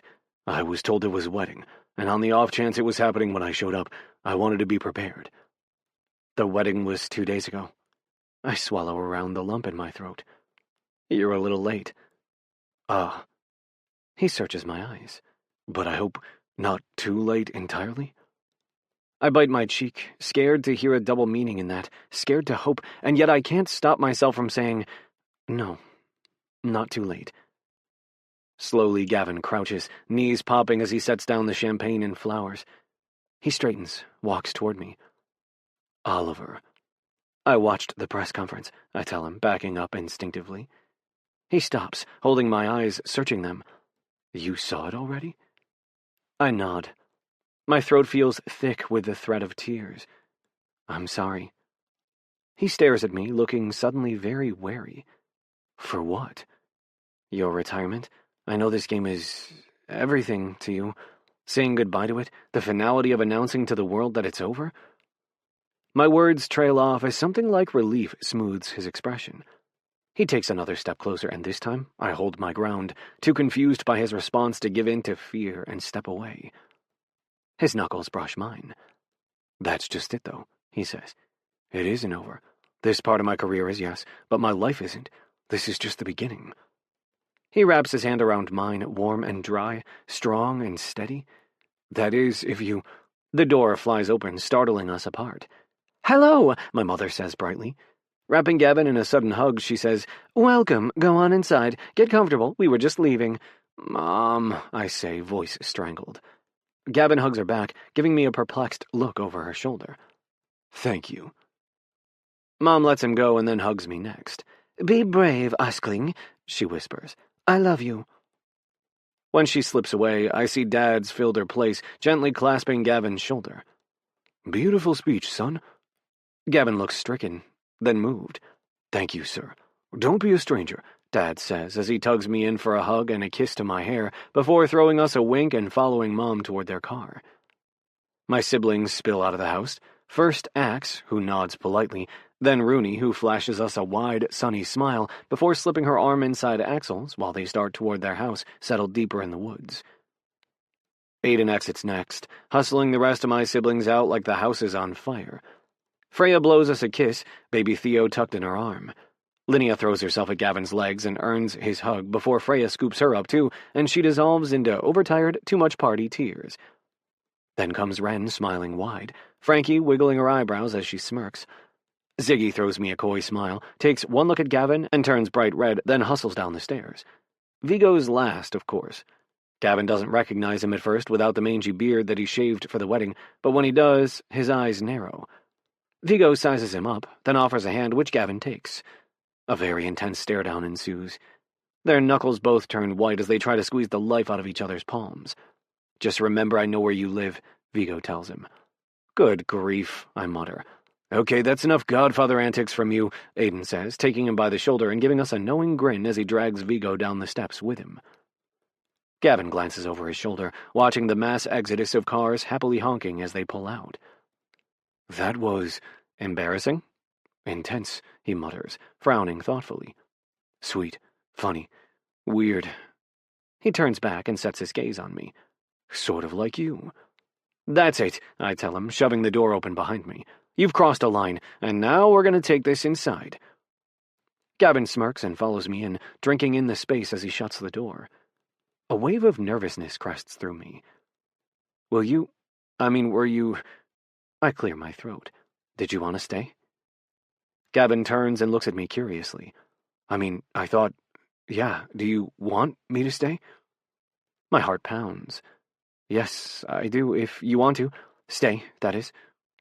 Reaching up, he loosens his tie. Heat rushes through me as I stare at the hollow of his throat, revealed when he yanks open the top 2 buttons, then drags his tie through his collar with a snap. He looks agitated, confused. I want to stay, yes. Good, great. My voice cracks on the word as my cheeks heat. Excellent. My bag's in the rental, he says, pulling a key from his suit jacket's pocket. I'll get it. Let me... I close the distance between us, pluck the key from his fingers. Backtracking, I tell him, explore if you want, just don't look too close at the family photos. I had an awkward phase that started in 1st grade and didn't end until sophomore year of high school. His mouth quirks in a faint smile. I doubt that highly. Believe it. I nod my chin toward the wall of family photos before darting out to his car to grab his bag. My heart bangs inside my ribs. I have 1,000 thoughts, 1,000,000 questions. Why is he here? What does he want? Does he want me? By the time I walk back inside with his bag, Gavin's got his suit jacket off, his shirt sleeves rolled up. I try not to stare at his bare forearms, sculpted muscles, tendons, and veins visible as he rests his hands in his pockets and walks leisurely down the hall, taking in the photos. You are a nauseatingly photogenic bunch, aren't you? Blame Mom and Dad. He huffs a soft laugh, glancing my way. When he sees me with his bag, he strolls forward. I'll take that. Wait, I clutch it, searching his eyes. I want you to stay in my room. I want you in my bed, cuddling and holding me. I can't admit that. Not when I don't even know what the hell is going on. What if he's here to do some official, formal, in-person passing of the captain baton? What if he just stopped by for a little R&R? God, listen to me. I'm grasping at straws. Why else would he be here if he didn't want me somehow? The truth is I'm too afraid to admit what I want, what I hope as I stand there staring at him tongue-tied. What is it? He asks. Swallowing thickly, I lick my lips. Do you want to go for a walk? His brow furrows.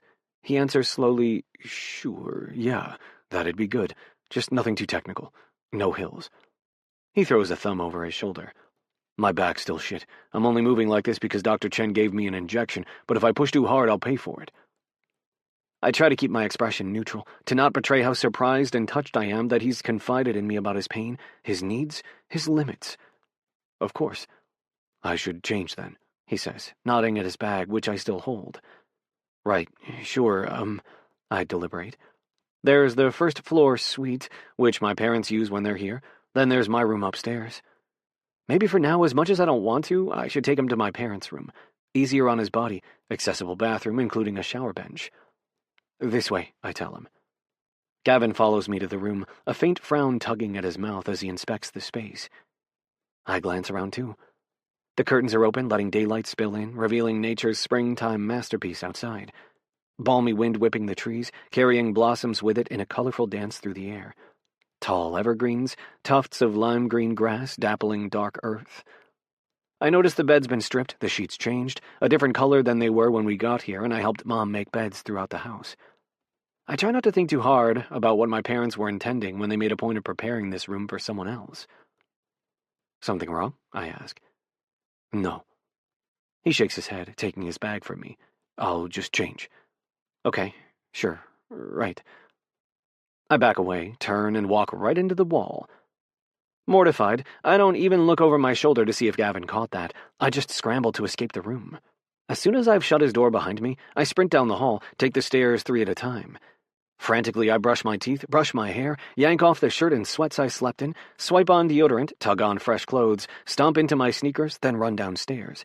I've just managed to artfully lean against the banister as Gavin walks out of his room, wearing black sneakers, black joggers, and a charcoal gray, long-sleeved shirt that hugs his massive arms.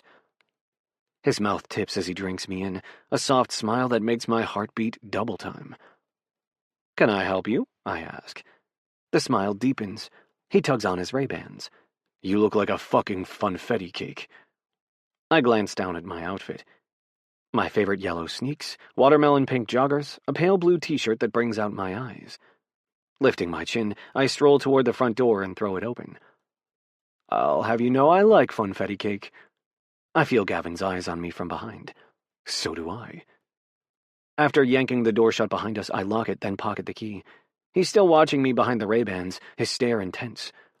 I clear my throat and point ahead. This way's a nice even walk, no hills, a 1-mile loop. That work? He glances in the direction I've pointed, then nods. Yeah. Fine. Good. Excellent. Great. Here we go. God, I'm a nervous wreck. Starting ahead of Gavin, I look for a tree to bang my head into and knock myself out before I can open my mouth again and make a bigger fool of myself. But something about his silent, steady presence as we start to walk begins to settle me. He's quiet as we make our way, remaining half a step behind me. I keep my stride slow and leisurely, hoping I've set a comfortable pace for him, drinking in the view. It's my favorite time of year here. Warm, golden sunshine, glossy green grass, a cool blue sky dappled with cotton ball clouds. A canopy of blossoms clusters the trees overhead, and the wind makes them rain a gale of petals. Snow white, lemon yellow, palest pink, they float from the sky swirling around us. As I gaze up, drinking in the sight, I feel Gavin's hand wrap around mine. Oliver. I turn and face him, heart jackhammering in my chest. You okay? Need to go back? Gotta pee? He steps closer, his eyes searching mine. No, but I do need to ask you something. I nod. Too fast. Too many times. My heart's pounding right out of my chest. Gently, Gavin sets his hand over my heart, soothing it. Take a breath, he says quietly. I nod again, forcing myself to take a deep, slow breath in, then out. Good. He steps closer still, drifting his hand up my chest to my neck until he cups my face. Now, stop running off. My eyes widen. I'm not that you have any place to lecture me on that. His eyes search mine. His throat works with his swallow. That's fair, but I'm here to change that. You are? Oliver. He frowns. Suspicion seems to tighten his expression. Wait, you don't know why I'm here? I shake my head. I'm so confused. Jesus. He drops his head and sighs heavily. You didn't watch all of it, did you? All of what? I ask, beyond confused. The press conference. He lifts his head and meets my eyes, his thumb gentling my cheek. All of the press conference. You said you watched it. I blink, racking my brain. You just opened it up to questions. That's when I stopped, because you were here. You were banging on my door. That mattered more. Fuck, he groans. Now he looks both relieved and also deeply nervous. Okay, yeah, well, that helps. I feel a little better. Gavin. I grab him by the shirt. Please just tell me what the hell is going on. He smiles softly, his expression tinged with nerves as he runs his hands through my hair, along my temple, ghosts his thumb over the shell of my ear. I pictured you being more off the grid here, unable to watch the press conference, so I thought I'd beat you to the punch.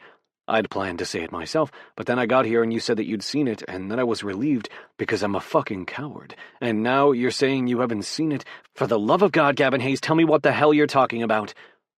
He yanks me close until our mouths are inches away from each other, our chests heaving. Like that day in the locker room, heat billowing between us, intensity flashing in his eyes. His gaze drifts down to my mouth, then drifts back up, holding mine. I love you. I grip his shirt tighter, leaning into him. What? He walks us back slowly, like a dance, until I'm pressed against the trunk of a massive old tree, until Gavin's pinning me against it. I said, I love you, and I know I haven't done much to inspire your confidence in those words coming from me. I don't have experience with this. I don't know what I'm doing, and I'm fucking scared as shit because I don't know how it will end, or if we'll come out winners, and I fucking hate even the thought of losing, let alone losing something so precious, losing you. I know I might be too late. I might not even have you to lose in the first place, but if I let one more day go by without taking a chance, telling you what you mean to me, that I love you more than a ball beneath my feet or the heart in my chest, that would be the greatest loss of all. Once again he brings his hand to my heart and says, quiet, reverent as he searches my eyes, this past month, all I've wanted is to wrap you in my arms, drag you to bed, and never let you go. To cook with you and watch you sing along to musicals and give you hell for your eyeball-singeing wardrobe. But I had to do this first, Oliver. I had to face what will be, the end for me and the beginning for you. I had to watch you have everything that I'd lost and know I could do it, to prove to us both that while I loved soccer, I love you better, best, beyond. This past month has been agony, wanting you, feeling nothing but love and pride. But it's shown me what I can do, that I can share this world with you, be happy for you, cheer you on, that it will never come between us like I once let it. Oh God, the pieces fall into place. That night when we were so close, and yet he once again pushed me away. The weeks following, full of only professionalism and politeness. They were all for this moment. For us. I cup his face. My voice is unsteady. You're sure?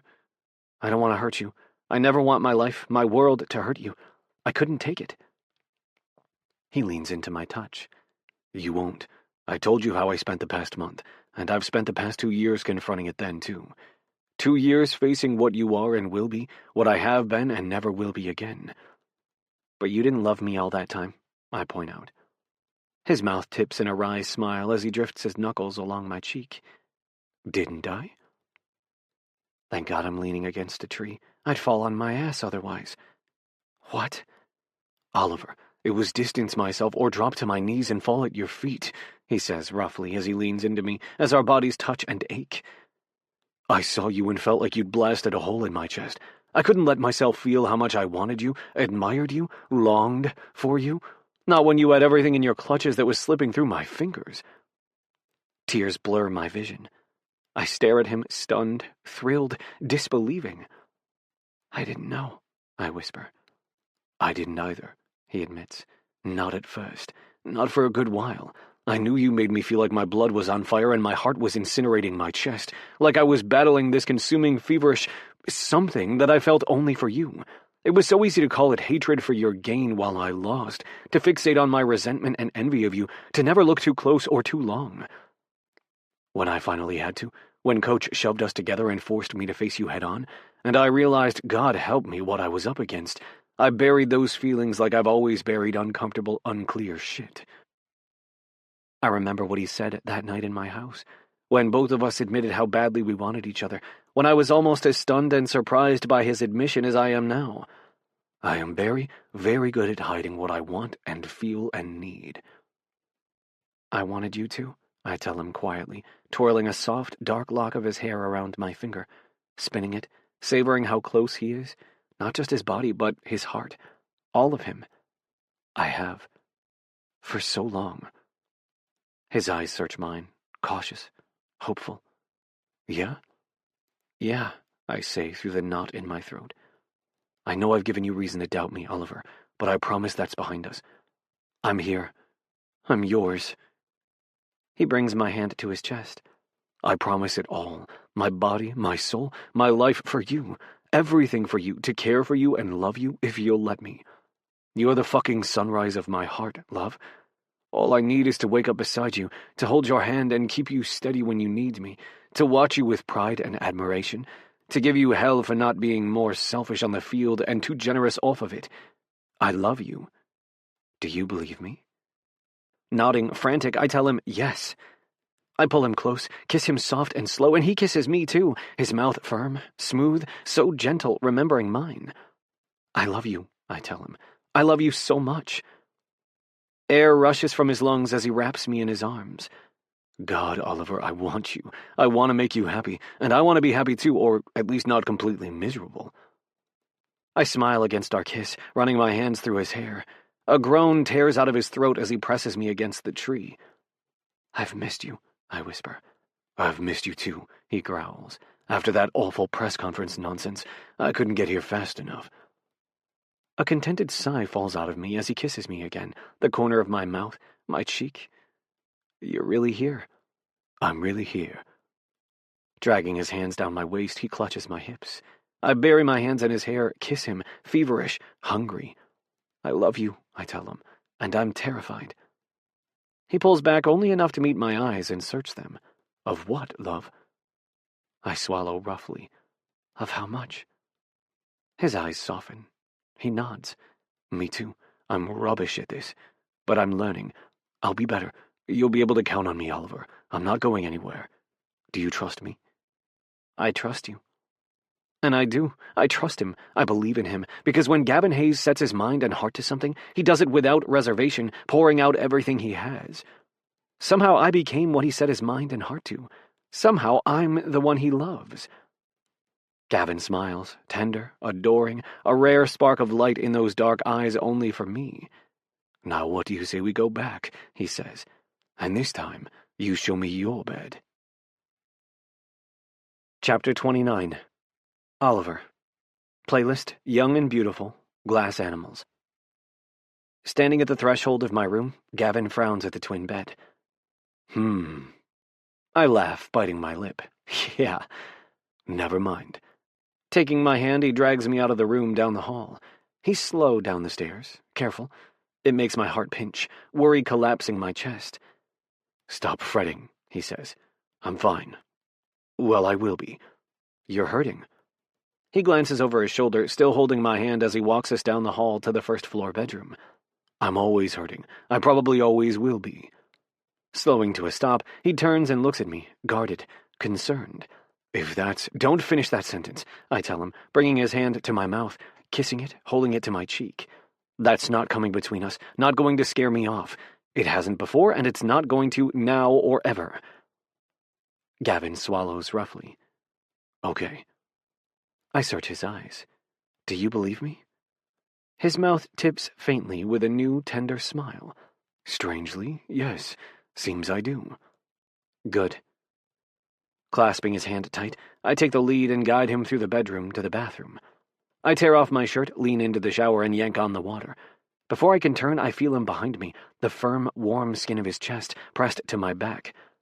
His mouth drifts along my neck, my shoulder, as his hands trail down my sides, twine up my torso until they rest over my heart. You're perfect. I lean back and steal a kiss. So are you. He smiles against my mouth, turning me toward him. My hands cradle his face as our mouths meet, slow and decadent. A quiet groan rolls from his throat. Get naked, damn you. I laugh, stepping out of my shoes and clothes. Gavin stares at me, eyes dark, pupils blown wide as he drinks me in. Fuck. I stand proud and still, letting him look, soaking up the desire and appreciation heating his gaze. This is his first time fully seeing me.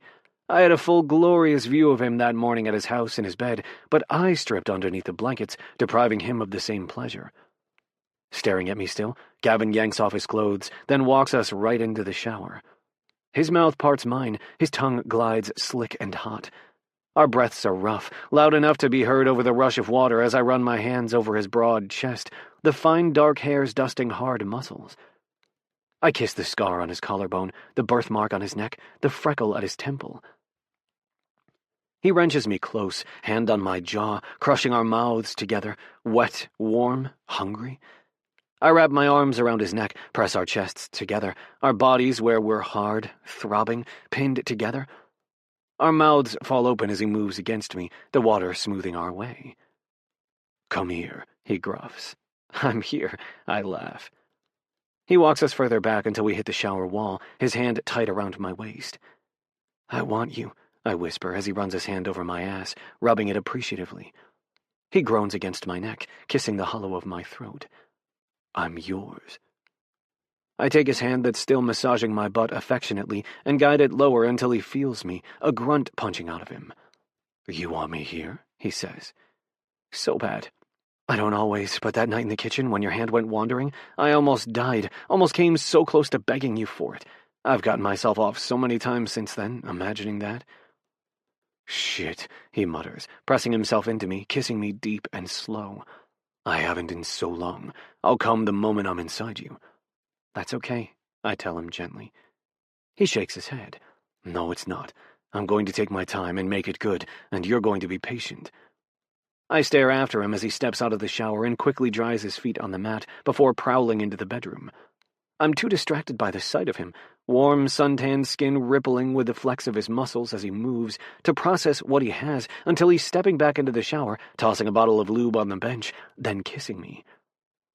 When he tears his mouth away from mine, he reaches past me, pumps body wash from the dispenser mounted to the tiles, and works it between his hands. A grin lifts the corner of his mouth. My turn to wash you. I smile as he runs his hands over my neck, massaging gently over the curves of my shoulders, down my arms, chest, back, hips. He strokes my cock next, from base to tip, cleaning me, teasing me, before gliding his touch between the cleft of my ass, cleaning me there, too. His kisses are tender, exploring, reverent. I steal soap from my body, bring it to his, and wash him, too, until the air smells like herbs and steam and our warm bodies. Backing up toward the built-in shower bench, Gavin pulls me with him. Once he's lowered himself down, he leans in, kisses my hip, my stomach. He wraps his hand around the base of my cock and pumps me firm and leisurely. Shit, I mutter. He smiles, sucks the tip, takes me deep, then deeper still. I sink my hands into his hair, throwing my head back as he sucks me off expertly, his mouth tight and hot and wet, his hand teasing me lower, sliding back, further back until I feel him rubbing me where 1,000 nerve endings spark to life.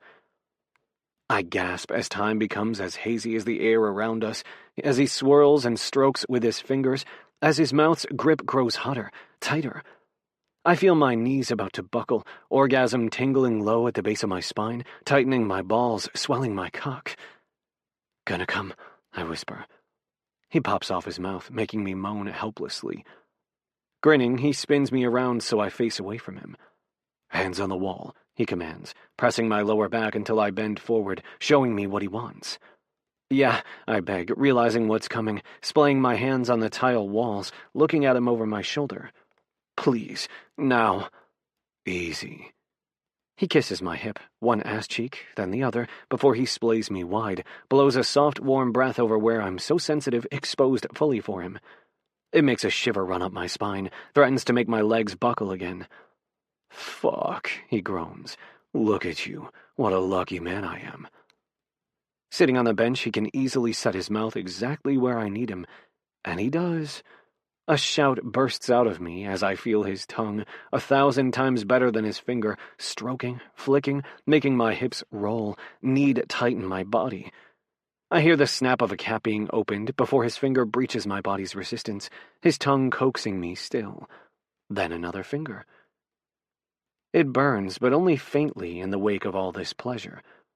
I reach for my cock, needing to give myself relief, but his hand lands softly on my ass, a teasing, gloriously pleasurable swat that warms my skin. Not yet, he says. I need it, I groan. I know what you need. Be patient. I nod, leaning into it, sighing as he adds a third finger, as his other hand slides up my back, comforting me, then wraps around my chest and teases the small, sensitive peaks of my nipples, before it lowers to my stomach, which dances under his touch, lower still, until he's working me in his hand again, water making it glide, frictionless and blissful. There you are, he says quietly, kissing my ass, biting it softly. The bed, he growls. Now. I wrench open the shower door and stumble forward, then reach for the towels. I throw one at him, hastily drag one down my body, too. Gavin pushes off the bench, like on the stairs, stiff and careful, and stalks toward me, a slow, hungry smile as he bites his lip and grips me by the arm, pulling me close. He kisses me deeply with a slick, wicked tease of his tongue. Breathing harshly, he wraps the towel around my back and dries my skin. I dry him, too, between kisses, quick, half-assed in my efforts to actually get us dry, before we drop the towels and kiss our way into the room, until the backs of my knees hit the mattress. Smiling coyly, Gavin gently shoves me until I flop back on the bed.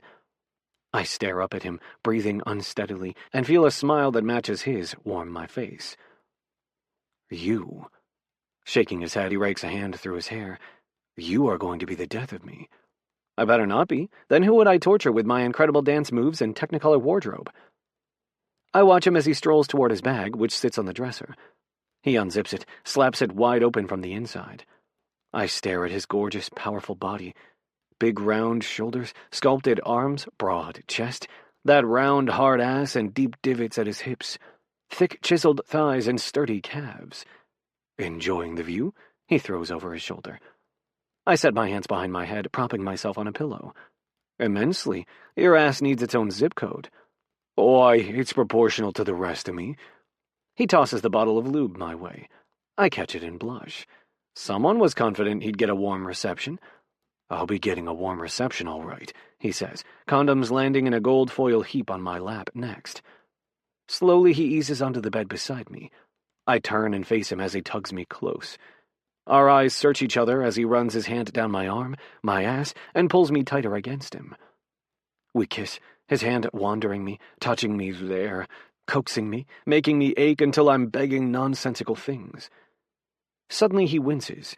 I set my hand on his arm, stroking his warm skin. We can stop any time. I don't want it to hurt. He holds my eyes, quiet as he grips my hand, brings it to his mouth, and kisses my knuckles. I know you don't. He swallows thickly, holding my hand to his mouth. That's when I feel the first warm, wet tear. Moving even closer, I wrap my arms around him. Talk to me, I tell him. He buries his face in my neck, breathing unsteadily. When he pulls back and holds my eyes, his are wet, glistening. I've never been safe, seen, loved, not like this. I feel the words he struggles to say mirrored in my heart. Me neither. I kiss him softly. But you are now. We both are. He nods, kissing my temple, my cheek, my mouth. How about you lie back, I tell him between kisses. Is that comfortable for you? He pauses, searches my eyes as he swallows roughly. Yeah, you don't mind that? Mind that? I whisper against our kiss before a laugh jumps out of me. Oh, damn, I'm gonna have to pin you down and take your amazing cock while I look into your eyes. Poor me. He laughs, rusty and warm. It makes goosebumps dance over my skin. When he smiles at me, I see what I hoped to, relief and deep, desperate desire. Easing onto his back, Gavin holds my eyes. I straddle his waist, touch his chest, his hips as he warms lube in his hand, then glides his fingers between my legs and touches me where I need him to, breaches that tight, aching space that's still relaxed, warm from the shower, from his touch and his tongue, taking each new finger until he's found that spot inside my body that makes my back arch, my breath hitch in my throat. Yeah, I whisper. Gavin's smile is cocky, handsome as he sets the condom in his teeth and tears it open, spits the wrapper's edge away. Could you look any more self-satisfied? I ask him. He wiggles his eyebrows. Let me enjoy myself. I've waited a long time to see you this desperate. Shut up and do me dirty, Hayes. He laughs hard as he rolls on the condom, then coats it with lube, too.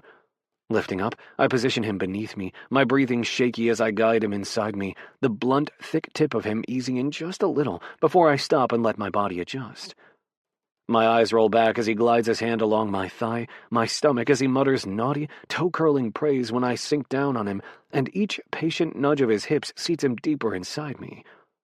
Oh, God, I groan. What have I told you? He growls. God's not here giving you this cock. Tell me who is. You, I tell him hoarsely, bracing my hands on the bed as I lean forward and move, guided by the bliss of his body inside mine, already stroking my prostate. Fuck, he grits out. I clasp his hands and pin them against the mattress, lacing our fingers together. Feel okay? He nods, fast, jerky, eyes hazy as he watches me move over him. A soft smile tips his mouth. Minutes spill into minutes, time reduced to simply this. Quiet words, patient touch, learning each other this new way. I have never felt so loved, so safe. Come here, he pleads, and I do, leaning in until I'm braced over him, sighing as our chests meet. His hands roam my body, and a groan of relief rumbles in his throat. His eyes search mine, and I smile at him, nuzzling his nose. I love you, he whispers. I slip my fingers through his hair, drift my fingertip over the shell of his ear. I know. I love you too. He lifts his head, kissing me, slow, luxuriously, his tongue gliding with mine. I gasp, working my hips against him, chasing such intense pleasure I can barely hold my eyes open. Gavin's right there with me. Oliver. My name is an ache, an absolution tearing out of him. I pause as I peer down at him and cup his face. Am I hurting you? Do you need me to stop? No, he growls. Don't you dare fucking stop. He grips my ass, moving me, showing me what he wants until I take over. With each roll of my hips, his cock works that spot, the one he found so expertly in the shower, and just as brilliantly as soon as we were in bed, too. It's a white-hot wave building inside me until it's seismic pleasure cascading through my limbs, my legs, my ass, my chest, everywhere his body moves with mine. I swear under my breath, kiss him with total abandon. Gavin's breathing is jagged and fast, broken heaves of air, wicked, foul-mouthed praise for how good I feel, how perfect I am, how perfect this is. I'm loud, panting as my hips turn frantic, Gavin's arms around me tight. He crushes our mouths together and I grind down on him, rubbing that spot mercilessly, chasing a deep, gnawing ache. I bury my face in his neck, not even knowing what to do with this, how intense it is, how it's seizing my body in shaking need. Look at me, Oliver. Please, love. I force my eyes open as it happens, the first crest of my release that rips through me, all of me that's wrapped tight around him, in every inch of my cock rubbing against him as it swells and spills, wet and hot between our bodies. I gasp his name, shout it as I come and come. Clutching my hand so tight my knuckles ache, he kisses me wildly, tongue and teeth. His eyes find mine, hold them as his mouth parts, as his hips jerk, as he pulses inside me and groans my name. A shudder runs through him as he buries his face in my neck and gasps, holding me so tight I can barely breathe. And I love it. I love him. I love this moment that I already know I'll always remember. The world collapsed to soft sunlight and ragged breaths, cool sheets and hot, sweat-soaked skin. And love. So much love. Gently, Gavin cups my face, his thumb tracing my lower lip. God damn. With a soft kiss, I earn his groan, his hard-won smile. I love you too, Sotis. Oliver, he whispers against my neck before pressing a kiss to my skin. I run my hand along his arm, sighing happily. You never told me. What does Sotis mean? I smile. Sweetie. He arches an eyebrow. Sweetie. And there's a new one now. Hjartanskar. And what's that? He says, knuckles stroking my cheek. My heart's love. I watch his smile unfurl like the dawn, glowing, soft, unrepeatable. I remember what he called me, the sunrise of his heart. I feel, in the deepest, most secret place of my soul, exactly what he means. Chapter 30. Gavin. Playlist. Tonight. Acoustic version. Lai Ning. How's the view? Shifting in the hot tub, I watch Oliver drag the glass door shut behind him. My heart trips. I still can't believe he wants me, loves me as much as I want and love him. Well, I tell him, it's no textured ceiling, but I suppose a crystal clear sky of stars will have to do. How about you? I lift my chin toward his phone. He grins. Oh, I'm just still watching you on repeat, telling everyone at that press conference that you're gone from me. I snort. I said no such thing. You implied it. He smiles at the screen, hitting play, listening to me answer Colin from ESPN. Following up on my answer, telling him I'd be settling down, Colin shouts over the rest of the press, "Where?" That depends, I hear my voice say. On? Colin prompts. Wherever the man I love goes next, if he'll have me. If he will, I'll be following him. Oliver sighs and sets down my phone. It's better every time, though awfully bold of you. I'm nothing if not determined. I had a plan to win you back. I grab his hand and kiss it. And don't you know, I was victorious after all. It's almost like I have an incredible record for wins or something. You and that ego, Oliver mutters. Leaning on the edge of the hot tub, he sinks a hand into my hair and tips up my face for a deep, slow kiss. Need anything? I pull away and give him a proper once-over, finally processing what he's wearing. Christ. Sorry, word is that God guy works in his own way in time, which frankly has always ticked me off. Point is, I cannot fulfill your request. I roll my eyes, but clasp his jaw for another hard kiss. Your swim shorts are heinous. Aren't they? He smiles against my mouth. I wore them especially to tick you off. Things have been much too amicable the past 24 hours. That's because I fucked the sass right out of you. A blush heats his cheeks as he sits back and folds his arms across his chest. While there may be some truth to that statement, I would like to jog your rather selective memory and remind you that since I had you in my mouth and sucked you off so good, they heard you begging to come all the way in Seattle. All you've done is smile and look at me with hearts in your eyes. Except now. For the first time since we tumbled into bed yesterday afternoon, there's been something weighing me down, and Oliver knows it. You okay? He asks. I sniff, stretch my arm across the hot tub, toying with the string at his swim trunks.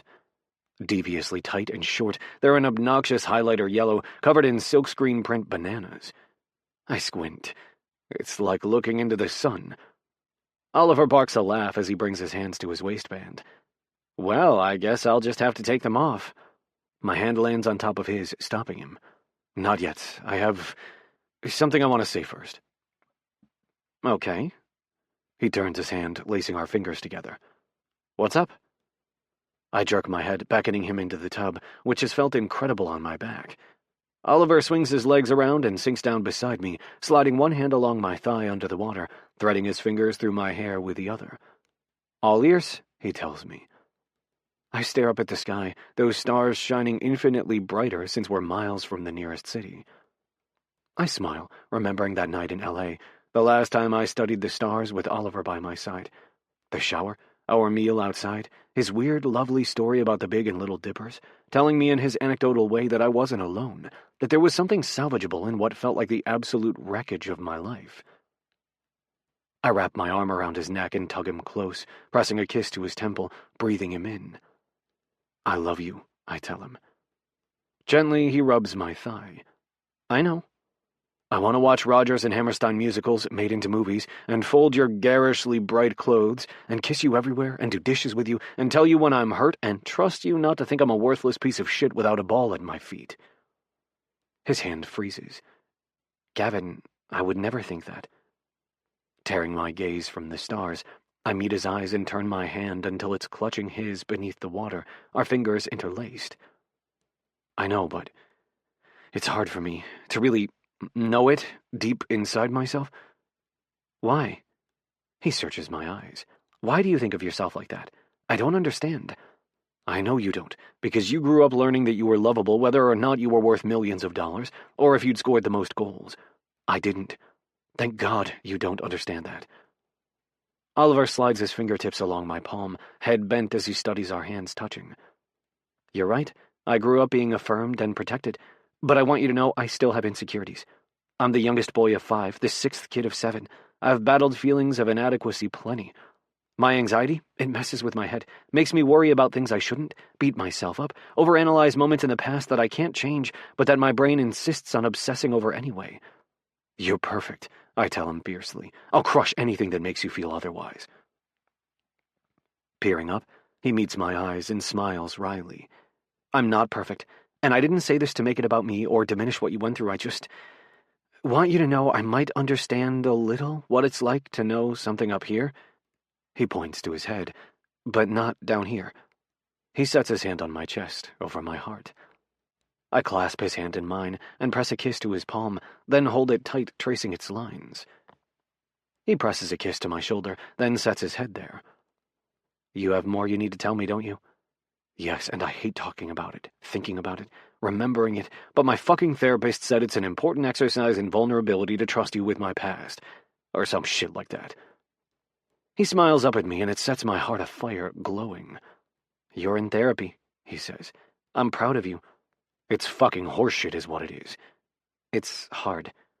Hard, I snort. My dick gets hard. My abs are hard. Therapy is a Herculean fucking labor. God, it's the hardest thing I've ever done, but apparently Pauline knows what she's talking about. She fucking better for how much I'm paying her, and she says this is where I start, so here goes.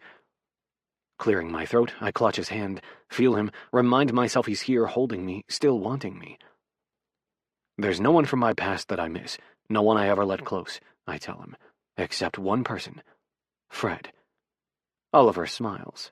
Fred's a good name. I nod.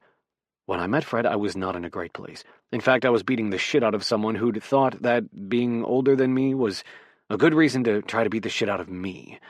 We were brawling in the park across from his convenience store. Fred came out, dragged me by the collar out of the fray. I was filthy and hungry and very, very angry. Oliver holds my hand tight, watches me, waits. He brought me inside his store, gave me a granola bar and a juice, and told me to sit my ass down and cool off. Then he went in back and brought out a soccer ball, set it in my hands, and said, "Next time you want to kick the crap out of something, you put that ball in front of your feet and kick it instead." He took me by the shoulder, pointed up to the television anchored to the wall, to some Prem game replaying on the TV. "See that?" he said. "That's a game of control." Then he tapped my chest. "That's what you're going to do. Control that anger inside you and do something with it." Then he walked me through his store out to the back. It was this dead-end alley, the sun pouring down on it. It felt like walking into church, or what I imagined church was supposed to be. Somewhere safe, somewhere you felt peace, sanctuary. He pointed to a small net at the end of the alley, said, "You come here anytime, shoot, dribble, get your anger out." I was skeptical. I'd already dealt with my fair share of men trying to take advantage of me, a neglected, unsupervised boy. I said something to that effect, all piss and malice. He got very quiet, searching my eyes, putting the pieces together. Then he said, "This place was my grandson's. He's gone now, and I just haven't had the heart to put it away. He told me not to, said someone else would need it." And then he just looked at me like no one ever had before, like he didn't see a dirty, hungry kid too big for his clothes, too angry for his own good, and he said, "Now I know he was right." I blink, so the wetness pooling in my eyes won't spill into tears. Oliver dabs the corners of his eyes. I barely ever went home. My aunt and uncle were my legal guardians, but they were not good people. I shudder, pushing away terrible memories I'm not yet ready to talk about or deal with in therapy, though one day I know I will. I wasn't safe there.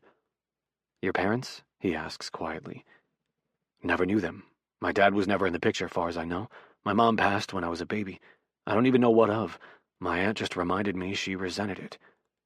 He squeezes my hand, presses a gentle kiss to my shoulder before resting his head there again.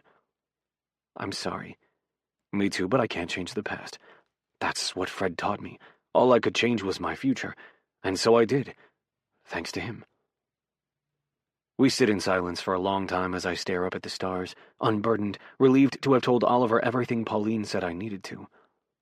Damn her, she was right.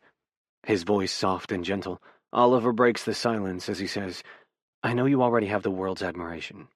You know you have mine, but for what it's worth, knowing what I do now, I admire you so much more for this, Gavin, for having found something to hold on to when a lot of people would have understandably given up, for letting a stranger love you when the people who should have loved you best failed you most.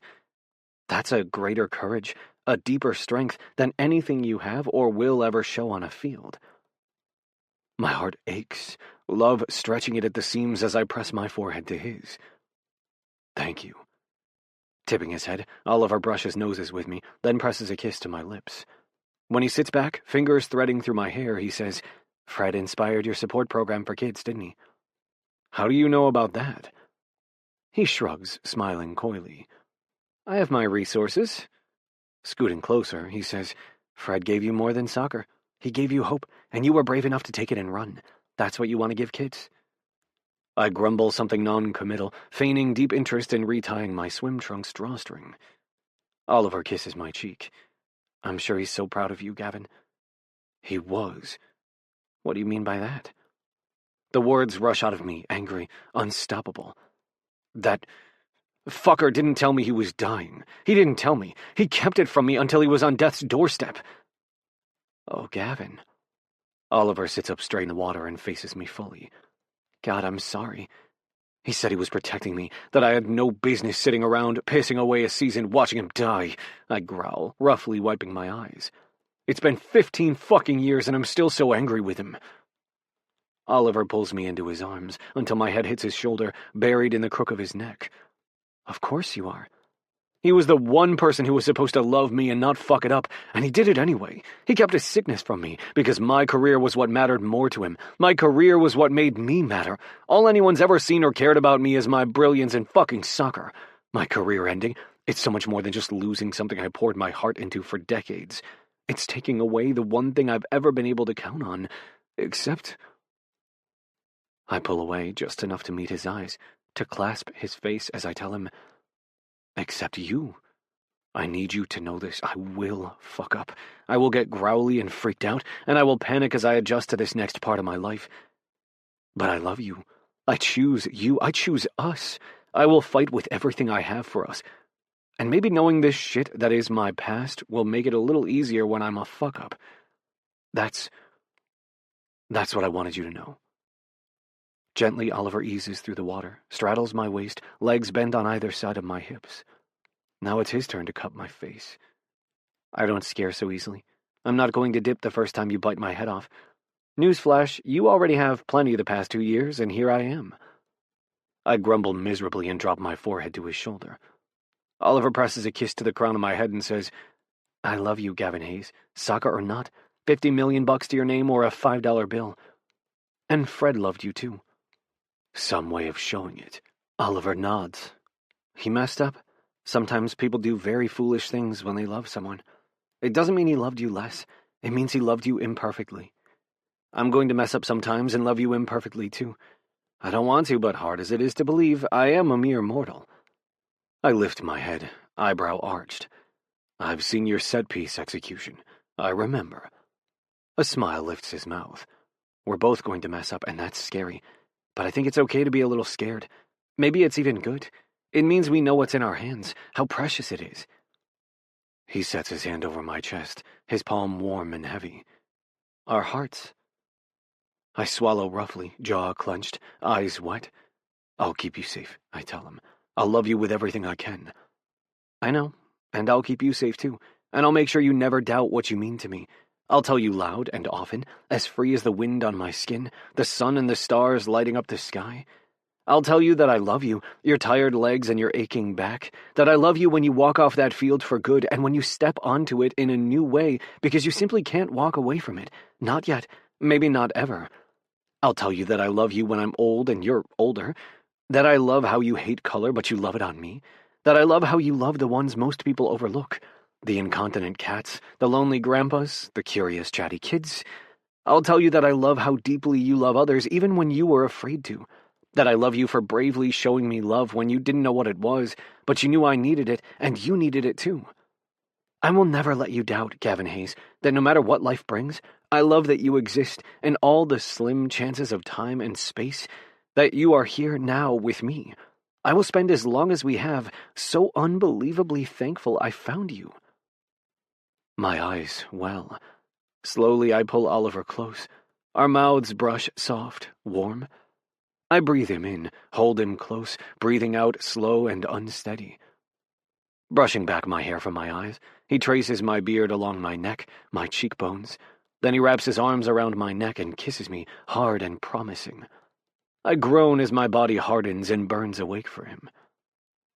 What hurts? He asks. I smile at him, drifting my hands down his back. You tell me. I move my hips so he feels me, ready beneath him. Here? Oliver asks. I shake my head. Inside. We stand, both a bit unsteady, and step out of the tub. I wince as I take my first step across the deck. God, my back's a mess. Suddenly that surgery I've been dreading, the one that Dr. Chen told me is absolutely necessary for the multiple disc herniations in my lower vertebrae, sounds incredibly appealing. Towels around our waists, we enter the house through the sliding glass doors. I stop almost immediately, noticing the fire Oliver built. Not that your butt was out of bed long enough to notice yesterday, he says, but the nights are still cool here, even though it's warm in the daytime. I figured a fire might feel nice. I take it in the great room of the A-frame. Well, really, it's a massive cabin with an A-frame at its heart that's been updated and sprawled into much more, cozy and comfortable, rustic simplicity. The great room is lined with bookshelves, gorgeous modern art that Oliver has explained is his brother Axel's, and lots of family photos. The fire in the hearth snaps and illuminates a plush sofa that could easily hold a dozen people. It's perfect, I tell him, tugging him close, giving him a kiss. Thank you. Walking past a long, reclaimed wood table and mismatched chairs separating the living area from the kitchen, I stare at the rug in front of the fire, the couch's many cushions. Come on, Oliver says, bringing me back to the moment, hooking his finger into the towel at my waist and dragging me toward the bedroom. No. I jerk my head toward the fire. Here. The floor, though, it'll hurt. Those couch cushions look removable, I tell him, grinning. I'll take care of it. You get what we need. That small bag I packed, please. All right, but if you break something else because you insisted on doing the deed on a hardwood floor, I am not answering to Dr. Chen. You are. I bite back a smile. Fair enough. So this bag, he says, backtracking toward the bedroom. How do I know which one it is? Let me guess. It's black? It's dove gray, thank you very much. While he strolls down the hall, I tug off my towel and wet swim trunks, then yank off the cushions and stiffly toss them in front of the fire. I sense Oliver's back, bag in hand, before I glance over my shoulder and catch him staring at my naked form. Stop ogling me and get over here. Dropping his towel, Oliver peels off his swim shorts and closes the distance between us. I cup his neck, draw him close. He gasps in pleasure, as if this is all he needs, our bodies touching, hot from the water, even hotter in front of the roaring fire. Lie down, I tell him. He groans, running his hand over my cock. Or I could get on my knees. I shake my head. Go on, I've got plans. Sighing, Oliver flops back on the cushions like a starfish and pouts. I'm going to remind you when this is done that you sulked, and you're going to feel very foolish. Yeah. Slowly I ease onto the cushions too, then push him onto his side so his back is to my front, my back to the fire as I curl around him. Oliver hears me rustling in the bag and glances back right as I'm sliding on the cock ring, tight down my length. His eyes widen as he says, "Oh, shit. You good with this? Is the California condor a critically endangered species?" I shake my head and kiss him. Such a weirdo. I'm going to take that as a yes. That's a deeply affirmative yes. Good, I tell him. Now turn back. He does what I say, resting his head on my arm, sighing with pleasure as I kiss his neck, then his shoulder. He reaches back and runs his fingers through my hair, meeting my mouth for a slow, hot kiss as I drift my hand up his body, tease his chest and nipples, down his stomach and hips to the hard muscles of his thighs, pulling him close. You want this cock, Oliver? He nods quickly, rubbing himself against me. Yeah. It's quiet but for the pop and snap of the fire until I turn on the cock ring, eliciting a low, steady hum. Oliver jolts when I rub against him, making sure he feels it vibrating against his ass. I can picture it already, burying myself in him, that vibrating half-moon at the cock ring's base rubbing behind his balls, making him wild. You want this still? I ask. Hell yes, he pants. Teasing him, I turn it off just as quickly as I turned it on. He groans in frustration. Be patient. I grip his jaw and kiss him, tongue and teeth, rhythmic plunges, hungry give and take, how our bodies will soon move. Slipping my hand down his ass, I touch him there, rub and tease him.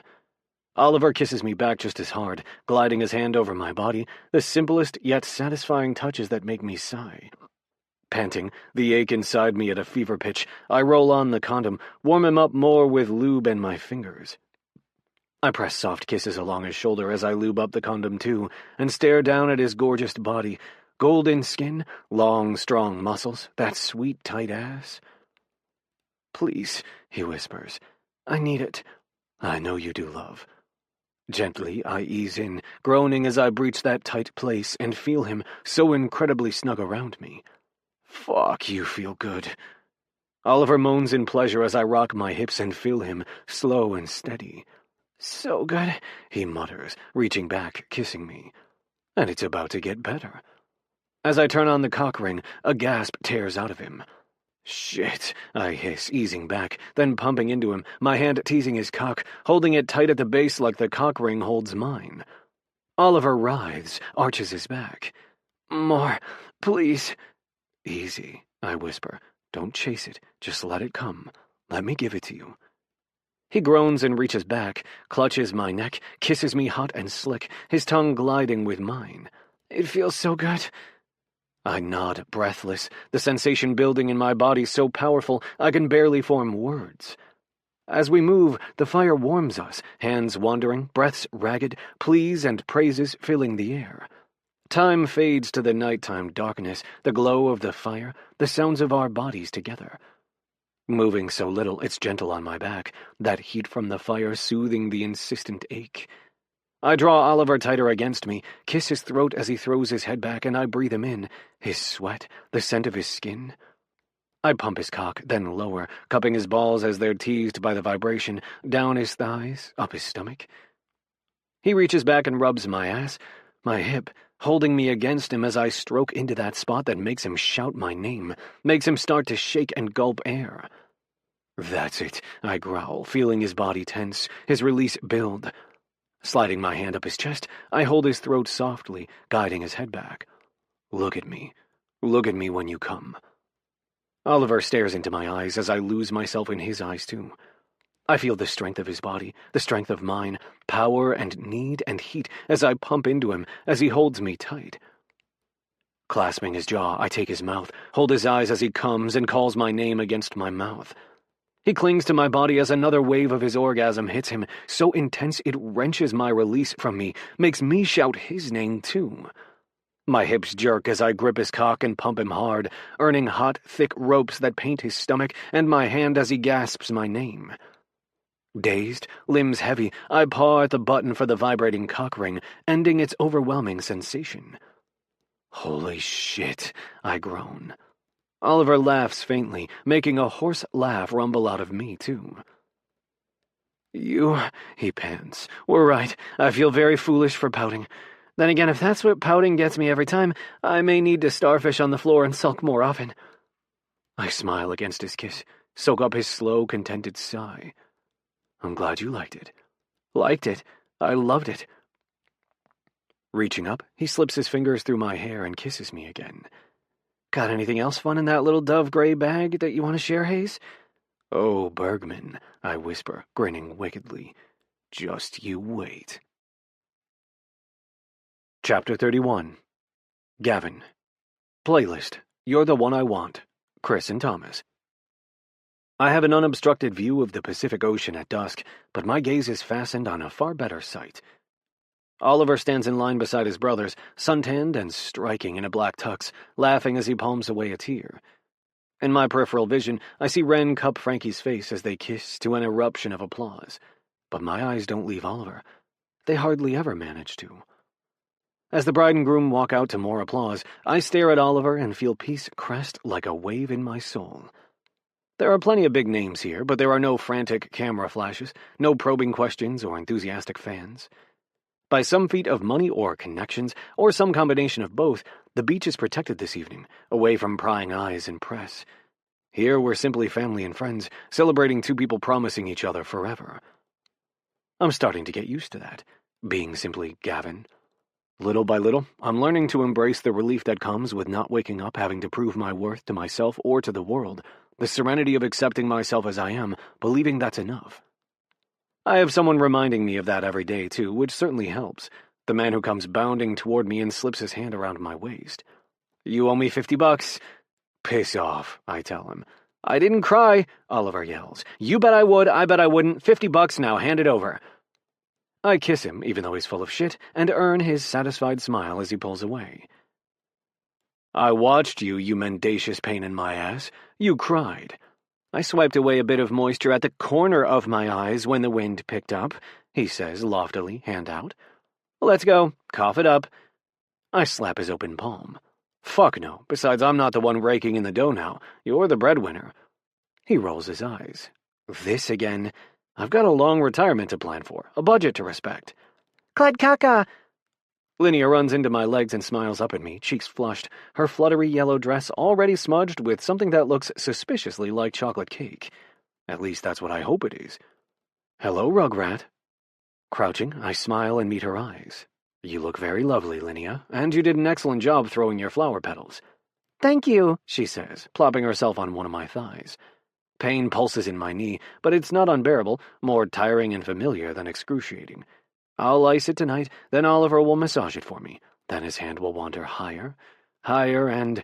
Remember, Lenny, Oliver says gently, brushing her cheek with his knuckles. Take it easy with Claude Caca's body. She's fine. He sighs and just smiles. Claude Caca? Linnea sets her hand on my cheek. Can I come over soon? Absolutely. I have lots of free time nowadays. A smile lights her face. And I want your guac. You got it. Yay! Pressing a kiss to my cheek, she throws her arms around my neck and says, I'm so glad Uncle Ollie loves you, Claude Caca. I love you, too. Swallowing roughly, I hug her back. I'm glad he loves me, too. And I love you, Linnea. Very much. She laughs, a bright, bubbly child's laugh. Then she hops off my lap and skips away, barefoot and twirling in her dress. "You're worse than all of us," Oliver says. Easing upright, I throw him a glare and tug him close by the waist. "How exactly so?" "She's got you wrapped around her finger so bad." "I can't say no to a face like that. How can you?" He smiles, stealing a kiss. "You're such a softy, but don't worry. You keep wearing that scowl and your grayscale clothes to scare away the world. Your secret's safe with me. I'll just keep you all to myself." "Not if your brother has anything to say about that," I mutter, noticing the brother in question coming our way. "Huh?" "Ren wants me to go public with the support program and merge with his nonprofit. Says with both our faces on it, we'll get so much more financial backing and even stronger publicity, which then of course means more money to help more kids." Oliver nods. "It's smart." "Smart, yes, but it requires things like talking to people and leaving the house and not swearing as much." Oliver smiles wide. "Let me guess, this plan was hatched at the not-so-secret Shakespeare club of his that you joined." "That," I tell him primly, "is none of your business." His smile widens. "I think it's great. The club that we pretend I don't know about, but also merging organizations with Wren's to reach and help more kids." Just as he says that, his brother breaks in, a hand on each of our shoulders. "Family picture time," Wren says. "Come on." "Sure thing," Oliver tells him, following in his wake, my hand in his. I try to extract myself. I'm not a part of that. Wren and Oliver turn in unison, looking uncharacteristically serious with their sharp black tuxes and twin deep frowns. "Gavin," Wren says. "Come on, family photos." My mouth opens. Shuts. "I don't... That is... Sotis, I told you." Oliver threads his fingers through mine again, tugging until I start walking with him. Reassured that I'm coming after all, Wren turns and disappears into the small crowd, presumably to round up the rest of the family. "You Bergmans put the poker guys and their pushiness to shame," I grumble. "Speaking of..." Oliver's eyes find Mitch, who stands nearby with his arm around a petite, bespectacled woman with short, silver-white hair. I still can't believe it.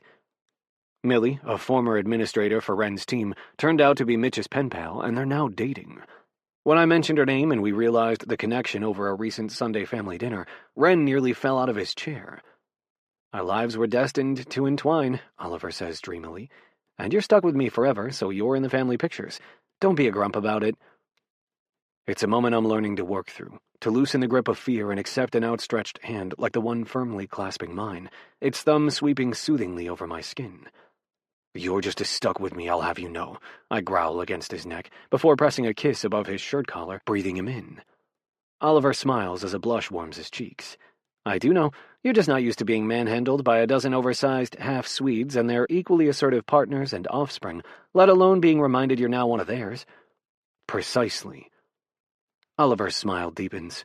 He tugs me close and kisses me soft and slow for all the world to see. "Good thing you've got the rest of your life to get used to it." "Oh, sweet God," I groan, stretching out my aching legs on the chaise in the backyard. My knees pop, my ankle cracks. Fuck, it feels good to put my feet up. "Your ice pack, sir."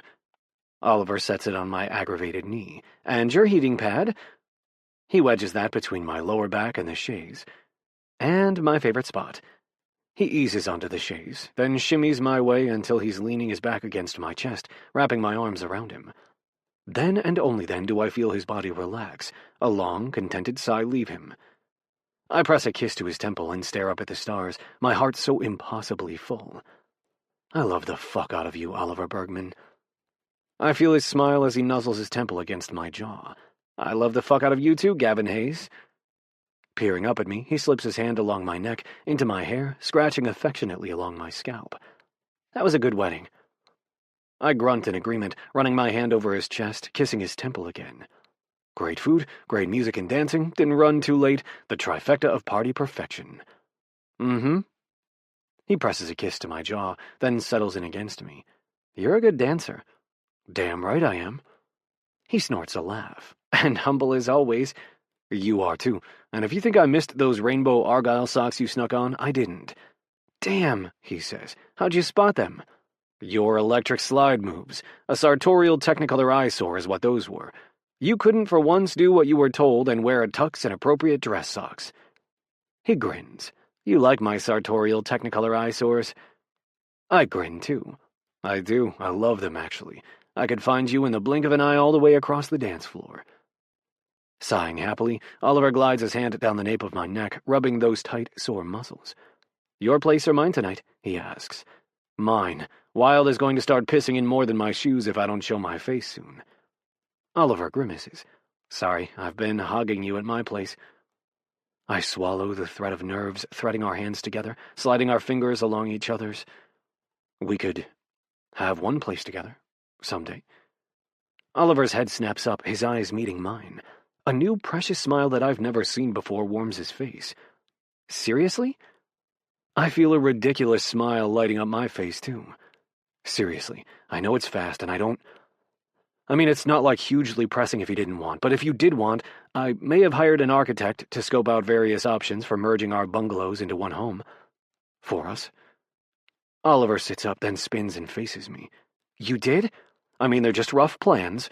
His kiss silences me as he whispers against my mouth, I already know I'll love them.